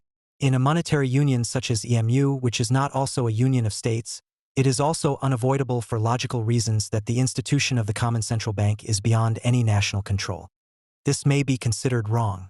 However, it cannot be declared wrong with reference to possible sovereignty in monetary matters if it is not shown in parallel how exactly a country must proceed beyond formal money printing in order to realize a truly independent monetary model with an inflation rate and interest rates that differ significantly from those of the large countries.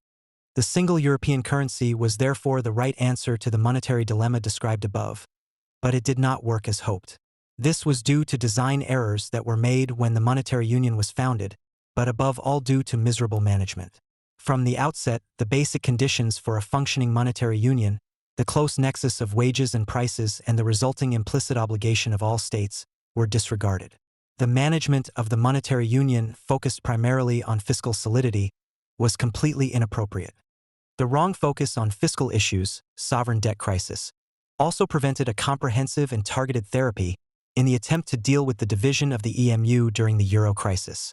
In addition, the one-sided and unjustified allocation of blame to the debtor countries and the austerity policy demanded of them has set in motion an economic crisis whose negative consequences for people's living conditions call into question the democratic systems as such and will burden the peaceful coexistence of citizens in Europe for decades to come. It is not difficult to tell the story of the monetary union in such a way that any reasonable observer can understand what went wrong and why, and this story is to a large extent primarily the story of Germany, not Greece. This only sounds revolutionary because people in this country stubbornly refuse to accept their own part in the euro crisis. The argument is still based on very simple patterns. If you are successful, you can't have done anything wrong, or the strong partner is not to blame if the others are weak. The core problem that EMU had to contend with was, on the one hand, the lack of understanding of the prevailing doctrine for the conditions and functioning of a monetary union and, on the other hand, the fact that economists worldwide believe that they can describe labor relations between companies and employees as a perfectly functioning market. On this basis, it is hardly surprising that almost all economists in Germany have adopted a simple line of argument to defend German policy since the start of monetary union. They see that a relative reduction in wages compared to other countries ultimately leads to more employment and fewer unemployed. Therefore, they conclude German policy cannot have been wrong. This is utter nonsense, because the results of creating a monetary union must of course be judged against the background of the experiences of all countries. Nevertheless, it is possible, in Germany, to take such a position without being accused of being unscientific from the outset. Most economists today are no longer able to take a differentiated and critical approach to this question. In order to be taken seriously, econometric tests are carried out, and if the expected result emerges, wage reduction leads to more employment, there can no longer be any doubt about the correctness of the theory. A comprehensive, systemic view, which must include far more than such a trivial correlation in an open economy, is not required. What was the decisive factor in which Germany differed massively from other comparable countries at the beginning of the 2000s? Well, it was clearly wages. In the years after 1999, under massive pressure from the government, Germany radically broke with its own tradition, according to which nominal wages should follow the development of productivity and the target inflation rate. As a result, real wages have risen far less than productivity, and there has been a redistribution in favor of companies. At the beginning of this experiment in neoclassical economics, Germany was a relatively open economy, and over the years, as a result of wage moderation, has become an extremely open economy and at the same time a member of a large monetary union. There is no need to review the detailed history here. There are other sources for that. Point 131. The basic context is nevertheless important. Germany pursued a policy of wage cost pressure, which led to it undercutting the other countries in the monetary union and thus crowding out the others on the basis of absolute advantages on the domestic and global markets. The development of unit labor costs in Germany, France, and Italy in the first 10 years of monetary union provides impressive evidence of this. Figure 7.10. The political pressure on wages in Germany was initially reflected in the growth in nominal wages and kept unit labor costs well below the line set by the ECB, namely the 2% inflation target. However, prices reacted far less quickly than nominal wages, i.e. they fell less, meaning that real wages in Germany also rose much less than would otherwise have been the case. This is where the neoclassical confusion begins because, as shown in Chapter 4, this theory assumes a close negative correlation between real wages and employment. If real wages fall in relation to productivity, employment rises. However, the fact that real wages are falling or rising less does not in any way rule out the existence of a correlation between real wages and employment, but for completely different reasons than neoclassical theory believes. Let us therefore start with the development of real wages per hour in the first decade of monetary union, Figure 7.11, during which Germany clearly outperformed the EMU countries in terms of unemployment. In a comparison of the three large EMU countries, the German wage trend clearly stands out. In Germany, real wages hardly rose at all over 10 long years, from 2000 to 2010, while they rose sharply in France and at least a little in Italy. In order to characterize the basic economic conditions with which the countries were confronted during this period, it makes sense to compare the development of productivity per hour with the development of real wages, Figure 7.12. The result is clear. Measured in terms of the development of hourly labor productivity, Germany is on a par with France, with Italy being the outlier on the downside. On the one hand, this puts Italy's real wage development into perspective, but on the other hand, it makes it unmistakably clear that Germany embarked on a special path with enormous consequences from 1999 onwards. Both together, the normal productivity development compared to the other countries excluding Italy, and the negligible increase in real wages mean that the deliberate and politically orchestrated wage restraint in Germany created leeway for German companies that the other countries had neither inside nor outside the monetary union. This real wage gap apparently allowed German companies to steal market share from other trading partners in foreign trade by lowering prices. If prices had remained unchanged, they would have been able to achieve considerably higher profits than companies in countries with normal wage development, where real wages are rising largely in line with labor productivity. Alternatively, in the neoclassical interpretation, companies would have had to start reorganizing their production structure in the direction of labor intensification as soon as the real wage restraint began. In this case, however, the cost advantage would not have materialized because companies would have reduced their productivity and hired more workers. As a result, they would not have been able to gain an advantage on international markets through improved competitiveness. But that is exactly what happened.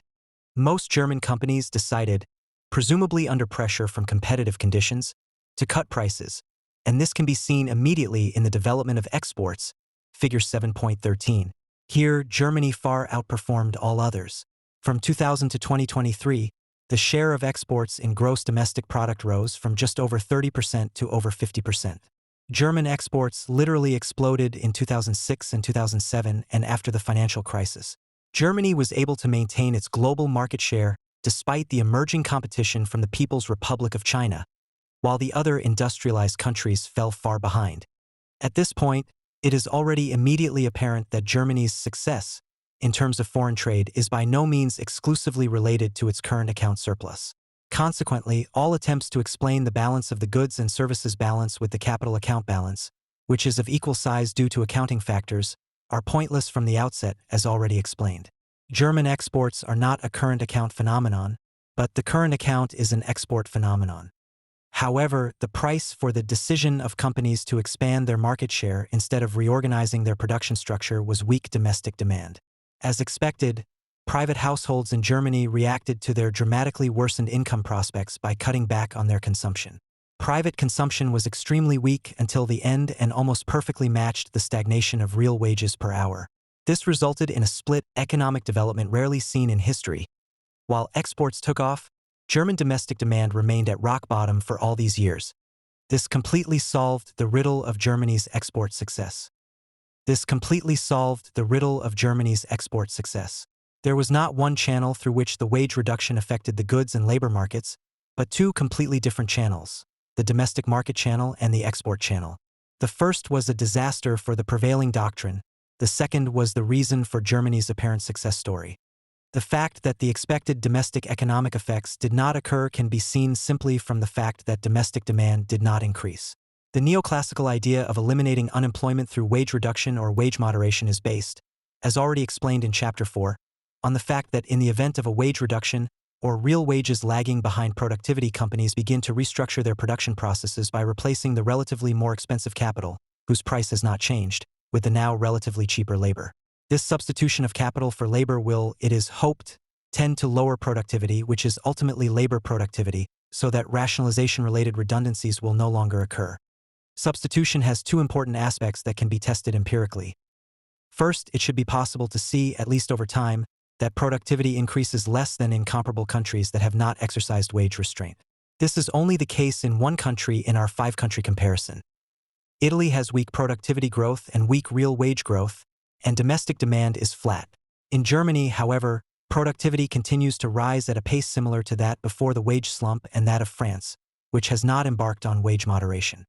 But if productivity continues to rise as it has in Germany, the neoclassical economist would actually have to show where the growth in domestic demand, or at least its lack of decline, is supposed to come from that offsets the negative job effect, the rationalization effect, from rising productivity. One would have to assume that the wage reduction would immediately be fully offset by positive employment effects. So if real wages per hour stagnate instead of rising by 2%, with a productivity increase of 2%, employment, the number of hours, would have to increase by 2% immediately. Only in this case would the real wage bill remain the same, and consequently a negative demand effect could be ruled out. However, and this is where the cat bites the tail, there would then be no increase in productivity. However, if there is a negative demand effect, this throws the entire employment effect expected by neoclassical economists out of the window, because companies will naturally make different plans than expected by neoclassical economists if their demand falls almost simultaneously with the fall in wages. We have shown in Chapter 3 that this is exactly what is to be expected. When wages are cut, employees immediately adjust to their new situation, i.e., they adapt their demand to the reduced income prospects. Although the company then pays lower wages than would otherwise have been the case, its capacity utilization is lower. In view of this, there is every indication that in Italy, too, the process did not run from wages to productivity, but from productivity to wages. Because productivity was weak, for whatever reason, companies pulled up the prices of goods so much when nominal wages were rising normally that real wages did not rise. This means that in an economy like Germany's, where productivity has continued to rise despite wage moderation, the neoclassical effect has definitely not materialized. There can be no doubt that an already open country that succeeds in massively undercutting its neighbors in a monetary union will sooner or later reap the benefits in the form of export successes if its neighbors do not counteract this in time. However, these successes are not permanent. Because the neighbors will have to take an oath of disclosure at some point or behave in the same way, there is nothing to be gained in the long term from the wage reduction strategy. On the contrary, it is to be expected that wage pressure in one country will lead to wage pressure in the others, and, as a result, domestic demand in the entire monetary union will remain far weaker than would have been necessary to maintain a high level of employment. The basic decision in favor of the euro could be justified with good economic arguments, but the dominant economic theory ignored and politically disavowed them from the outset. Based on monetarist ideas in the ECB and crude ideas about competition between nations in the largest member state, the monetary union could not work. All those who want to save Europe as a political idea must now realize that this can only be achieved with a different economic theory. Only if the participation of all people in economic progress is guaranteed under all circumstances and competition between nations is renounced can new European life emerge on the ruins of the old building. Outside Europe, there are a number of prominent examples of attempts at monetary stabilization with the help of an external anchor, i.e. fixing one's own exchange rate to the currency of a country with high price stability. Brazil and Argentina are the most prominent cases in Latin America. Following the introduction of the Plano real in July 1994 and the extensive fixing of the real against the US dollar, the Brazilian inflation rate fell from a four-digit figure in 1993 to a single-digit figure after 1997. Measured purely in terms of the reduction in the inflation rate, this is an extraordinary achievement. The claim that the Brazilian authorities could not have achieved this without the pressure of cheap imports is an obvious one. However, internal stabilization with the help of external pressure came at a high price, which only became noticeable after a few years. Although the inflation rate fell rapidly during the disinflation process, the external competitive situation deteriorated. Despite several slight devaluations of the nominal value, there was an actual real appreciation of the currency. According to calculations by national authorities and international organizations, the real was overvalued by 20 to 30% at the end of the disinflation process. An overvaluation of the currency is a result to be expected if the anchor approach is to be effective. It is precisely the pressure emanating from overvaluation, i.e. from low import prices and fierce competition in export markets, that acts as a sanction against unjustified demands from workers and other social groups. With an overvalued exchange rate, the pressure of the world market of globalization to adjust is artificially but voluntarily increased. However, the major international institutions and advisors did not pay enough attention to the necessary overvaluation of the anchor country's currency when implementing the anchor approach. As a result, policymakers were not prepared for the inevitable devaluation, i.e. no one had prepared a viable exit strategy. It is clear that an overvaluation can be quickly remedied with a nominal devaluation against the anchor country by offsetting the accumulated overvaluation from the disinflation phase. In the case of Brazil, as mentioned above, it was quite obvious during the crisis that the real had to depreciate by around 20 to 30% to help the country out of the balance of payments trap. Although restoring international competitiveness is simple in purely economic terms, the political economy of this operation is very complicated. The speed with which a solution could be found was generally underestimated. Governments threw all their political credibility into convincing people that the fixed exchange rate would do more good than harm. Moreover, they feared a resurgence of inflationary pressures and the return of inflationary institutions, such as the famous backward-looking indexation systems for wages and pensions, as soon as a devaluation-induced inflationary impulse opened the door. Moreover, during the disinflation phase, governments were proud to have won the confidence of the international markets in the form of an inflow of short-term capital and an increase in international reserves. A devaluation risked jeopardizing all these achievements. However, many of the fears in the anchor country were exaggerated. The devaluation only triggered a small new inflation shock, depending on the share of imports in total value added, compared to the disinflation that the country had previously been able to manage successfully. It is important that strong second-round effects on inflation via wages are avoided. It is also crucial for the success of the operation to restore international competitiveness to limit devaluation to the absolute minimum necessary. This phase requires the active support of the anchor country. It can help the anchoring country to preserve the hard-won confidence of the markets by committing to the necessary extent of the devaluation and intervening directly on the foreign exchange market in the event of strong speculation. Allowing the currency of a country in an overvaluation crisis to float is completely misguided. The jump from semi-fixed to fully flexible rates, as advocated by the IMF in the management of the Asian crisis and in Brazil, is dangerous and unnecessary, as such a policy usually leads to an overshooting of devaluation, with disastrous consequences for the financial system of the countries concerned and for the competitive position of countries not yet affected by the crisis. In this respect, the European experience can serve as a model. In Europe, the institutional arrangements of the EMS often help to determine the necessary devaluation rate and lend credibility to the actions of the devaluing country. Whenever market pressure forced a justified devaluation or the authorities decided that such a devaluation could not be avoided, it was possible to carry it out without the risk of overshooting by the markets. Orderly devaluations of the overvalued currencies of high inflation countries were the hallmark of the EMS for many years. The external and internal stability of the price level is only one instrument to better achieve the relevant goals of economic policy. namely more employment and higher growth rates of real incomes. An anchoring country explicitly relinquishes important instruments for achieving these goals. Its overall economic policy success, therefore, depends immediately on the success of the anchor country itself. Its policy may be ideal under the conditions prevailing in the country, but this does not mean that it is the right policy for the group that forms the anchor country together with the surrounding satellite states. This was one of the main problems of the Bretton Woods system in the first 2 decades after the Second World War. American monetary policy may have been appropriate for the U.S. The law required the Fed to take into account the economic environment in the U.S. when making its decisions, even though the U.S. dollar was the hegemonic currency of the global exchange rate system. The same applied to Germany as the anchor of the EMS. For the country with the hegemonic currency, this policy can continue indefinitely, but for the system as a whole, such an approach is clearly not appropriate, as monetary conditions in other economies may require a completely different approach. Obviously, other policy options need to be considered. The transition to a multilateral monetary system in which all countries participate in the decision-making process is the only consequent way out. Only a monetary union can help to avoid permanent mismanagement of global monetary policy. In Europe, therefore, the move to create EMU was not just the result of the French government's attempt to avoid continued political domination by Germany, as many have claimed. It was also fully justified from an economic policy perspective. For very small and open economies that are only satellites of the anchor country, the anchor approach may be successful for a fairly long period of time if the economic policy of the anchor country follows broadly sound principles and accepts the existence of the satellites with good grace. But for any larger group and for countries of the same size or economic strength, the anchor approach can be merely a transitional stage on the road to monetary union. A coherent monetary policy is only possible for the group as a whole and must therefore be carried out by a unified central bank. However, the transition phase may take a long time.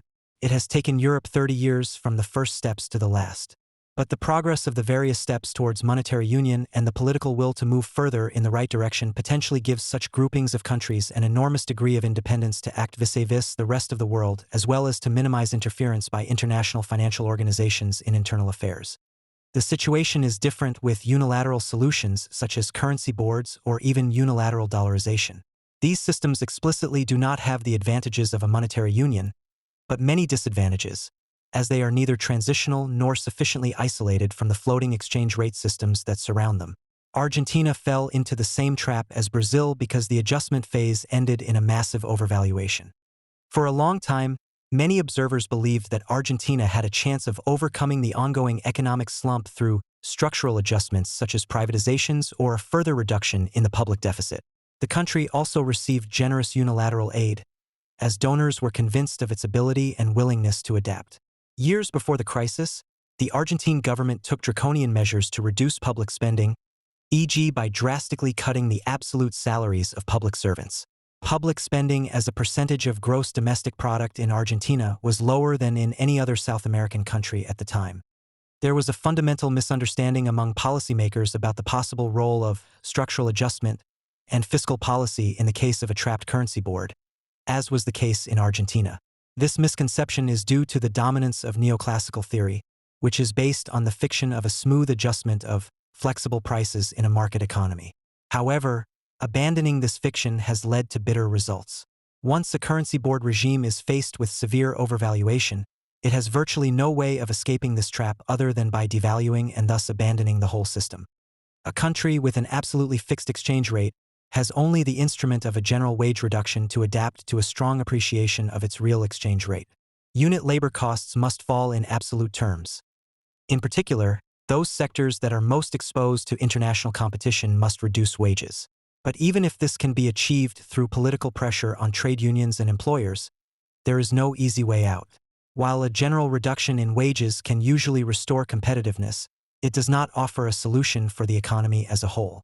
In the short term, this does not lead to a fall in the general price level, but to a fall in real wages. If real wages fall, demand from private households will also fall, as employment reacts immediately to lower real wages. Wage cuts are particularly problematic for relatively closed economies such as Argentina. Their consequences are catastrophic, as they quickly translate in one way or another into a fall in domestic demand and rising unemployment. Even if the positive effects of an improvement in international competitiveness materialize, the negative effects on domestic demand far outweigh them. Before the major crisis, it seems difficult for policymakers to get a realistic picture of the state of the economy. Capital is still flowing to finance the current account deficit without quantitative restrictions. But most currency board countries have to pay high interest rates despite domestic stability. The Argentine premium on U.S. Treasury bills has hardly ever been below 500 basis points, at times as high as 1,300 basis points. But if money only flows at interest rates that stifle the economy, Argentina's short-term interest rate was 18% in spring 2001. With inflation at zero, this is no solution. Currency boards or dollarization work precisely when the anchoring country has a much higher real income growth rate than the anchor country and can therefore afford to pay higher interest rates in a hard currency, or when interest rates remain stable, as in the anchor country. Otherwise, the hard exchange rate pegs will attract international investors into short-term investments in these countries, as the necessary link between higher interest rates and the risk of devaluation is broken and the probability of a bailout is high. In this case, the economic fundamentals of the anchor country are definitely out of balance in one way or another, and the currency board can only be maintained at an incredibly high cost in the long run.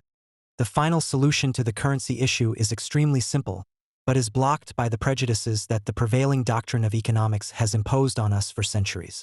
This is why the currency systems tried in the past were only feeble attempts to come a decisive step closer to solving the global currency problem. The gold standard, to the extent that it can be called a monetary system, Bretton Woods and the EMS all had the same basic flaw. The systems were geared towards correcting external economic aberrations that had once occurred for whatever reason by adjusting nominal currency relations. But why wait for such undesirable developments to occur? Why not construct a system in which the most serious variants do not occur in the first place? Obviously, most undesirable developments are caused by the fact that, in one way or another, real revaluations and devaluations occur that can no longer be borne by the countries concerned at reasonable cost. What prevents the global community from installing a system where there are no real exchange rate changes in the first place? In other words, why do we need real exchange rate changes? The answer is simple. You don't need them. The only thing that can realistically and sensibly be expected from nominal changes in exchange rates is the equalization of inflation differentials between countries. The only question is whether and how this can be achieved. But here, too, there is an immediate solution. The international community should guarantee every country that its nominal exchange rate will change at any time in relation to every other country in exactly the same way as its inflation differential. The only thing that remains to be clarified is what at any time means in a world in which you can speculate with almost any currency in milliseconds. The only small problem is that inflation rates are not available every millisecond, but only with a delay of 1 to 2 months. However, this problem can also be solved because the interest rate differentials for short interest rates, which largely correspond to inflation differentials over very short periods, are available at all times. Consequently, the world's central banks, or an institution representing them, could at any time ensure that changes in exchange rates remain in line with changes in interest rates. Every increase in interest rates leads to a devaluation and every decrease to an appreciation in every conceivable period. Carry trades are then just as impossible or pointless as changes in real exchange rates, which can cause real disruption. Of course, in this case, nominal exchange rates can no longer be used as an anchor for price stabilization, but after the bad experiences many countries have had with them, this should not be too great an obstacle to such an institutional arrangement. The only answer that economic theory can give to the question of determining real exchange rate changes is therefore very simple. Since there are no wishes in international relations that one country simply imposes on others or no demands that one country makes on others with any legitimacy, the only rule that independent and equal states can agree on is that the real exchange rates and thus the general competitive relationships between them should not change at all. International trade would then be far from simple and perfect, but at least one of the biggest disruptions would be eliminated. At the beginning of every currency crisis, a lot of energy is spent on dealing with the stock values, whether in the form of bad loans, a seemingly unsustainable debt burden, or the balance sheets of ailing banks.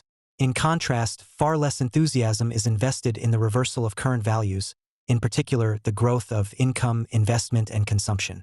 However, tackling a crisis primarily via stock values is the wrong approach, as future stock values are the result of current values. To avoid the emergence of new problematic stock values, priority must be given to restoring current values, even if this means harming the owners of current stock values. In an economy suffering from unsustainable foreign debt, accumulated over many years due to a lack of competitiveness and declining market share, the debt burden appears at first glance to be the most pressing problem. If, for example, import financing from the capital market is threatened or becomes extremely costly and foreign exchange reserves are almost exhausted, a country needs emergency aid because export and import flows cannot be adjusted overnight. In past currency crises, such as those in Latin America and Asia in the 1980s and 1990s, the IMF had to intervene because the crisis countries were unable to stop the outflow of capital and the collapse of their currencies. As soon as the fund intervened, albeit with unnecessary and even useless conditions, its conditionality, the main effect was short-term import financing. As the devaluation of the national currency improves a country's competitiveness over time, increased exports and reduced imports result in an economic turnaround. Balancing the balance is usually possible because higher import prices lead to the substitution of many imports with domestic goods, reducing the need for import financing. As soon as the current account balance turns positive, the need for financing disappears and with it the need for IMF support. Leaving aside the existence of the single currency and the institutions that support it, the euro crisis was very similar to an exchange rate crisis. Even a cursory consideration shows that providing finance to countries with current account deficits should be much easier, while switching from imports to domestic products and stimulating exports will be much more difficult. In a properly functioning monetary union, no country should have difficulties in financing its imports. Moreover, such difficulties would never arise in the same form as in a system of floating exchange rates. In a monetary union, the financial markets sanction current account deficits that appear to have become unsustainable, primarily by demanding much higher interest rates on the bonds of the country concerned. This is the case even in situations where government debt is not the main problem, simply because the state is the only entity that the markets can clearly identify as national. The state is therefore held liable as the culprit for the difficulties that its economy as a whole has run into. But states do not go bankrupt in the same way as companies. In a world of national currencies, the traditional sanction of the markets during a crisis is to demand higher interest rates to offset the growing risk of devaluation, the biggest risk for investors holding foreign sovereign bonds. When the Eurozone crisis broke out, interest rates on government bonds from peripheral and other countries rose rapidly, even though there was no risk of devaluation. The same logic applied to countries with a low level of government debt, such as Ireland and Spain, as to Greece with its high level of government debt. In the case of Spain, there was no risk of bankruptcy. The risk of sovereign default was only later introduced into the system by the Troika's decision to allow a portion of Greek sovereign debt to default. As a result, observers of the crisis often confused the country's emergency situation with that of the state. The subsequent political reaction was immediately to tackle the problem of public debt and ignore the problem of the country's income flows for a long time. A completely wrong approach. Even with floating exchange rates, there is often a hard conflict between the adjustment of stock values and income flows. It is impossible to overestimate the seriousness of the difficulties faced by private individuals and institutions with open positions or foreign debt in a country facing devaluation. In the run-up to the Argentinian crisis in 2001, for example, many private individuals, like the government, were indebted in US dollars. They therefore feared a sharp devaluation of the peso, which had been pegged 1:1 to the dollar for 10 years at the time, as this would have immediately led to an explosion in private and public debt if it had been expressed in the national currency. Consequently, the Argentine government tried to defend the peso's parity with the dollar by all means, and for a long time. But a country in a deep recession and with an overvalued currency needs a demand stimulus, and this can be provided by a devaluation of the currency, whatever this means for stock values. In the end, the complete collapse of the Argentine currency board system, with a fixed exchange rate against the dollar, could no longer be avoided. In EMU, things are more complicated, but the underlying logic is similar. If a country is forced into an internal devaluation, i.e. wage cuts to strengthen its international competitiveness, the deflationary effect of this policy will increase the real value of both domestic and foreign debt because their nominal value remains unchanged while income flows shrink. If a country is forced to leave the monetary union and devalue its new currency, the same logic applies as in the case of floating exchange rates. At the same time, surplus countries benefit from lower interest rates on bonds. In addition, the real value of all debt, including that of the state, falls there if the adjustment takes the form of an internal appreciation, i.e. higher wages, higher unit labor costs, and, over time, higher inflation. The need to focus on income flows becomes even more evident from another perspective. Trying to address an unsustainable debt burden simply by adjusting stock values without influencing income flows will simply lead to failure. In Greece, for example, There was a debt cut in 2011/2012 that completely failed to improve the general economic situation and reduce government debt over time because the country's economy crashed due to austerity policies and wage cuts. Furthermore, it is essential to understand that when a country significantly reduces its national debt by declaring bankruptcy, the creditors suffer a loss in value that exactly mirrors the government's gain in value. If the victims are domestic investors, in the case of Greece in 2011/2012, the overwhelming majority, domestic demand also suffers. Private spending falls and a contractionary effect on the economy as a whole can only be avoided if, for some reason, the propensity to consume increases or investment rises significantly. But even if the creditors of government debt were mainly abroad, it would be difficult to imagine that a government taking such drastic measures could immediately and emphatically stimulate its own economy, e.g. through higher deficits, without having to fear renewed sanctions from the financial markets. In short, fighting an unsustainable debt burden by focusing primarily or even exclusively on existing debt is a brutal and problematic option. Note that most of the effects discussed above affect both the deficit and surplus countries symmetrically, or the devaluing and the appreciating country. Currency appreciation usually occurs within a short period of time and is usually the result of a forced and chaotic adjustment. The appreciating country will experience a higher valuation of its stock values, but at the same time a weakening of its income flows, as exports in international currency become more expensive and imports in national currency become cheaper. This means that the adjustment also causes considerable pain in the surplus country. The point is that in a monetary union, the elimination of a competitiveness gap through higher wage growth in the surplus countries and lower or no wage growth in the deficit countries can be spread over a long period of time, thereby causing less damage to the economies. The key country for such a policy in EMU is Germany. If the Federal Republic were prepared to adopt a plan for coordinated wage adjustment, the associated structural change would not necessarily overburden the adaptability of private households and companies. More specifically, wage growth in Germany should be accelerated to a point where real wages develop in parallel with productivity, while inflation is in line with the ECB target. Real wage growth would benefit the purchasing power of consumers in Germany, including for imports. Nominal wage growth above and beyond this exceeding productivity growth plus the common inflation target would even shorten the time needed for a pan-European adjustment. Such a policy targets income flows and achieves a slow but steady solution to the problem of widely differing competitiveness among member states. It also gives a boost to other economies through growing German demand. Even such a solution would take considerable time to heal the imbalances that opened up in EMU in the 2000s. It is not unreasonable to expect that it would take 10 or 20 years to achieve a situation in which all countries achieve income growth commensurate with their economic strength and are not hampered by the constraints of import financing. Unfortunately, the social and political alliances for such a policy shift do not currently exist in Germany and the rest of Europe. The crucial point lies in the nature of a monetary union itself. The standardization of money in a fiat money system is ultimately based on trust in the institutions that control paper money and are obliged to guarantee its value. Trust cannot be broken down regionally, nor can there be different degrees of trust in a monetary union, because trust is either everywhere or nowhere.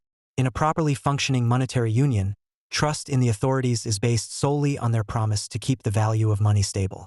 Moreover, confidence depends both on the ability of the union to prevent imbalances among member states arising from divergences in competitiveness and on the willingness of the authorities to ensure stable growth and high employment and to allow each participating economy to stand on its own 2 feet. EMU has failed all these tests and, by following a misguided theoretical approach, has instead become a vehicle for Germany's economic and political domination of Europe. We now come to the key policy conclusions that can be drawn from this book. The aim here is not to go into every detail that emerges from our new theory in one chapter. A few examples should suffice to show the principles on which policy must be based under realistic conditions. Prices are absolutely central to the management of the market economy and markets. Any good neoclassicist could blindly sign this sentence, but they would have to ask themselves what prices are actually involved. We have already shown in Chapter 2 that there are prices that are meaningful for the actors involved, as the market finds them. For example, prices on individual markets whose changes send absolutely understandable signals to consumers and producers. If the price of a good rises, both sides of the market know whether and how they should react. But there is another class of prices, namely those that cover another dimension of the market economy system, the economy as a whole. Let's call them macroeconomic prices. Interest rates, wages, and exchange rates do not control one market, but many markets at the same time. What they have in common is that they can only be interpreted meaningfully by market participants if they know the current and expected inflation rates. Interest rates, wages, and exchange rates can only be meaningfully interpreted as real variables, but they are then no longer prices in the original sense, because they already represent the result of price formation on all micromarkets.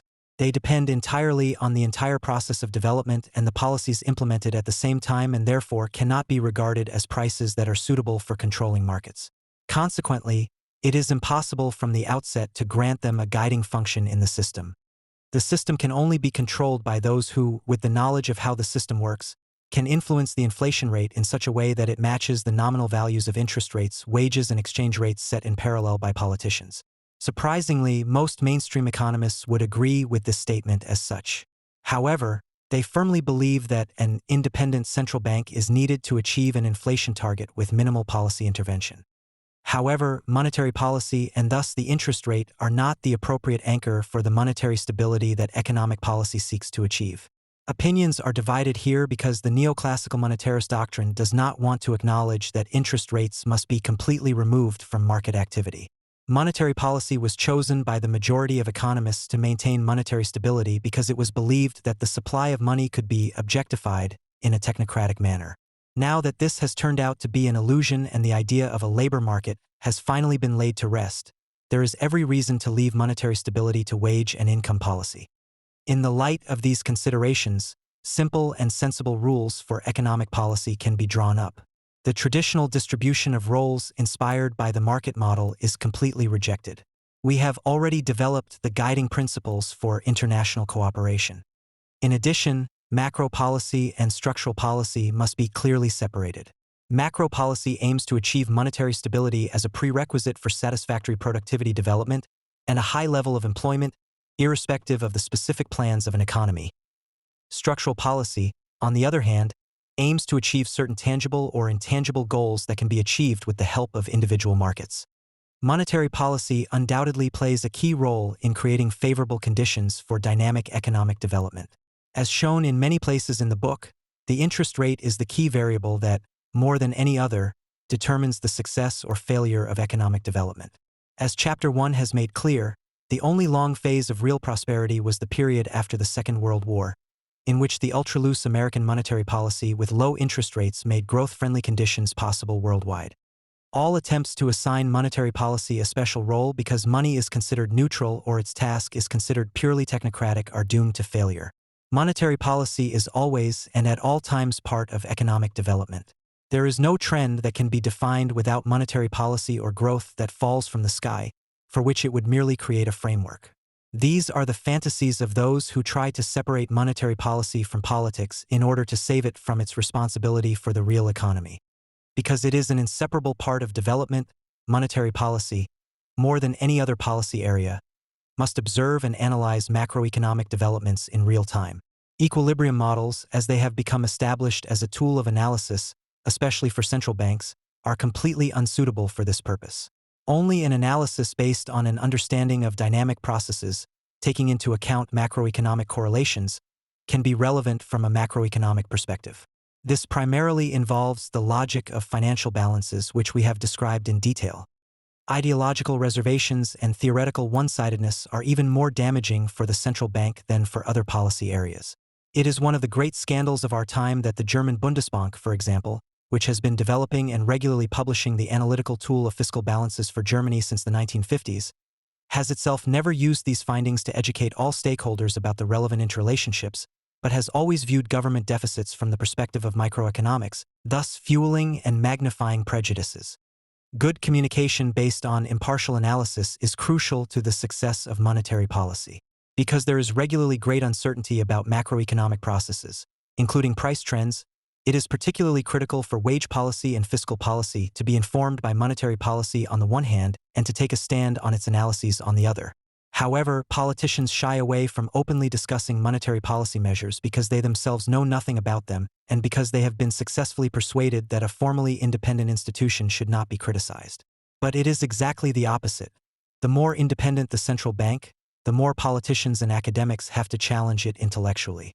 The main blame for the unclear role of central banks in the distribution of roles in economic policy lies with mainstream economists. For decades, they have paid homage to monetarism and thus to the naive belief that a technocratic solution to the problem of monetary stability could be found via the money supply. And for some years now, without giving it a second thought, they have been joining in the central bank's chorus that inflation expectations must be anchored in society and on the markets. Anchored inflation expectations are ultimately a concept that, as shown in Chapter 2, assumes conditions that do not actually exist. The real world is also much more complicated in this respect than neoclassical economics assumes.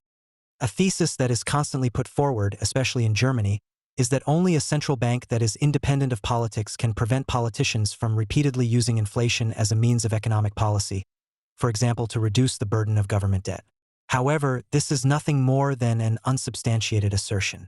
It is massively called into question by the fact that there are cases where the central bank is formally independent but is also responsible for employment. The classic case of this is the USA. In Europe, monetary policy is usually discussed as if there were no alternative to the institutional and political design of monetary policy with an independent central bank and its focus on price stability. All European countries have adopted the old German maxim that the central bank must not only be politically independent, but also almost exclusively committed to the goal of price stability. What exactly political independence means and how independent a central bank really is in day-to-day political business can be debated at length. However, it is hard to dispute the fact that the world changes fundamentally for a central bank, far beyond the question of formal independence, if it no longer has to pursue price stability as its sole objective. If it were even proposed in Europe, and particularly in Germany, to make the central bank equally responsible for employment and price stability, there would be an outcry of indignation from 95% of economists and all conservative liberal forces. This would be the end of the central bank's independence, they would say, and the beginning of a wave of inflation because the central bank is always in danger of buying more employment with a little more inflation. Clever monetarists would argue that such a mandate would theoretically present the central bank with a completely insoluble task because, after all, there is only a particularly close relationship between the money supply and inflation, but not between any monetary policy instrument and employment. Employers and trade unions would insist on the autonomy of collective bargaining, arguing that it is their job to ensure a high level of employment, as they are the ones who set the price on the labor market, which determines employment or unemployment. But lo and behold, in the stronghold of capitalism, the central bank has been driven into precisely this dilemma. The Fed's mandate in the USA is unambiguous, conducting the nation's monetary policy by influencing money and credit conditions in the economy in pursuit of full employment and stable prices. Full employment and stable prices, that is the Fed's extremely ambitious mission. In comparison, the ECB's mission statement reads like child's play. The main objective of the euro system is to maintain price stability, safeguarding the value of the euro. The American model can never work, according to various quarters in Europe, because the central bank is systematically overstretched when it comes to creating full employment. The result, however, is that unemployment in the USA has developed far more favorably than in Europe. See Figure 1.30. Even if the rates cannot be directly compared between the two regions due to different survey methods, it is clear that the USA has returned to unemployment rates seen in the 1960s several times over the past 20 years. At that time, industrialized countries were generally at full employment, and rates in Europe were also below 4%. Today, it is no longer possible to speak of a return to this level of employment in Europe. Before the first oil price shock, unemployment on this side of the Atlantic was in the region of 3%. Over 10% in the mid-1990s and almost 12% after the major financial crisis are evidence of a blatant failure of European economic policy. The fact that the rate has fallen significantly in recent years does nothing to change this. More than 12 million people or more than 6% unemployment are by no means figures that speak for a sufficient political focus on the goal of full employment or for an efficient distribution of roles in economic policy. This problem is also reflected in the development of Europe's economic strength compared to the USA. On the other side of the Atlantic, the phases of positive economic development since 2000 were more pronounced and lasted longer than in Europe, while the crises were milder. Was Europe at least better in terms of price stability? Hardly. Although inflation rates in the USA have fluctuated somewhat more strongly since the mid-2000s, see Figure 1.31, the Fed has been able to achieve its inflation target of around 2% on average.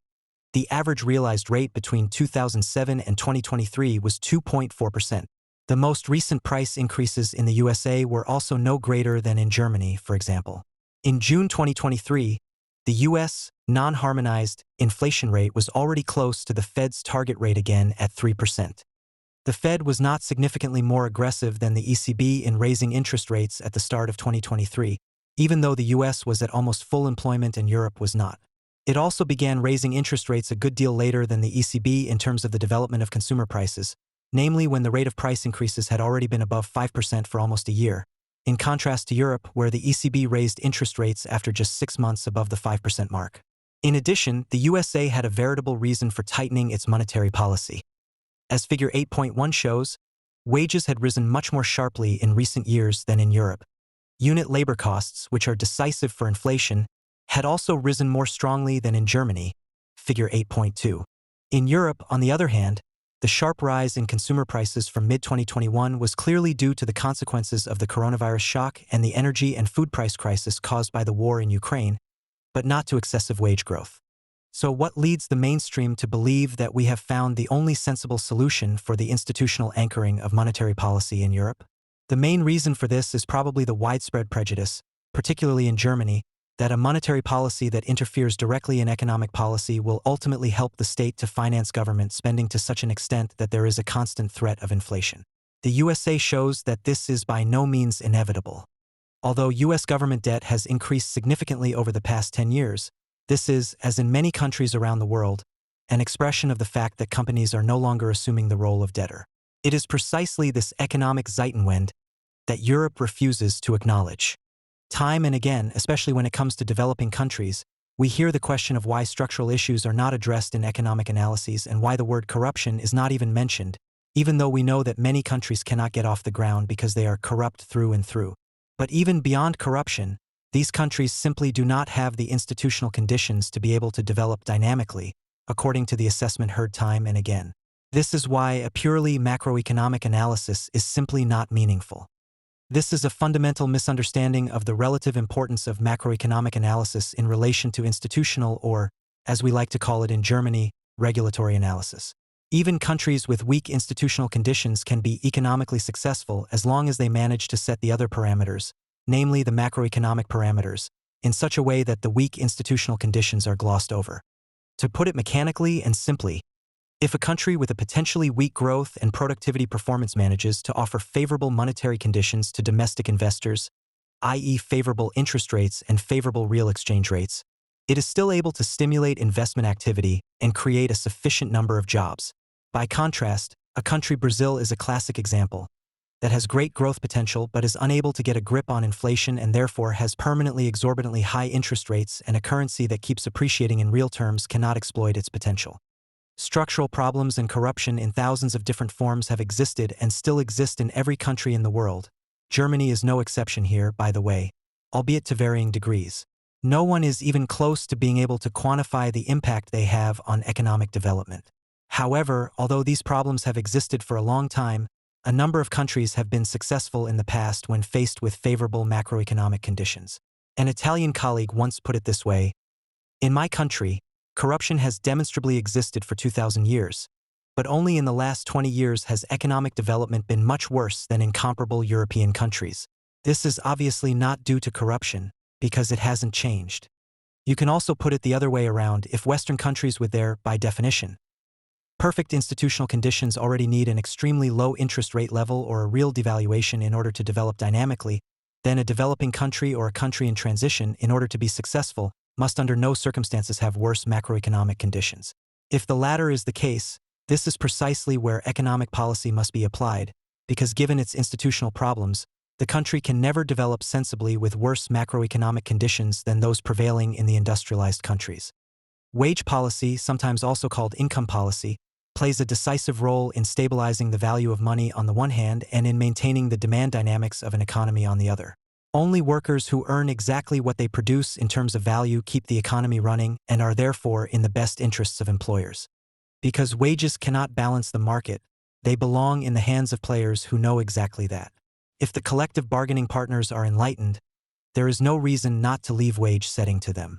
However, if there are purely microeconomic approaches from one of the two sides in such a committee, the state must intervene.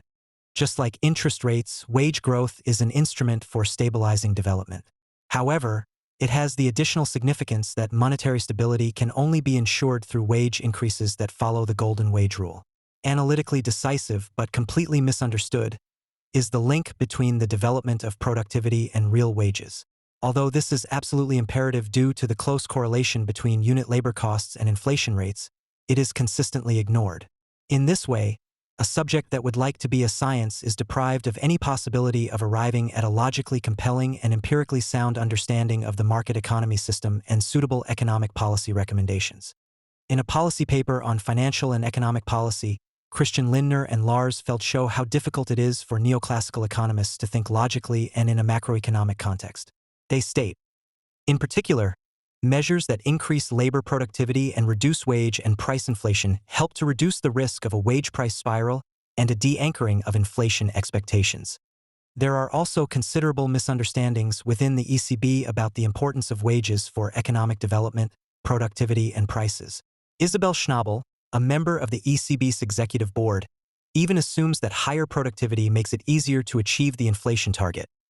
Measures that help firms boost productivity growth directly support monetary policy in achieving its objective of securing price stability over the medium term. The European Commission makes a similar mistake in a different context. In a paper on the situation in France, it writes, however, labor productivity growth remains below both long-term trends and the euro area average, preventing a faster recovery in cost competitiveness.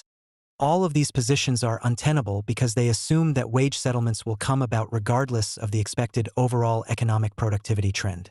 However, collective bargaining in the major sectors is based precisely on this. If productivity increases to a lesser extent, wage increases are agreed to a lesser extent. The reverse is also true. If productivity rises more sharply, higher collectively agreed wages are agreed. The microeconomic view is being confused with the macroeconomic view. If an individual company is more innovative than average and therefore has a comparatively higher increase in productivity than its competitors, it can gain market share by lowering its supply prices. This is because it does not have to pass on its productivity advantage in full to its employees' wages.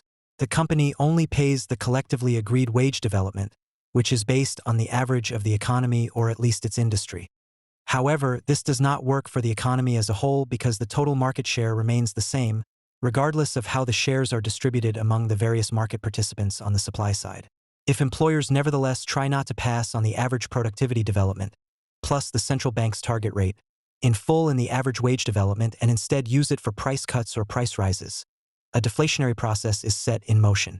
However, this slows down overall productivity growth because overall demand lags behind capacity and potential real investors have fewer incentives to invest on average.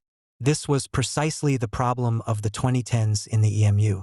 The fact that the overall development of individual countries such as Germany or the Netherlands was spared the consequences of deflation for a while because they covered up their lack of domestic demand with foreign trade surpluses by no means refutes this analysis, but rather confirms it. It is obvious that such a distribution of roles in economic policy, including wage policy, is most likely to succeed if it is agreed from the outset that any increase in productivity should ultimately benefit real wages via rising nominal wages. This avoids frictions in the adjustment of prices with the associated demand and labor market problems and achieves the inflation target with great certainty in the long term. However, there are also great illusions on the part of the trade unions. In order to play their role appropriately, they need to be clear about what they are and are not able to enforce politically. The trade unions could, for example, try to achieve redistribution in their favor with an agreement far above the golden wage rule.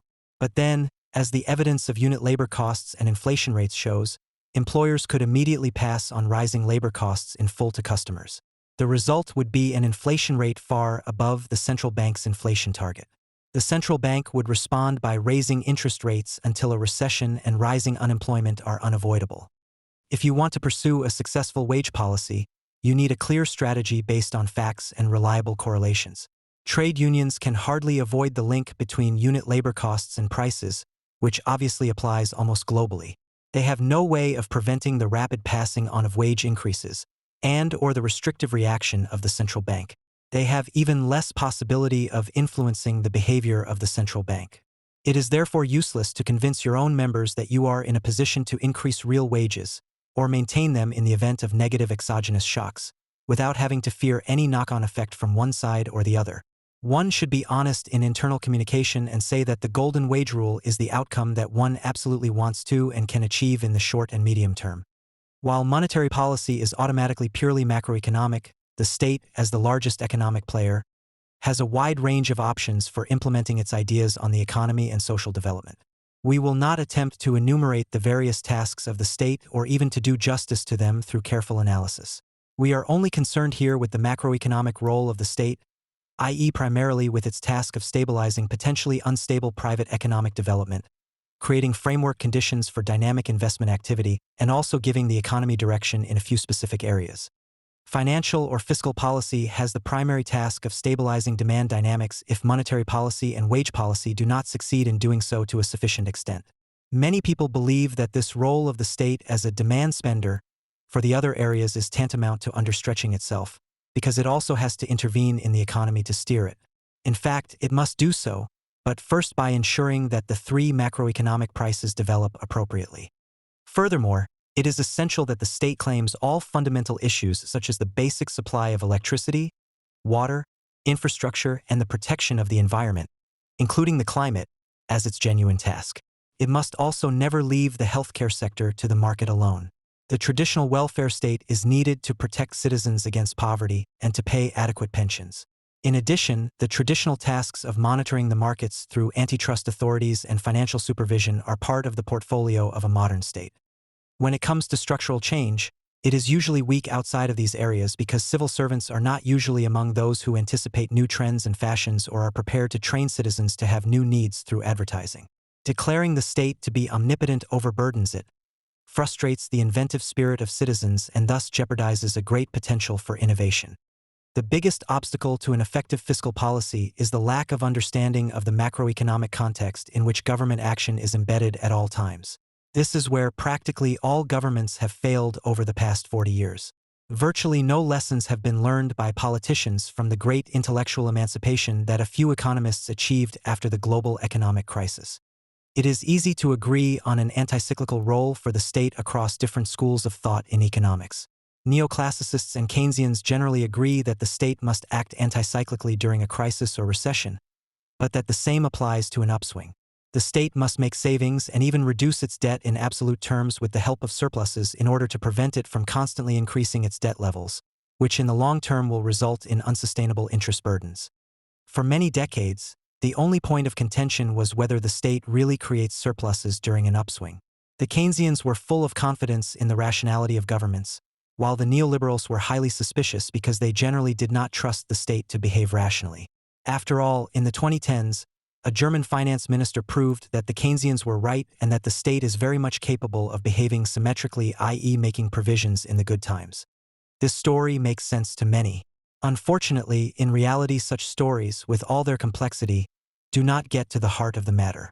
What is still not understood today is the fact that the market economy that both neoliberals and traditional Keynesians dream of has not existed for a long time. That was a world in which companies still performed their most important task, namely borrowing and investing. But this old world no longer exists. In the new world, there is no longer any need to philosophize about whether and how quickly the state should use the good times to keep its debt in check. The good times simply no longer exist because companies have become so powerful that they can no longer be forced into the role of debtor. The strength of corporations is the immediate consequence of the neoliberal revolution, which means that the neoliberals are directly responsible for the immeasurable increase in government debt with their course towards supply-side politics. Richard Koo, one of the few economists who repeatedly emphasize this problem and remind the state of its role as a debtor, believes that the changing role of companies has to do with balance sheet recessions. His theory is that after a recession, companies first try to turn a profit in order to get their balance sheets in order. This may have been an appropriate explanation in the immediate aftermath of the global crisis, but it is no longer the case today. What we are seeing has much more to do with the secular shift in power in favor of companies in the labor market and at the expense of the state, which has been directly promoted and encouraged by a number of governments since the 1970s. According to many financial experts, fiscal rules, including the German debt brake, are there to prevent governments from accumulating more and more public debt at the expense of future taxpayers to finance their spending desires. The sustainability of government debt is less guaranteed the higher the government debt ratio, i.e. the ratio of government debt to a country's economic strength. This is because if the nominal growth rate of an economy is lower than the nominal interest rate on government debt, tax revenues grow more slowly than the interest burden while tax rates remain the same. The proportion of government revenue that has to be used to finance the interest burden then increases and the fiscal room for maneuver decreases accordingly.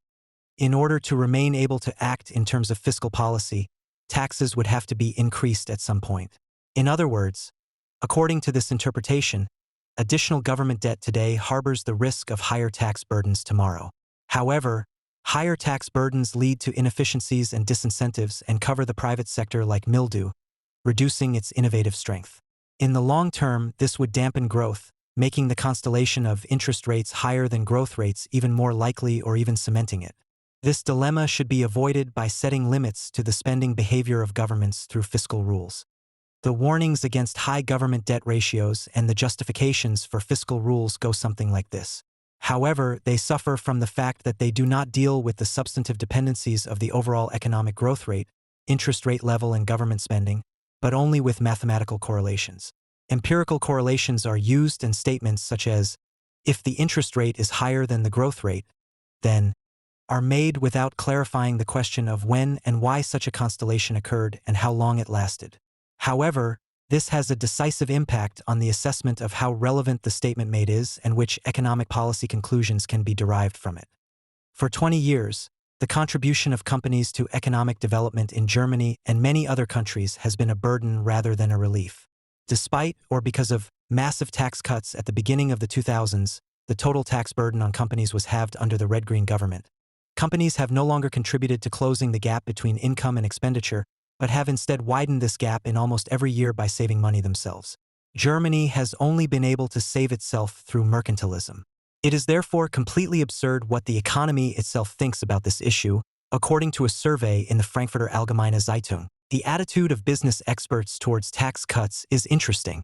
Only 3% of those surveyed would like to see this if it meant more national debt. Just under a third want to see tax cuts financed with spending cuts. 17% are in favor of a mix of spending cuts and new debt. In contrast, just under half are in favor of foregoing tax cuts if necessary. As a result, there are virtually no supporters of a purely debt-financed tax cut, concludes Ernst & Young. Tax cuts under the debt rule are pointless. If the state has to recoup the money it needs for the tax cut by cutting spending elsewhere, a tax cut is pointless in terms of growth and development, regardless of who benefits from it. The efficiency gains that some hope for from a redistribution from the bottom to the top will not materialize in the future any more than in the past. Consequently, slimming down the social budget in favor of tax cuts, for example, is at best a zero-sum game that increases inequality, but it is likely to be a negative-sum game that also harms the economy. For reasons of space, the topic of taxes cannot be dealt with comprehensively here. Nevertheless, the basic principles of a rational tax policy should be outlined. The main problem facing many economies after 40 years of neoliberalism is the widening wage gap. The gap between the top 10% of earners and the lower third of the population is widening. As a result, discussions about measures that would make sense for structural reasons, the climate being the first to be mentioned, regularly degenerate into discussions about distribution issues.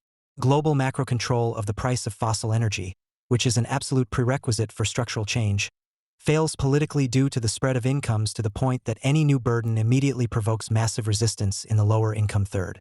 The obvious means of easing the distribution situation is income tax. The top tax rate, not to be confused with the average tax rate payable on taxable income, takes effect very early on in Germany.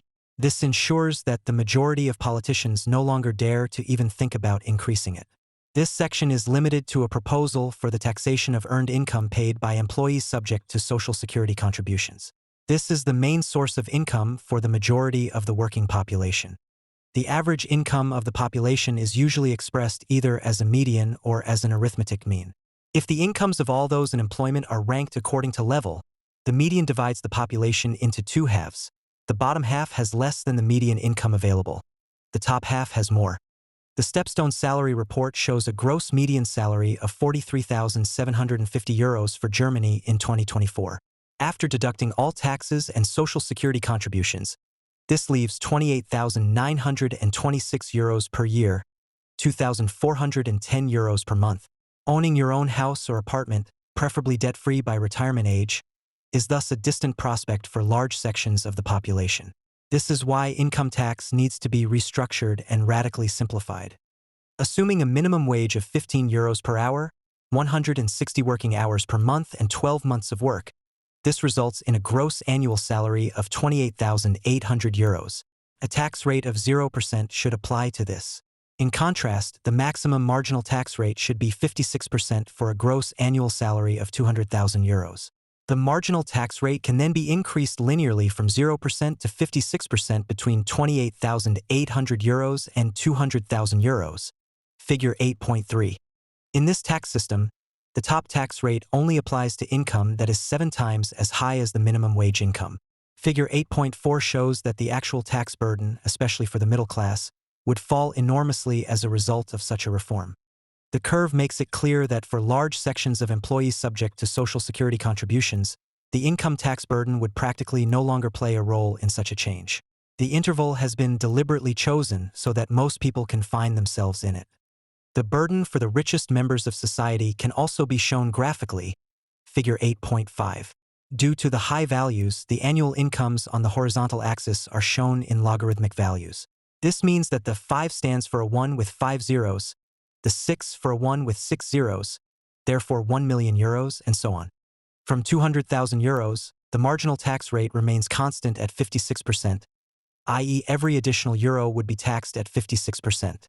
With an income of €1 million, the first €200,000 are therefore subject to a relative tax burden of 23.97%, €47,936, and the remaining €800,000 at 56%, €448,000. This results in a total tax burden of €495,936 and therefore an effective tax burden of 49.59%. The relative tax burden thus converges towards 56% as income increases, since the first €200,000 play an increasingly smaller role as gross annual earnings rise. Particular attention should be paid to the question of when the adjustment of the income tax system results in an additional burden compared to the current system. This value lies at an annual income of around €450,000. Assumption. Tax bracket 1. Not married and no children. In figure 8.6, this is the point at which the 4 curves intersect. Figure 8.7 shows the differences between the new and the current tax system once again in tabular form. The figures clearly show the potential that lies dormant in this reform. Such an undertaking could make the costs of the transformation processes bearable without the need for constant rescue programs. There would once again be a noticeable difference between the middle class and the top tax rate, which would only really take effect for top incomes. This change in income tax should only be seen as the first step, which must be complementary to other steps. The questions of possibility and feasibility should be asked and answered in the context of an overall assessment. In such a fundamental reform, all other taxes must also be put to the test at the same time. Wealth tax and inheritance tax should be significantly increased in order to allow those who fall through the income tax net to share in the general burden. Not taxing inheritances, for example, is inimical to performance. It promotes a new aristocratic class that can buy political influence to secure its privileges. However, all of this pales in comparison to the macroeconomic imbalance that Germany has been in since the beginning of the 2000s, as described in this book. The current account surplus of well over €200 billion cannot simply be extrapolated for 10 or 20 years. This presents the German state with the enormous task of ensuring that domestic demand of the same magnitude is created, whether by German companies or immediately by the state itself. A macroeconomic strategy for economic and financial policy must take this aspect into account. Another point is of even greater importance. The protection of public goods, such as water, soil, air, climate, or biodiversity, is becoming increasingly important, because the previous economic approach has not ensured that the problems that have arisen in and through the private sector are also remedied by the private sector. Consequently, there are good reasons to make more resources available to the public sector in the long term. The repeated comparison with past times, when it was possible to get by with less government, does not take into account the erosion of the natural capital stock and is therefore unsuitable as a yardstick from the outset. After the end of the Bretton Woods monetary system, there has been no serious attempt outside the European Union to create a monetary system which, as explained in Chapter 7, would have met the needs of open economies for stability and the possibility of a smooth adjustment of parities. The history of the various attempts to install exchange rate systems is a series of failures from a national and international perspective. The idea of national monetary sovereignty with open borders for goods and capital is an illusion. As long as trade links the nations of the world, the exchange rate between currencies must not be regarded as an instrument of national economic policy. Not only is there a trilemma between monetary policy autonomy, open capital markets, and fixed exchange rates, there is even a dilemma. With open capital markets, national monetary policy is never autonomous, as there is no exchange rate system that could ensure decoupling from international repercussions. Multilateral or global exchange rate agreements are therefore necessary to create global monetary and financial stability on the one hand and to ensure the greatest possible efficiency of the trading system on the other. The unilateral, permanent fixing of exchange rates, as practiced in various currency board systems around the world or in dollarization, may have its advantages when it comes to creating a stable monetary framework for countries with inherently unstable institutions. However, for large and stable as well as thriving economies, fixed interest rates are a mixed blessing. Keeping interest rates stable without destroying production potential and employment opportunities in these countries is an extremely challenging and in many cases impossible task. The only way out for countries with high inflation or high growth that are not members of a monetary union is to control short-term capital flows. If they are able to avoid destabilizing inflows and outflows either through taxation or by directly limiting their size, the most difficult decisions and misallocations caused by erratic exchange rate changes can be avoided. However, the use of controls is not a substitute for finding an appropriate exchange rate regime. If a country with high inflation or high growth, despite capital controls, chooses to trade freely with its neighbors, it must find ways to maintain its competitive position, i.e., to devalue or not to revalue its currency. For all intents and purposes, this means a return, as in the Bretton Woods system, to a mixture of adjustable exchange rates combined with controls in the event of a crisis. Since by far the most problematic sector of the financial market casino is the foreign exchange market, the major industrialized countries must develop a monitoring and early warning system in cooperation with the emerging countries. A prompt adjustment of nominal exchange rates should prevent major imbalances in foreign trade and a cumulative buildup of foreign liabilities. Development policy, or development aid as it is sometimes called, is not needed. If you get everything else right, and this is mainly about macroeconomics, there is no need for specific development or aid measures. These are sentences that are sure to be sharply criticized even by well-meaning observers. Why shouldn't poorer countries be helped in a variety of ways even if they are macroeconomically successful? The answer is simple, because they neither want nor need it. The People's Republic of China is a great example of this. Presumably there have also been attempts by the West to help China in a variety of ways. What is certain, however, is that this aid has never played a significant role in China's rapid development. In the first 2 decades of its catching-up process, China was still a largely isolated country. No one could have provided any substantial development aid because the regime simply did not want other countries to interfere in its internal affairs. The same applies to the 2 other successful catch-up countries in Asia, Japan and the Republic of Korea. If countries with a smaller capital stock are able to create the conditions needed to expand it rapidly, then there is no need for any outside help because so many resources can be made available in a short time that the country is able to do all the things on its own that the willing helpers from outside would like to do, such as drilling wells or building schools. Conversely, if macroeconomics does not work, then traditional development policy will also fail to pave the country's way out of poverty. What the successful developing countries also need and have needed is to be embedded in the global trade and financial system, which makes it possible for countries with a small capital stock to bring their own companies onto the global market without major crises. This is precisely where the West has failed over the past 50 years in a way that can only be described as incredible. Why are so many politicians in the developing world hoping that, with China and India, the major developing countries will finally get their act together to create an alternative to the Washington Consensus and the neoliberalism of the IMF? No one talks about the continent's decades of frustrating experiences with Washington institutions in connection with Africa, for example, let alone their suggestions for improvement. Does anyone in the West seriously believe that it is possible to continue on this absurd macroeconomic course and at the same time prevent countries from looking for other friends with small patches? Far too high interest rates and volatile currencies, which repeatedly lead to overvaluations and serious balance of payments crises, are the order of the day in Africa. There is not a single country there that has been helped to permanently free itself from its dependence on the international capital markets. On the other hand, there are plenty of cases where monetary and banking systems have been set up under the guidance of the West, which have led to nothing but a blockage of any economic development due to prohibitively high interest rates. Even the supposedly highly praised microcredits were generally linked to extremely high interest rates. The EU has had many opportunities in the past to show that it would be prepared to take unconventional paths if countries wanted to free themselves from dictatorial regimes and reduce their dependence on Western donors, such as the IMF. The so-called Arab Spring is the most prominent example.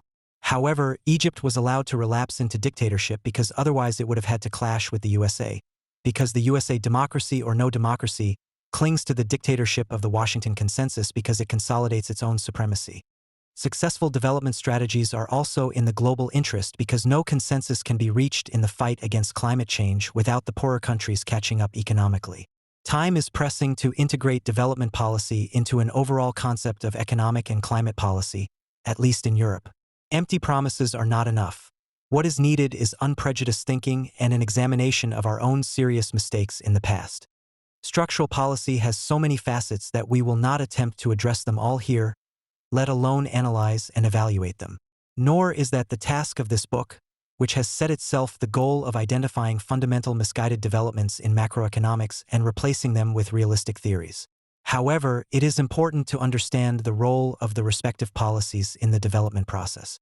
Macroeconomic policy has the task of ensuring that the economy is sufficiently dynamic regardless of which direction it takes, i.e., which goods and services it will produce, and also regardless of who steers it in a particular direction, i.e., whether the state or the market takes the leading role.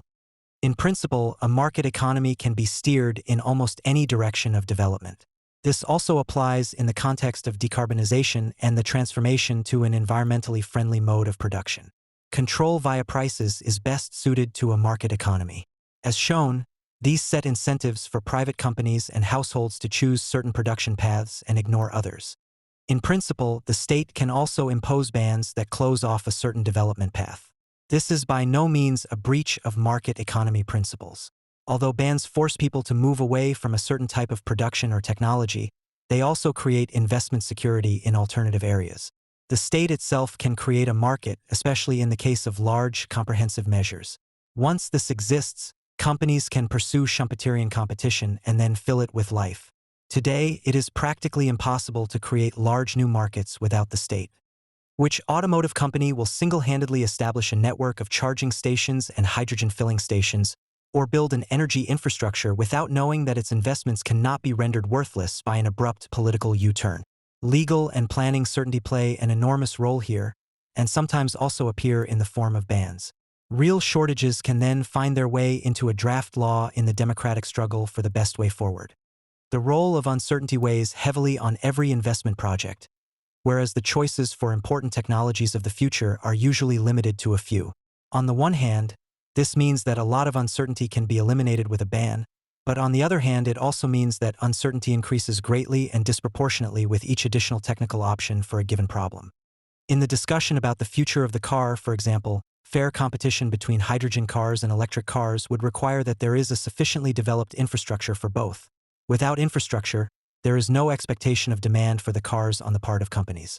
If this is lacking, however, the investment volumes required to raise both options to a competitive level will not be invested.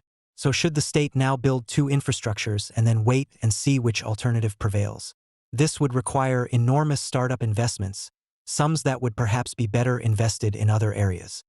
Bans are not fundamentally the devil's work. On the contrary, they are also potential drivers of innovation, given the right lead time. Through decrees and regulations, the prices of some goods fall to zero, simply because they can no longer be used. Alternatively, new scarcities enter the market, e.g. real damage to production is fully taken into account in pricing, which can lead to price increases. Nevertheless, bans or other regulatory measures by the state are ultimately no substitute for price control, but at best a supplement. This is obvious in the fight against climate change. When it comes to reducing the production and consumption of fossil fuels worldwide, regulatory policy at national level cannot achieve anything. A functioning market economy is neither possible nor sensible without social policy. There will always be people who, for any conceivable reason, are unable to earn a sufficient income on the market. Helping these people and their children temporarily or permanently is the task of social policy. How much social policy a state needs depends primarily on the success of its macro policy. In a country in which all workers participate fully in productivity progress at all times and which is close to full employment, the need for state support is certainly less than under the opposite conditions. However, social policy must also mean ensuring, with or without the help of the tax system, that inequality does not reach a level that calls into question the social coherence of society and causes great dissatisfaction among the lower income groups. The modern state has a wide range of options and a broad discretionary scope to create a social balance without jeopardizing the ability of a market economy to ensure dynamic development. Of course, there are always lobbyists who claim that the next step towards social equalization will topple the system, but a competent state does not even have to take note of this. In principle, the market economy system is best suited to a type of redistribution that gives the beneficiaries the opportunity to use the funds made available to them according to their own wishes. The state then supports the subject in general but does not target specific goals, objects, which it makes immediately cheaper or more expensive. In this way, it can strengthen certain behaviors and weaken others without compromising its ability to give the system a certain direction because the distributional effects of the changes in direction are perceived as unacceptable. This is a crucial question in the debate on combating climate change. If the international community were to succeed with a global strategy to make fossil fuels scarcer and systematically more expensive, a social balance would have to be created to ensure that the lower income groups are relatively more heavily burdened than the upper income groups. The state could achieve this through tax cuts or direct payments without reducing the incentive to use less fossil energy. In such a case, subject subsidies are superior to object subsidies, such as direct subsidies for wind energy, because they remain open to other ways in which market participants translate the increase in the price of fossil fuels into avoidance strategies. Let us assume that every household below a certain income threshold receives a monthly sum transferred to its account because the state simultaneously makes certain goods more expensive. A household is now free to choose whether it wants to spend the money exclusively on absorbing the additional costs or whether it wants to save it and realize a surplus. This provides an incentive to use the more expensive goods sparingly without the household reaching its financial limits. In this way, the household benefiting from the state payment also sets in motion a structural change that drives forward investments that help to replace fossil fuels in the long term. From a market economy point of view, subject promotion is always preferable to object promotion, as the former favors the processing of information into the desired investment decisions. Subject promotion plays to the strengths of a market economy, namely to encourage intelligent people to develop sensible solutions through the scarcity situation. If a price is expected to rise in the long term, investment efforts are now directed towards saving the scarce goods in the long term and for good. Time and again, politicians call on us to think about earning before distributing. Federal Finance Minister Lindner said in 2022, "We are a free country, so everyone is allowed to express ideas. But I have to face up to the realities. We have dangerous inflation that needs to be curbed. People are afraid that they will no longer be able to pay for their lives. The willingness to take entrepreneurial risks could decline. This must not turn into an economic crisis. To combat inflation, the state must put an end to the policy of spending on credit. From now on, generating prosperity must once again be more important than distributing it." End quote. This is a mistake. In reality, the promise at the beginning of the process to share fairly at the end is a crucial prerequisite for successful economic activity. In many political circles, people still seem to believe that there is a contradiction between a reasonable distribution of overall economic income and its generation. This seems to amount to the idea that, as at the beginning of the industrial age, something must first be generated with starvation wages and then corrective action can be taken later. However, it is exactly the opposite. Without reasonable distribution, there can be no reasonable generation. People must know from the outset that they will be fully involved in the end so that productivity progress does not lead to underutilized capacities and unemployment. Anything else is tantamount to another attempt to use wage dumping to push trading partners against the wall by improving their own competitiveness. This is pure mercantilism and, as the last 300 years have shown us, it is doomed to fail. One of the most difficult issues that German politics has been grappling with for decades is the question of whether the Federal Republic needs workers or has too many of them. On the one hand, there is a shortage of skilled workers, from which it is concluded that talented foreign workers must be recruited at almost any cost in order to be able to grow sufficiently. On the other hand, as has been the case for many decades, there are several million people, most recently almost 6 million if the so-called hidden reserve is included, who live in Germany, are out of work, and yet are largely ignored. This constellation seems strange. What is the growth that is considered sufficient? And what is the reason for not making every effort to use the domestic workforce or to train the migrants themselves? One reason for the confusion is historical forgetfulness. People simply can no longer imagine what a labor shortage really looks like and what efforts employers are forced to make in such a situation in order to qualify workers in the company. In the eyes of an entrepreneur who lived through the 1970s, the statement that there is a labor shortage today must sound like a bad joke. Before the first oil price shock in 1973, Germany and half the world had 20 years of a super boom behind them, which picked up speed again at the beginning of the decade. The situation on the labor market was clear. In Germany, there were roughly 100,000 unemployed people and around 1 million vacancies, i.e. a ratio of 1:10. It was practically impossible to find workers because the majority of people registered as unemployed were only registered with the employment office for a short time before starting a new job. Today, there are around 2.5 million officially counted unemployed people and around 800,000, also officially counted, vacancies, plus a hidden reserve of around 3 million. That is a ratio of 3 to 1, even if you ignore the latter. Anyone who compares a ratio of 1:10 with a ratio of 3 to 1 and comes to the conclusion that in the second case there is a historic labor shortage and that employees therefore have more bargaining power today is fundamentally wrong. One wonders how the economy was able to grow strongly at all at the beginning of the 1970s, when there were far fewer opportunities to recruit workers from outside compared to today. The Italian guest worker was a new phenomenon. The answer is simple. Companies had no choice but to turn all available workers into skilled workers within their own company with the help of intensive training.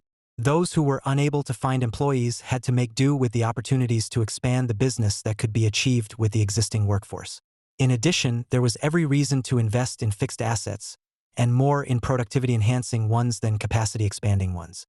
Employers' complaints about a shortage of skilled workers, which are launched in public every few months, are an expression of an unjustifiable supply mentality that has been able to develop over the past decades because unemployment has been consistently high. Those who invoke self-healing through market forces in their Sunday speeches immediately turn into supporters of state interventionism when it comes to the availability of labor. However, the state has no obligation whatsoever to ensure a smooth supply in this respect. The supply mentality of employers is particularly blatant when they also believe that this supply must always be provided at the same wage conditions. If you urgently need workers, you have to do what you always have to do when you cannot easily acquire a scarce commodity. Spend more money. This is the only way to tap potential in the labor market that is not otherwise available.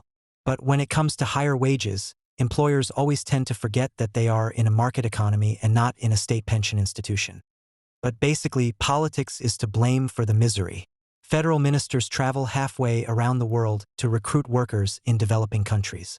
The attempt to solve a shortage of skilled workers through immigration in a society that does everything in its power to close its own borders to immigration from poverty as perfectly as possible, even in disregard of human rights, can no longer be surpassed in terms of cynicism. Of course, for our own economic reasons, we are allowed to poach skilled workers from developing countries who are also urgently needed locally, while at the same time we do everything we can to prevent immigration for economic reasons, the economic reasons of the migrants. This attitude seems downright schizophrenic. Migrants can also be trained in this country, but of course that costs more than bringing them here after the taxpayers in their countries of origin have already paid for their training. The solution to the problem is simple. There are as many workers in a country as there are people. Labor, especially skilled labor, cannot be increased at will in any economy. If we don't want poorer countries to reduce their workforce through emigration, we shouldn't poach their best skilled workers, whose training has cost them a lot of money. No one can grow more than they can with their own workers. If society is able to increase its prosperity through rising productivity, all well and good. If it fails to do so, it must adapt to what it has. It should be an absolute taboo to tamper with the labor potential of other countries. What we are really interested in is maintaining our salary hierarchies. Where would we end up if an employed roofer earned a quarter of what the HR manager of a car company takes home? Or a train attendant half the income of a savings bank director? Or a nurse 3/4 of a teacher's salary? That would be unbearable. We really don't want to take the market economy that far. Skilled workers simply have to be available in abundance and cheaply so that the top fifth in the income hierarchy can continue to live in luxury, not only in absolute terms but also in relative terms. It has been over 125 years since a revolutionary social innovation was introduced in Germany under Chancellor Bismarck, giving the majority of people the security of not having to starve or beg in old age. But nobody really wanted to understand this innovation. Although it lasted through 2 world wars, serious consideration was given in the post-war period to replacing the pay-as-you-go system with a system that was better suited to the market economy, namely one in which individuals save the amounts from which their pensions are later paid and repaid. In the 1950s, the pay-as-you-go system was chosen. But, and this is fatal, most politicians, citizens, and many experts have still not really grasped its significance. Even 125 years after the introduction of universal pension insurance, people are still puzzling over how this system works and why it should be superior to other systems. In the light of our considerations and some simple macroeconomic correlations, this is quite simple, but here too neoclassicism has created great confusion about how a society can provide for the future by reversing the relationship between saving and investment. The absurdity of the pro-funding argument can be seen from the fact that the pay-as-you-go system was needed in the 1950s because there was no capital stock from which pensions could have been paid. But what would have happened if, in the 1950s, there had been entitlements from a funded system from the decades before? How would employees and politicians have dealt with this? Well, they would have had to decide whether to recognize the claims, service them, and consequently pay the pension from their income, or whether to let the pensioners beg and starve. If they had paid the pensioners according to the accumulated entitlements, even if there was no longer any corresponding physical capital, it would have been exactly the same as with the pay-as-you-go system. The working people would have had to provide the pension for the pensioners. Incidentally, this was also the case with the demise of the GDR. If the citizens of the GDR had held papers promising them a pension via capital cover, West German society would also have had to decide whether or not to pay pensioners, whose capital stock had now largely disappeared economically, an appropriate pension. Obviously, the demographic development does not change these relationships. Even in an aging society, in 30 years' time, the papers held by those who leave the workforce at that time will be of no use. Once again, those who are then working will have to decide whether they really want to pay the interest promised on the papers or whether they want to leave the pensioners to beg and starve. If there were only a pay-as-you-go system until then, it would be the same again. Those who are then working pay the pension, and if they don't pay, nobody pays. After all, paying simply means earning goods and assigning part of the entitlement to them. The form in which the entitlements of the elderly are securitized, whether in a pay-as-you-go system via the promise that the young will service their pension entitlements or in a capital cover system via the promise that the young will service the interest and repayment on their securities, does not play a major role in the validity of the entitlements. Only the troublemakers of both systems, i.e. the people who try to influence the distribution results of both systems, are to be found in different camps. Politicians like to interfere with the return of the pay-as-you-go system and its distribution, whereas financial market players and actual economic developments tend to interfere with the return of the funded system and its distribution. But on average, both systems are equally affected by demographic shifts, just as they suffer equally from the destruction of the capital stock through war or natural disasters. Even in a pay-as-you-go system, the young can only provide minimally for the old from a meager capital stock, as we should know, especially in East Germany, because they themselves have hardly anything and first have to rebuild what has been destroyed. The papers that are issued today in the funded system do not guarantee that in 30 years there will be a physically large and economically efficient capital stock that can finance an adequate pension. If this is not the case for whatever reason, there will be no interest. Then you have to let the pensioners beg and starve again or decide to pay them a pension even though they have never paid anything or far too little into the public pension fund. This phenomenon could be observed in the wake of the global financial crisis. At the time when capital funding was introduced in Germany and other countries, everyone, especially every bank and insurance consultant, believed that interest rates on private and public investments would permanently be far above the implicit interest rate of the pay-as-you-go system. In reality, however, they were zero for a long time and consequently there was no return on the money invested. There is also no guarantee that the absolute amount of money invested will be returned. If many people try to get rid of their securities at the same time, a large part of the original value can quickly be lost. Again, the children of today have to decide whether or not to give some of their income to the elderly, regardless of any pension process. However, and this is the almost always overlooked but nonetheless crucial point in the whole debate, a funded scheme worsens the prospects for a large and efficient capital stock in the future. Because more saving today, in the sense of a larger gap between household income and expenditure, hinders investment. If a funded scheme works as its inventors intended, which obviously means that the savings rate of private households increases, it leads to less investment and therefore a smaller capital stock in the future. Anyone concerned about placing too great a burden on future generations must do everything possible to promote investment activity and thus the formation of an efficient capital stock. If labor productivity increases year on year, say by 2%, and with it real wages, the burden of rising contribution rates, which will inevitably arise as society ages, can also be borne. If, in 40 years' time, contribution rates are no longer 20% but 25 or 30% of income, this is easily bearable because the income available after paying pension contributions will still be much higher than it is today. There is no objective limit that cannot be exceeded by pension contributions. The 20% that is considered sacrosanct in Germany is pure ideology. The only small problem is that not everyone pays into the social security system, and the absolute top earners no longer have to pay 20% of their income as a result of the contribution assessment threshold, but much less in percentage terms. The logical step would therefore be to place the statutory pay-as-you-go pension on a broader basis. Everyone pays the same percentage of everything they earn into the pension fund. As already made clear in the introduction, climate policy is structural policy. Structural changes and macroeconomically determined processes overlap with each other. This is because every transformation of the mode of production and the products that an economy produces entails adjustment constraints that are accompanied by temporary unemployment and greater uncertainty for companies. The decisive factor for the success of structural policy is therefore whether an economic policy is implemented at the same time that helps to reinforce or alleviate the consequences of the adjustment. The more successful the macroeconomic measures, the more can be demanded of people. Only those who combine rapid structural change with a promising economic policy have a chance of realizing an economy that is in harmony with the natural conditions of the planet in the long term. However, structural changes do not fall from the sky. If they are really to affect all people living on Earth and encourage them to change their behavior, there is only one effective global instrument: the systematic reduction of fossil fuel production. A gradual decline in the supply of oil, gas, and coal would lead to permanently rising prices for these energy sources and make the redirection of demand unavoidable. It should be borne in mind, however, that the growth rate of energy source prices must exceed that of global income. Anything else would be window dressing.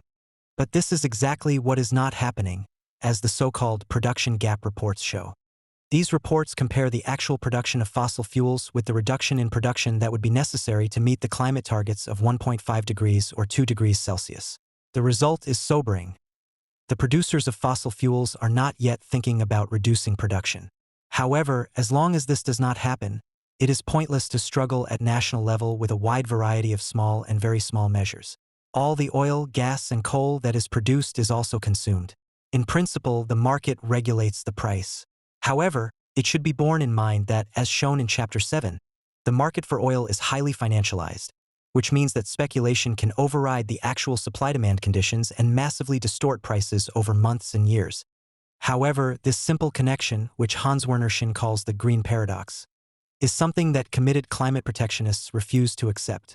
Instead, they insist that every single citizen and every single country must show their own engagement and thus make their own contribution. They agree that something must be done, and they also agree that this insight must be enough to change the world. However, this is a huge misunderstanding. This can be seen in the reports of the Intergovernmental Panel on Climate Change, IPCC, on the state of climate change science. We, they say everywhere, must act. But who we are in a world without a world government, nobody asks. People don't want to admit that we have a problem in terms of the world, but no one who could solve it on our behalf. The world simply has no problem solver. Every new IPCC report attracts considerable media attention because it represents a kind of report card that the experts present to politicians every 5 to 6 years or so, even though politicians are involved in drafting the report.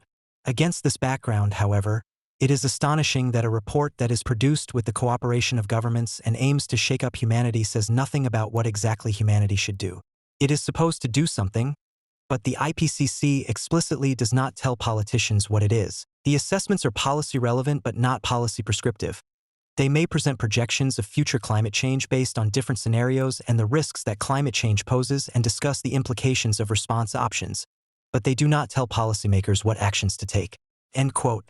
Why is that? Perhaps it is a manifestation of the old belief that everyone can do something different and still end up doing the right thing. Hasn't everyone committed to taking action in one way or another in order to comply with what was agreed in Paris in 2015? Isn't it even better to take many different paths to stop burning fossil fuels?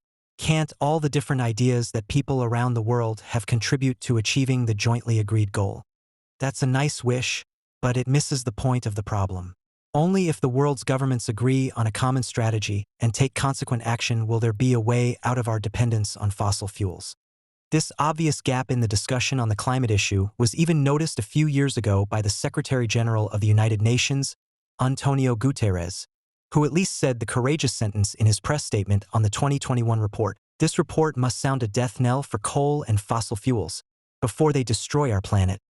Countries should also end all new fossil fuel exploration and production and shift fossil fuel subsidies into renewable energy.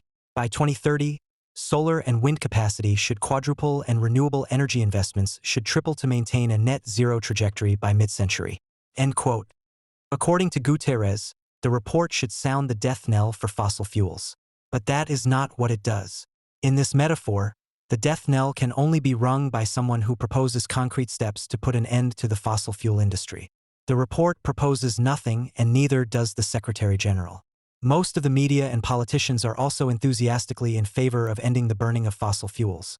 However, when it comes to the question of how this should be implemented on a global level, no constructive proposals are forthcoming.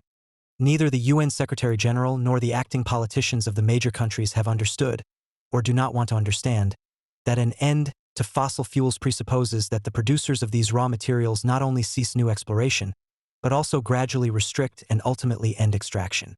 This must, of course, be accompanied by a global ban on the use of new extraction techniques such as fracking when fossil fuel prices rise. As long as fossil fuels remain as cheap as they currently are, they will be extracted without restriction because there will always be a demand for them somewhere in the world. The real price of oil, gas, and coal is far lower today than it was in the 1960s. It is completely naive to believe that a global turnaround in consumption can be brought about with small and minimal measures when the price of fossil fuels is low. There is not even an initiative for a global strategy that systematically involves all producers. The UN Secretary General would have to take the lead here and therefore explicitly engage with producers. As long as he does not do this and the leading politicians of the major nations refuse to acknowledge the clear link between low prices and high global consumption and explain this to their voters, everything else is symbolic politics designed to soothe the conscience but has nothing to do with a solution. High and rising prices for fossil fuels must be enforced by the international community. However, this is only politically possible, at least in democratically governed states, by means of a massive redistribution of income and/or wealth. And this is precisely what no politician or party dares to do. Nevertheless, high prices with redistribution are clearly the only solution that can be reconciled with the current mixed system of state and market and promises sufficient efficiency. Anything else that could seriously contribute to reducing the consumption of fossil fuels would be tantamount to a global system change, which seems completely illusory because even the system-compliant solution is almost infinitely difficult to implement. Without high prices combined with redistribution, we would have to resort to some form of state rationing of fossil fuels. However, such measures only work if what is to be rationed is actually scarce and remains so. Any attempt by individual national governments to ration a globally readily available and still abundant substance or to limit or ban certain uses will undoubtedly fail politically if no binding international agreement is reached.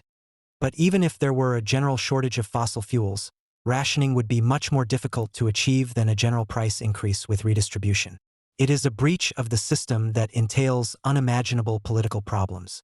Rationing always raises first and foremost the simple question of the legitimacy of a particular individual consumption.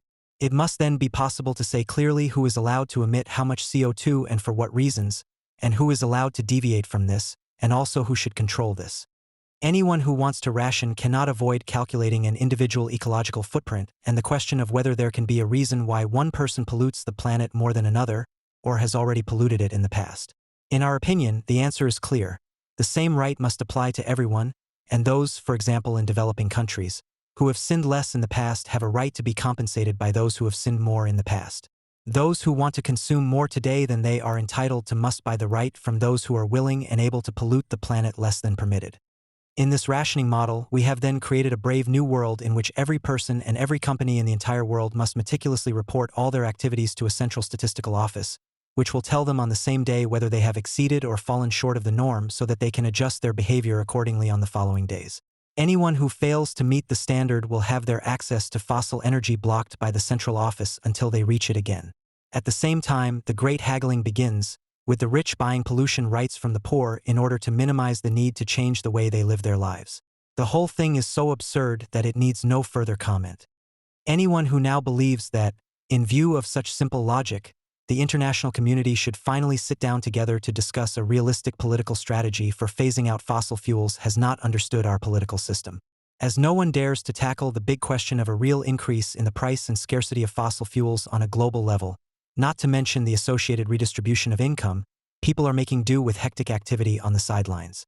Without anyone looking at the overall global picture, national politicians are always doing something where it seems politically opportune because it costs few votes.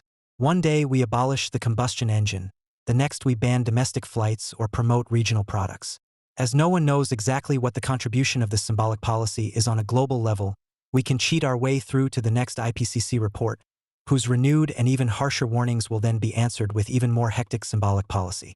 The deception and cheating to which the policies of the industrialized countries have committed themselves will cause enormous economic and social upheaval. Because nothing is certain and can be clearly foreseen for a number of years, many activities and investments that would secure jobs are not taking place. This further reduces the chances of politicians being able to politically implement the structural change that must go hand in hand with a long-term ecological transformation, also beyond the climate issue. It should be understood by now that high unemployment is the biggest obstacle to any kind of economic restructuring that needs to be initiated by the state. Only with a consequent strategy of global scarcity of fossil fuels and an economic policy adapted to this can the circle of symbolic politics and failure to act be prevented. It is also intolerable for the social climate in the long term if the haggling over the climate issue continues in the current manner with new accusations of guilt and morally accusatory appeals every day. This blunts people and prepares the ground for parties that promise to simply do nothing. What is needed right now is a major political initiative by the EU with the aim of giving global politics a boost towards reducing the use of fossil fuels. If this does not succeed, we can dispense with the minutiae and concentrate on tackling adaptation to much higher temperatures in the most affected regions of the world. After all, almost 10 years after the Paris Agreement, most of the world finally understands that there is a problem with fossil fuel producers. The COP28 conference, which took place in Dubai in 2023, a country that benefits more than almost any other from oil and gas production, agreed for the first time on a language regulation on fossil fuels. Better than 1,000 declarations, however, this agreement shows why the world is not making an inch of progress on climate change. The goal is defined as follows: transitioning away from fossil fuels and energy systems, in a just, orderly, and equitable manner, accelerating action in this critical decade, so as to achieve net zero by 2050 in keeping with the science. That sounds good, but is completely meaningless. Even if they had managed to include Europe's desired phase-out of fossil fuels in the declaration, the difference would be marginal at best. These conferences do not want to admit what is obvious. If the world does not concretely agree on a just, orderly, and equitable way to phase out fossil fuels, but simply writes it down, then nothing has been agreed. The problem, which was already standing in the room like a white elephant at the Paris conference, was not tackled or even clearly addressed. It has to be about instruments that actually work. Discussing targets is pointless. Which of the 20 or so major fossil fuel producers will now go ahead and decide that from now on they will cut back on oil, gas, or coal production because the world expects them to? Each of them will ask, what about the other producers?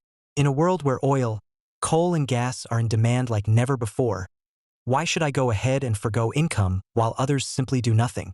There is no just, orderly, and equitable way, unless there is an agreement that applies to everyone on exactly who cuts back their production, when and by how much. However, the world is just as far away from such an agreement after a climate conference as it was before. Just imagine the USA, currently the world's largest oil producer. The president stands before his people and declares that their country, together with the other oil producers, will from now on phase out the production of all fossil fuels and reduce their production by 5% every year because they want to end it completely by 2050 at the latest. This of course means, says the American president in the next breath and without beating around the bush, that gasoline at the pump, will also become more expensive from year to year, to the extent that gasoline prices will rise more than wages every year. This is because the so-called real oil price, i.e. calculated in purchasing power, must rise, not just the price paid at the pump. As this, the president continued, would cause unacceptable hardship for the poorer part of the population. He would step on the toes of the rich with a large-scale tax reform and give the money to the poor in order to create a fair balance. Or imagine a developing country in Africa where large oil and gas deposits have just been discovered in the coastal waters. Norway, which, like Germany, belongs to the group of particularly ambitious countries, which has become rich through the merciless sale of oil, now tells the developing country that it is out of luck. Oil production is an obsolete model and they should look for something else to export. After all, free trade offers every country in the world the opportunity to make the most of its specific advantages, even if oil sales no longer work out. As you can see, moving away from fossil fuels is easy to say, but practically impossible to implement. Without an agreement that has an immediate impact on production, in which all producers make a binding commitment to implement an agreed phase-out day by day and year by year, nothing can be done. But even such an agreement would not guarantee security. Politicians like Donald Trump could come to power at any time, claiming that man-made climate change does not exist. They could pull out of the global agreement at will, and it would suddenly not be worth the paper it is written on. It is not expedient for 70,000 well-meaning people to meet for 14 days and look for a language regulation for the world, which ultimately has to remain non-binding because it ignores the different interests of the countries. Anyone who, like the Greens here in Germany, believes with a 15% share of the vote that they can change the world is making a huge mistake. You have to come clean to citizens all over the world about the adjustments they have to make when it comes to phasing out fossil fuels. If you then get elected and help the poorer countries of the world to an extent that we cannot and do not want to imagine today, there is a chance of real change. If Norway, for example, were to declare that all the proceeds from the sovereign wealth fund it has built up through the sale of oil, which is said to be worth over €1 trillion, would from now on be made available to a poorer country for an indefinite period in return for it giving up the use of fossil fuels, this would be a truly exemplary approach. If the Western and Eastern industrialized countries were to pledge in unison to supply the poorer countries of the world with the technologies required for the transition to renewable energy sources free of charge for the next 40 years, this would gain considerable credibility. However, anyone who believes that they can also do good business with the conversion of poorer countries because they have the necessary technology is completely wrong. In our part of the world, we are gradually beginning to understand the conflicts of interest that need to be overcome in order to manage the global phase-out of fossil fuels. However, when it comes to the scale of the adjustment that this phase-out will require of us and others, we are simply wishful thinking. We are not yet prepared to tell our population clearly that fossil fuels will have to become more expensive rapidly and in the long term, and that the resulting redistribution will have a drastic impact on the domestic economy. Nor have we yet made it clear to ourselves what enormous compensation the countries whose prosperity is directly or indirectly based on cheap fossil energy will have to provide in order to compensate those who will no longer be allowed to participate in this development process. Only when realism and openness are the order of the day on these issues will there be a chance of improvement. To achieve this, we do not need an oversized conference, but a clear analysis and honest information for the mass of citizens. The climate crisis has rightly galvanized policy and policymakers. Yet, most policy is based on the core premise that governments must force the green transition within their respective borders, because without that, the switch to clean energy will not happen. By force, we mean a set of policies that seek to impose solutions that absent force would not be broadly adopted. Thus, we have massive subsidies of clean energy, taxes and proposed bans on dirty energy, regulatory mandates for clean energy, and exhortations on companies and consumers to go green, including calls for degrowth. If global warming were a set of national problems, especially where the main problems lie in rich Western countries, perhaps this forcing strategy could possibly work, at least in some sectors and some regions. Some countries might be willing to bear significant costs to transition away from fossil fuels.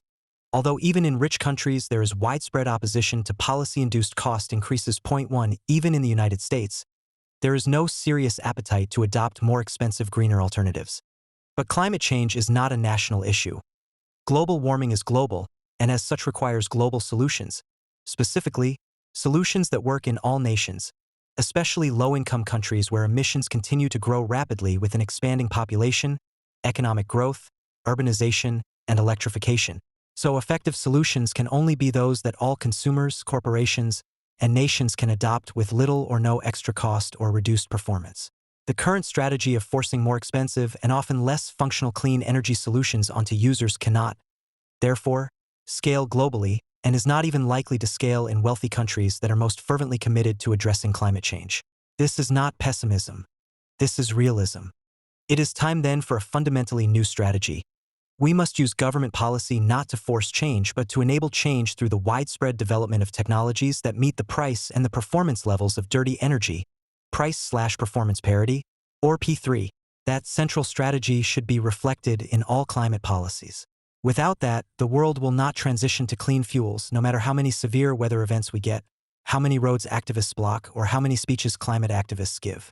But once technology does get to P3, then market forces, coupled with the willingness of most organizations and individuals to want to help address climate change, will do almost all the work. Other policies, such as regulations, taxes, or selected subsidies, can still help for specific purposes, as we will see ahead, although the odds are against the further introduction of large subsidies even in the United States. Most rich nations face deep fiscal holes because of the expanding retiree population, past expansion of debt, and slow productivity growth. As such, the odds of a fiscal surplus that could fund expensive green subsidies are minimal, and there is opposition in most countries to higher taxes, e.g. carbon taxes, even if pitched as revenue neutral. Moreover, reliance on these mechanisms is based on a misunderstanding. The implicit question behind almost all countries' climate policy is simple. Will this policy reduce emissions nationally? Unfortunately, that's the wrong question. Instead, we need to ask, does this policy help drive the supported technology getting to P3? Because only P3 enables worldwide adoption of clean energy, and after all, it's global warming that matters, not American warming, British warming, or Korean warming. The dominant guiding narrative of climate policy is based on the false presumption that all countries will take sufficient action to dramatically reduce emissions, even with the higher costs involved. P3 means that for a given level of performance, a green technology has reached price parity with an existing dirty technology without subsidies or taxes on the dirty technologies. So, for example, P3 for electric vehicles, EVs, will be achieved when the life cycle costs of EVs are the same as equivalent internal combustion engine (ICE) vehicles and have approximately the same performance in terms of reliability, refueling, range, acceleration, cargo capacity, etc.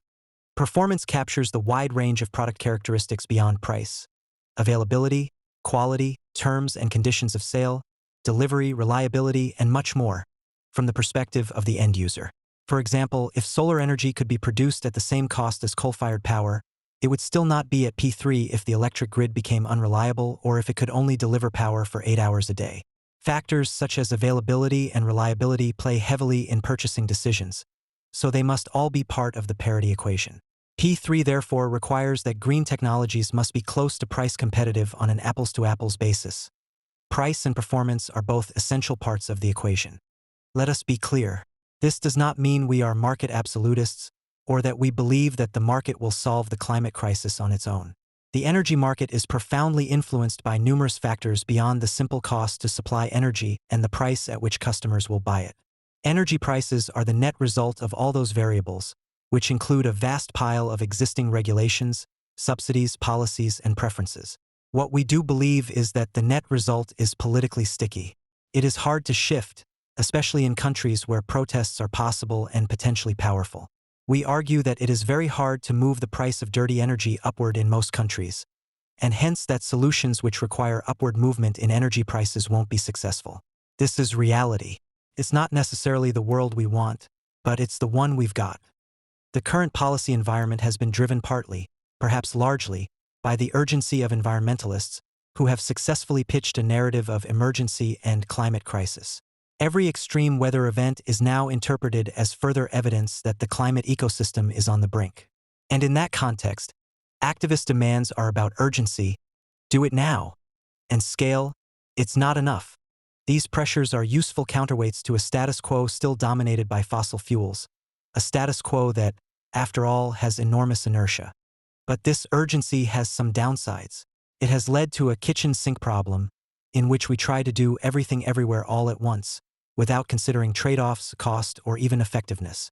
It has encouraged us to believe that the climate crisis is so catastrophic that we must simply force change as quickly and widely as possible, even if doing so would place completely unachievable burdens on our economies and our societies and, most importantly, a dramatically reduced focus on getting to P3. In contrast, we propose a realist approach to the climate crisis, defined by 5 key pillars that, together, will help us encourage prioritization and accelerate the green transition. 1. All solutions ultimately must be global. Mandating the sale of EVs in the United States, even if successful, is not a global solution. Large subsidies, e.g., the $7,500 available under the Inflation Reduction Act, are not feasible in poorer countries, and other rich country solutions that add significant cost won't work either. So, the West should focus primarily not on implementing expensive solutions at home, but rather on developing technology and solutions that will work in the entire world, especially the low-income world. That means solutions that will reach price parity with dirty energy, without reliance on forcing mechanisms such as subsidies or carbon taxes. 2. Recognize the growth imperative. When all countries, especially low-income countries, are forced to choose between green and growth, they will, understandably, choose growth, productivity, and lower costs. It's no surprise that India just sought bids for 121 new coal mines. To be effective, any climate solution must ensure that the choice is not between green and growth, but between clean growth and dirty growth. 3. Price and performance both matter to P3. Wind and solar are certainly price competitive in certain regions with fossil energy, but only when the wind is blowing or the sun is shining. Parity would require that renewables meet the price and reliability of fossil fuels, and not just for 8 hours a day. All markets specify quality as well as price. For clean energy, that means matching the performance of fossil fuels, not just the price. 4. P3 must be measured at the point of delivery, not the point of production. Despite the claims of many advocates that we have all the technologies needed to solve global warming, few current solutions are cost competitive without subsidies at the point of delivery. The costs of wind and solar at the point of production have declined very sharply over the past 2 decades, and they are now P3 competitive in certain locations for some of the time. But it's the cost at the point of end use that matters, not the cost at the point of generation. Against that metric, for most end users much of the time, even wind and solar are still not at P3. 5. Differentiate technology pathways using P3. The P3 lens helps us distinguish between technologies and hence define appropriate government policies. While some technologies are on the path to P3 and may need government help to move down the cost curve, e.g., subsidies for adoption, in other cases, a particular technology may never achieve P3 no matter the scale of production. In these cases, meeting the P3 market test requires substantial and ongoing innovation, often transformative innovation. Many key decarbonizing technologies are currently far from P3, and scale economies and incremental improvement from government-supported demand expansion won't sufficiently close those gaps, so adoption will lag and net zero targets will be missed.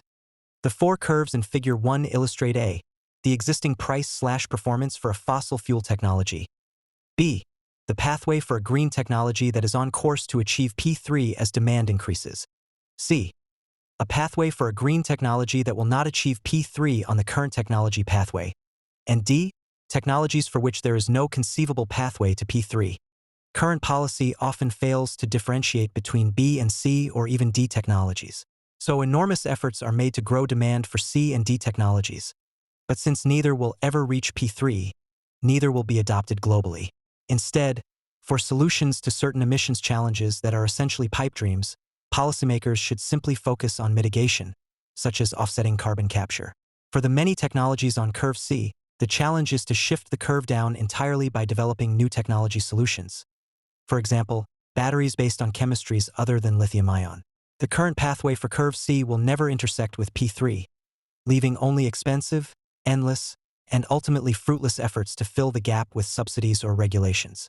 Instead, policy should focus on innovation, seeking to generate and develop alternative technologies that can shift the cost curve downward until it achieves P3. For those technologies that are on track to reach P3, B technologies, policy should focus on accelerating movement down the existing cost curve until we reach P3. These policies are detailed in the section titled, The Power of the P3 Lens. Innovation is central and should be targeted at achieving P3 for the most important technologies. Because they see the climate crisis as imminent and overwhelming, many advocates refuse to accept the obvious reality that much more innovation is needed for an effective green transition. Yet that is indeed the reality. In part, this means encouraging incremental improvements, often linked to increased scale of production, to move curve B technologies down the cost curve toward P3. In sectors with technologies currently on curve C which will never reach P3, more radical innovation is needed. Not just movement along the existing cost curve, but a shift of the entire curve downward so that it can eventually reach P3.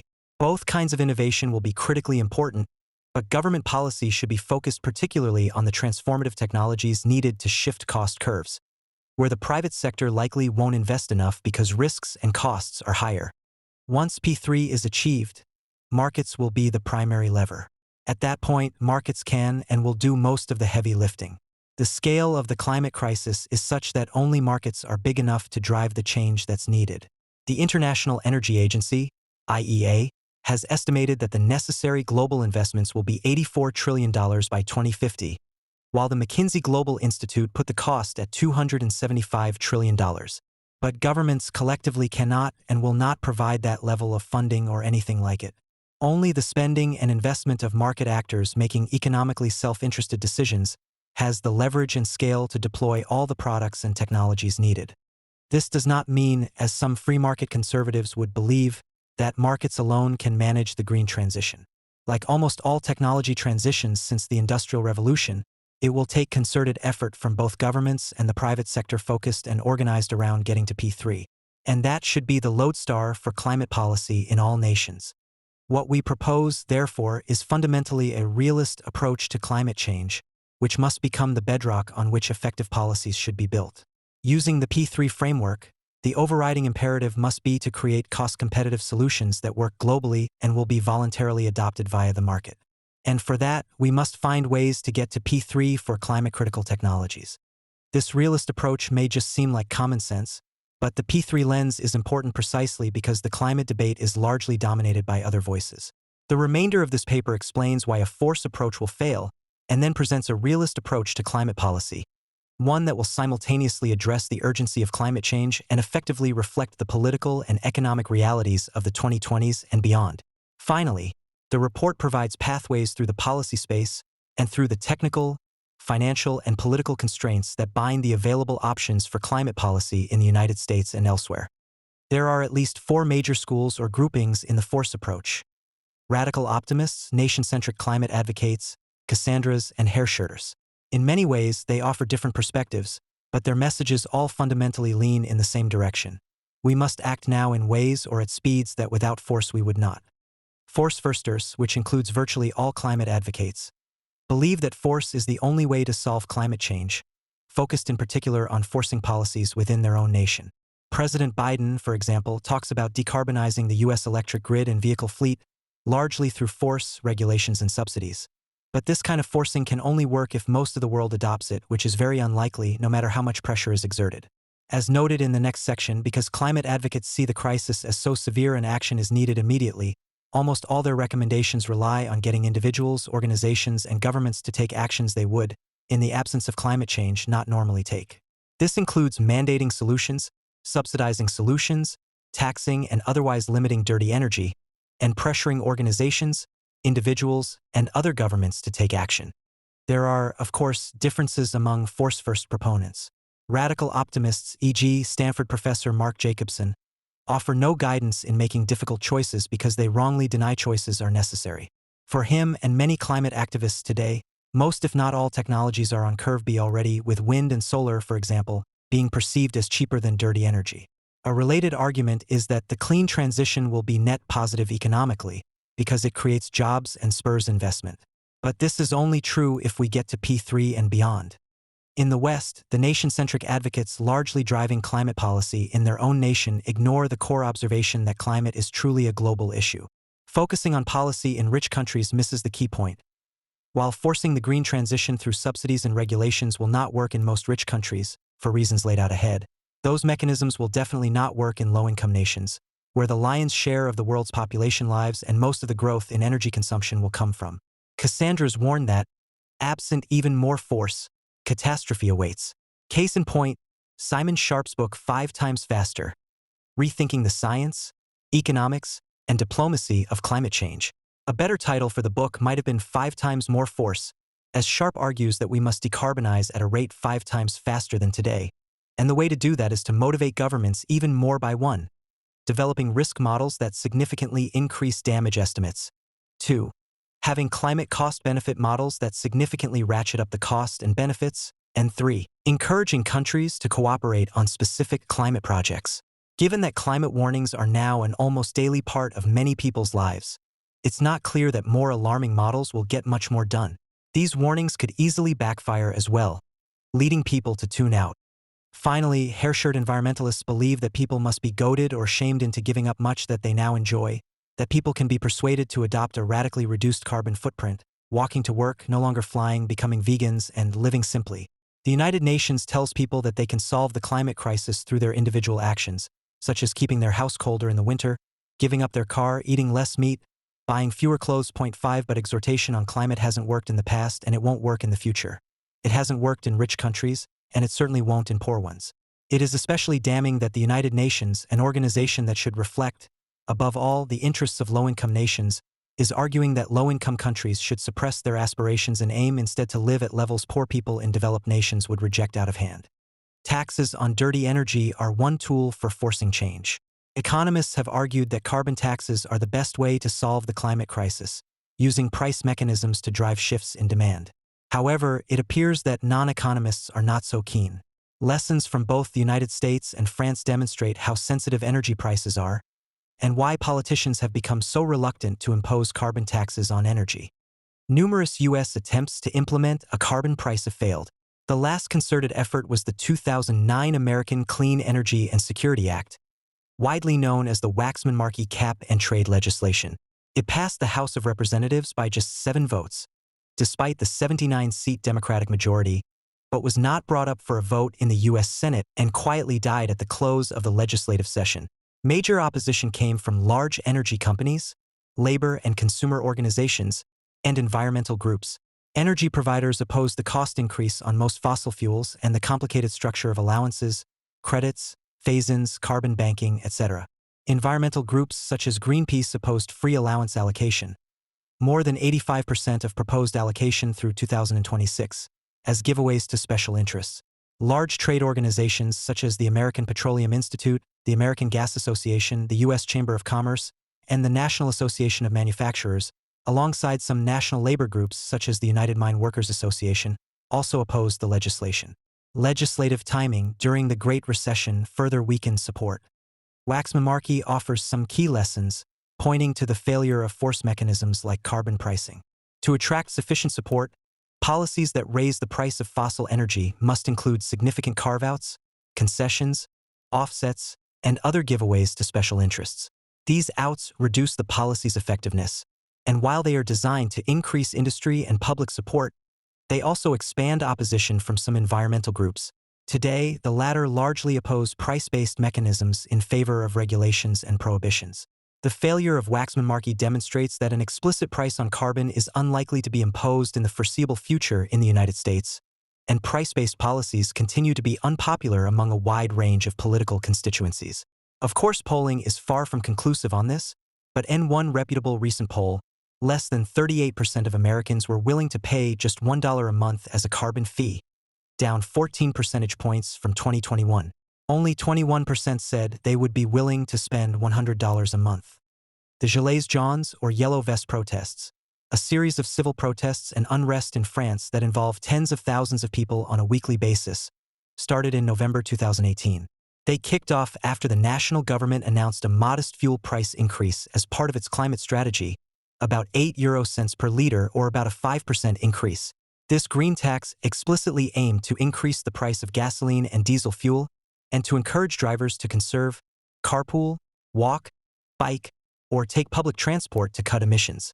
However, the fuel price hike disproportionately affected rural and outer urban residents who relied more heavily on personal vehicles, given fewer public transportation options.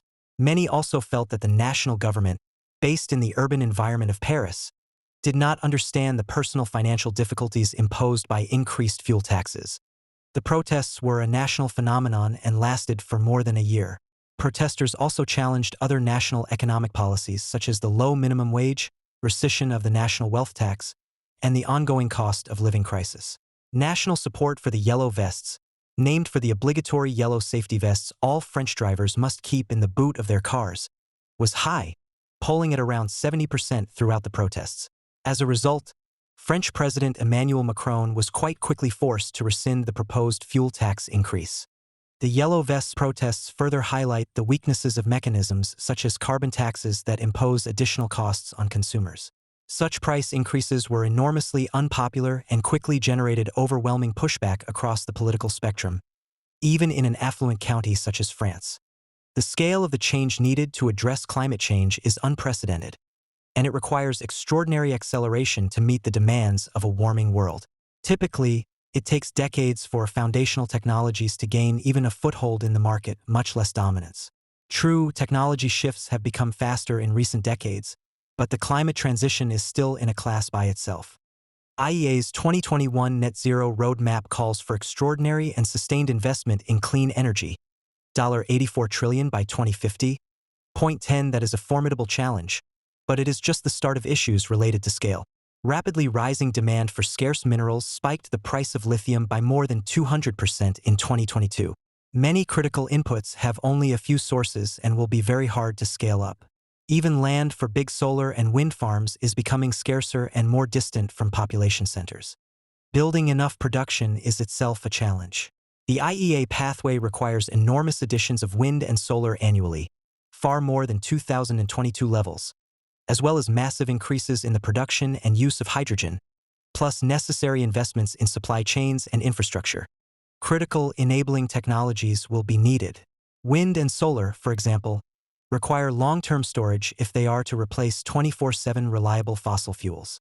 Existing storage technologies, including batteries, are too expensive and too difficult to scale. Similarly, fossil fuels can be included in the energy mix if carbon capture, storage utilization, and storage, CCUS, become readily available at costs that don't move P3 out of reach. Currently, the cheapest blue hydrogen, which uses carbon capture, costs about 3 times as much as hydrogen made without it. And while the global retreat from nuclear has slowed and small modular nuclear reactors may be transformative, a massive scale-up of nuclear seems a long way off. These clean production technologies must then reach end users. Electrification is the primary pathway for a decarbonizing world, but the current electric grid is creaking at the seams. Bloomberg New Energy Finance claims that $4.1 trillion in investment is needed to maintain existing electrical infrastructure, and $17.4 trillion more will be required to meet new demand. That includes 80 million kilometers of electric grid expansion globally, doubling the existing global grid. Hydrogen transportation infrastructure is largely absent at the scale needed, while the introduction of CCUS at scale means deploying hundreds of thousands of miles of dedicated carbon dioxide, CO2, transportation pipelines globally, along with hundreds of sequestration sites. All these costs must be included when estimating P3 for clean production technologies. These components of the green transition require extraordinary investments, so scarce resources must be allocated across hundreds, probably thousands, of large and small projects around the globe. The scale, speed, and complexity of this transition can be addressed only through the application of market forces, as only markets can provide the scale, governments certainly won't, or the speed, governments can't. That's needed. And the sheer complexity of the resource allocation problem can also only be solved primarily, though not entirely, through markets. By focusing on P3 technologies, we can use and guide the enormous power of markets to which the economies of almost all countries, even China, even Russia, are now irrevocably committed, North Korea being the only obvious exception. Markets have undeniably raised average living standards and created enormous wealth, albeit in highly unequal ways. Even countries with strong collectivist traditions now accept that they must work within a market-oriented future. We need to harness those markets for the green transition. Archimedes allegedly said, "Give me a lever long enough and I will move the earth." For the green transition, only markets are a lever long enough and strong enough to meet the need. This is not to claim that simply unleashing free markets will solve the climate crisis. That's obviously not true, or we would not have a climate crisis today. Private companies would have solved it already. But given its global character and the scale of the green transition, far beyond the capacity of governments to fund or manage, there is no driver close to matching the power of the market. Change at this scale depends on private sector investments, which reflect investor choices. But markets will only work effectively when the cost of green energy becomes price/performance competitive with fossil fuels. Until that happens, investors will reward market winners, which are the dirty technologies. For the green transition to be successful, it must rely on markets. And for markets to work, any new competitor against existing products or services must provide approximately the same performance for about the same price if it is to be successful. This is P3. It reflects the harsh but undeniable reality that green energy won't replace gasoline, natural gas, or coal if it costs more or if its performance is worse. To serve the expanded scale of low-carbon technologies by 2050, significant global expansions will be needed to meet net zero targets. Some perspectives on the scale needed are the following. Production. Global annual clean energy investment must grow from about $1 trillion in 2022 to $4 trillion by 2030 and maintain that level for 20 years through mid-century. IEA notes that continued additions in renewables are required to meet mid-century goals. By 2030, global annual additions of wind and solar will have to reach 390 gigawatts, GW, and 630 gigawatts each year. In 2022, the world added 75 gigawatts of wind energy and 191 gigawatts of solar, which represented impressive growth but was still far below where 2030 growth must be. Global hydrogen demand increases dramatically between now and 2050. Current demand for conventional hydrogen is 90 megatons per year, MT/Y, with demand expected by IEA to increase to 200 metric tons per year by 2030 and 530 metric tons per year by 2050. This global growth necessitates a rapid increase in electrolyzers capable of producing low-carbon hydrogen, alongside an entirely new transportation infrastructure for hydrogen, including pipelines and shipping via barge and rail. Transmission. Section electric grids must expand rapidly globally to meet the net zero challenge. Bloomberg New Energy Finance noted that global grid investment will need to top $21.4 trillion by 2050, $4.1 trillion to maintain existing electrical infrastructure, and $17.4 trillion to expand the grid. Some 80 million kilometers of electric grid expansion will be needed by 2050, doubling the global grid infrastructure. Section CCUS must expand at unprecedented rates.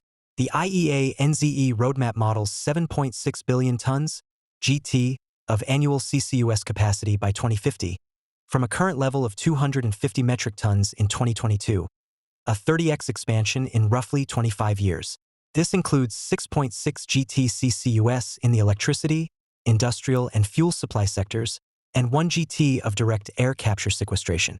This equates to hundreds of thousands of miles of dedicated CO2 transportation pipelines and hundreds of sequestration sites.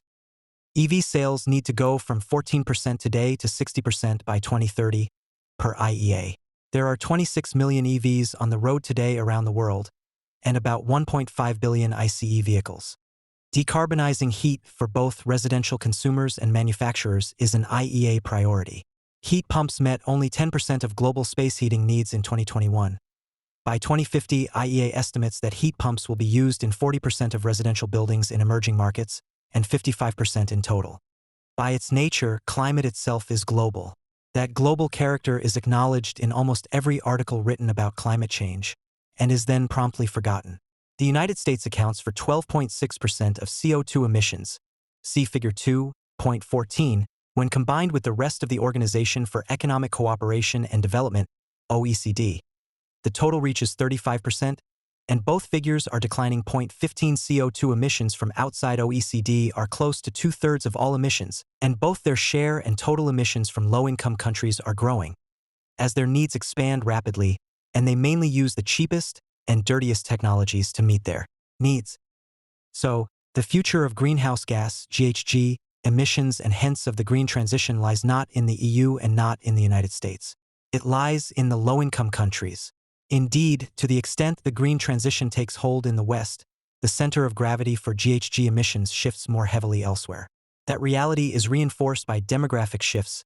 80% of the world's population growth between 2022 and 2050 will come from Africa and Asia, and predominantly in the poorest countries in the world. Many green technologies will be developed and deployed first in the West, and will also perhaps reach P3 in the West, but the relevant markets for those technologies are global, and adoption by low-income countries will follow regardless of where the tech is developed once it reaches P3. This doesn't mean, as some have argued, that the rich countries should be off the climate hook until all countries, or even just the big low-income countries, agree to cut emissions. The rich countries built their economies on the back of GHG emissions, so they bear substantial responsibility for addressing climate change. And of course, the rich countries are best placed financially to do so. Nor does it mean low-income countries lack interest in climate policy.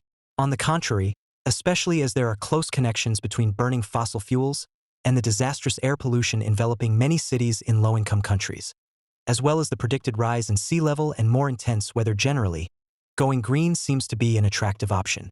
China, for example, knows that it cannot grow indefinitely on the back of coal. In fact, we believe that, in the right circumstances, low-income countries will cut emissions and will eventually reach net zero. The challenge, though, is formidable. Take India, for example, which has formally committed to net zero by 2070 and is ramping up renewables. Yet, despite these good intentions and considerable activity, India's use of coal is still growing fast and will continue to do so. It has huge coal reserves that are cheap to exploit, and coal has been the backbone of electricity generation in India for decades. It recently auctioned rights for 121 new coal mines. While existing mines are also being expanded quickly. 20 China's use of coal is similar. India's CO2 emissions will increase as power demand grows to serve an expanding and urbanizing population, 1.8 billion by 2040. An additional 4,600 terawatt-hours, TWh, of additional power will be needed by 2050. A fourfold increase over 2020 power production. 21 Renewables will provide a growing percentage of total power production, but coal-powered energy will still grow substantially in absolute terms. The Modi government aims to add some 500 gigawatts of renewables capacity by 2030, 15x the current renewable capacity in California. Solar, in particular, is becoming price competitive for utility-scale power generation in some parts of India, but system-level costs, the load profile, and the low production costs of fully depreciated fossil generation assets are slowing adoption. However, the government also plans to substantially expand use of coal. Output will approximately triple by 2050. There is simply no way for renewables to provide the growth in cheap power that India is prioritizing. The renewables share of total power production varies considerably by state in India. States with more coal production have less renewable power. Interstate energy trading is limited, so utilization rates are not maximized, which negatively affects the economics of renewables. IEA estimates that net zero by 2070 in India would require more than $160 billion in investment annually, equivalent to about 5% of the nation's annual gross domestic product, GDP. India's recently announced investment of $4.3 billion in clean energy is less than 0.15% of the total needed. India's continuing emphasis on new coal mines and coal energy shows that it will not regulate against fossil fuels if doing so results in higher energy prices or lower energy availability. Growth trumps green every time, and, given India's profound need for growth, any Indian government that promotes green over growth could be seen as betraying its citizens. The P3 lens focuses attention on other issues as well. We've seen that P3 must be measured at the point of consumption, not at the point of production. So India needs an efficient and universal grid to transmit renewable power from where it's produced to where it's needed. If renewables cannot reach parity with coal at the point of consumption, coal will continue to dominate the energy mix. India is just one example. Around the globe, no government will abandon growth. Poor countries in particular will not abandon growth to become green, even where the climate crisis is most apparent, e.g., in Bangladesh, where flooding displaces 50,000 to 200,000 people annually. The focus on growth is a matter of survival for governing elites, and there is a history here too, as many low-income countries previously imposed painful cuts to food or energy subsidies under International Monetary Fund, IMF, or World Bank pressure. Their elites subsequently learned that higher food or energy prices are an exceptionally effective method for generating demands for regime change. Indeed, China's path has been based explicitly on a social contract that provides for growth in exchange for authoritarian government. That contract is increasingly a model for other low-income countries. Green isn't part of the equation. In this context, the clear message from the South at COP26 was entirely predictable.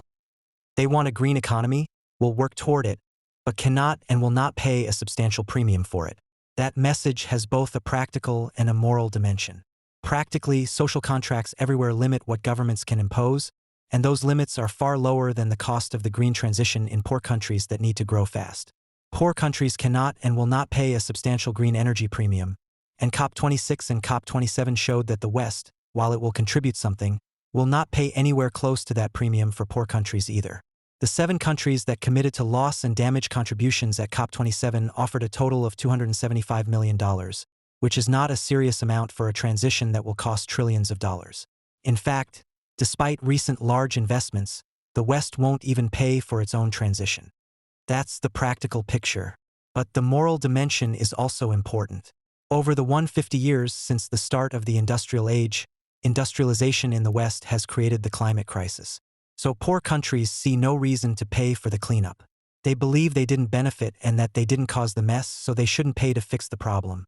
Whatever the truth of arguments about core/periphery, north/south, imperialists/colonies, whatever the justice of these arguments, they are the granite reality into which climate policy will crash. Poor countries are politically unable to pay a heavy price to fix a climate problem that until recently they didn't even cause.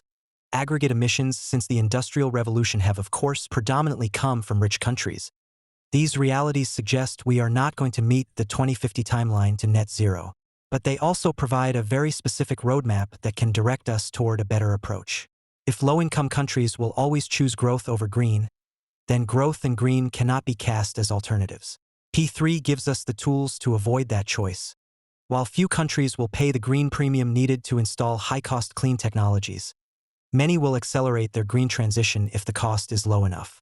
So green technologies must become cheap enough to compete directly and effectively with the status quo. Costs for green tech must shift downward until the green premium eventually vanishes.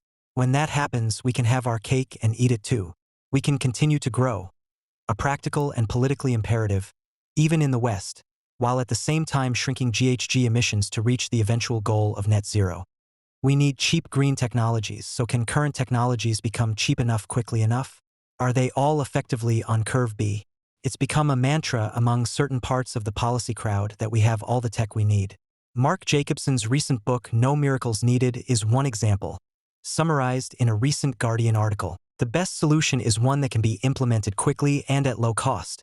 Enter wind, water, and solar. WWS. WWS includes energy from the wind, onshore and offshore wind electricity, the water, hydroelectricity, tidal and ocean current electricity, wave electricity, geothermal electricity and geothermal heat, and the sun, solar photovoltaic electricity, concentrated solar power electricity and heat, and direct solar heat. When combined with electricity storage, heat storage, cold storage, and hydrogen storage, techniques to encourage people to shift the time of their electricity use, demand response. A well-interconnected electrical transmission system, and nifty and efficient electrical appliances, such as heat pumps, induction cooktops, electric vehicles, and electric furnaces for industry, WWS can solve the ginormous problems associated with climate change at low cost worldwide. This is both true and false. Many existing green technologies will underpin the green transition and become cheaper as they scale up. But there is a formidable gap between the existing price/performance of most green technologies and that of the cheap and energy-rich fossil fuels they must displace. Rather than grappling with climate realities, Jacobson and others simply adopt a game of let's pretend. Let's pretend that the green transition is not only cost-free but that we will all magically become richer while paying for it, and that the massive investment required will be paid back within 6 years. Let's just pretend that the variability problems of wind and solar will suddenly vanish, and that a well-connected electrical transmission system will magically spring up around the globe, when it has not done so in the 100 years of grid deployment to date. Jacobson's solutions will also apparently reduce the amount of energy needed on a global basis by 44%.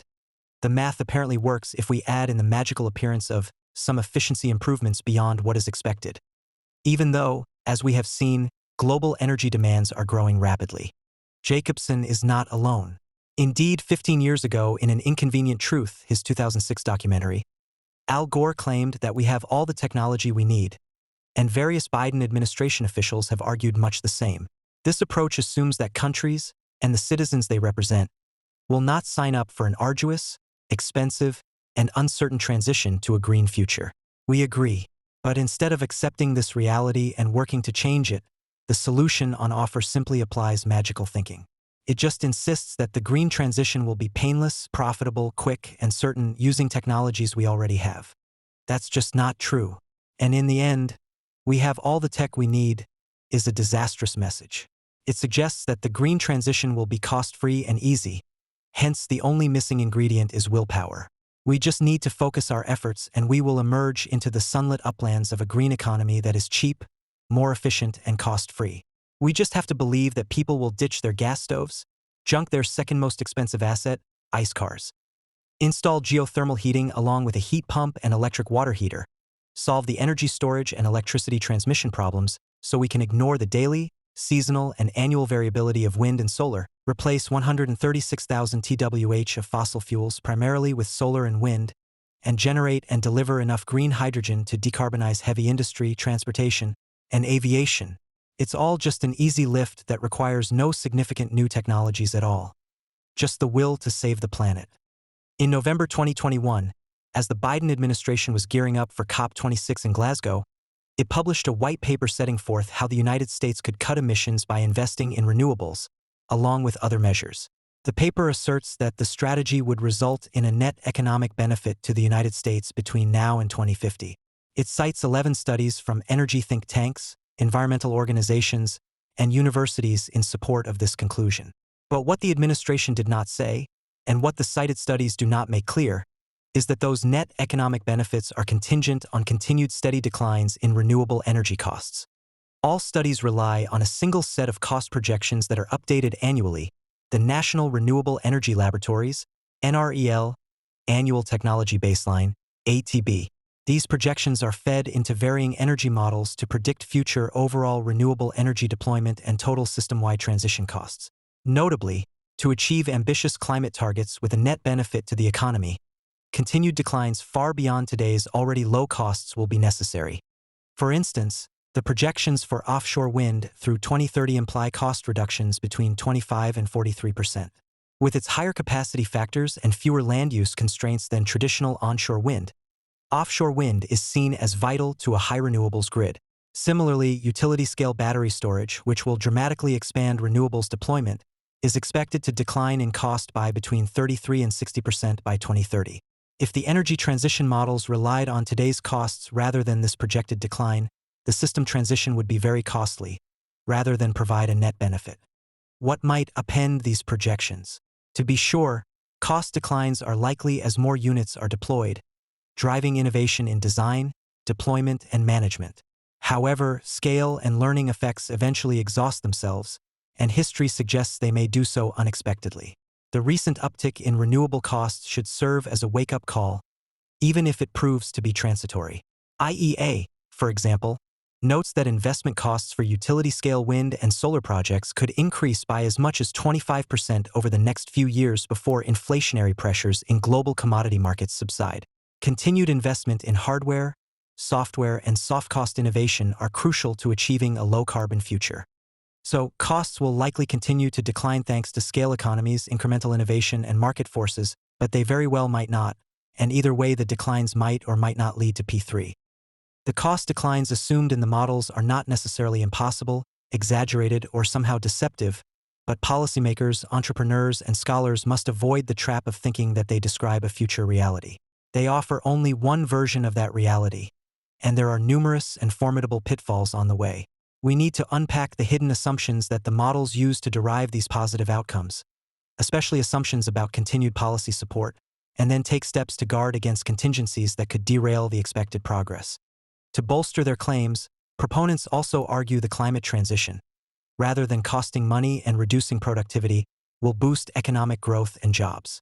Green technologies will not create net growth or net jobs unless their cost is lower than the cost of dirty energy, also including simply spending a lot of money. In this case, trillions of dollars have no effect on moderate to long-term economic growth, unless the new technology is more productive than the old. Many claim that climate solutions will be good for the economy because they will create jobs and spur investment. After all, the thinking goes, the trillions of dollars in needed investment will spur new jobs and economic stimulus. As an article in Foreign Affairs states, rather than being viewed as a cost to be borne, the needed projects should be seen as strategic investments with the capacity to boost growth in both the short and the long run. Another study states that Replacing these dirty plants with local solar or wind would drive $589 billion in local capital investment that could support economic diversification, job creation, and tax revenue. But these statements are not true. Unless the national economy is in recession, added spending that does not boost productivity only leads to inflation. If added clean energy is not more productive than dirty energy, e.g., the cost of energy output is lower, then it will lower per capita incomes, not increase them. Even if new clean energy plants are at P3, scrapping usual existing dirty assets and replacing them with new ones will also reduce global GDP, because the existing capital will not have been fully amortized. As long as clean energy requires more resources, financial and labor, for energy production, fewer resources will be available to produce other goods and services. There are only two ways clean energy investments can grow the economy. The first is if clean energy costs less than dirty energy. If this is the case, then society gets the same amount of energy with fewer societal inputs, and those saved inputs can be used to produce other things, e.g. haircuts, furniture, healthcare, etc. The common claim that clean energy investments will create jobs is a reflection of the current inefficiency of clean energy. If it takes 1,000 workers to produce X BTUs from oil and 1,200 workers to create the equivalent energy from wind or solar, then yes, jobs will be created, but real GDP will decline because those extra 200 workers are not working to produce other things. It would be like saying that we can create jobs if we ban farm tractors. Yes, we would get more jobs in farming, but food prices would go up, making everyone poorer, and employment in other industries would decline. That is why getting to or beyond P3 is so important, because we can have our cake and eat it too, GHG reduction and the same or higher productivity. A related way is if the externality costs of dirty energy are included. If these costs are greater than the added costs of clean energy, then global net benefit would be greater. But, importantly, these benefits are global, and the costs are national or local. So few countries will include these costs in their decision-making.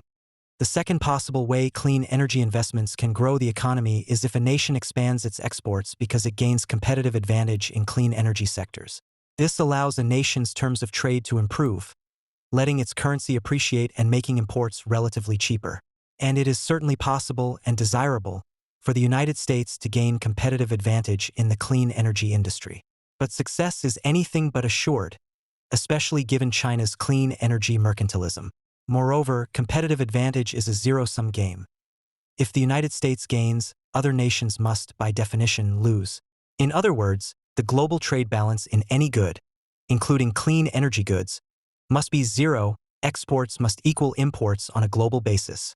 Additional exports might make the United States better off, but that argument does not hold globally.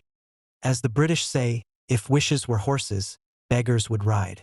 To address the climate crisis, instead of wishing it out of existence, we must adopt a realist approach tightly focused on helping technologies meet the P3 test. However, we first need a deeper dive into the currently dominant model, which seeks to force the adoption of clean technologies. Broadly, there are four kinds of forcing policies. 1. Regulation to directly force adoption of green technology or to outlaw existing fossil-based technologies. 2. Subsidies that reduce the cost of green technologies. 3. Taxes that increase the cost of dirty technologies. And 4. Exhortation. Simply demanding that companies, individuals, and other governments change their behaviors and adapt to a low-to-no carbon world.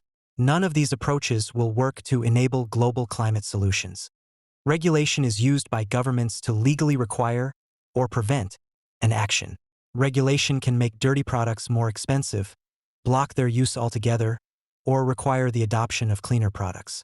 For example, governments could seek to ban gas stoves, gas water heaters, and gas space heaters, block drilling for fossil fuel pipelines, and fossil fuel exports, eliminate ICE cars, close coal-fired power plants or short-haul flights, ban meat advertisements or meat altogether, the use of plastic bags, and much more.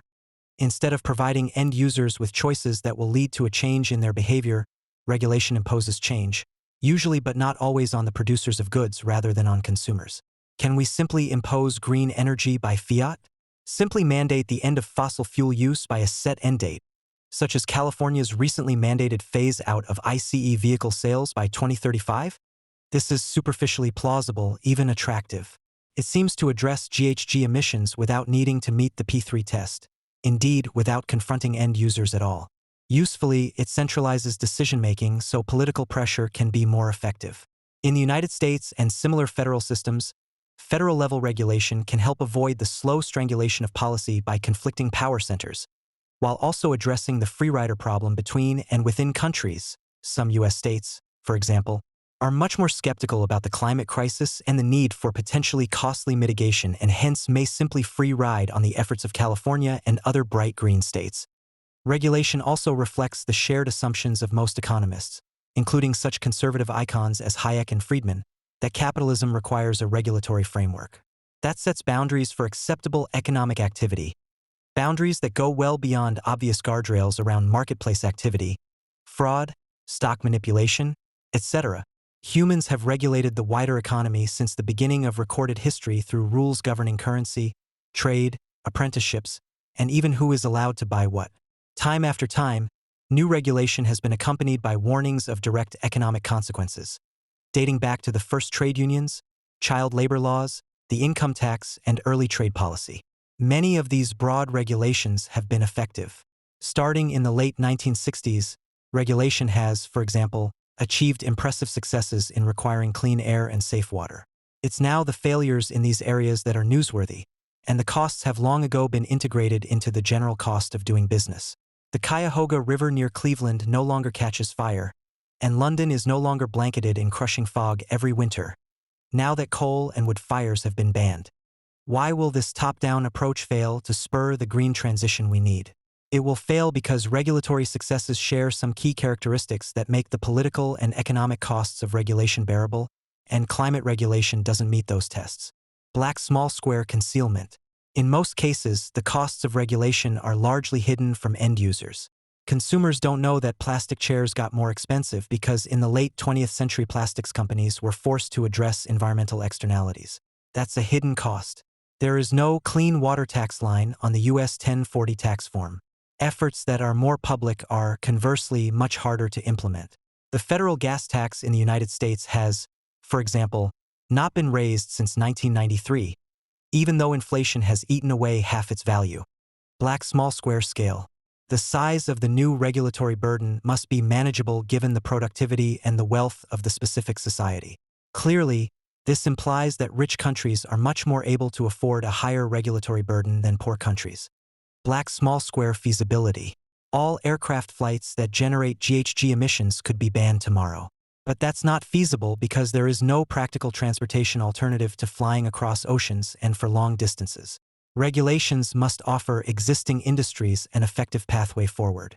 Black small square limited impact on competition. Some ways of doing things die out, but differences in readiness to accept them do not reshape the balance of power within an industry. The decision to ban DDT was important, but it did not significantly affect even the pesticide industry. The same manufacturers in general just moved on to new legal products. Black small square costs and benefits are aligned across time and geography. The clean air and clean water reforms of the early 1970s worked largely because the costs and benefits aligned. Society picked up the costs via increased regulation, but also received the benefits. Clean air and clean water improved life across the United States. Climate is a different problem. The benefits are widely distributed around the entire globe, while the costs are concentrated in energy-producing and energy-intensive industries along with selected energy end users, and regulatory impacts are experienced quite differently between countries and regions, rich and poor, and urban and rural populations. Costs also apply now, while benefits may emerge only decades later in the entirely imperceptible form of global warming foregone. Regulations to ban GHG emissions fail all 5 of these tests. They would transform the competitive landscape in many industries. They would be extremely public. Closing the P3 gap via regulation implies an enormous new cost burden.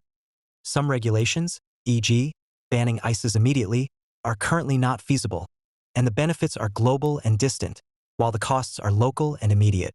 What would happen if ICEs were banned overnight? The pitchforks would be out almost as quickly. There is no supply chain to support deployment of millions of non-ICE vehicles. Green energy sources today don't have the capacity to power the millions of non-ICE vehicles that would be needed. Most consumers won't buy them willingly except at P3. And the millions of ICE vehicles now on the road, 300 million in the United States alone, represent an enormous pool of assets that would become worthless overnight. So even the most aggressive green regulators have built in a long runway. For instance, California has banned just the sale, not the use, of new ICE-powered light vehicles by 2035. Millions of those vehicles will be on the road for many years after that. Of course, not all regulations ban something, and regulatory reforms that accelerate change will be welcome. In fact, they will be needed. We will certainly need a better regime for deploying nuclear power, and for moving much more electricity more effectively across the grid to where it is needed. Regulations that shift the cost of externalities to emitting industries from the society at large could help, but again, these will not be implemented in many places because of costs that ultimately will be borne by consumers. Relying on the regulatory option would leave us all poorer, if that were even possible, and there is no political constituency for doing so in either the West or low-income countries. Regulation can sometimes help grow demand when the pathway to P3 is viable, curve B, but reliance on regulation will fail, especially when faced with curve C technologies. Economists and modelers have long treated innovation as a black box, something that just occurs as technologies developed, scaled, and deployed. But the black box approach is too simplistic. Given the stakes for the climate of sustaining innovation to create better, cheaper solutions to achieve a zero-carbon electricity grid by 2035 and economy-wide deep decarbonization by 2050. The Department of Energy's, DOE's, 2021 Solar Future Study opens up the black box of climate tech innovation. The study lays out two innovation pathways that could achieve a 57% cost reduction by 2030. Following either pathway could spur vast investment and widespread deployment of solar power with a cumulative range of 760 gigawatts to 1,000 gigawatts by 2035.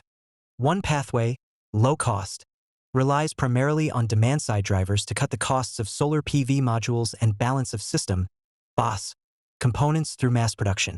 Key policies that with this pathway could include innovations in financing, such as those that made third-party ownership models commonplace. These models lowered the upfront cost of installation and brought solar to previously uninterested states such as Georgia and North Carolina. The other pathway, high performance, cuts costs mostly as a result of breakthroughs on the supply side, especially new module hardware that is more efficient, durable, and reliable. Thanks in part to Chinese government subsidies, the dominant solar cell material today is crystalline silicon, CC, which is approaching a performance ceiling. Newer materials, such as perovskites, offer capacity and application benefits, but they are costlier, and the global know-how and supply chains to support them are not well developed. To enable this pathway for solar PV technology, the United States will have to continue to invest in targeted research, development, and demonstration, RD&D, and support for manufacturing innovation. Both pathways to very low solar costs are schematics designed to shed light on how components of the overall cost stack might change, but they are definitely not predictions and should not be treated as though they are. Given the intrinsic uncertainty of further solar innovation and energy markets more broadly, we should be betting on innovation and scale to deliver solar at P3. A comprehensive solar PV innovation policy pushing for more breakthroughs in solar technology, e.g., improving technology's physical characteristics, while also accelerating scale and process innovation by strengthening demand. The United States has made good progress developing and deploying low-cost renewable energy, but the modeling is clear. Building a reliable grid that will serve as the backbone for a cleaner, more electrified economy without raising energy costs will require technological improvements that drastically drive down the costs and improve performance. Telling Americans that the nation can make this transition with today's technology without paying more for energy is not only misleading, it makes it harder to generate support for innovation policies. Subsidies encourage rather than require change. Subsidies are the carrots offered by governments to induce the adoption of green technology and can powerfully influence the development and adoption of new technologies. Seeding markets via subsidies can drive adoption in a new market, such as in solar energy, where feed-in tariffs have clearly had a dramatic impact on demand. Such subsidies can help draw in early adopters and, at a larger scale, encourage the demand from more mainstream users that may be needed to drive scale-up. The massive tax incentives for clean energy in the Inflation Reduction Act are an example of subsidies, as are existing tax credits for installing solar or wind generation or buying an EV. More widely, proposals for debt relief for low-income nations in exchange for climate action are in fact just subsidies. Subsidies can be effective. Take Norway, where 79% of new cars sold are electric. But that is not because most Norwegian consumers prefer EVs. It is because the Norwegian government made consumers an offer they could not refuse. including reduced taxes, reduced toll road charges, access to bus lanes and priority parking, subsidized charging stations, an abundance of cheap hydroelectricity, and more. On top of that, Norway imposes $2.84 in taxes per gallon of gasoline, 10 times more than US gas taxes. So why not just subsidize our way through the green transition? The answers are scale and timing. Subsidies by definition cost money, so the bigger the gap between P3 and the cost of new technologies, the larger the subsidy must be. Similarly, the longer the period before green technologies are market competitive, the larger the overall burden of subsidy. And some technologies are likely on curve C and will never become price competitive, and will therefore need subsidies in perpetuity. Subsidies thus carry three main risks.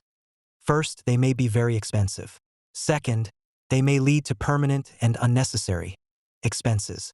Finally, they are usually highly persistent and difficult to reduce or eliminate. They will therefore be hugely expensive if there is a substantial P3 gap between the cost of current dirty technologies and new clean technologies, where the period of subsidization is long. The acceptable level of subsidy varies with the financial capacity and willingness of different governments, but large permanent subsidies are simply not feasible even in richer countries, and far less so in poorer countries. So, while there is a role for subsidies, the core problem is cost, as end-user energy subsidies tend to be expensive. Take the new EV subsidy in the United States. Up to $7,500 per vehicle for EVs manufactured in the United States. There are other restrictions. About 15 million vehicles are sold annually in the United States, so subsidizing all of them would cost about $112 billion annually. Obviously, the available subsidy will cover a much lower share than that, but the scale of subsidy needed to make a serious dent in ICE sales is formidable even in the United States. But that's not the most important cost question. We already know that the low-income world is where the green transition must work.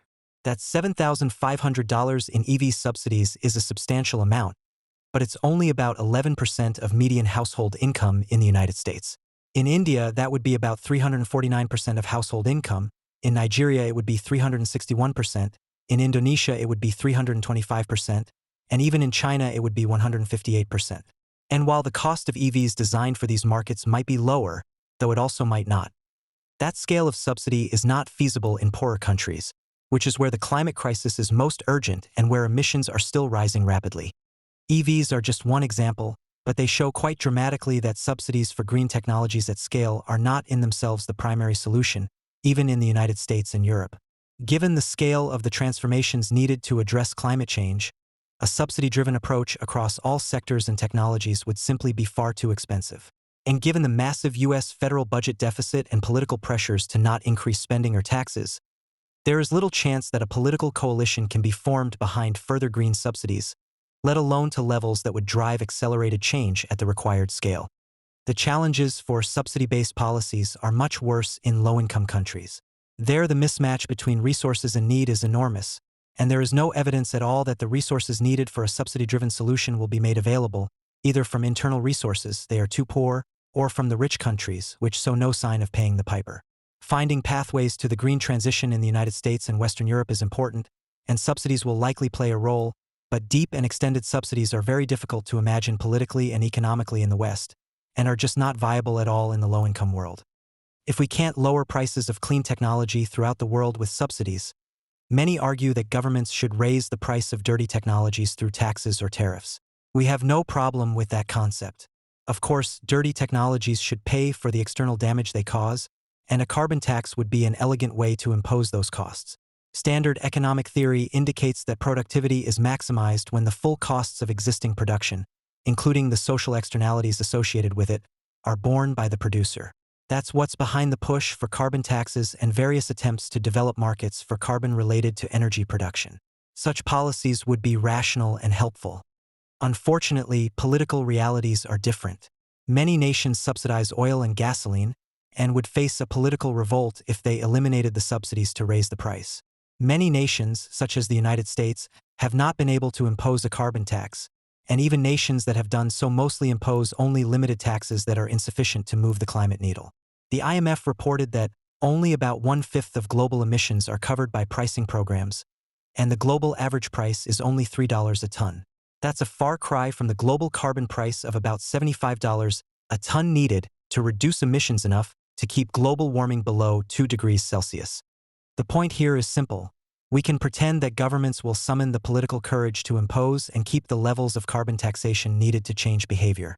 Or we can look at the reality, such as the total failure of the United States to increase the federal gas tax, or the success of the Gilets jaunes in France in forcing the Macron government to roll back very modest fuel tax increases.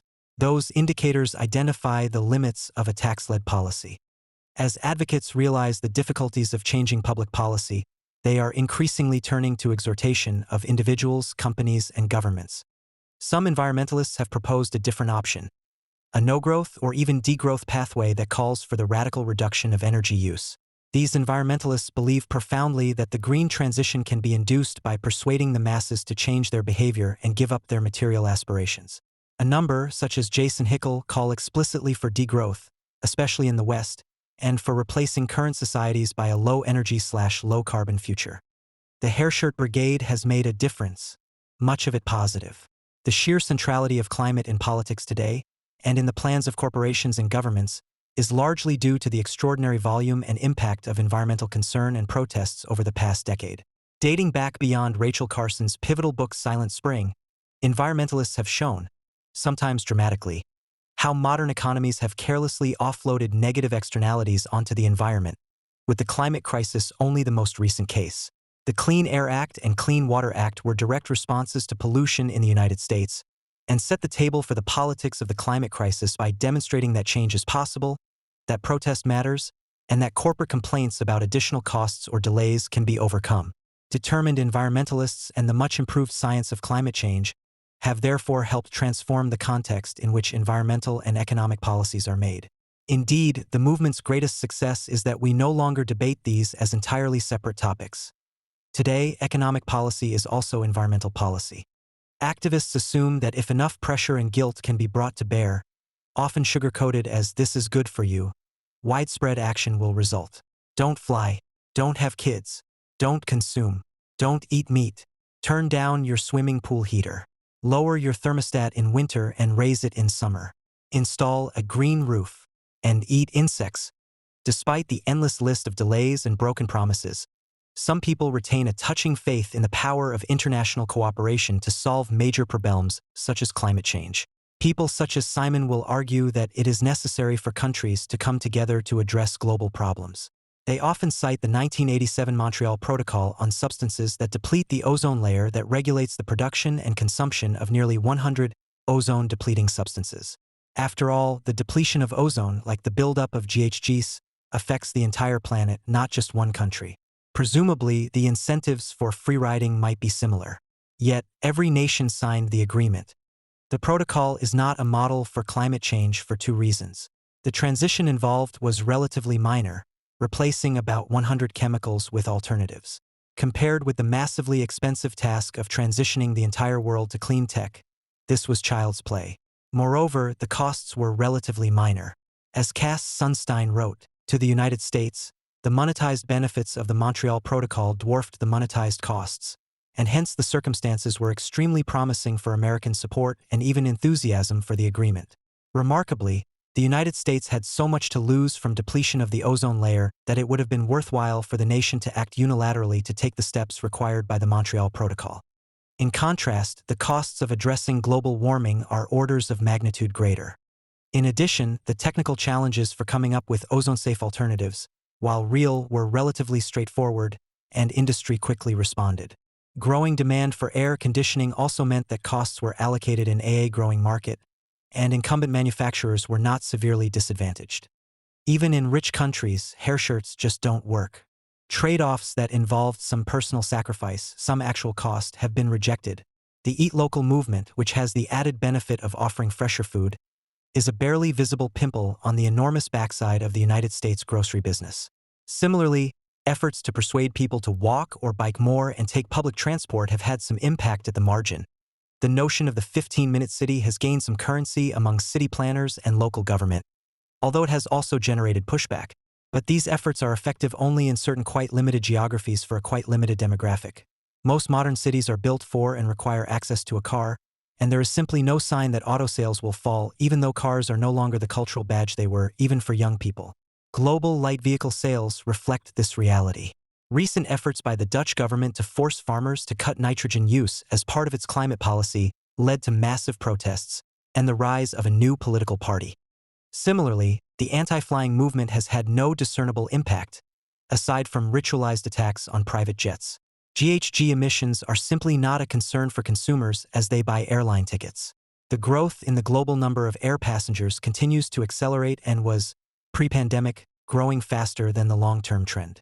Even private jet travel, the target of hairshirt activists, continues to soar. The many failures underscore the limits of hairshirt activism. It's no surprise that not a single government has been elected on a no-growth platform, not in the rich countries, and not in the low-income world either. The growth imperative still dominates, and within that, hairshirts have only a limited role to play. In the end, hairshirts are even less attractive than regulations or subsidies as they demand that we agree to become poorer, not always in a direct financial sense, though that as well, but in abandoning comforts most people in the West are accustomed to, and to which low-income countries aspire: car ownership and use, heating and cooling of buildings, a meat-based diet, suburban living, air travel, the list is long. Unfortunately, the parallel list of behavioral changes that have been adopted is exceptionally short. And not a single government has been elected in the West or the low-income world on a platform based around less. So, exhortation confronts a reality that wants little to do with it. As climate activists realize the political difficulty of the regulation, subsidy, and tax mechanisms, they are increasingly pressuring corporations, knowing that large corporations are sensitive to their image with consumers, investors, and government. As Biden administration climate envoy John Kerry noted, at the Glasgow Climate Summit, numerous governments and large corporations committed to start buying clean industrial products, sending a crucial market signal. This is not really a market signal. It is a signal from exhortation. To be sure, many companies have made climate commitments, but most have not, especially non-publicly traded companies and companies in lower and middle-income countries. Indeed, a number of banks have recently backed off commitments made at COP28 to invest more in clean tech because doing so was too risky. Similarly, pressuring banks and investment firms to divest from companies that are not green enough will do nothing because there are more than enough other investors to buy these companies' shares, especially if they fall in price from green divestitures. Large corporations, at least in many high-income democratic countries, have made numerous commitments to address climate, even if some share of that is greenwashing. But there are sharp limits to what companies can do in competitive markets that put a premium on price and quality. For example, a significant number of insurance companies have dropped out of the Insurance Climate Alliance after realizing that their commitments made no financial sense. Exhortation of governments is the principal focus of the COP summits, where governments are pressured by activists to make climate commitments. To date, these have been met nowhere, but the response to these failures is more exhortation. Alok Sharma, a former UK minister who led the COP26 talks in Glasgow in 2021, argued that COP28 must deliver strengthened emissions reduction targets and a commitment to peak global emissions by 2025. There must be a plan to turbocharge the clean energy revolution and a commitment to phase out fossil fuels, and a meaningful agreement on how to scale up finance, both public and private, to support developing nations to decarbonize their economies, moving from the billions to the trillions. China has been a particular target of this form of exhortation, as it has become the largest global emitter of GHGs. It is responsible for about 1/3 of the global total, according to the World Bank. The view among many policymakers in the West is that if they just exhort and bribe enough, through concessions on other matters, China will somehow reduce its emissions. John Kerry argues that we need to get China. While 5 senior foreign policy experts recently wrote an open letter in the Washington Post arguing that China's engagement in the international system is essential to effective action on common problems such as climate change. Joseph Nye, a top foreign policy academic and Assistant Secretary of Defense in the Clinton administration, recently agreed. For these and other policymakers, that means making concessions to China in other areas such as trade policy. Despite all the calls to action, U.S. efforts to exchange emissions cuts in China for U.S. concessions elsewhere have failed to date and won't work in the future. China shows little willingness to impoverish its citizens by abandoning cheaper coal plants for more expensive renewables. It will cut emissions if and only if it is in China's self-interest to do so. As a result, China's current energy strategy includes a continuing reliance on and growth in fossil fuel energy, alongside growth in renewables. Growth rejectors argue that if we want to save the planet from global warming, we can no longer afford growth.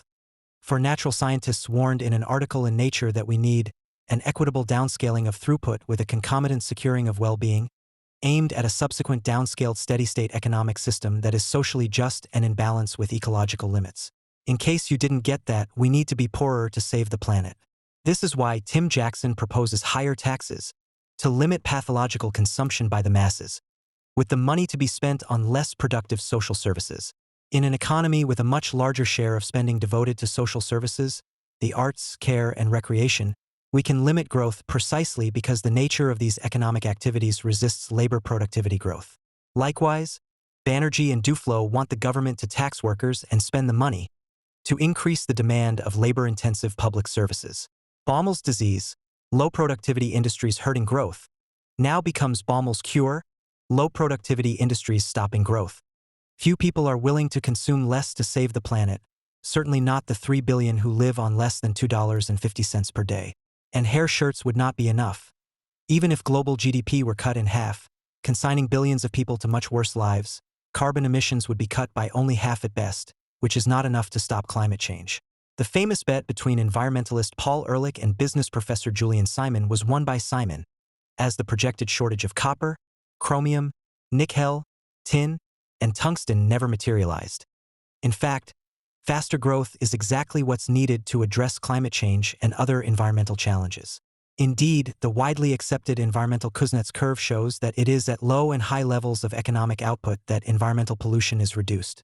Faster economic growth makes it more likely voters will accept costly environmental policies such as a carbon tax, and also generates more societal resources that could be used to address climate change. Unless clean energy technologies get to P3, the world will not come close to net zero. Getting to P3 requires innovation, through both product and process innovation, and via both radical and incremental product innovation. And that innovation requires coherent and well-funded national technology policies. Indeed, climate is much more of a tech policy challenge than a regulatory one. Innovation is a very flexible term. Broadly speaking, it's best defined as the introduction of new products, services, or processes to the marketplace. In contrast, invention is the initial creation of new technologies. So, innovation is not patents, it is not research and development (R&D). It is not invention, even though these are all components within the innovation ecosystem, supporting the development and deployment of new products and processes. It's also useful to distinguish between incremental innovation, what can be done today to improve performance, reduce costs, etc., and longer-term more transformative innovation focused on the development of entirely new products. Incremental innovation powers the shift along the cost curves described earlier in Figure 1 but remains tied to that curve. Transformative innovation is different. It shifts the entire curve, creating a new set of opportunities for incremental innovation along the way. Movement down the cost curve primarily occurs in three ways: learning, scale, and specialization. As each unit is produced, it helps a company learn more about how to produce the unit most effectively. That is learning by doing, and it is significant. Manufacturers and other companies learn how to do things better, waste less material, and sequence activities more effectively. The revolution in manufacturing introduced by Toyota and other Japanese companies some 30 years ago was based on a new and much more systematic understanding of and commitment to process improvements through the Kaizen system. However, learning economies peter out past a certain point.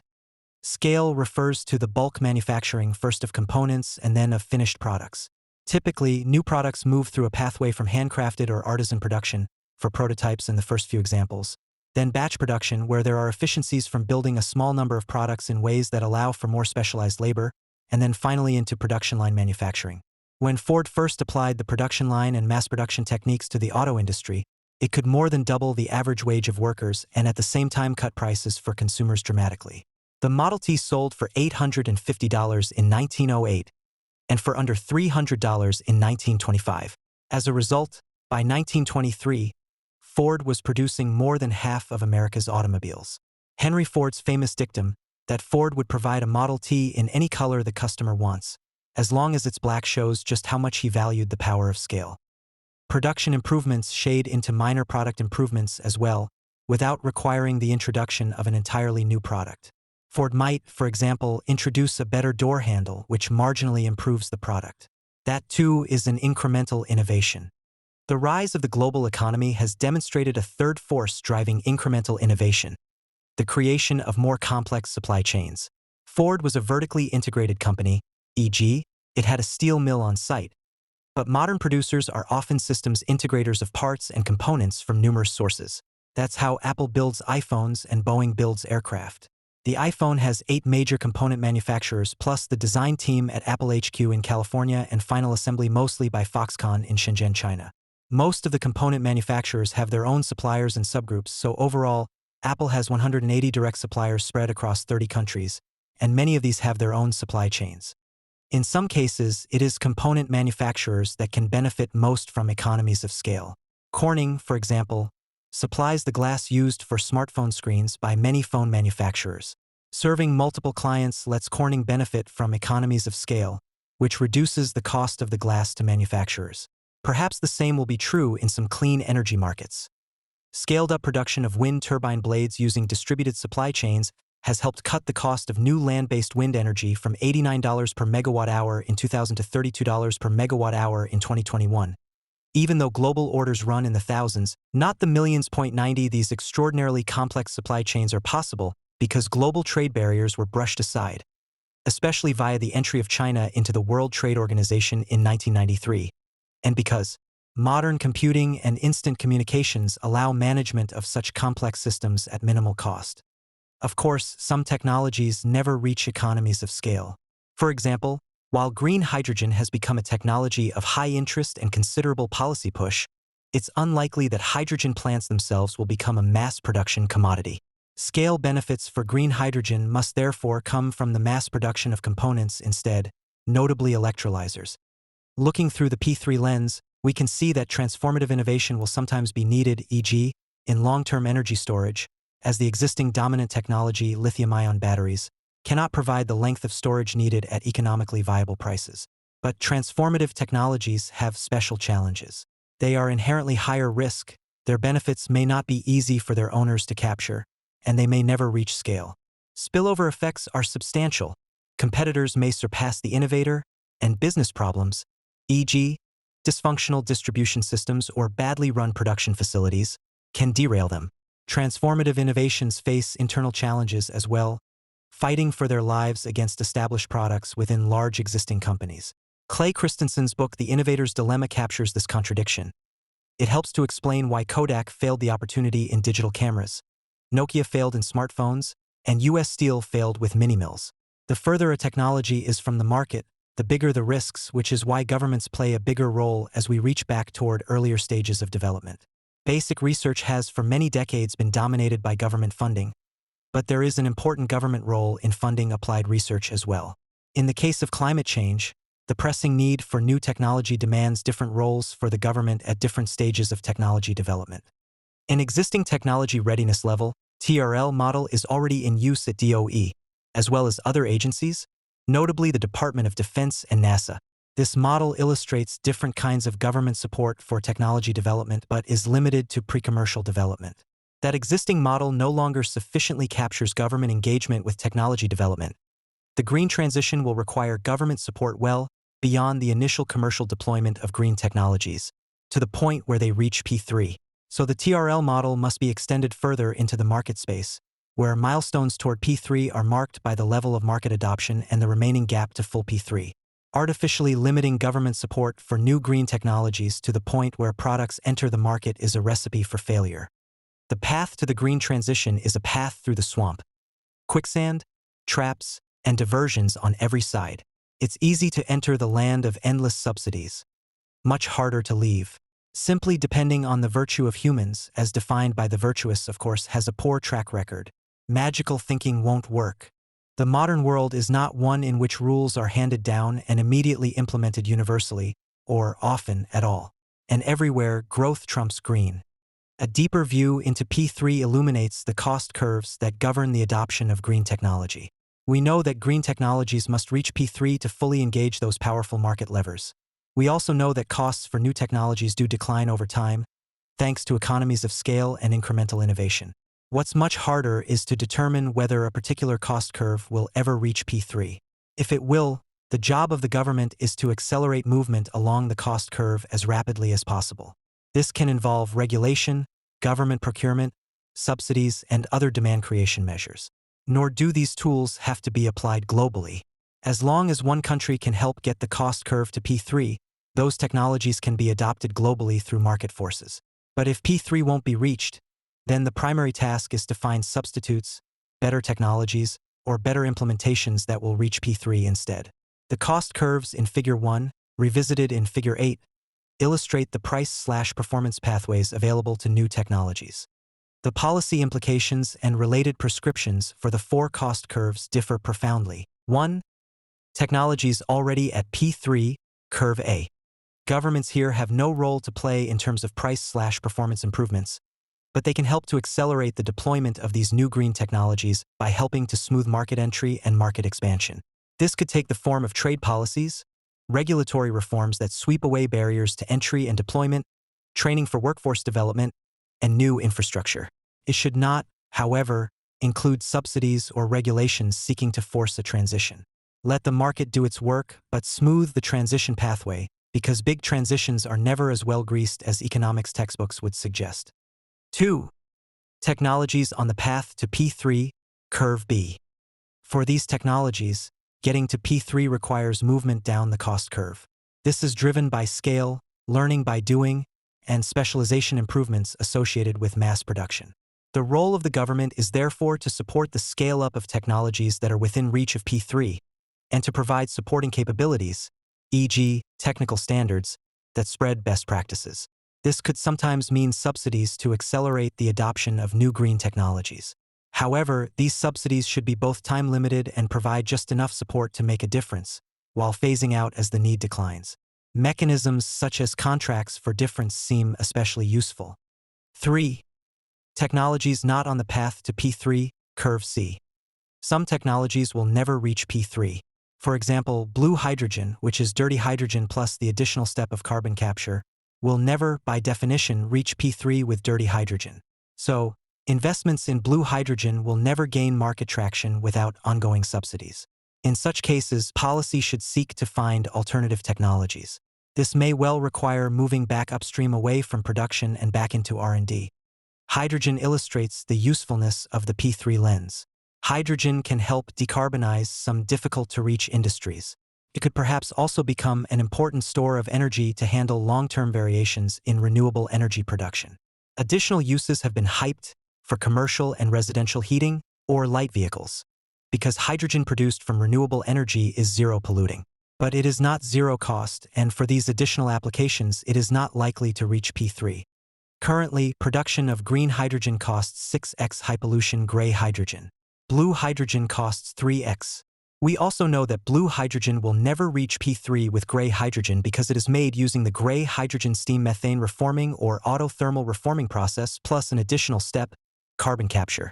Looking through the normal climate policy lens, blue hydrogen is a step forward, as it can replace much more polluting gray hydrogen, thus reducing emissions, if carbon capture works as advertised.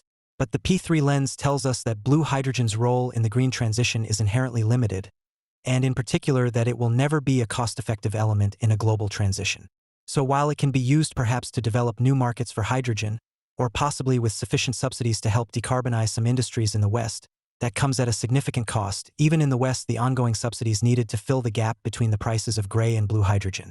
Highly subsidized blue hydrogen could also block the market entry of green hydrogen by offering a solution that's price competitive, after substantial subsidies, and cleaner than gray hydrogen while being considerably cheaper and less supply constrained than green hydrogen.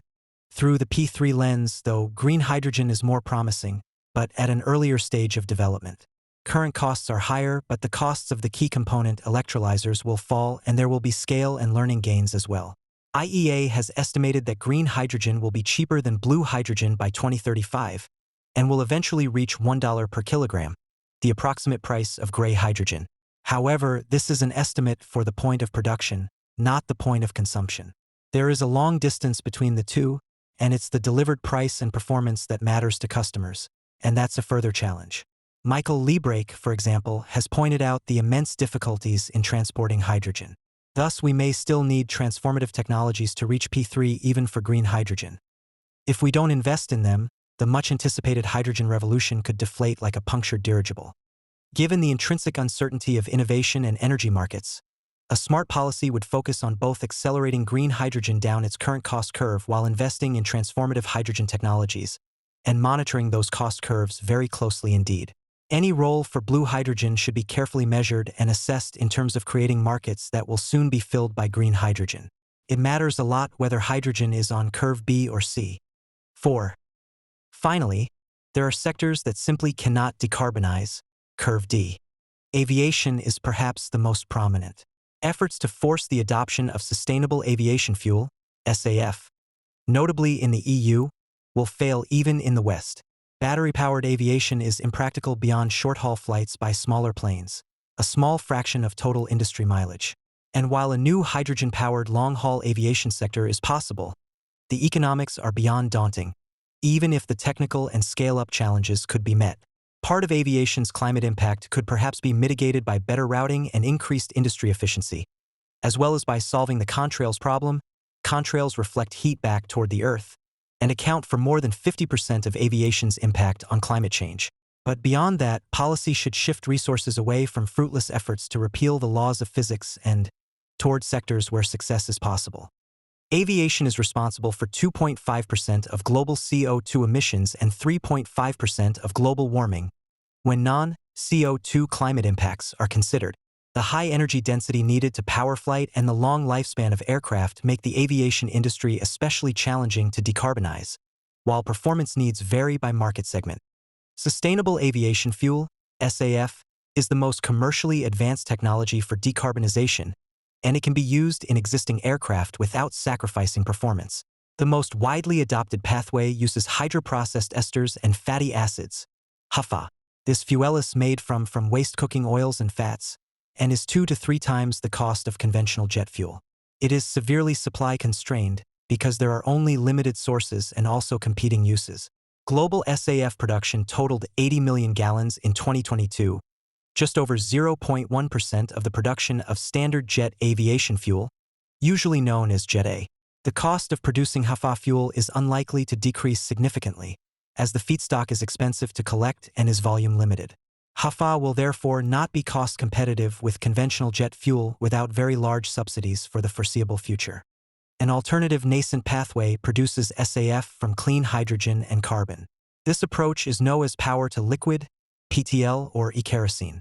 This pathway does not face feedstock limitations, but prices are currently 5x the price of Jet A. Upwards of 70% of production costs stem from the cost of clean hydrogen. While THOSCs may fall substantially in coming years, a hydrogen-driven aviation system would also require enormous investments in new planes, which likely would need to be completely redesigned, as well as new ground facilities. The enormous P3 gap between Jet A and alternative fuels illustrated in Figure 9, and the complete lack of realistic pathways to close that gap, means that regardless of scale economies, SAF cannot reach P3 within the foreseeable future. Facing this large P3 gap, the EU has recently proposed a blending mandate for SAF, requiring that airlines use a growing percentage of SAF despite its significantly higher costs. This regulatory-centric approach faces strong industry opposition, and countries outside the EU are unlikely to follow suit. The EU approach shows that only force will drive the use of SAFs. EU thinking therefore seems muddled. On the one hand, the determination to drive use seems to suggest that SAF is on curve B where scale will eventually allow SAF to reach P3. But the weight of the regulations suggests that EU regulators know that SAF is on curve D, and they are simply determined to force adoption at any cost. This approach has some advantages. It is industry-wide regulation, in the EU at least. It is reasonably well hidden from the consumers. It doesn't initially at least add too much cost to the overall cost structure of the industry, and it is imposed primarily on those who have more money than average airline passengers. Perhaps the EU will be able to defend policies that load costs onto passengers, but other countries will likely not follow suit. Aviation is therefore a difficult and discouraging case. It reflects our belief that some sectors simply cannot be decarbonized, and that aviation will be one of those sectors. But as the world decarbonizes, it won't give aviation a pass, even if SAF fails. We therefore expect to see the gradual introduction of mandatory carbon mitigation programs and related taxes, to eventually balance the carbon that is still emitted by aviation after other industries have gone green.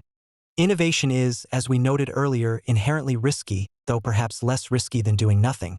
for both companies and countries.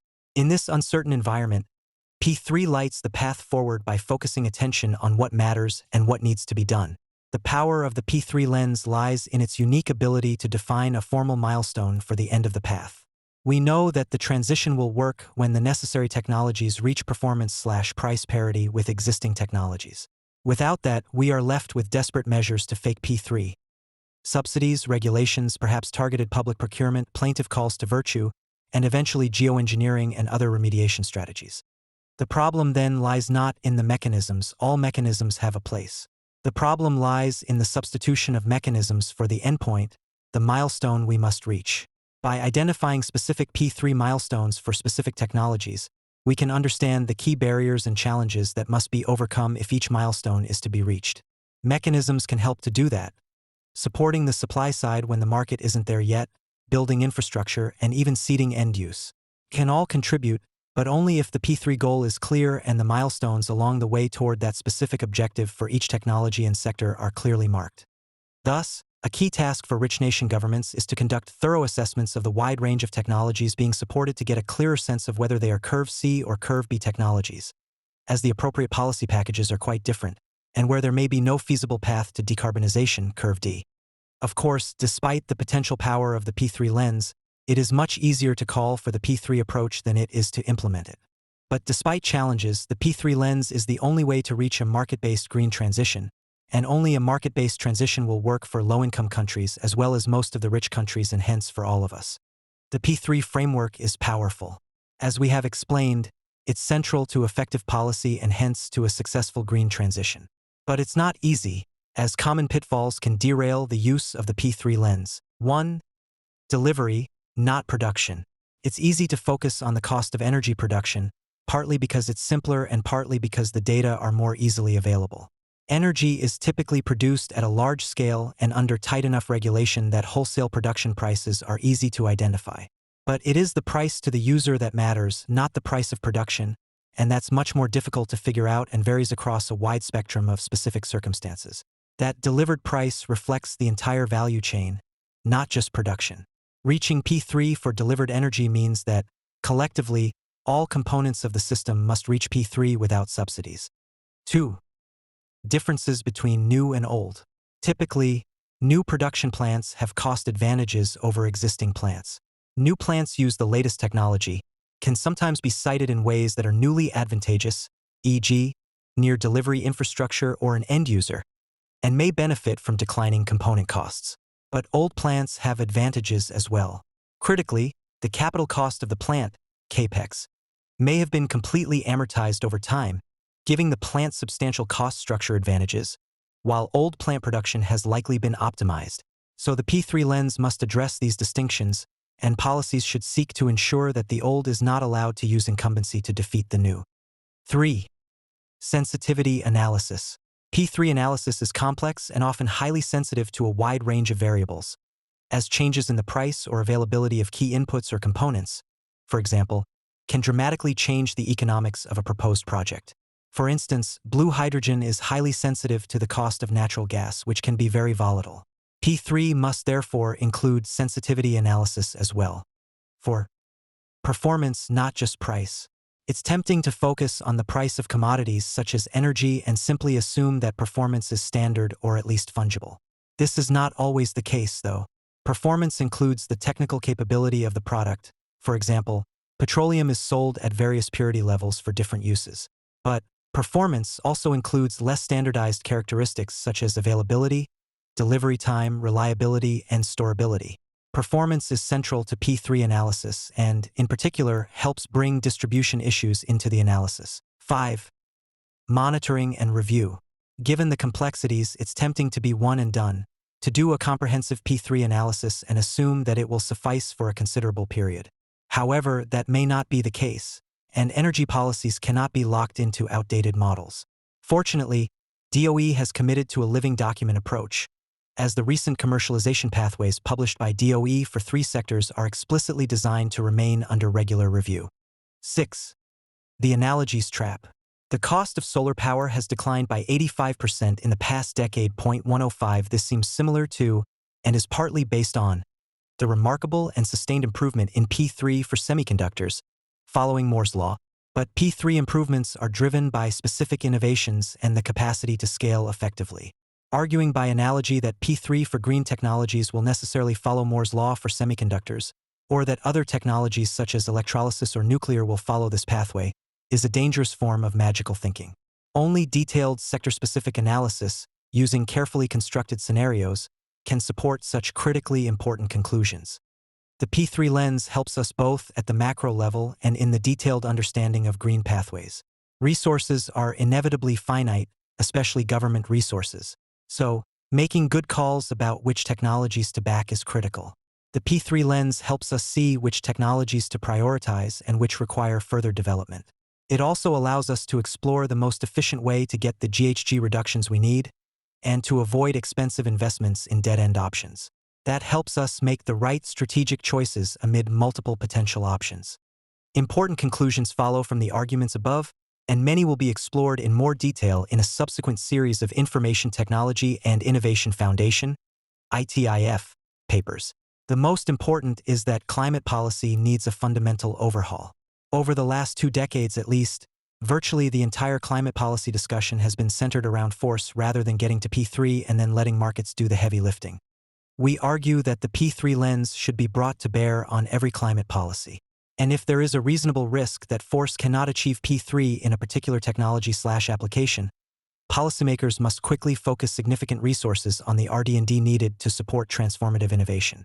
Indeed, the goal should not be net zero by 2050, but rather to reach P3 for multiple technologies on a global basis, especially in low-income countries, well before 2050. Bearing these core arguments in mind, we know the following. 1. The P3 imperative. Getting as close to P3 as possible, as quickly as possible, should remain the primary driver of policy.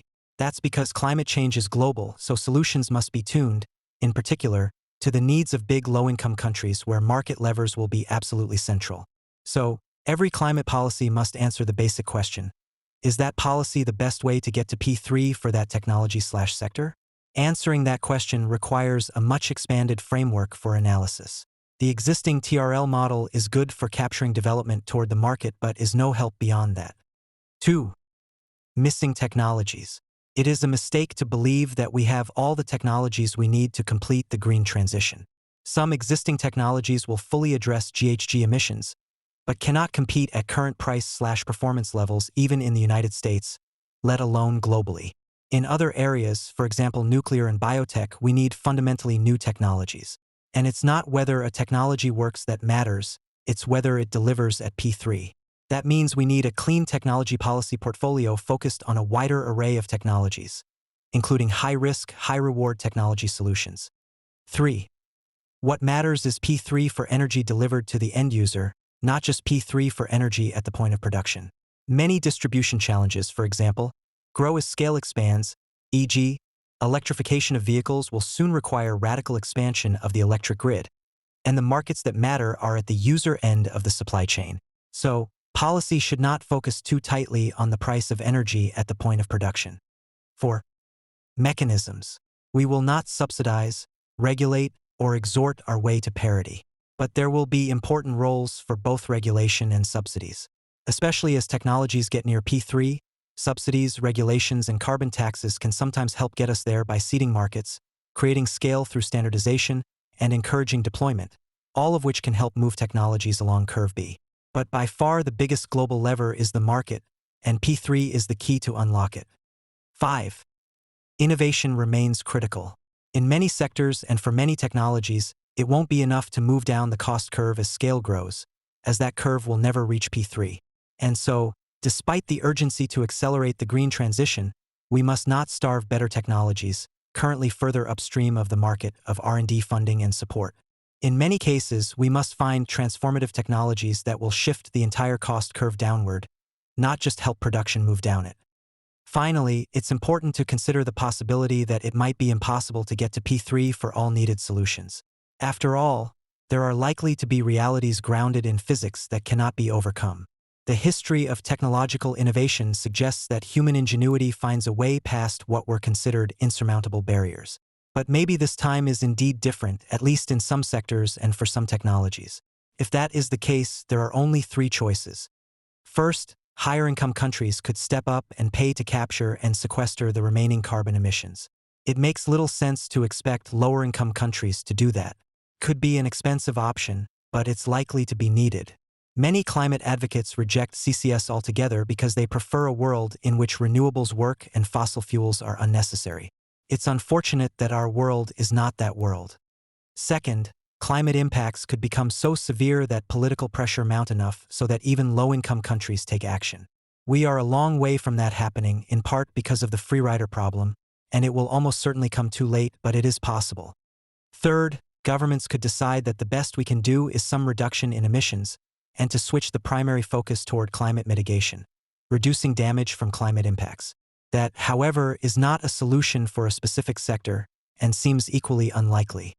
These are all possibilities, but before considering adopting them, the planet deserves a full-scale and focused attempt to get to P3. The P3 lens demands that we pay attention to the details, that we differentiate the needs and conditions of various specific technologies and sectors and their production and commercialization pathways. Differentiating between technologies that are on different curves toward P3 will be at the same time difficult and mandatory, but we need those sector and technology-specific transition strategies to achieve a low-carbon world. We will need to be honest about what we know and where there is uncertainty. We must specifically focus on end-use markets rather than the cost of production. And we should tailor our policy packages to technologies at very different places, all while extending our understanding of how to make the critically important distinctions that should drive policy. It's a tall order, but it is doable, and, as we have shown, it is the only realistic path to the green transition. For the past quarter millennium, each emerging wave of general-purpose technologies has widened the scope of global economic integration, raising new questions about international governance and national economic competition. The rise of the digital economy over the last 2 decades has further deepened and widened global integration as the internet and related technologies have allowed firms to more easily attain global reach, while at the same time linking the world more closely in a web of information. But there is also a large countervailing force. An autocratic, non-democratic country, China, that is threatening to wrest global leadership in these technologies, with attendant social, political, economic, and security implications. Against this backdrop, the key question today is how a world, extremely diverse in income levels, cultures, and types of government, will deal with global technologies and global firms. This is a particularly important question now. For unlike the prior period of globalization, which reached its pinnacle in the summer of 2001, after China joined the World Trade Organization, WTO, and before September 11th and the start of the failed WTO Doha round, a time when there was a wishful consensus that most nations would embrace globalization, rules-based open markets, democracy, and cooperation. Today's era is one of nationalization, mercantilism, increased authoritarianism, and tension. The digital economy entails a degree of overlap and tension between economic, social, and political control that is different from traditional 20th century trade in physical goods. The digital world thus is rife with strife. There is conflict over cyber attacks, internet blocking, and cross-border data flows, over attitudes and policies toward leading information technology and internet firms, and over technology leadership and competitiveness. Indeed, for many countries and regions, advancement of their own IT and digital firms, sometimes involving active steps to hobble foreign competitors, especially American firms, has become a centerpiece of economic policy. The Information Technology and Innovation Foundation, ITIF, defines digital economy industries as more than just internet companies. They include firms involved in the entire stack of information technology, IT, including chip design, semiconductors, hardware, software, e-commerce, and internet services. In this world, the United States, as the global IT and digital leader, has struggled to articulate and advocate for a coherent and strategic response. All too often, U.S. thinking about privacy, tech platforms, national security, and internet and artificial intelligence, AI governance is siloed and bifurcated. During the Clinton and second Bush administrations, U.S. policymakers believed that the rest of the world would emulate what was obviously the superior U.S. digital policy system, and they worked toward that end.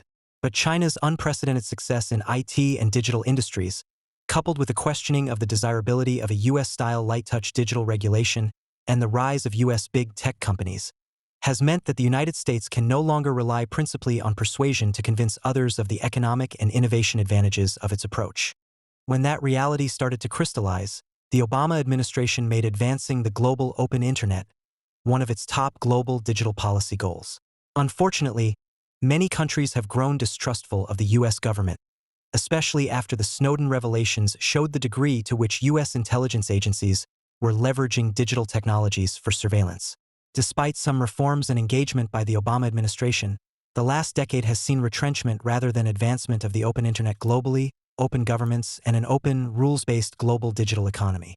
The Trump administration's response to this rising digital competition was grounded in realpolitik and determination to put U.S. interests first, coupled with a reduced presence and advocacy of U.S. interests in international forums.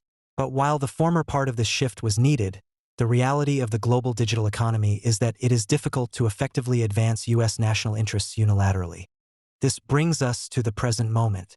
The United States needs to move away from an idealist view of digital international relations to a new doctrine of digital realpolitik, focusing more on protecting key U.S. interests rather than acting as a global ambassador of internet openness.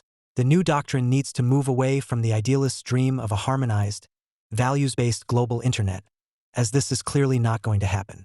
It also needs to move away from principally unilateral action.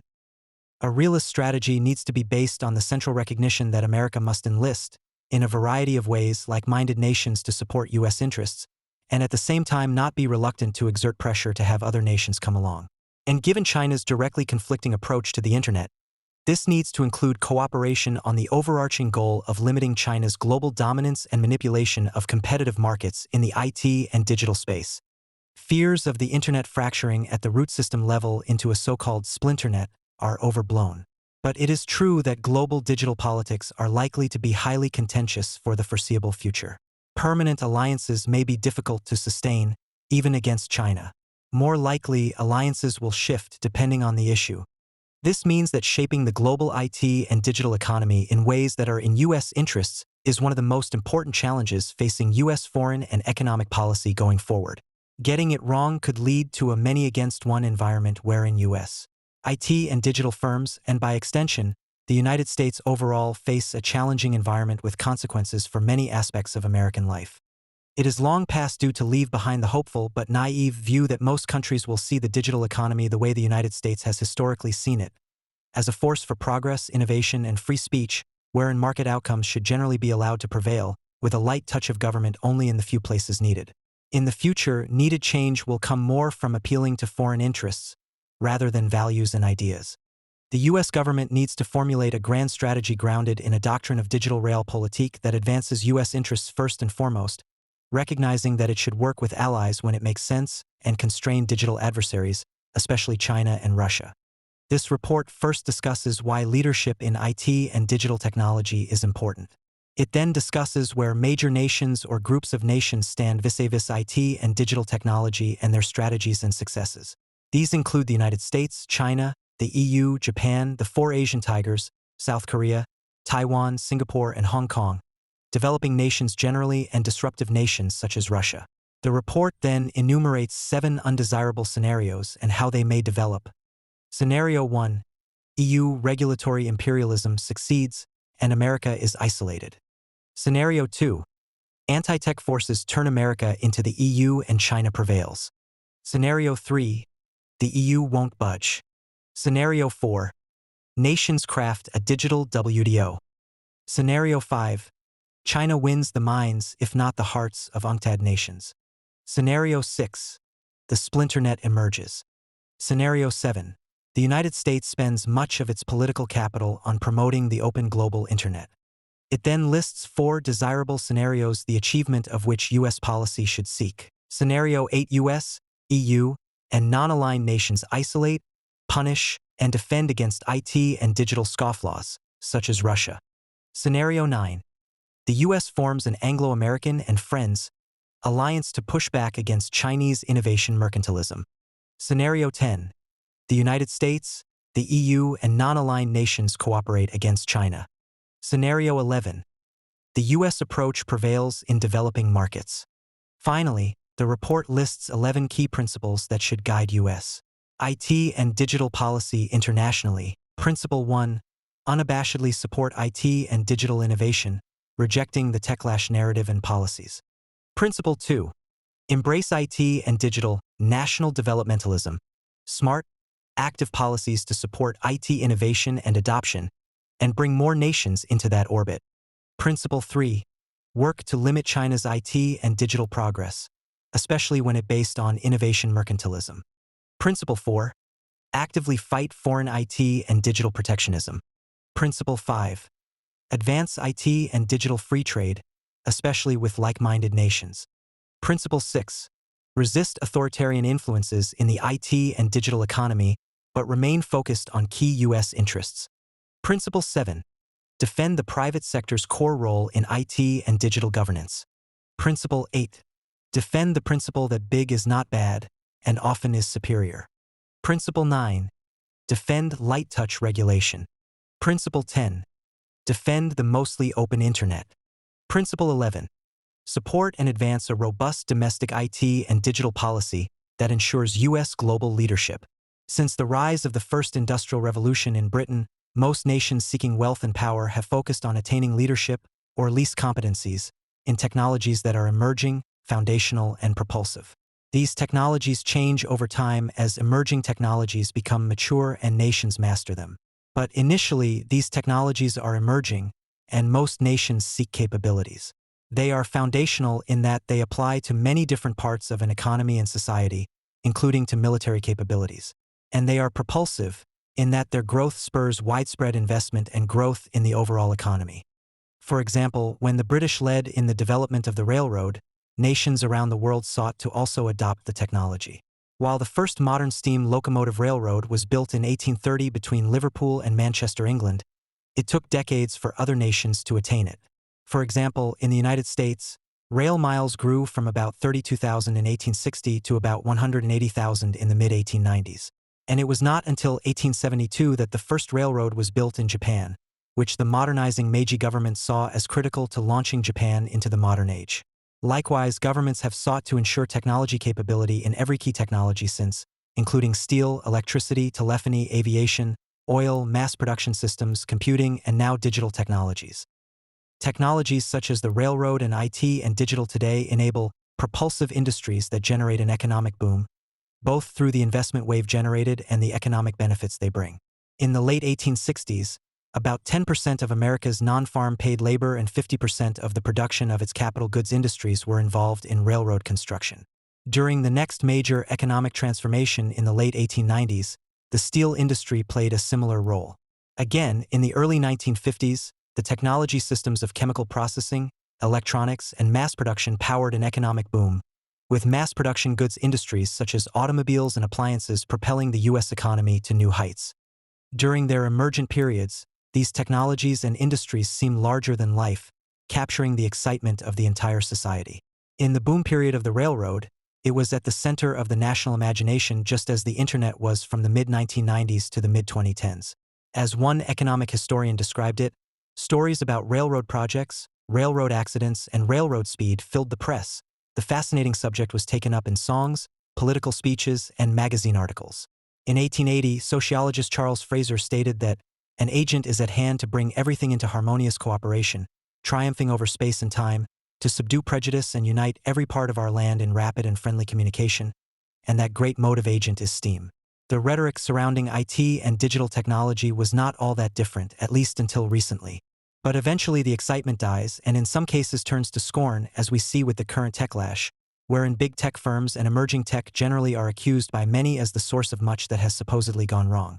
Propulsive industries are almost always characterized by scale and the growth of extremely large firms, in part because only very large firms can assemble the resources to master the complexity of the task at hand. The United States saw this with the railroad industry, which generated America's first large corporations, an industry many later industrial leaders, such as Andrew Carnegie, got their start in. Similarly, propulsive industries such as oil, aviation, autos, computing, and software were also characterized by the emergence of very large firms, just as we see with today's large internet firms. And from their early beginnings, these firms became global. And like now, populist reactions against these large firms emerged. Despite what the populists might say, scale and global reach is a feature, not a bug. Once most nations have built out or developed a new foundational technology, it and the industry developing it cease to become central, and are usually relegated to routinized policy interest, just as industries such as rail, steel, oil, and mass production manufacturing are today in most developed nations. The excitement and policy focus shifts to the next emerging technology system. But while the current IT and digital technology system is similar to prior emerging technologies in multiple ways, it is global, propulsive, foundational, and characterized by very large global firms. It is different in three key ways. 1. The system is more of a production and consumer technology system than prior periods, e.g., mainframe computers were used by organizations, not consumers. Search engines are used by everyone. 2.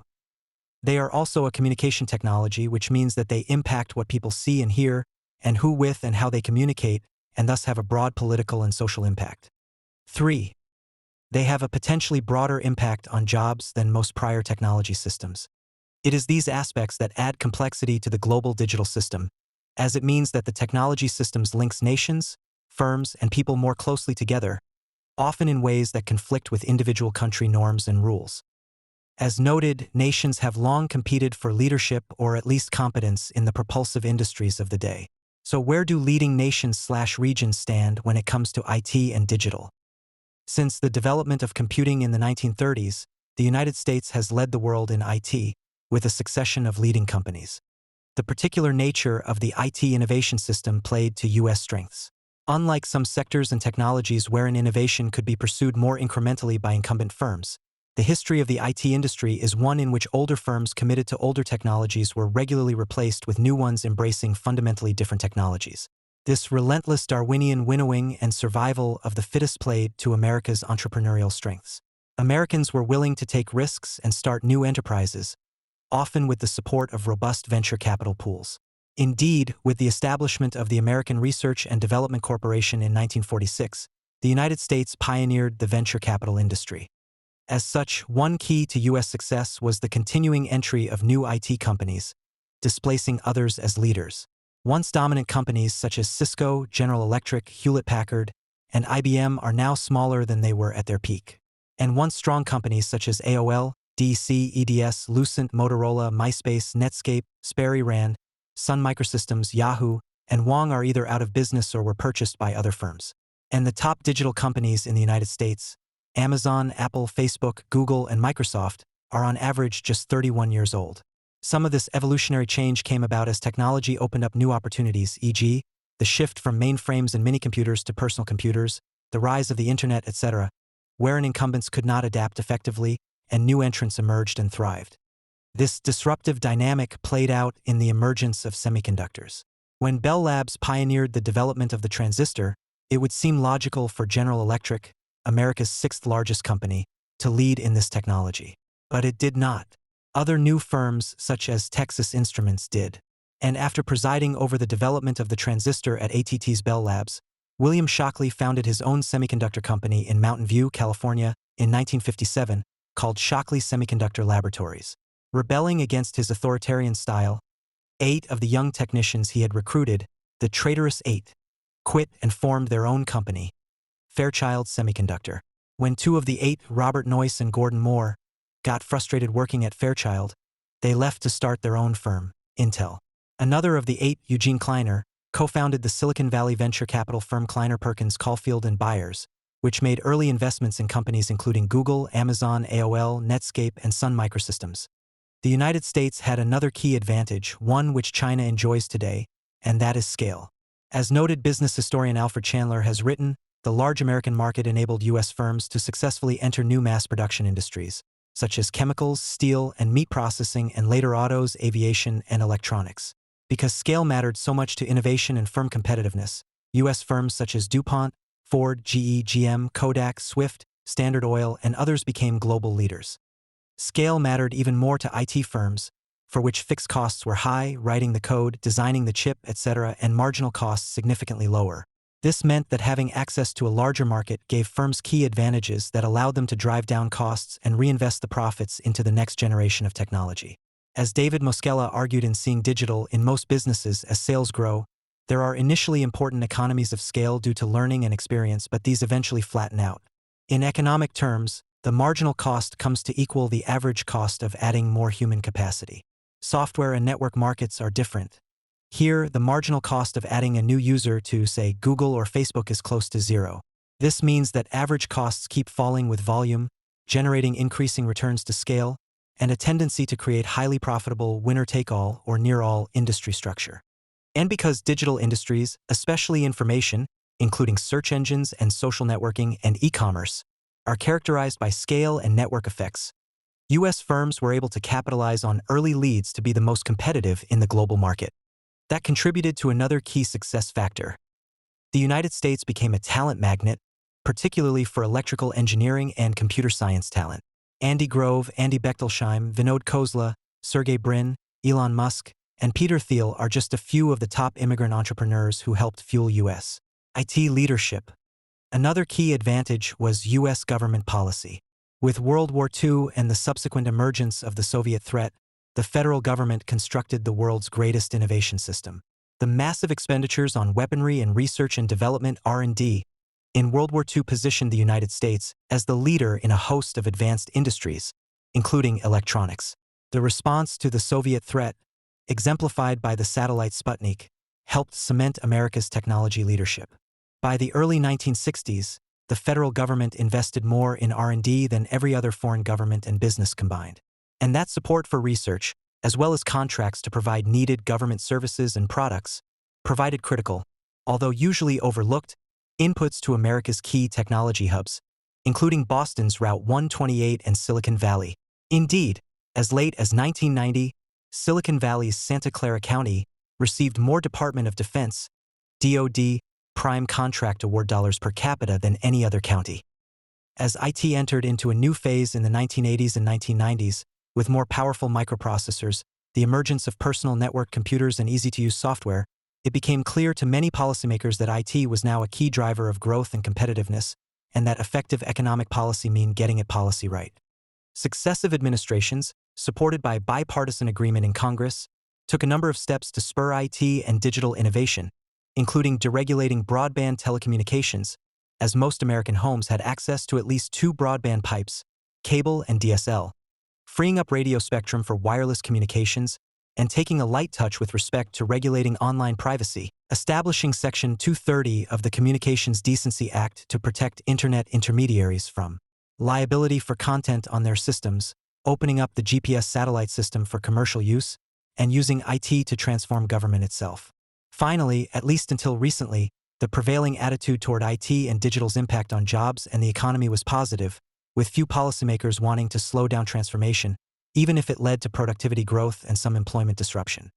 While the United States still leads in many areas of IT, its lead is shrinking and, in some cases, such as in telecom equipment to China, has been lost. 10 and absent major policy changes, it is likely that in the next decade America sees continued relative decline, and with it, increased dependency on other nations' IT and digital products, including from non-allies.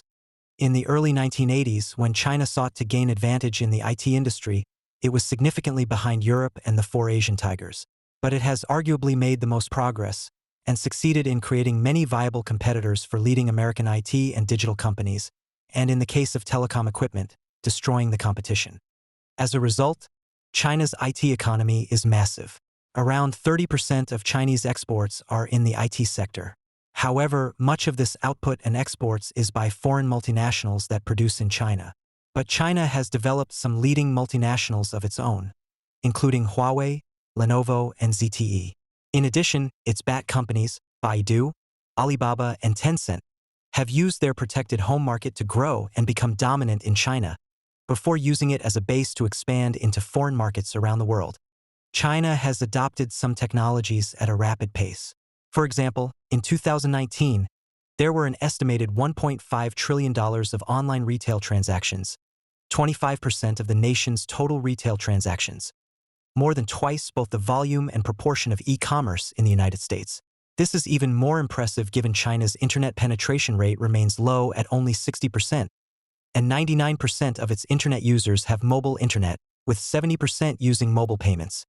As in virtually all technology sectors, China's game plan is the same.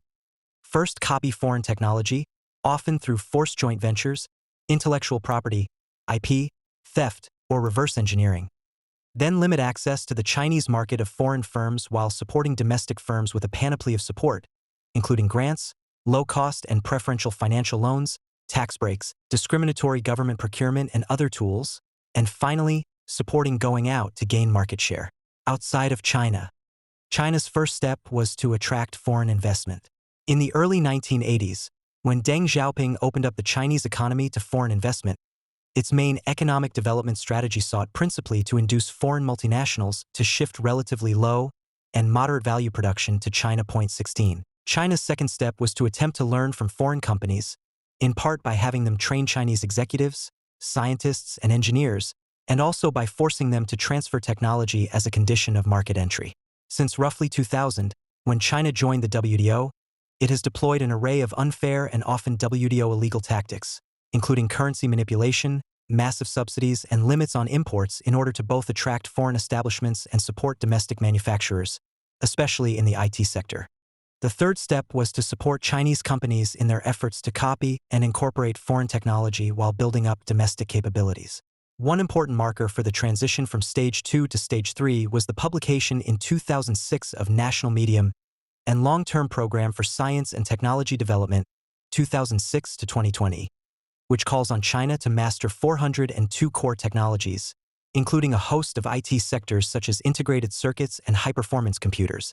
China moved to a China-incorporated development model of indigenous innovation, which focused on helping Chinese firms, especially those in IT and digital industries. This is how China's digital economy became dominated by domestic firms.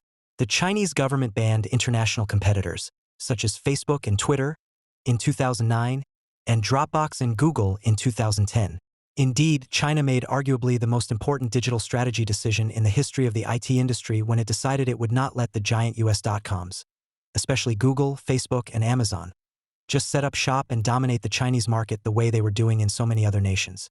Instead, it significantly limited the role of or banned US firms, creating time for its own firms, especially Baidu, Alibaba, and Tencent, to build similar services, or at least initially copies of US services.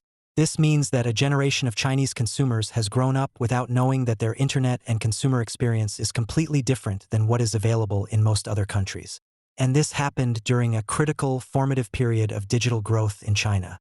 While it is not possible to calculate an exact figure, IDIF has conservatively estimated, based on market share comparisons, that Google, which withdrew from the Chinese market in 2010, subsequently lost $32.5 billion in search revenue from 2013 to 2019, while Amazon and Microsoft's cloud services, IaaS, which is restricted in China, lost a combined $1.6 billion over the two-year period from 2017 to 2018. While this type of protectionism was unfair and even illegal under WTO rules, there is no doubt this China-first strategy was wildly successful and led directly to China's now highly diverse and dynamic mobile and internet services industries. Its apparent success is what attracts many other large developing countries, such as India and Indonesia, in trying to replicate China's success in developing an advanced IT and digital sector. The fourth and final step was to enable Chinese firms to be independent innovators, as Japan, Singapore, South Korea, and Taiwan have all become. China is attempting to do this through an array of plans and policies. 13th Five-Year Plan for Science and Technology, 13th Five-Year Plan for National Informatization, the National Cybersecurity Strategy, and, of course, Made in China 2025 Strategy. For instance, with regard to information and communications technology, ICT, enabled manufacturing, the strategy calls for 80% domestic market share of high-end computer numeric-controlled machines by 2025, 70% for robots and robot core components, 60% for big data, 60% for IT for smart manufacturing, and 50% for industrial software. Transitioning from fast follower to global leader in innovation is extremely difficult. And while China is among the leaders in some areas such as telecommunications equipment, it is farther away in others such as semiconductors, but is closing the gap. This is important because too many experts, pundits, and policymakers in the United States persist in believing that China can never catch up technologically and as such never be a technological threat to the United States. They believe that because they hold that there is only one recipe for innovation success, and that this is the Washington consensus model of free markets, IP rights, and limited government. This is why Zachary Karabel wrote in the Washington Post, "Chinese firms excel at copying but not yet at creating." As a result, smart foreign companies realize that the lasting solution is innovation, not courts and lawyers. Carrie Brown, a professor at King's College London, wrote, "The Chinese government can pour all the money they want into vast research and development parks, churning out any number of world-class engineers and computer programmers. Even with all of this effort, however, China is likely to produce few world-class innovative companies. The fundamental structural problem is that the role of the state and government in China is still very strong. The system that China currently has still rewards conformity. Officials and experts in China love to send this message to Americans. They pretend to bemoan the fact that government is bad at picking winners and that China would be better off without such policies.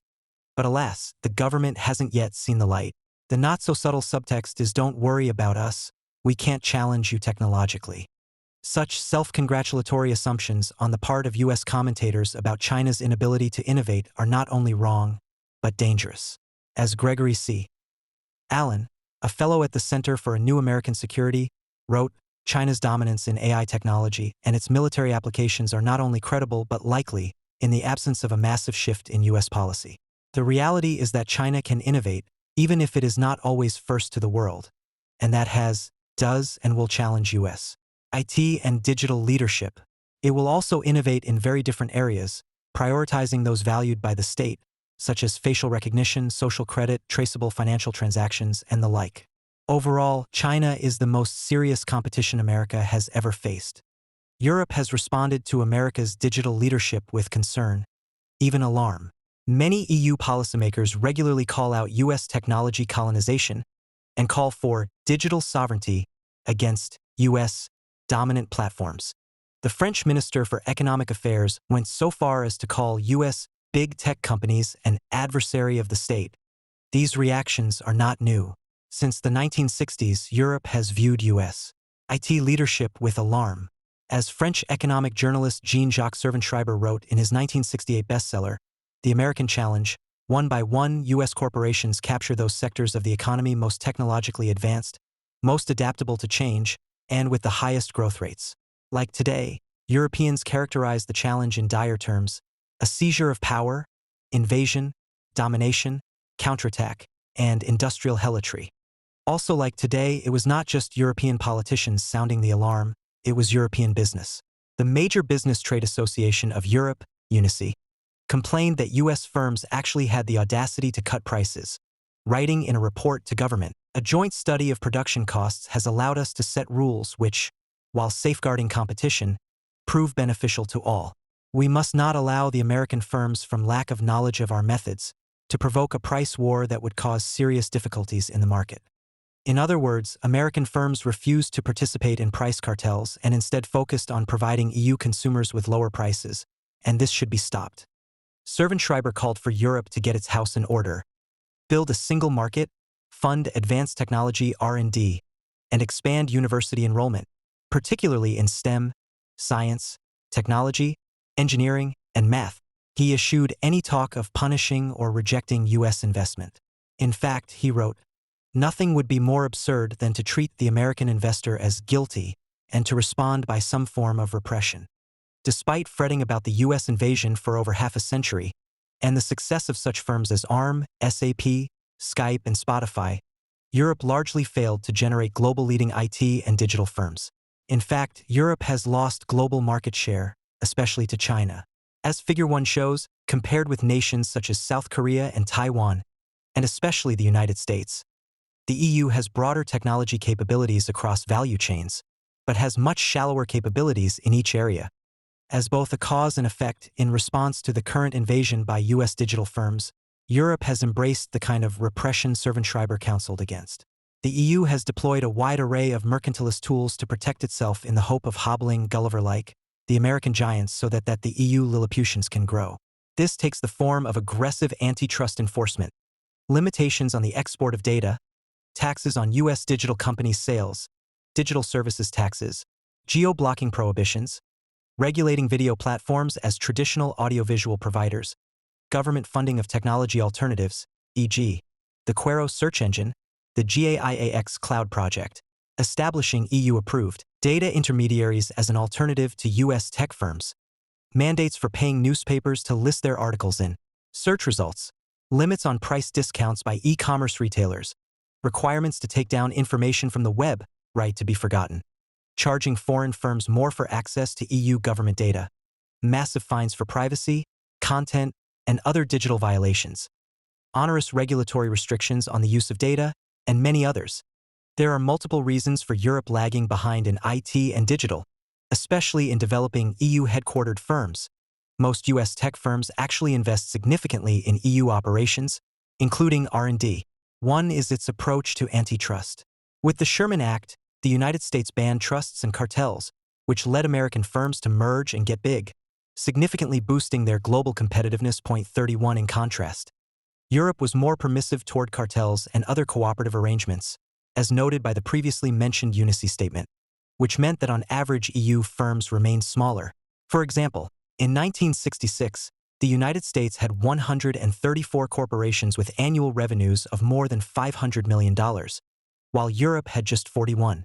In the IT sector, wherein scale is everything, this was a serious drawback. Europe's continued veneration of small businesses continues to hold back its digital leadership, as it leads to a reinforcing cycle of attacking large US IT firms while at the same time continuing to provide small EU firms with a host of preferences, which are tied to them being small and just ensure they remain small.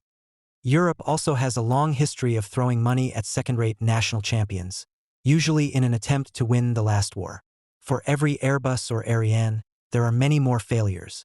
Europe did that with mainframe computing in a quixotic campaign to challenge IBM, funding companies such as Bull and Olivetti, before the weakened firms were bought up by General Electric, which in turn also failed at computing.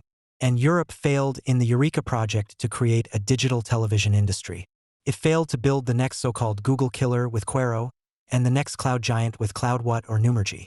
And now the French government wants to inject public money into creating the next Airbnb. In this case, they fail to effectively predict the future, as noted by a 2006 European Commission report on national champions, which does not even mention the internet. EU policymakers never understood, and still largely don't, that the way to compete with American tech giants is not to take them on directly, but to rely on Schumpeterian competition. As Joseph Schumpeter wrote, competition from the new commodity, the new technology, the new source of supply, the new organization competition which commands a decisive cost or quality advantage and which strikes not at the margins of the profits and the outputs of the existing firms but at their foundations and their very lives. Europe consistently strikes at the margins by taxing, regulating, and fining American tech giants, when it should strike at foundations by supporting disruptive technologies in which US or Chinese firms are not yet established. They continue to fight the last war with their focus on cloud computing, search, and social networks, all relatively mature technologies wherein new entrants will have a difficult time penetrating because current offerings are so good and because scale economies and network advantages make entry difficult. The United Kingdom has performed a bit better with a rich history of at least inventing, if not exploiting IT, for example, DeepMind. Structurally, the EU continues to suffer from a number of challenges, including limited venture capital funding, a relatively weak higher education system for computer science, and too many small firms that do not scale. In addition, even though the EU has made considerable progress since 1992 in establishing a single market, and more recently, a digital single market, it still has not completed the task. And even with that, language differences make it harder for firms to scale quickly across Europe, leading them to lag behind Chinese and US competitors. Because of a lack of synchronized layers of laws and regulations, in other words, regulatory fragmentation, across member states, and a digital single market that remains more theory than reality, the EU has been unable to nurture data-driven business models through a large domestic market. There are still divergences in IP rules, licensing arrangements, and regulatory enforcement, as well as obstacles to the efficient delivery of online goods. Fragmentation prevents scale for companies. In a digital economy in which successful players are those that can harness network effects. Europe also lagged because its firms did not embrace the IT ecosystem-based business models. For example, in 2006, Nokia was the leading cell phone maker in the world. Within just a few years, Apple was dominant and Nokia's cell phone business was dead. This was in large part because Apple was able to leverage technology to create a unique customer experience through a product-service, ecosystem-based business model. In addition, the EU generally put an emphasis on mechanical engineering at the expense of software capabilities, even as Mark Andreessen famously stated that software is eating the world. In addition, Europe has not been able to generate an environment in which enough new firms emerge and then reach global scale. In 2000, for example, there were 30 major IT companies started since 1950 and still strong in the United States, compared with just 3 in Europe. The kinds of disruptive change needed to succeed in the digital economy goes against the nature of Europe. America was settled principally by Europeans who wanted out from under the yoke of feudal hierarchy and limitations. The ones that remained were less entrepreneurial and more committed to the status quo. As Servan-Schreiber wrote, "Behind the success of American industry lies the talent for accepting and mastering change." It appears no different today, with 41% of Americans strongly agreeing that in general they are willing to take risks, compared with 8% in Spain and 10% in Germany. As Servan-Schreiber alluded, behind the success of the American tech economy lies the embrace of change and innovation.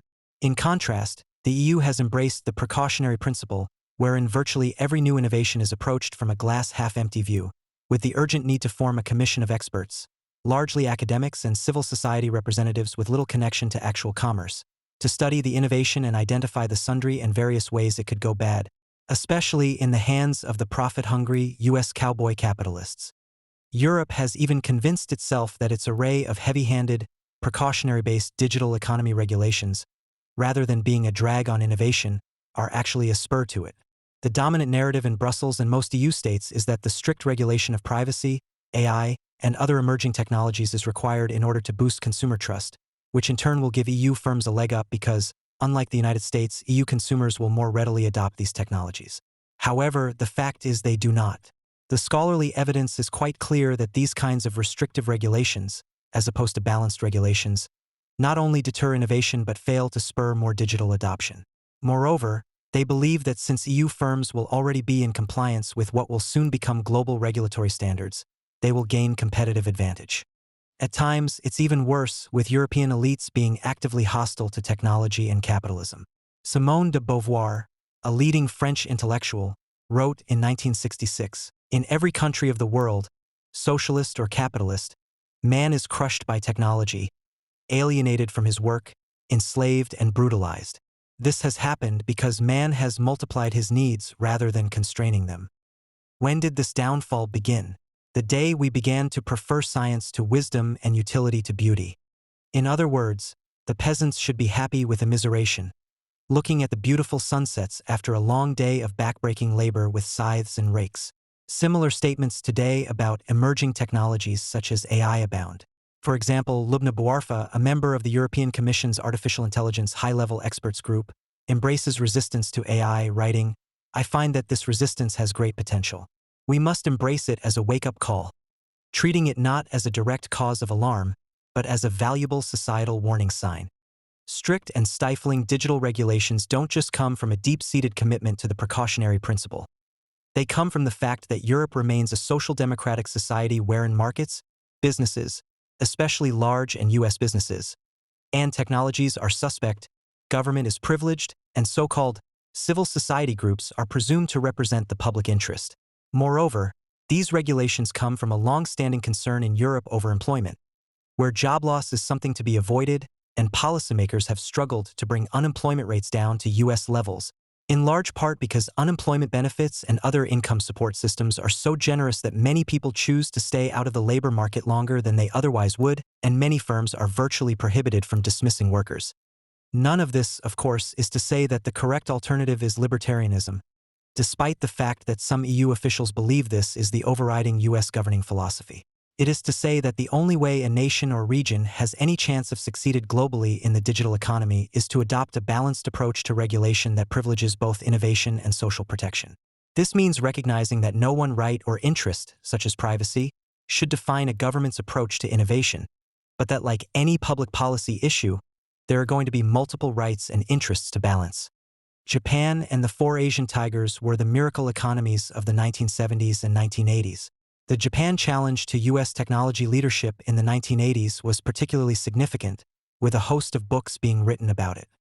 To be sure, all 5 countries or territories have made significant progress in technology, most of it fueled by a burning desire to develop and catch up, especially in technology industries.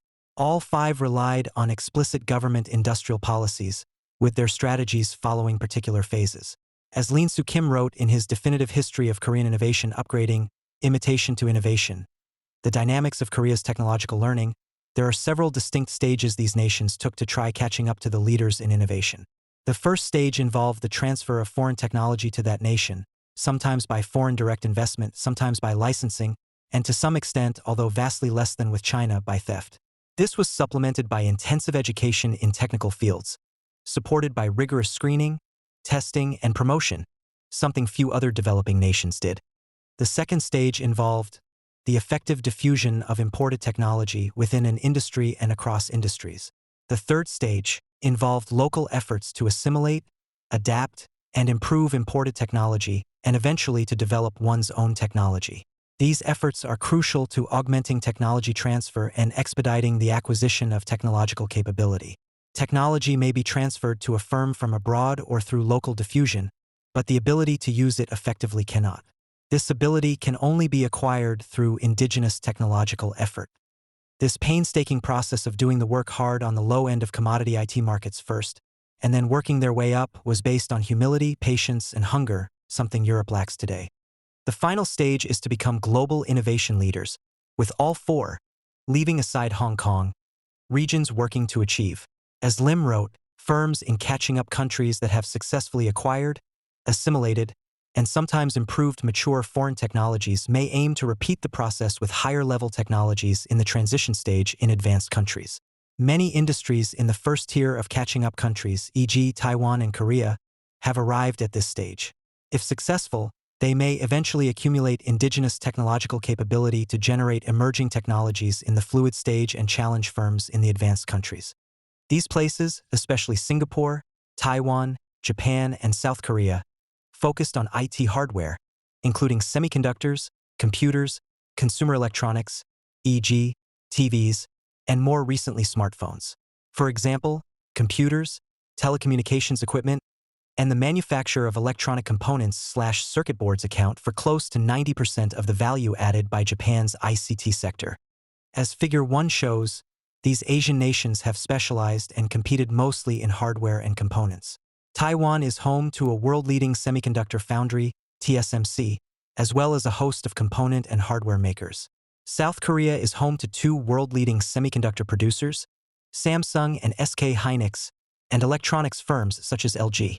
In Japan, long-standing electronics firms such as Hitachi, NEC, and Mitsubishi Electric have all moved into ICT production, and SoftBank is a world-leading holding company for advanced IT and software firms. These nations took a different approach from Europe. First, they initially relied on low wages to gain market share at the lower end of the value chain in many IT segments. And they were willing to accept lower margins, something most U.S. technology companies were not, and often were supported financially by the state. As a result, many U.S. technology companies ceded the low end of many markets to these regions, hoping to retain the more profitable, higher ends. However, these nations were not content with staying at the lower end, and used that entry to gain know-how and experience, and then reinvest into the next generation of technology, gradually working their way up the value chain, often taking U.S. market share. At the same time, each country provided valuable government support in the form of industrial and technology policy. In Taiwan, for example, the Public-Private Industrial Technology Research Institute, an entity established in part by the U.S. government in the 1960s, played a key role in helping Taiwanese technology firms. Singapore invested significantly in government R&D targeted to the technology industry, supported universities to do research and train engineers and computer scientists, and actively recruited leading IT firms from around the world. Despite these policies and their success, for the most part these nations did not fully capitalize on the internet and digital era, especially in internet services. In Japan's case, one reason was it initially did not embrace the internet era global, interoperable standards, preferring to develop its own standards. In what has been termed the Galapagos Island Syndrome, Japanese enterprises developed quite advanced IT products that were nevertheless isolated from global markets. Japan's development and adoption of unique standards for second and third generation 2G and 3G mobile networks contributed to Japan's leading mobile phone manufacturers, including NEC, Panasonic, and Sharp, dominating domestic markets with innovative mobile technologies and products. Indeed, in the early 2000s, many American commentators visiting Japan praised Japanese cell phone makers for being more innovative than American ones. But because they adopted Japan-only standards, these Japanese technology firms had difficulty exporting to foreign markets and gaining needed scale.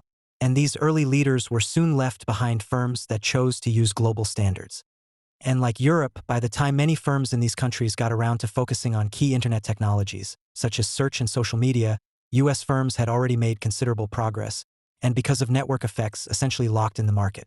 In addition, some of these nations, particularly Japan and Korea, had a much less well-developed entrepreneurial ecosystem, with many workers preferring to work for large, well-established companies. On top of that, there was more resistance to disruptive innovation, with entrenched interest groups fighting new entrants. Finally, it is hard to overstate how much of a factor the English language was in limiting global internet opportunities for these nations. However, the governments of Japan, Singapore, South Korea, and Taiwan have succeeded in newly emerging digital technologies, such as the Internet of Things, AI, and robotics, a key focus of their technology policies. Singapore has well-developed AI policies. South Korea has formed a presidential commission on the Fourth Industrial Revolution. And Japan has developed a national AI initiative. Even if their products are sometimes virtual, IT and digital firms have physical presences in actual countries, and their products and services are sold to actual people and organizations. Countries seek advantage in these industries, and many do so by designing policies that hurt foreign competitors. For this reason alone, the concept of the nation-state and national interests continues to matter. However, the rise of the Internet has led some to argue that it leads to new and unprecedented global structures and functions, and that concepts such as national power are now anachronistic. In his classic 1996 Internet Manifesto, cyber guru John Perry Barlow waxed poetically about some special place called cyberspace. The Internet has no elected government, nor is it likely to have one. But this does not mean it is not governed. The Internet is ruled, as are all technologies, not only by the norms and beliefs of its users, but also by the laws and values of the societies in which they live. We do not want an Internet controlled by the nations of the world, but neither do we want an Internet divorced from government. We seek a balance that recognizes both the rights of the individual and the benefits to the community of well-ordered systems. We reject your Declaration of Independence and take up a new call for interdependence among sovereign nations and peoples. We will work together in common cause so that no one can arrest our progress. People could be excused for falling for this kind of philosophizing in 1996 when few even used the Internet. But there is no reason why anyone should today. Yet many still do. The Economist recently wrote, "To make sense of all of this, it helps to see the political world as one in which technology is beginning to look every more like geography, where a state's territory stood in respect to such geographical facts of lie told it what it should fear and what it might aspire to, whose interests conflicted with its own and whose might align with them. In other words, geography was destiny.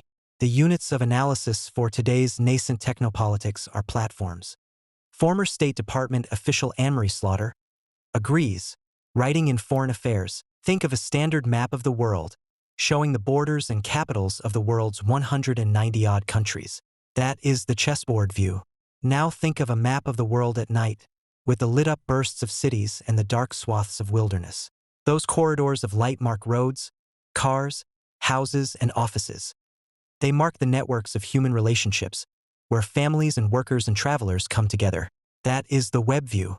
It is a map not of separation, marking off boundaries of sovereign power, but of connection." As does NYU's Jeff Jarvis. We also see globalization not only in commerce, affecting jobs and economies, but also in social interaction. Thus, borders are challenged and so are nations. Is this challenge a reason why we see the rise of nationalism? We see now that wars can be fought with data and without national armies or weapons. We see that virtual currencies can challenge the monetary power of nations. Will the nation-state as we know it survive intact? In this notion, competing nation-states are not the problem and in fact are structurally weakened in the digital age. Rather, the challenge is from amorphous network systems. This is fanciful to say the least.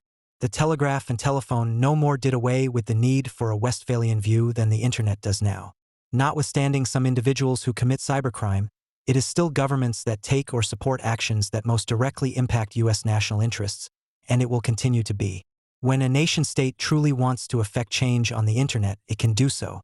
The question at the heart of this report is how nation-states such as the United States go about articulating and advocating for their preferred approach to Internet governance, not whether they should be trying at all. An associated branch of this Internet exceptionalist view is that the United States and other democracies should be focused on challenging the so-called authoritarian Internet, the use of digital technologies to limit freedom. For example, Cohen and Fontaine warned, in Zimbabwe, for instance, the Chinese AI company CloudWalk is helping develop a national facial recognition system, giving the local government a powerful new tool for political control. But the Internet and associated technologies such as AI and facial recognition are no more authoritarian than technologies such as the guns and mainframe computers the Nazis used.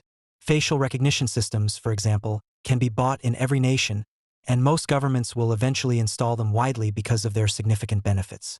The issue is not that some technologies are authoritarian. The issue is the rules under which they are used. Authoritarian nations will use technology for authoritarian purposes. Democratic nations will use them for legitimate and civil liberty-protecting purposes. Moreover, history has shown that short of overthrowing these governments and installing democratic ones, the best that can be hoped for is diplomatic pressure to limit abuses. Telling an authoritarian dictator that Internet openness, as desirable as it is better for them is like telling a dictator that his nation is better off with democratic elections. And banning U.S. exports of technologies that might be misused does little or nothing to limit techno-authoritarianism and hurts U.S. economic interests. It has become common to argue that the Internet is splintering into multiple different Internets. One report stated that several Internets are currently coexisting uneasily. In fact, this is quite misleading. There is only one Internet. Siberia and South Carolina both use the same Internet, even if, for the most part, they don't view the same Internet pages. While there is still one Internet in terms of the technical architecture, there are multiple Internet policy regimes. Idealistic notions of a unified global Internet community living in love and harmony, above craven and corrupt governments and bureaucrats, is now thankfully mostly assigned to the dustbin of history. But there is a risk that this simple-minded framework will be replaced by another one, that the overarching issue in digital governance is the fight between open democracies versus closed autocracies. Jared Cohen and Richard Fontaine wrote, almost in parallel, the United States and its allies have stepped away from their tradition of collaboration. Instead of working together on issues of common interest, they have been pulled apart by diverging national interests and have responded incoherently to autocratic states' co-optation of new technologies. Although officials in most democratic capitals now acknowledge the profound ways in which new technologies are shaping the world, they remain strangely disconnected from one another when it comes to managing them. While this is no doubt true and problematic, it assumes that there is just one major axis of conflict between open democracies and closed authoritarian regimes. But this is too simple. Even if all countries had an open Internet, the United States would still face significant global digital policy challenges and conflicts. To fully understand global digital policy conflicts, it is useful to formulate a framework comprising 6 major groups of nations.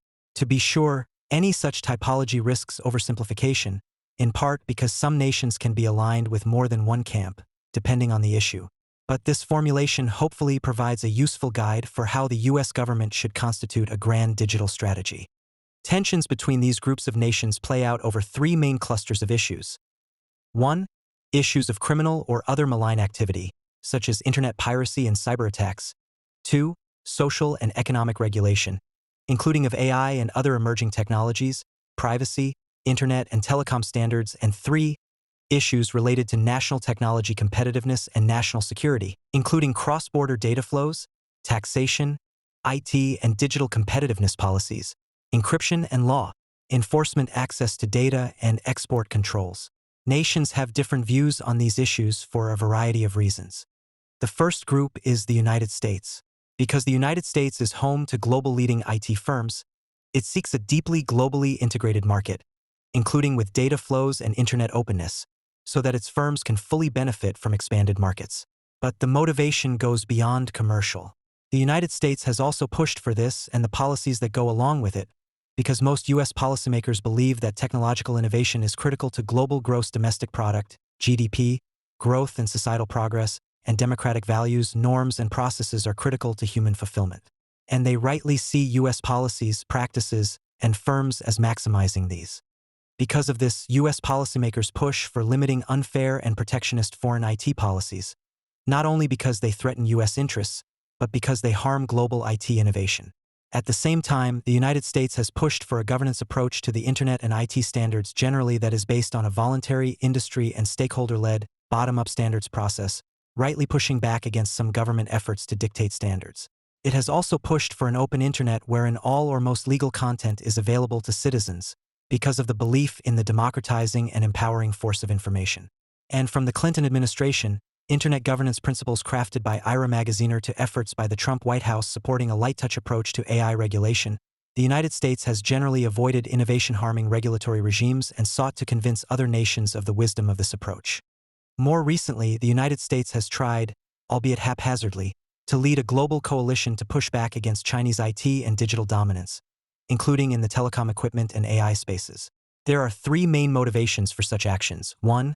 Concerns about cybersecurity and Chinese government access to foreign networks. 2.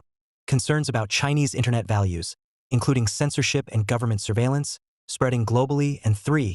Concerns about the damaging effects of Chinese predatory innovation mercantilism practices on U.S. competitiveness and global innovation. China is not a normal country when it comes to trade and globalization, especially in the IT and digital field. Even Asia tigers who sought to build up their key industries through heavy-handed industrial policy never embraced autarky in all key sectors. China does. There is no IT sector, perhaps with the exception of IT consulting, in which China does not seek global leadership, if not dominance. That alone makes China the most important threat in the IT and digital space to virtually every country hoping to grow or maintain its IT and digital industry. It would be one thing if China were simply a supercharged Taiwan or South Korea. The threat would be only loss of key industries and the jobs associated with them. But China is not just another Asian tiger. It is a Leninist dictatorship that rejects Western values of free speech, an open press, democratic elections, and the rule of law. Indeed, under Xi Jinping, all party apparatuses are to guide the broad masses of teachers and students to be strong believers in Marxist theories and socialist core values. Indeed, the famous Document 9, an internal communiqué from the party in 2013, warned all cadres to stop universities and media from discussing 7 topics: Western constitutional democracy, universal values, civil society, neoliberalism, the Western concept of press freedom, historical nihilism, and questioning whether China's system is truly socialist. It is one thing for another country with different cultural values than those of the United States to seek to preserve those values. It is quite another for a country such as China to reject core values grounded in respect for human rights and freedom. Finally, as an aspiring global hegemon, China uses a combination of carrots and sticks to bribe and bully other nations into submission, including its digital Silk Road. Moreover, it has worked tirelessly to increase its influence on important international bodies related to IT and digital technologies, such as the ITU, in order to shield it from global scrutiny and help ensure its approach to IT and digital policy is widely adopted. As noted, the European Union is characterized by 2 key foci, both of which put it at odds with the United States. The first is a desire to impose a precautionary principle-based regulatory framework on the digital ecosystem, not only in Europe but in virtually every nation in the world, outside of nations such as China and North Korea. Achieving this framework globally would not only be detrimental to global innovation, it would harm U.S. technology interests.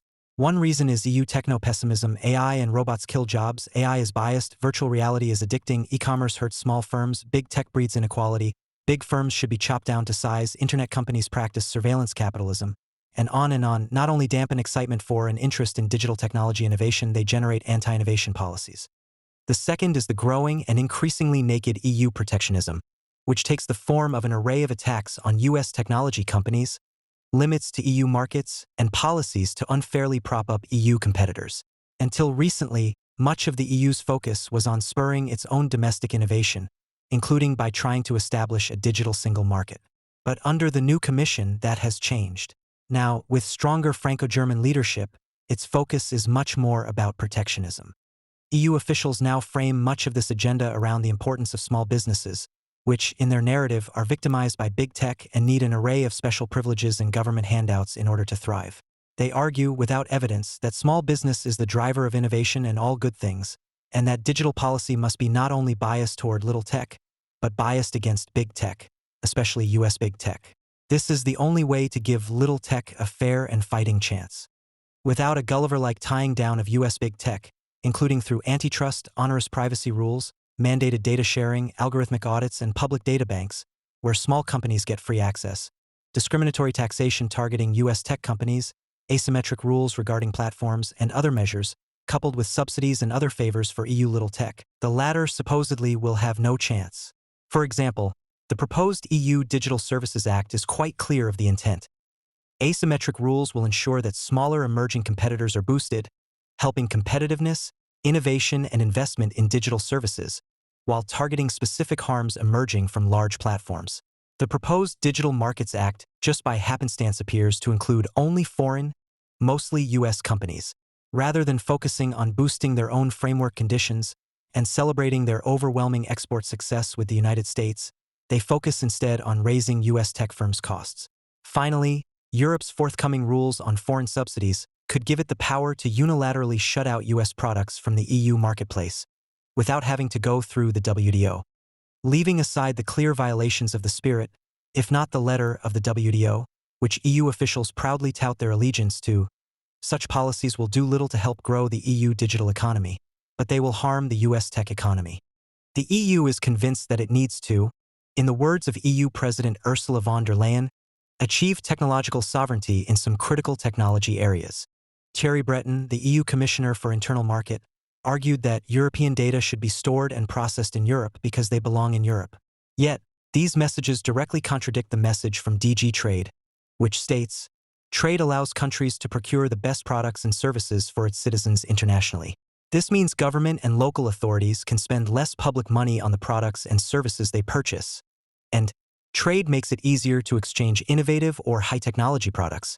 Clearly, Europe is talking out of both sides of its mouth, promoting free trade so it can get access to foreign markets for its goods, while also protecting its markets when it comes to some sectors and technologies in which it is weaker.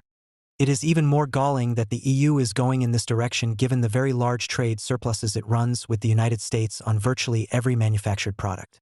As seen in Figure 3, the EU runs significant trade surpluses with the United States on pharmaceuticals and medical devices, motor vehicles and parts, chemicals, electrical goods, and instruments. In 2019, the EU ran a trade surplus of $153 billion with the United States, but a small trade deficit of around $1.8 billion in the information/internet services sector. Many have acknowledged the divergence between EU and US digital policy interests, but usually without a fully accurate description of the source of the differences. EU officials like to cloak their precaution and protection in higher values. Mariette Schaak, a former MEP, called the EU digital policy system values-based as opposed to the US system, which many in the EU see as based on crass commercial interests and radical individualism. But this is misleading. It is not that the EU system is based on values and the US system is based on greed. The US system is deeply based on values, the values of innovation, progress, and growth. In contrast, the EU system is based on the values of stability and protection of incumbent interests. As such, achieving a strong, working alliance with the EU against China is easier said than done. Many European officials actually believe that the digital threat from America is greater than the threat from China, and many believe that the condition for cooperation depends on the United States embracing the EU digital regulatory system. While the United States and at least some in Europe see the central digital conflict between China and the West, many developing nations see the conflict as between North and South, with China part of the developing South. In this view, the North, developed nations in North America, Europe, and Asia, have all the advantages and use them, including in digital technologies, to hold back and exploit the less developed South. This is the updating of classic development dependency theory, which held that the periphery South was being exploited and drained by the center North. This was certainly true when most of the nations were colonies. It is no longer true today. Many in the developing world, and the advocacy communities that support them, frame most digital issues, including data flows and use, through the lens of imperialism and even feudalism. In this narrative, these nations are helpless victims being exploited by digital imperialists. This is why the United Nations Commission on Trade and Development, UNCTAD, stated, "The only way for developing countries to exercise effective economic ownership of and control over the data generated in their territories may be to restrict cross-border flows of important personal and community data." It went on to state, With data becoming an increasingly valuable resource in the digital economy, there are questions about the wisdom of allowing foreign firms to extract data without restraint. The Economist agreed, writing that countries such as India want to make sure that they do not risk become mere sources of data, while having to pay for the digital intelligence produced. Renata Avilia, head of the Web Foundation, wrote that the world's offline populations are the disputed territory of tech empires, because whoever gets them locked into their digital feudalism holds the key to the future. Yale's Michael Quet warned, digital colonialism is threatening the global south. It's time to talk about Silicon Valley as an imperial force and what has to be done to resist its power. In fact, the opposite is true. Citizens of these nations receive the same free digital services as citizens in high-income nations, but their data is worth significantly less because their consumer spending is significantly less. Rather than being exploited, these nations are being cross-subsidized. This North-South narrative is one of predatory imperialist digital juggernauts that scan the world to exploit underdeveloped nations. Case in point, UNCTAD's claim that Amazon is set to provide Chile with cloud computing for local businesses, for the government, and for Chile's world-leading telescopes. In return, it will receive not only a rent, but also access to key data that could be used to further improve AI and create new services. This is simply wrong. Neither Amazon nor other major cloud service providers get access to the data on their servers, and no one is forcing Chile to sign a contract with Amazon or any other U.S. company. Indeed, this gives voice to many of these views in articulating a protectionist-based digital industrial strategy that essentially seeks to apply tried and failed import substitution policies to the digital economy. UNCTAD acts as a trade association for developing nations to press their supposed grievances against developed nations, seeking whatever favors, concessions, and handouts they can get. For them, the lion's share of IT and digital policy issues is framed in terms of inequality and the global digital divide. To be clear, the North, especially the United States, should do much more to help the South develop more effectively through IT and digital technologies, but not by supporting or turning a blind eye to South policies that harm growth and competitiveness in the North. Perhaps of all the countries in the UNCTAD orbit, India is the most important when it comes to digital policy, simply because of its sheer size. India has embraced an array of policies that harm US and global IT and digital interests. It introduced a forced localization scheme whereby companies that want to sell IT into India must produce locally. It has limited cross-border data flows. It has limited access to Indian markets of foreign e-commerce firms. And it has proposed limiting foreign over-the-top video services. Point 92, but at the same time, US and Indian IT and digital firms are deeply interlinked, making cooperation between the two nations critical. When it comes to digital technologies, many developing nations in addition to India want to structure markets and digital policies in ways that limit technological disruption and growth and distort trade. These include weakening IP rights, forced localization in exchange for market access, limiting cross-border data flows, and designing regulations to harm foreign IT and digital firms. Policymakers in many developing countries are seduced by the misguided and costly fallacy that it is the location of data that matters, i.e., countries can best serve their economic interests by forcing firms to store data locally, a concept known as data localization, instead of focusing on the fundamentals of ICT adoption, education, digital infrastructure, and data governance policies, which are necessary to maximize the economic and societal benefits of data and digital technologies. Point 93. Data localization and other policies are often used to address the digital divide, the social and economic disadvantages that may result from a lack of access to technology. But a digital development strategy based on data localization and other restrictions will not help. In fact, such an approach is not only wrong, but harmful to a country's economy and ability to support innovation, since it is likely to affect the price, availability, and range of ICT services. What should matter most for digital development is encouraging the widest possible adoption of digital technologies in an economy, the benefits of which far outweigh the much more limited gains from actually producing these technologies. These nations also prioritize small and medium-sized enterprises, SMEs, including microbusinesses and small illegal firms, informal firms, in part because they have few large firms, and because they believe that if they can convince policymakers of the importance of their SMEs, they can extract concessions from richer nations. They also stress local content requirements. For example, UNCTAD wrote, local content can be linked, for example, to the domestic production of software in developing countries. And many side with their domestic telecommunications providers, often state-owned, to limit access to over-the-top internet services such as Netflix and Skype, even though they're not part of sectors that are actually central to global tech leadership, e.g., semiconductors, simply because they're providing competition to domestic firms. Many also push for open-source software, arguing that it is inherently superior to closed source. There is nothing wrong with using open source, but these decisions should be made by organizations involved, decided on the best value for money, not on United Nations, UN, or government dictates, and based on an unwillingness to pay for imports. Most also oppose IP protection, seeing it as solely designed to keep these countries from getting IP without paying, which they see as unfair, since these countries have lower incomes. Unlike nations such as the four Asian tigers in Europe that could advance even more in the digital economy with strong domestic policies to support innovation, this is much harder for most emerging economies because they lack requisite skills, entrepreneurial talent, research universities, and digital infrastructures. As such, it is easier for them to blame the North and proffer a narrative of victimization and inequality. Rather than ask how new technologies can spur growth, UNCTAD's Digital Economy Report asks, how will the latest frontier technologies affect inequalities for developing countries? UNCTAD also advocates that large northern firms are hobbled, writing, competition policies will need to be updated, and broadened to consider issues such as consumer privacy, personal data protection, consumer choice, market structure, switching costs and gender between countries, race, income, class, patents. Many nations don't fall into these four groups. These are mostly middle and upper-income countries that are too developed to be in the UNCTAD orbit and are not in the EU. These include the Commonwealth nations of Australia, Canada, New Zealand, and the United Kingdom.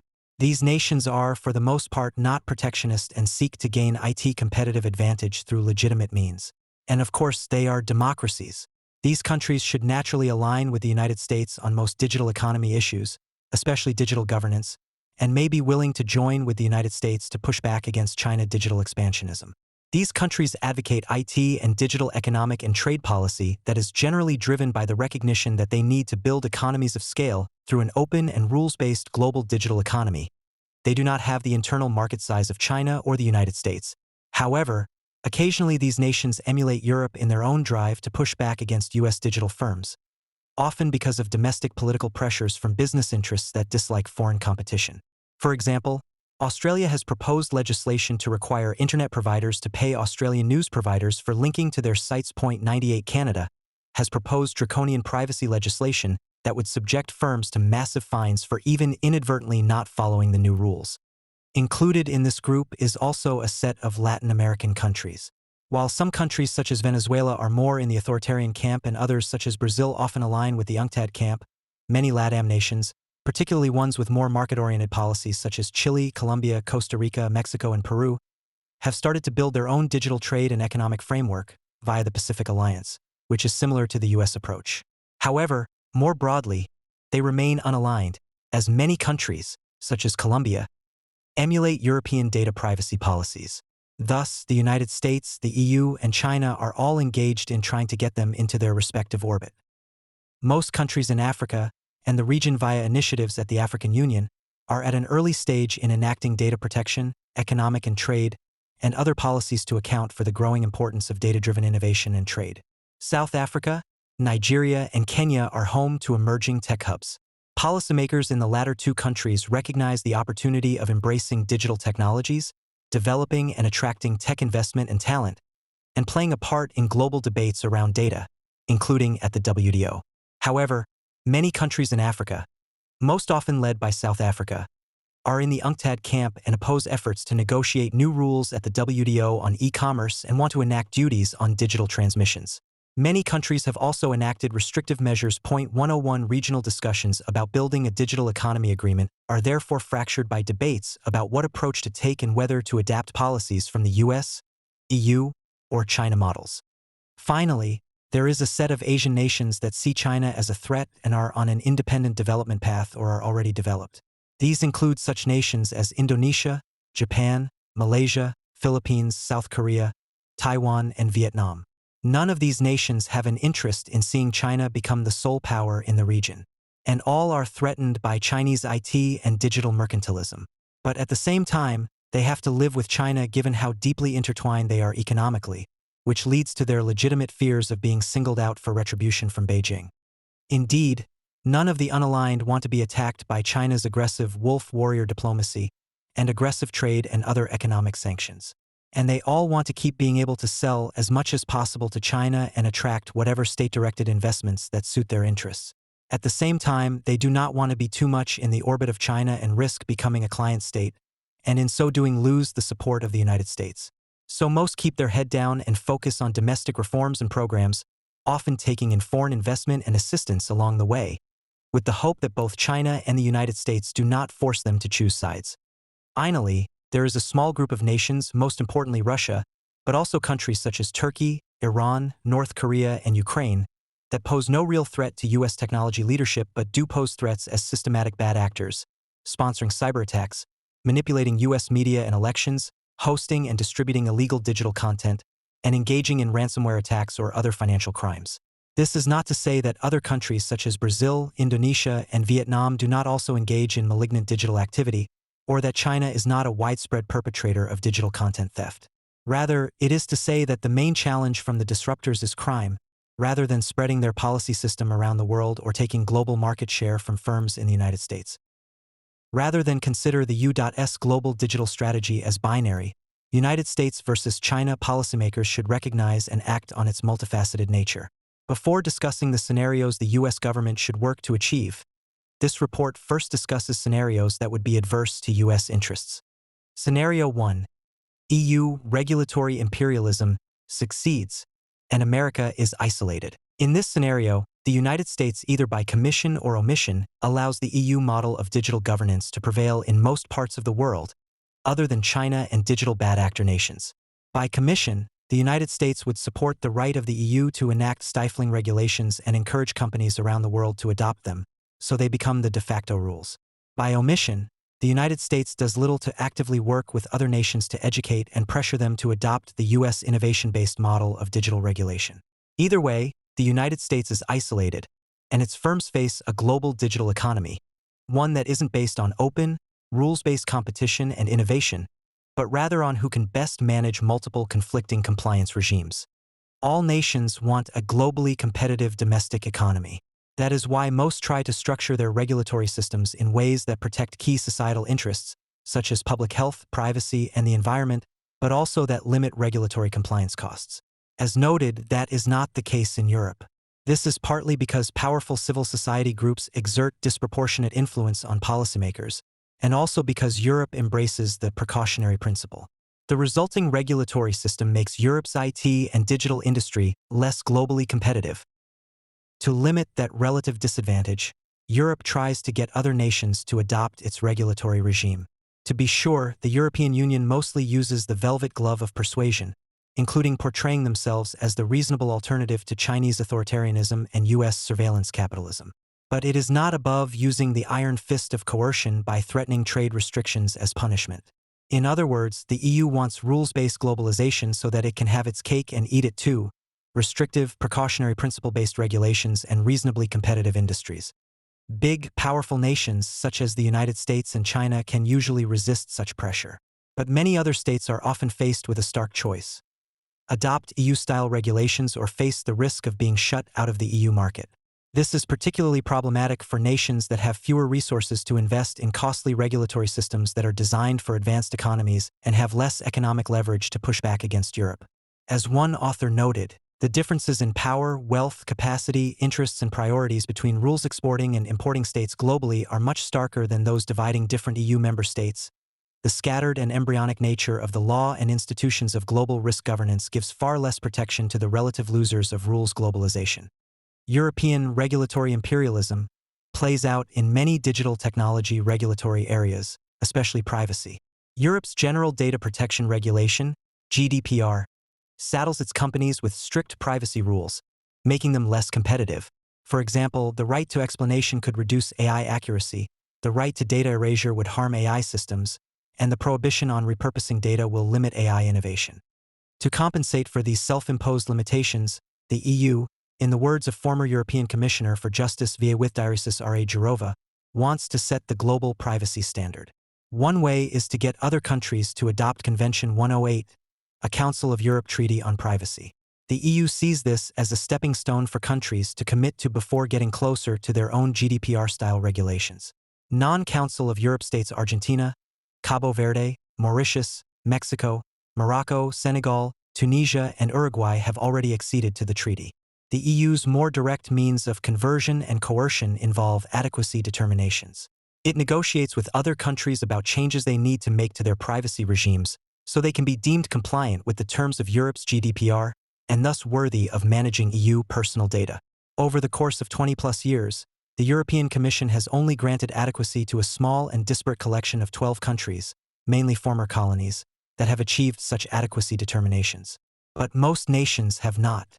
Without this, the EU forces firms to use other legal tools, which makes transfers of EU personal data much harder and costlier. 106. Using the same strategy and under the veil of the so-called technological or digital sovereignty as a cornerstone narrative, the European Commission is planning to roll out more regulatory frameworks in the next years to regulate technology companies and emerging technologies, including with rules specifically targeting the development and use of AI, the implementation of European common data spaces to increase control over industrial and personal data, and the business models of large technology companies.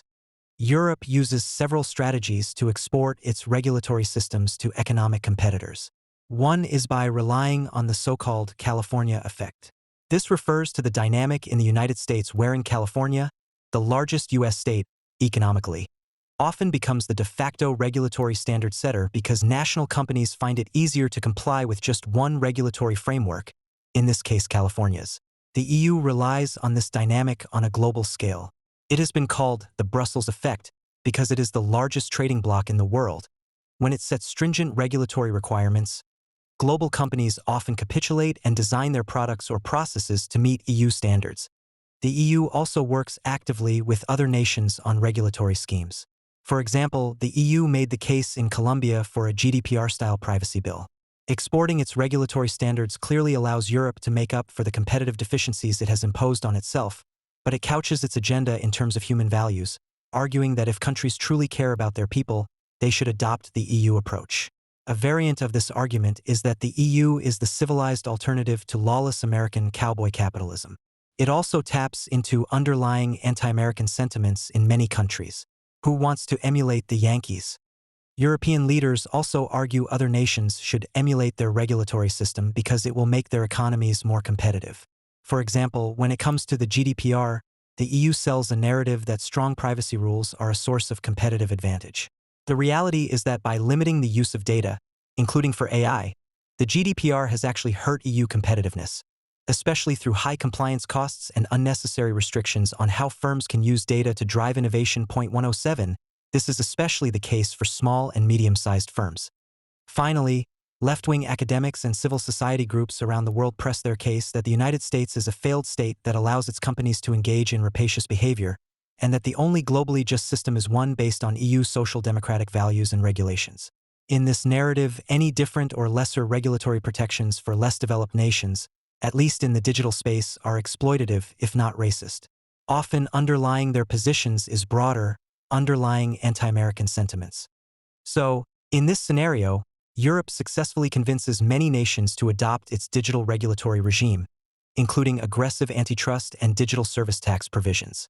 Not only does this increasingly isolate the United States, as when President Trump pulled out of the Paris Climate Accord, making it harder to prevail in global and regional forums, it weakens U.S. technology firms as they must face a much more restrictive regulatory and tax regime around the world. Scenario 2. Anti-tech forces turn America into the EU and China prevails. In this scenario, the United States voluntarily adopts the EU approach to digital governance and loses IT and digital competitiveness, with the requisite implications for U.S. competitiveness and national security, and Chinese firms becoming dominant globally. While the EU has doubled down on the precautionary principle and protectionism backed by a disdain of GAFA, Google, Amazon, Facebook, and Apple, the United States has rightly resisted going down that path because it would significantly reduce U.S. digital innovation and competitiveness. But recently, an elite-based techlash has led to growing calls for the United States to emulate Europe. Indeed, the techlash manifests itself not only as calls for precautionary-based tech policies, but active antipathy toward technological innovation and big tech firms. We see this with calls to break up big tech companies, require big tech to pay users for their data, eliminate Section 230 protections, impose strict privacy regulations, heavily regulate or even ban emerging technologies, tax IT technologies, and move to government provision of broadband services. Indeed, a growing chorus of anti-tech voices pound the drum for becoming Europe, rejecting concerns that this could weaken the United States vis-a-vis China. Indeed, across the political spectrum, these critics sound shrill alarms of gloom and doom. Liberal icon Robert Reich has said big tech has become way too powerful. Robert Verbruggen, writing for the conservative National Review, called Google, Facebook, and Amazon are digital overlords. And the bipartisan pairing of Bill Galston, a center-left thinker who helped shape President Clinton's domestic agenda, and Bill Kristol, the center-right thinker and veteran of the first Bush administration, formed a new group with a reform platform that includes challenging the tech titans. Such views are increasingly mainstream, especially on the left. Dan Gilmore, co-founder of the News Co/Lab at Arizona State University, commented, "Governments and their corporate partners are broadly using technology to create a surveillance state and what amounts to law by unaccountable black box algorithm, far beyond anything Orwell imagined." Andrew Nashison, of the National Community Reinvestment Coalition, said that the dominance of digital overlords is devastating to journalism, small businesses, and governance. Internet critic Shoshana Zuboff warned, "Right now we have two versions of the internet, a market-led capitalist version based on surveillance, which is exploitative, and an authoritarian version also based on surveillance. The question is, will Europe and North America pull together to construct the legal and technological frameworks for a democratic alternative?"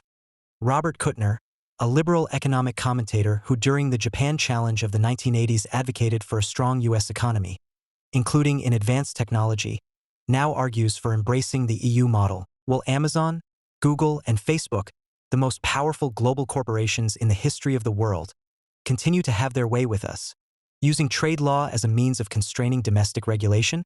Or will the US and the EU forces to add some rules on privacy, transparency, competition, and some liability for abuses?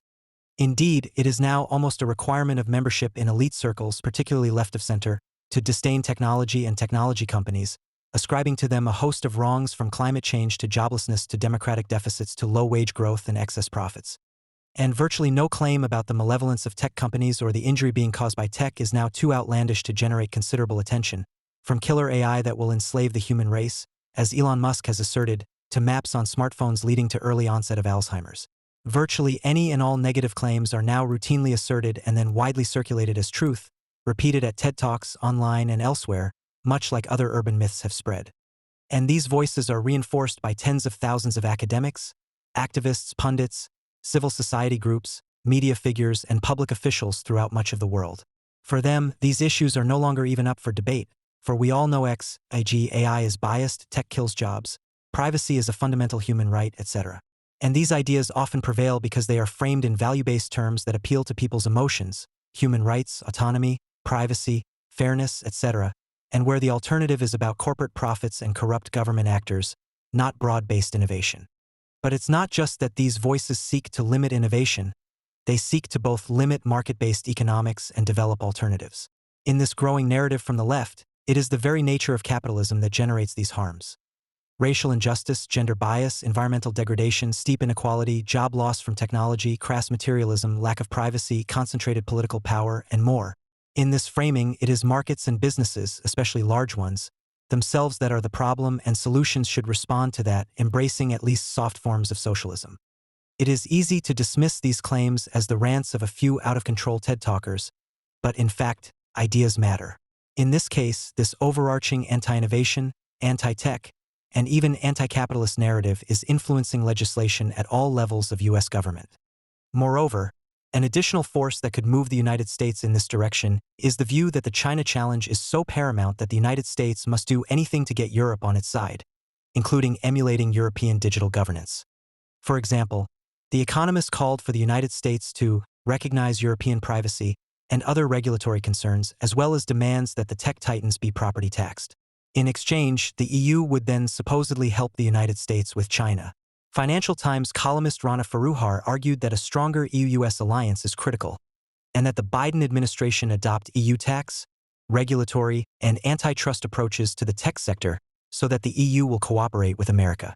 Indeed, there will be considerable pressure on the Biden administration to give away the store to Europe under the motto of America is back. But adopting the EU model lock, stock, and barrel would significantly weaken the US tech economy. Moreover, there is no evidence that the EU would then live up to its side of the bargain. This is not to say that the United States should not move somewhat closer to the EU position on some issues. But this should be step by step, a careful weighing up of the pros and cons of each potential policy proposal, considering all rights and interests, not just privacy. Not a headlong rush to copy and paste whatever the EU does. For example, Congress should pass a national privacy bill, but not one based on the GDPR. The administration should continue to ensure that antitrust authorities monitor and prosecute anti-competitive behavior, as opposed to focusing on industry structure, while maintaining a commitment to the consumer welfare standard. And it should support international tax reform to limit tax havens. Ideally, the United States and EU would recognize they share more in common than they often care to admit, even when it involves contentious issues, and their shared values stand in stark contrast to Chinese innovation mercantilism and digital authoritarianism. Thus, they realize the best approach is to cooperate in a pragmatic and cooperative manner in order to establish a shared approach to China, while also each giving a little in order to cooperate in establishing global digital norms. But in this scenario, the EU is unwilling to make reasonable compromises. Its political leaders have put themselves out on a limb of digital sovereignty they cannot crawl back from. Anti-American and anti-tech forces, including in government, business, and civil society, are too strong. And the lure of hefty yuan profits from China is too high for EU businesses not to pressure their governments to capitulate. If this scenario prevails, the United States will need to play hardball. If the EU will not allow data flows to the United States because they don't trust our law enforcement and intelligence services, then the United States should make it clear that it will limit intelligence sharing, as well as prohibit EU firms in America from moving data on American persons to Europe. If it insists on imposing digital services taxes on US firms, the United States should make it clear that it will retaliate by either imposing similar taxes on EU firms doing business in the United States or levying tariffs on imports from the EU. It should also make it clear to the EU that it's America's defense spending that lets EU nations spend relatively little on defense themselves, and that this support comes with the price of reasonable cooperation. Not attacking US tech firms and cooperating to push back against unfair Chinese technology practices. Often, international cooperation and governance regimes don't emerge until several decades after the initial commercialization of a technology. Samuel Morse electrically transmitted his famous message, "What hath God wrought?" from Washington, D.C., to Baltimore on May 24, 1844, but it was not until 1865 that the first International Telegraphy Conference was held in Paris that led to the signing of the first International Telegraph Convention, establishing the basic principle of cross-border telegraphy. Sometimes the process is faster. Marconi first broadcast his radio signal across the English Channel in 1899, and the first Radio Telegraph Convention was held in Berlin in 1906. And after Russia launched Sputnik in 1957, a UN space treaty had been signed by 1967.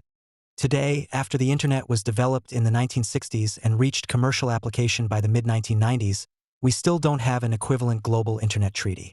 But this is largely because, unlike prior technologies wherein government was much more directly involved, in many nations, governments ran the communications networks. The Internet is more decentralized, a network of networks governed by technical protocols and managed by bottom-up, industry-led consensus bodies such as the ICANN and the Internet Governance Forum. Nonetheless, an increasingly popular solution to cross-border digital policy conflicts and tensions is to create some kind of supranational body to address international digital policy issues. In this scenario, the United States spends its scarce political capital to help establish such an organization. These supranational proposals take a variety of forms. For example, Ian Bremmer wrote that the United States should support the creation of a World Data Organization, akin to a WTO. In this proposal, a secretariat would be established to help member states create a universal set of digital norms that can be adopted by the group, with a particular focus on artificial intelligence, privacy, intellectual property, citizens' rights, and data, alongside an enforcement mechanism to help mediate any potential disagreements between parties.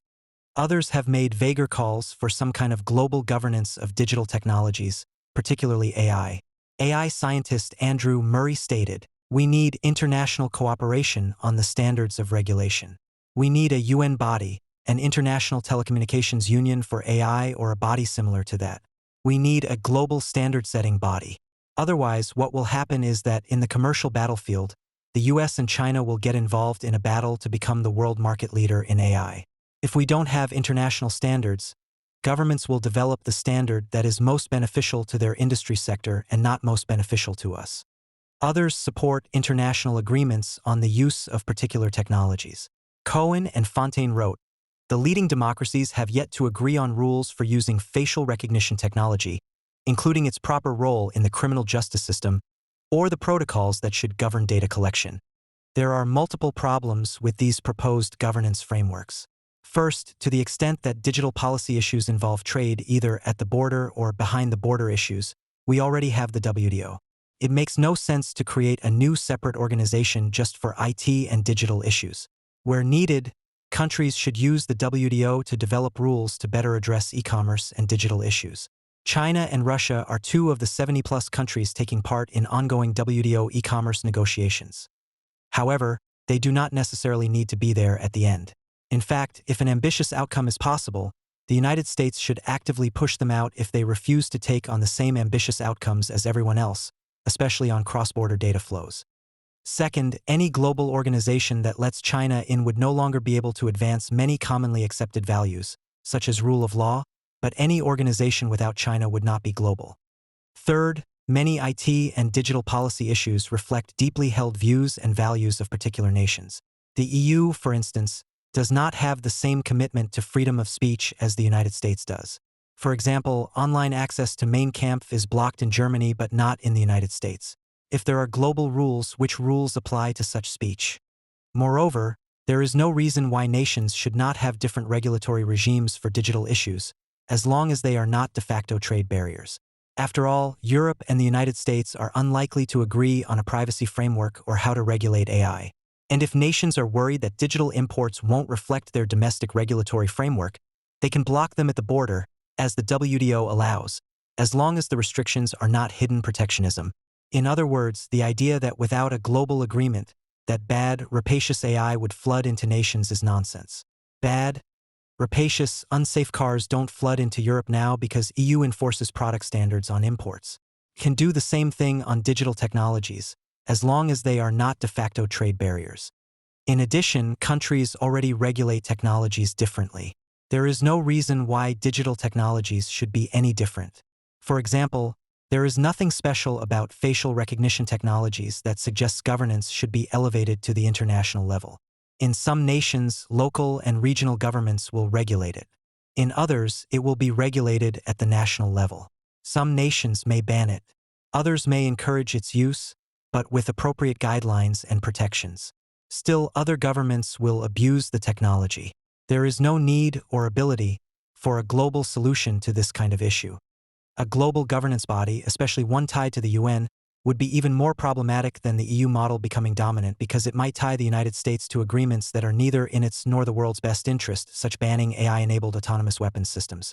Such a body could easily fall into the standard reflexive thinking that privacy is a fundamental human right, large companies are bad, AI is inherently biased, people have a right to own their data, and so on. Indeed, as a report from the Stanford Cyber Policy Institute states, a large and globally based democratic coalition could offer a meaningful alternative to the two existing models of technology governance, the privatized corporate model and the authoritarian state model. This effort should involve countries that meet democratic standards and could include an ambitious mandate for the governance of powerful technology behemoths. This kind of scenario is decidedly against both US and global interests in expanding innovation. In this scenario, China brings a large share of the developing world into its orbit, gaining market share at the expense of the United States and increasingly isolating the United States internationally. In the Cold War, the United States competed with the Soviet Union for influence in the Third World. A similar competition is raging today, but with a much more challenging adversary. China has provided large amounts of money for its Belt and Road Initiative, including to UNCTAD and EU 10 nations, tying it to mandated purchases from Chinese technology companies and the use of Chinese technology applications, such as Baidu, Alibaba, and Tencent. Recently, China has ratcheted up its efforts to train foreign politicians to emulate China's approach, which Xi Jinping has called a new option for these countries, and that the Chinese approach would address major global challenges. China also keeps countries in line by visibly and forcefully punishing nations for taking actions to side with the West, including by cutting off their imports to China. China's punitive blocking of Australian imports is indicative of how it is happy to use trade as a weapon against countries it sees as acting against its political interests. This sends a clear message to developing nations that while displeasing the United States might result in a diplomatic memo, displeasing China results in real pain. In addition, the United States continues to withdraw from its role internationally, including continuing to underinvest in foreign assistance and instead investing in antiquated technology, not in IT and digital tech, backed by clear and effective digital aid strategies. In addition, left-wing academics and civil society groups from around the world continue to press the narrative that it is capitalism, and the United States and its big tech companies in particular, that are the real threat to developing nations, and that they should adopt policies to limit U.S. market access. If American capitalism can be defined as the problem, then Chinese authoritarian communism doesn't look so bad. As such, in this scenario, a large share of developing and moderate-income nations not only are tied into the China trade and economic orbit, but they also essentially become Chinese client states at international bodies such as the WTO, the World Intellectual Property Organization, WIPO, and the International Telecommunication Union, ITU, doing China's bidding to the detriment of the United States and its allies. In this scenario, Russia or China decides to splinter the internet at both the policy and technical architecture level. In other words, one of them takes radical steps to separate its internet from the global internet. This is a scenario that is widely touted as not only possible, but even already in progress. In it, nations either wall off the outside internet through blocking, or design a separate internet architecture that doesn't interoperate with their current global ones. For example, some have described China's internet as being similar to a gigantic intranet, such that China-to-China internet traffic never leaves the country, never mind the fact that it has a few, state-controlled, connection points to the global internet. This has long been a fear of cyber-exceptionalists who deny any role of government in cyberspace. While such a scenario would be bad for U.S. interests, it would be worse for the nations practicing it. No nation can function without access to the global internet. Any nation that tried would very quickly find out the costs. This is one reason why it is not likely to happen, at least not on a wide scale. Most of the warnings refer to the practice of some countries of blocking certain websites for political reasons.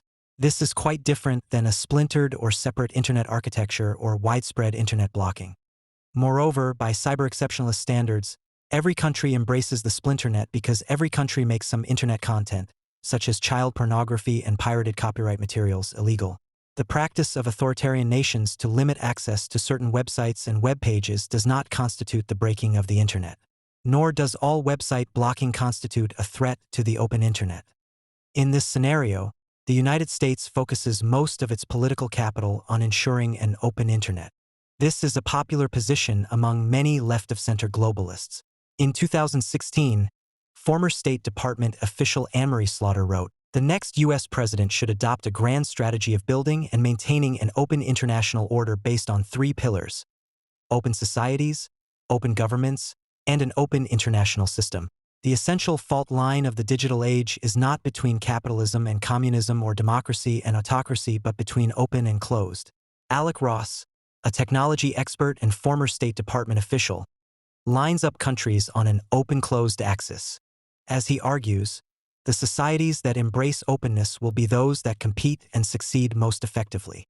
These views are grounded in an ideology that generates a simplistic mantra: open, good; closed, bad. In fact, closed systems can succeed, as we see with China. And in many cases, for example in the Apple ecosystem, more closed systems can provide great value for consumers. The principal problem with openness as the central organizing principle for U.S. global digital policy is that it puts the United States in a position of sacrificing key national interests in exchange for promoting the global good. Yes, a globally open internet would be good for the world. But why is it the United States' responsibility to convince other nations of that, especially if by doing so it ignores or downplays other foreign actions that harm key U.S. interests? Case in point is the Obama administration's Open Government Partnership, OGP, which started with 7 other countries: Brazil, Indonesia, Mexico, Norway, the Philippines, South Africa, and the United Kingdom, and has grown to 78 nations. According to Slaughter, all participants must sign the Open Government Declaration, a set of principles that they pledge to implement through a national action plan. But the Obama administration did not require membership in this agreement to mean eschewing digital policies harmful to global trade and U.S. interests. Case in point, OGP member Indonesia, which enacted both a broad, vague, and discriminatory regulatory framework for OTT internet-based services, including forcing firms to set up a local office, hire local staff, produce local annual reports, and store data locally, and changes that allow it to enact tariffs on imports of digital products, such as downloads of movies, ebooks, and software.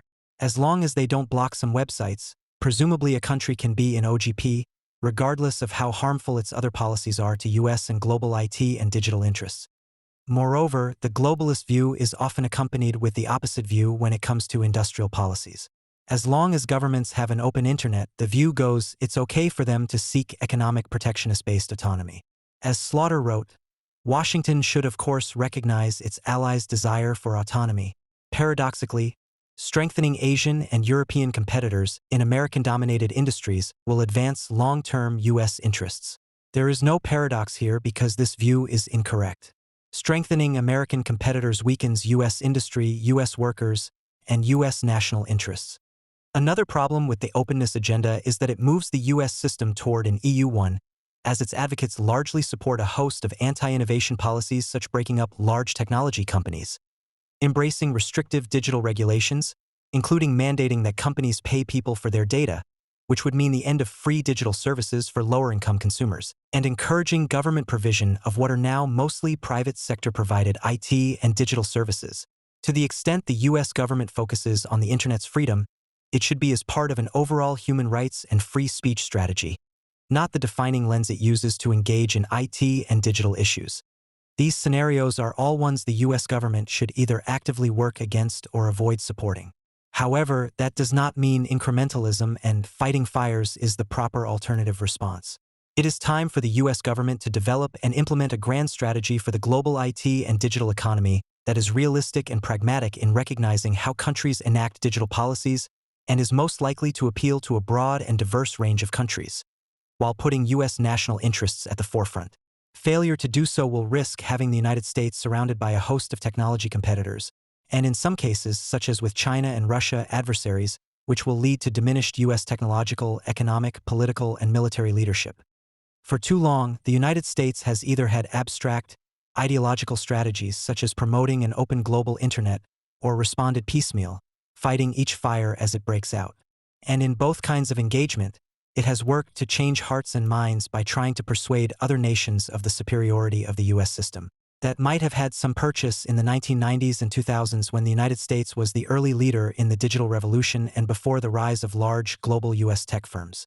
But education and persuasion, while needed, are no longer enough. EU officials, for example, mostly understand the arguments U.S. officials make. They just either don't agree with them or their politics won't allow them to act on them. This is even more true in China, where for years the U.S. approach was to educate Chinese officials on the merits of the U.S. system. China didn't need education. They fully knew they were cheating and what the United States did not like. It needed pressure and pain. As such, the U.S. government needs to understand that the major global IT and digital challenges it faces stem not from ignorance, but from ideology and interests. As such, here are 4 scenarios the U.S. government should work to achieve in the immediate and moderate term. Scenario 8: U.S., EU, and non-aligned nations isolate, punish, and defend against scofflaws. In this scenario, the United States, EU, most non-aligned nations, and some developing nations work together to respond to digital scofflaws such as Russia. Currently, nations that are havens for or active participants in cyberattacks, cybercrime, digital piracy, counterfeiting, and other digital misbehavior face few consequences globally. In many cases, law-abiding nations not only turn a blind eye, but actually reward these nations. For example, in 2020, Algeria, Indonesia, and Ukraine were not only the United States Trade Representative (USTR) Special 301 Priority Watch List for IP violations, but they also enjoyed tariff-free access to U.S. markets on the Generalized System of Preferences program. Australia, Japan, New Zealand, and Switzerland also provide Algeria and Saudi Arabia on the 301 list, with Generalized System of Preferences (GSP) benefits. The EU provides GSP benefits to India and Indonesia, both of which are on the 301 watch list. In this scenario, the United States, EU, and allies would agree on which nations qualify as digital scofflaws and use a variety of means to impose consequences until their behavior changes. including ending state-sponsored attacks and taking meaningful action to crack down on private sector digital crime, including digital piracy. These steps would include not only cutting off tariff-free access but imposing additional tariffs on certain classes of final goods. Tariffs on intermediate goods can hurt domestic producers. In addition, these nations would cooperate more on cyber deterrence, identifying and limiting cyber attacks, and agreeing on when cyber retaliation is allowed. Scenario 9. The United States forms an Anglo-American and Friends alliance. In this scenario, the United States and the EU cannot come to a compromise over digital policy because the EU wants to persist in its IT and digital protectionism and have its cake and eat it too when it comes to China, e.g., wanting the United States to engage in the hard and painful work of pushing back against Chinese mercantilism, while the EU enjoys even better access to Chinese markets. However, Commonwealth nations, especially the United Kingdom and Australia, become increasingly concerned with and frustrated over China and its IT and digital mercantilism and wolf warrior diplomacy. In this scenario, the benefits of the United Kingdom leaving the EU outweigh the negatives, less UK influence in the EU to temper its regulatory and anti-US excesses, as it is now free to move closer to the more innovation-inducing US system. In such an alliance, the United States, United Kingdom, Australia, and other members of the Five Eyes Intelligence Partnership formally add a digital trade component to their cooperation. They formalize an agreement to enable unrestricted cross-border data flows within the group, eschew digital services taxes, fight piracy, and limit other innovation-damaging regulatory actions. In addition, they work more cooperatively on a joint advanced technology strategy to help support advanced tech firms competing against Chinese champions backed unfairly by the Chinese government. As this alliance is established and strengthened, members jointly and selectively invite in new members.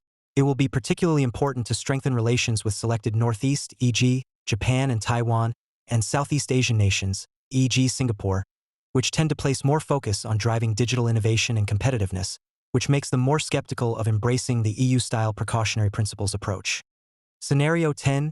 EU, United States, and non-aligned nations cooperate against China. The United States is faced with three possible areas of actions vis-a-vis China: cooperation, resistance, and confrontation.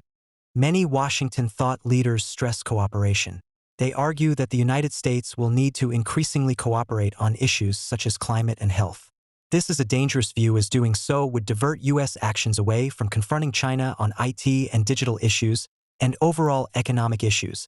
The United States should not go hat in hand to Beijing for help on climate change for two reasons. First, China has a much higher stake in addressing climate change than does the United States, and has every motivation to address it. Second, it fundamentally doesn't matter what any nation does to control climate change. What matters is how fast clean energy innovation progresses so that every nation, firm, and consumer voluntarily wants to adopt it. And on this measure, Chinese innovation mercantilist policies have harmed clean energy product innovation in areas such as solar panels and, likely, batteries.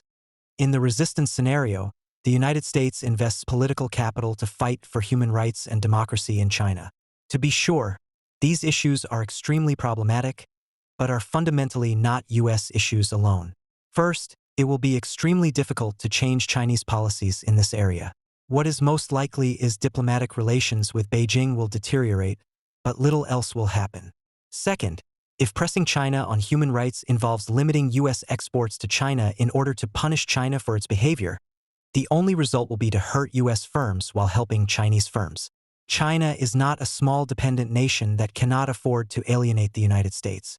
Third, to the extent U.S. policymakers focus on human rights in China, it will weaken U.S. ability to advance its core technology and economic interests vis-a-vis China.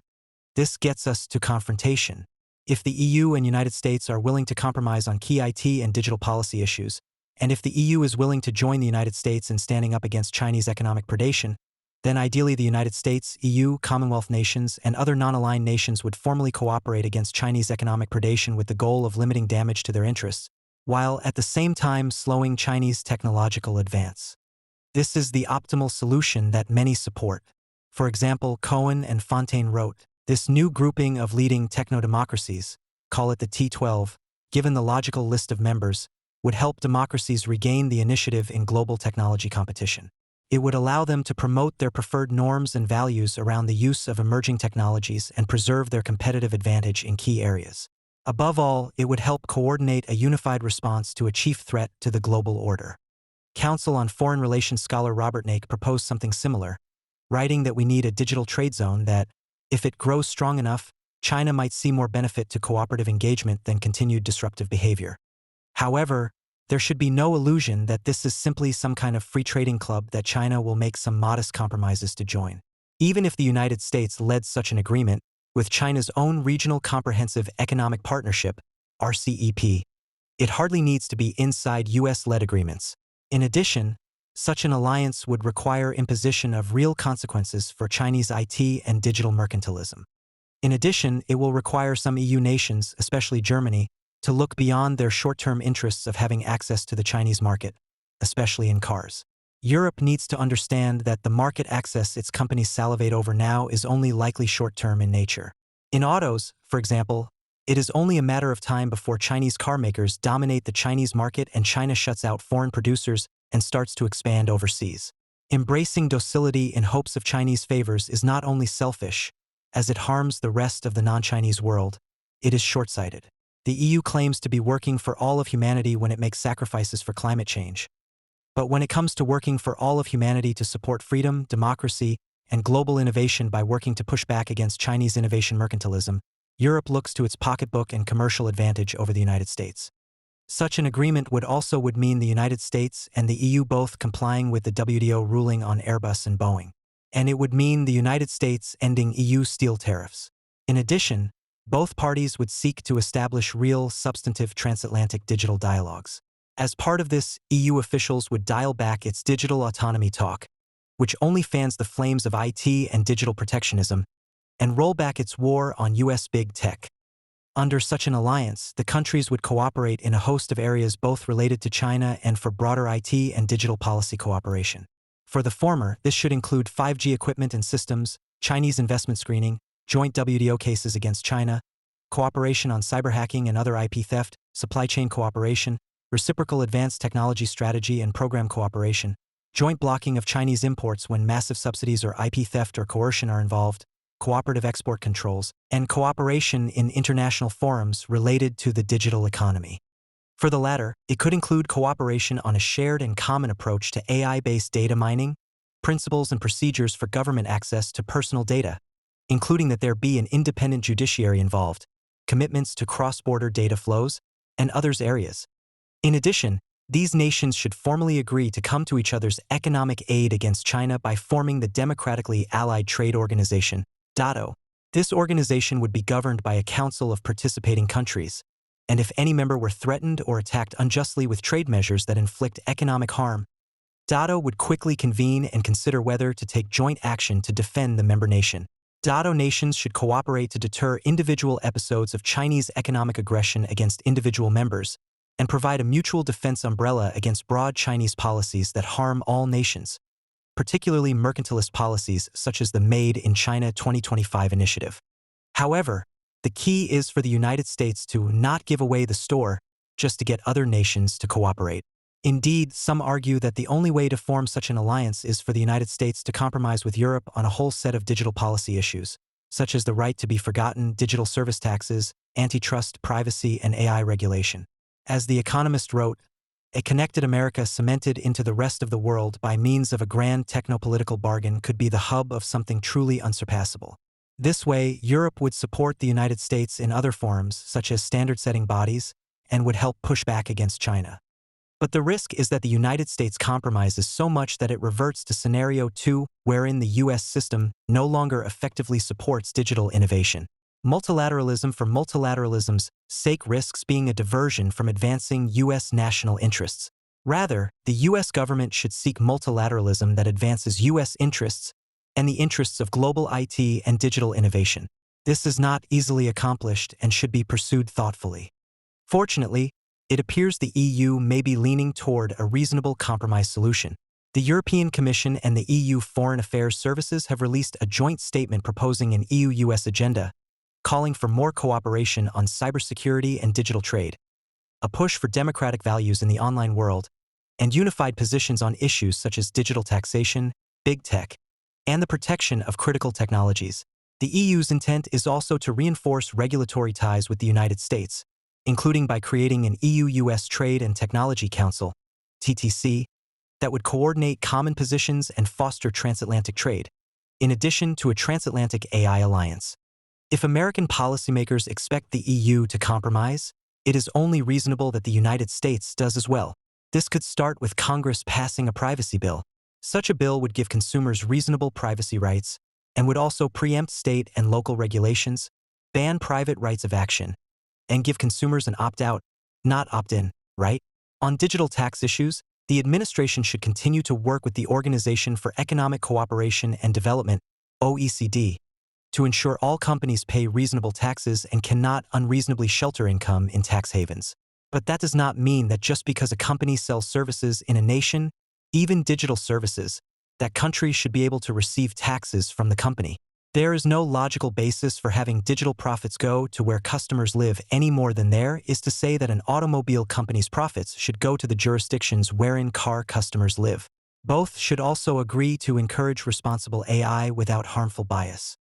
Finally, the U.S. government should ensure that when it supports international organizations and outside policy groups, these organizations largely embrace the U.S. approach to digital policy and governance, rather than the EU and Internet regulatory approach. Unfortunately, the U.S. government has not always done that, in essence funding organizations that weaken, rather than strengthen, U.S. interests. Scenario 11. The United States approach prevails in developing markets. Over the next several decades, the fastest-growing digital markets will be in developing economies. It is a vital U.S. interest that these nations adopt an open, rules-based digital economy, as many countries have done at the WTO for physical goods, integrate more closely with U.S. firms and technologies, and adopt attitudes and policies toward the digital economy more aligned with the United States than with China or the EU, for that matter. In this scenario, a growing number of nations become fed up with China's bullying, negative-sum approach to trade and predatory lending deals. They also begin to think twice about adopting the EU digital regulatory system as they see the negative impacts on countries that embrace that model. Furthermore, given the compromises by both the EU and United States, some points of conflict have been resolved, thus reducing the clear competition between the two models. At the same time, the United States significantly ramps up its efforts to be engaged with developing markets, including by expanding digital technology-oriented aid through bodies, such as U.S. Agency for International Development and the Millennium Challenge Corporation. Congress also expands funding for the International Finance Development Corporation and funding for State and Commerce Department engagement with developing nations, including expanding the Digital Attaches program. Equally importantly, U.S. aid and other support, including through organizations such as the World Bank and Inter-American Development Bank, should be contingent on nations limiting their digital protectionist policies and programs, such as data export restrictions, IP theft, and forced localization of production. The U.S. government should place a particular focus on Latin America as many LATAM nations are focusing on how to grow their economies through digital technologies, and many LATAM economies are already deeply integrated with the U.S. economy and U.S. technology firms. In addition, India should be a key priority. While the conventional wisdom holds that India and China are adversaries, it would pose a massive risk if they became collaborators. For India has key strengths in software and IT services, while China has growing strengths in hardware. Together, that could be an unbeatable combination. The reverse is also true. A strong IT and digital partnership between India and the United States will be a powerful tool to ensure democracies stay ahead of China. Principles for a new realpolitik doctrine in U.S. global digital policy. For the past decade or so, a major part of the U.S. challenge in discussing, advocating, and negotiating internationally in this area is U.S. officials do not have an easy-to-translate model of digital governance and associated set of talking points. What does the United States want besides everything? And what are its major priorities? Open markets, human rights, the freedom to innovate, privacy, national security, jobs, a more economically integrated world, a more peaceful world. For many years, U.S. officials believed in and advocated for open markets, international trade, less regulation, greater economic integration, and the rule of law because they thought those would benefit both the United States and the world.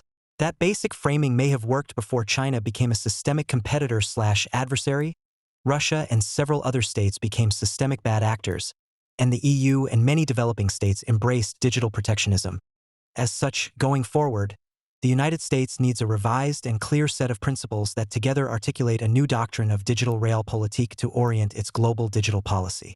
These are both at the same time principles for guiding U.S. action and talking points to communicate to allies and non-aligned nations. Principle 1. Unabashedly support IT and digital innovation, rejecting the techlash narrative and policies. This may seem obvious, but it is anything but. China's goal is not innovation. It is global power. Europe's goal is not principally innovation. It is ensuring that IT and digital technologies serve such goals as privacy, racial and gender justice, income redistribution, limiting the role of government in areas such as law enforcement, expanding the role in other areas such as broadband, supporting small business and undermining large, and protecting incumbent businesses. Many UNCTAD nations' goals are digital protectionism and redistribution from the North. It is this core lack of agreement on goals that makes achieving policy agreements so difficult. Since the formation of the Republic, the United States has stood for growth and progress, including technological. Policymakers today, from both parties, need to reaffirm that commitment and make it clear in dealing with other nations that the United States will support policies that spur global IT and digital innovation and oppose those that needlessly harm that. As such, all discussions and narratives about digital technologies need to start with why the technology is a force for progress. Principle 2. Embrace IT and digital national developmentalism, smart, active policies to support IT innovation and adoption, and bring more nations into that orbit. In the Cold War, there were two major camps: the democratic, market-based West and the authoritarian communist East. It was clear what the goal of U.S. foreign policy was: keep nations from aligning with the Soviets and the Chinese, and encourage them to align with the United States. Now there are 5 major political economy approaches to the digital economy. The first is the neoliberal Washington consensus. This is the traditional market-based approach that advocates for open markets, international trade, less regulation, the rule of law, and a minimal role for government. There are 2 problems with this approach. First, it always undervalues the key role of government in supporting innovation. Historically, the federal government played a key role in helping enable many key digital technologies, including the internet, semiconductors, computing, GPS, and others. The second is that when the U.S. government advocates a principally free market, hands-off approach to government, it fails to provide an acceptable alternative to China's state-directed model.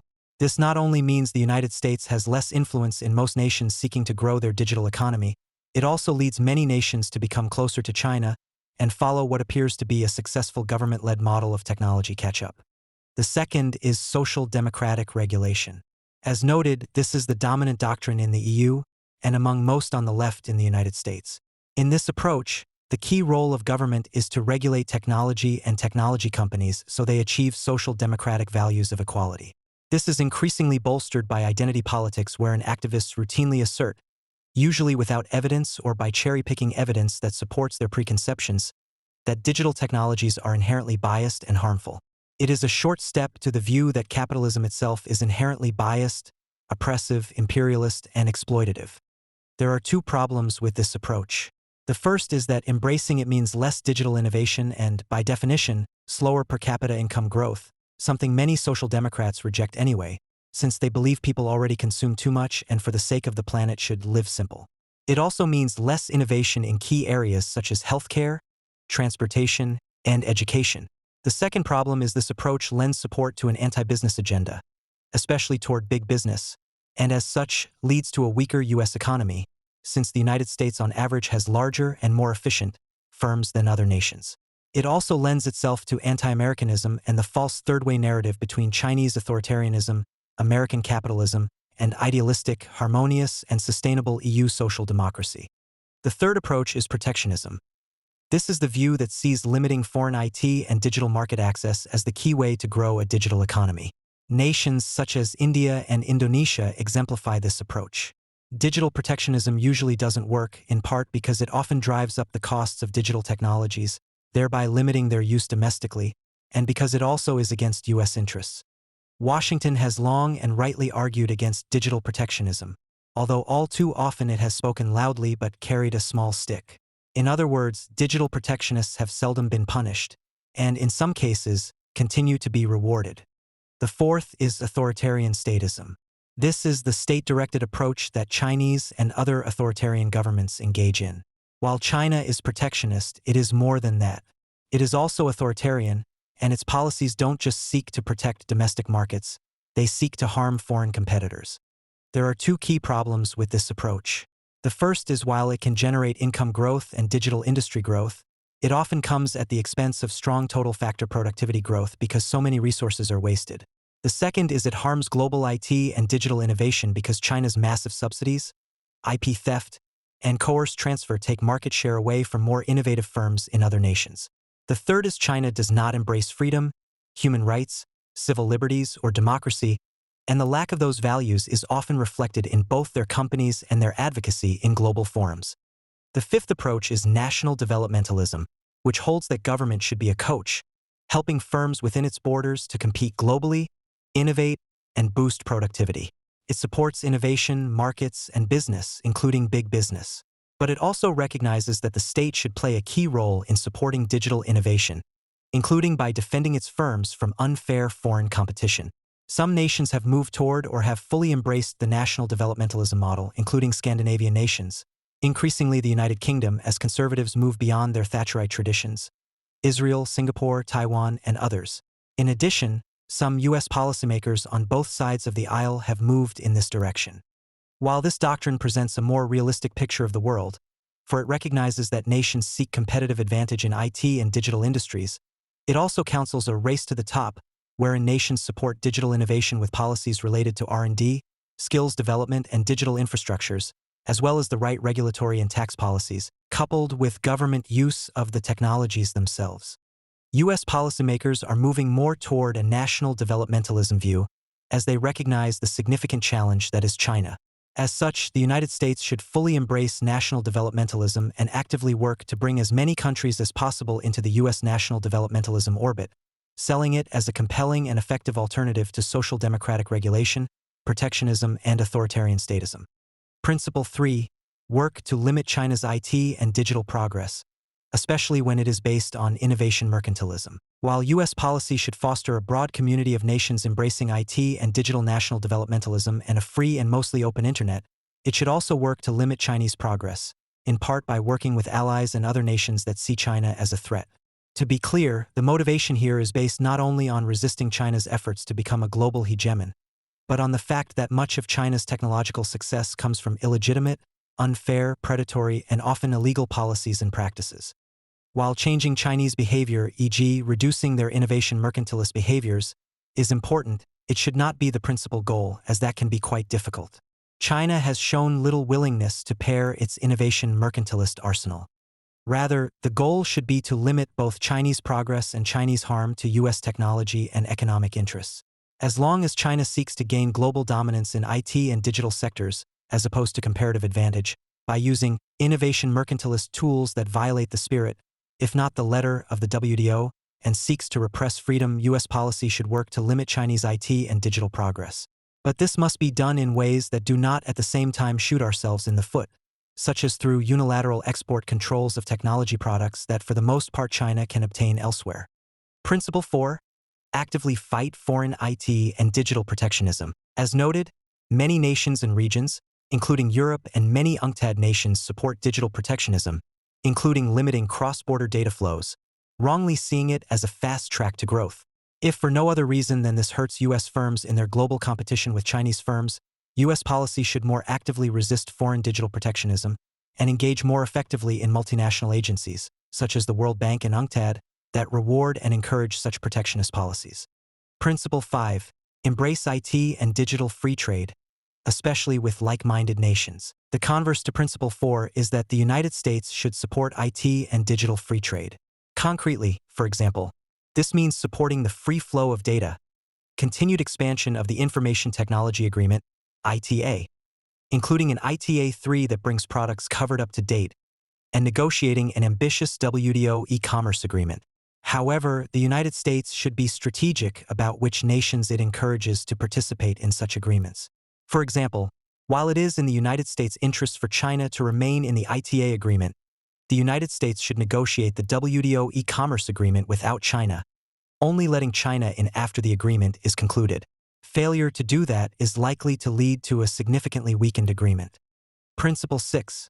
resist authoritarian influences in the IT and digital economy but remain focused on key U.S. interests. Just as the United States rightly resists authoritarianism around the world because it violates core human rights, as well as often threatening core U.S. national interests, it should do the same when it comes to these nations' actions and influences on the digital economy. But this should not mean weakening key national interests, e.g. IT and digital competitiveness, to push for more openness in authoritarian nations. And, to the extent the U.S. government pushes back against Chinese censorship, especially unilaterally, it should include a focus on how it hurts U.S. competitiveness. Principle 7. Defend the private sector's core role in IT and digital governance. When it comes to IT and digital standards, global innovation is maximized if the private sector plays the key role not influenced by government. When authoritarian governments get involved, the motivation is to limit internet freedom or support technology protectionism. As such, U.S. policy should continue its affirmative stance for a strong non-governmental role, but at the same time, should get more engaged in stopping China from distorting the global standard system for its own advantage, including by forcing Chinese companies to toe the party line. Principle 8. Defend the principle that big is not bad, and often is superior. It is all too easy for policymakers, even in the United States, to get swept up in the anti-big tech rhetoric coming out of other nations seeking to take U.S. tech companies down a peg or two. Large companies, including tech companies, are mostly a force for good, helping drive growth, innovation, and competitiveness. As such, U.S. policy should defend the concept of bigness and not aid and abet other nations that seek to attack large U.S. firms. Principle 9. Defend innovation-oriented regulation. To the extent the United States embraces internet libertarianism, it is helping other nations by making it easier for them to adopt an anti-American narrative and policies. However, the alternative should not be EU-style regulation, which limits innovation. Indeed, if the United States embraces a social democratic approach to internet regulation, it will mean less progress and growth both domestically and around the world. As such, the United States needs to embrace innovation-based IT and digital regulation, as opposed to precautionary principles-based, at home and abroad. At home, for example, this means enacting national privacy legislation and rules around the use of such technologies as facial recognition. Abroad, this means actively assisting other nations on how to craft innovation-enhancing regulatory systems that also meet key social policy concerns. Principle 10. Defend the mostly open internet. When the United States pursues an absolutist open internet agenda, virtually everything should be open.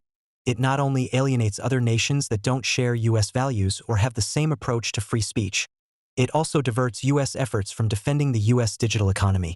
This is not to say, however, that an open internet is not a force for progress or that the United States should not encourage nations to move in this direction.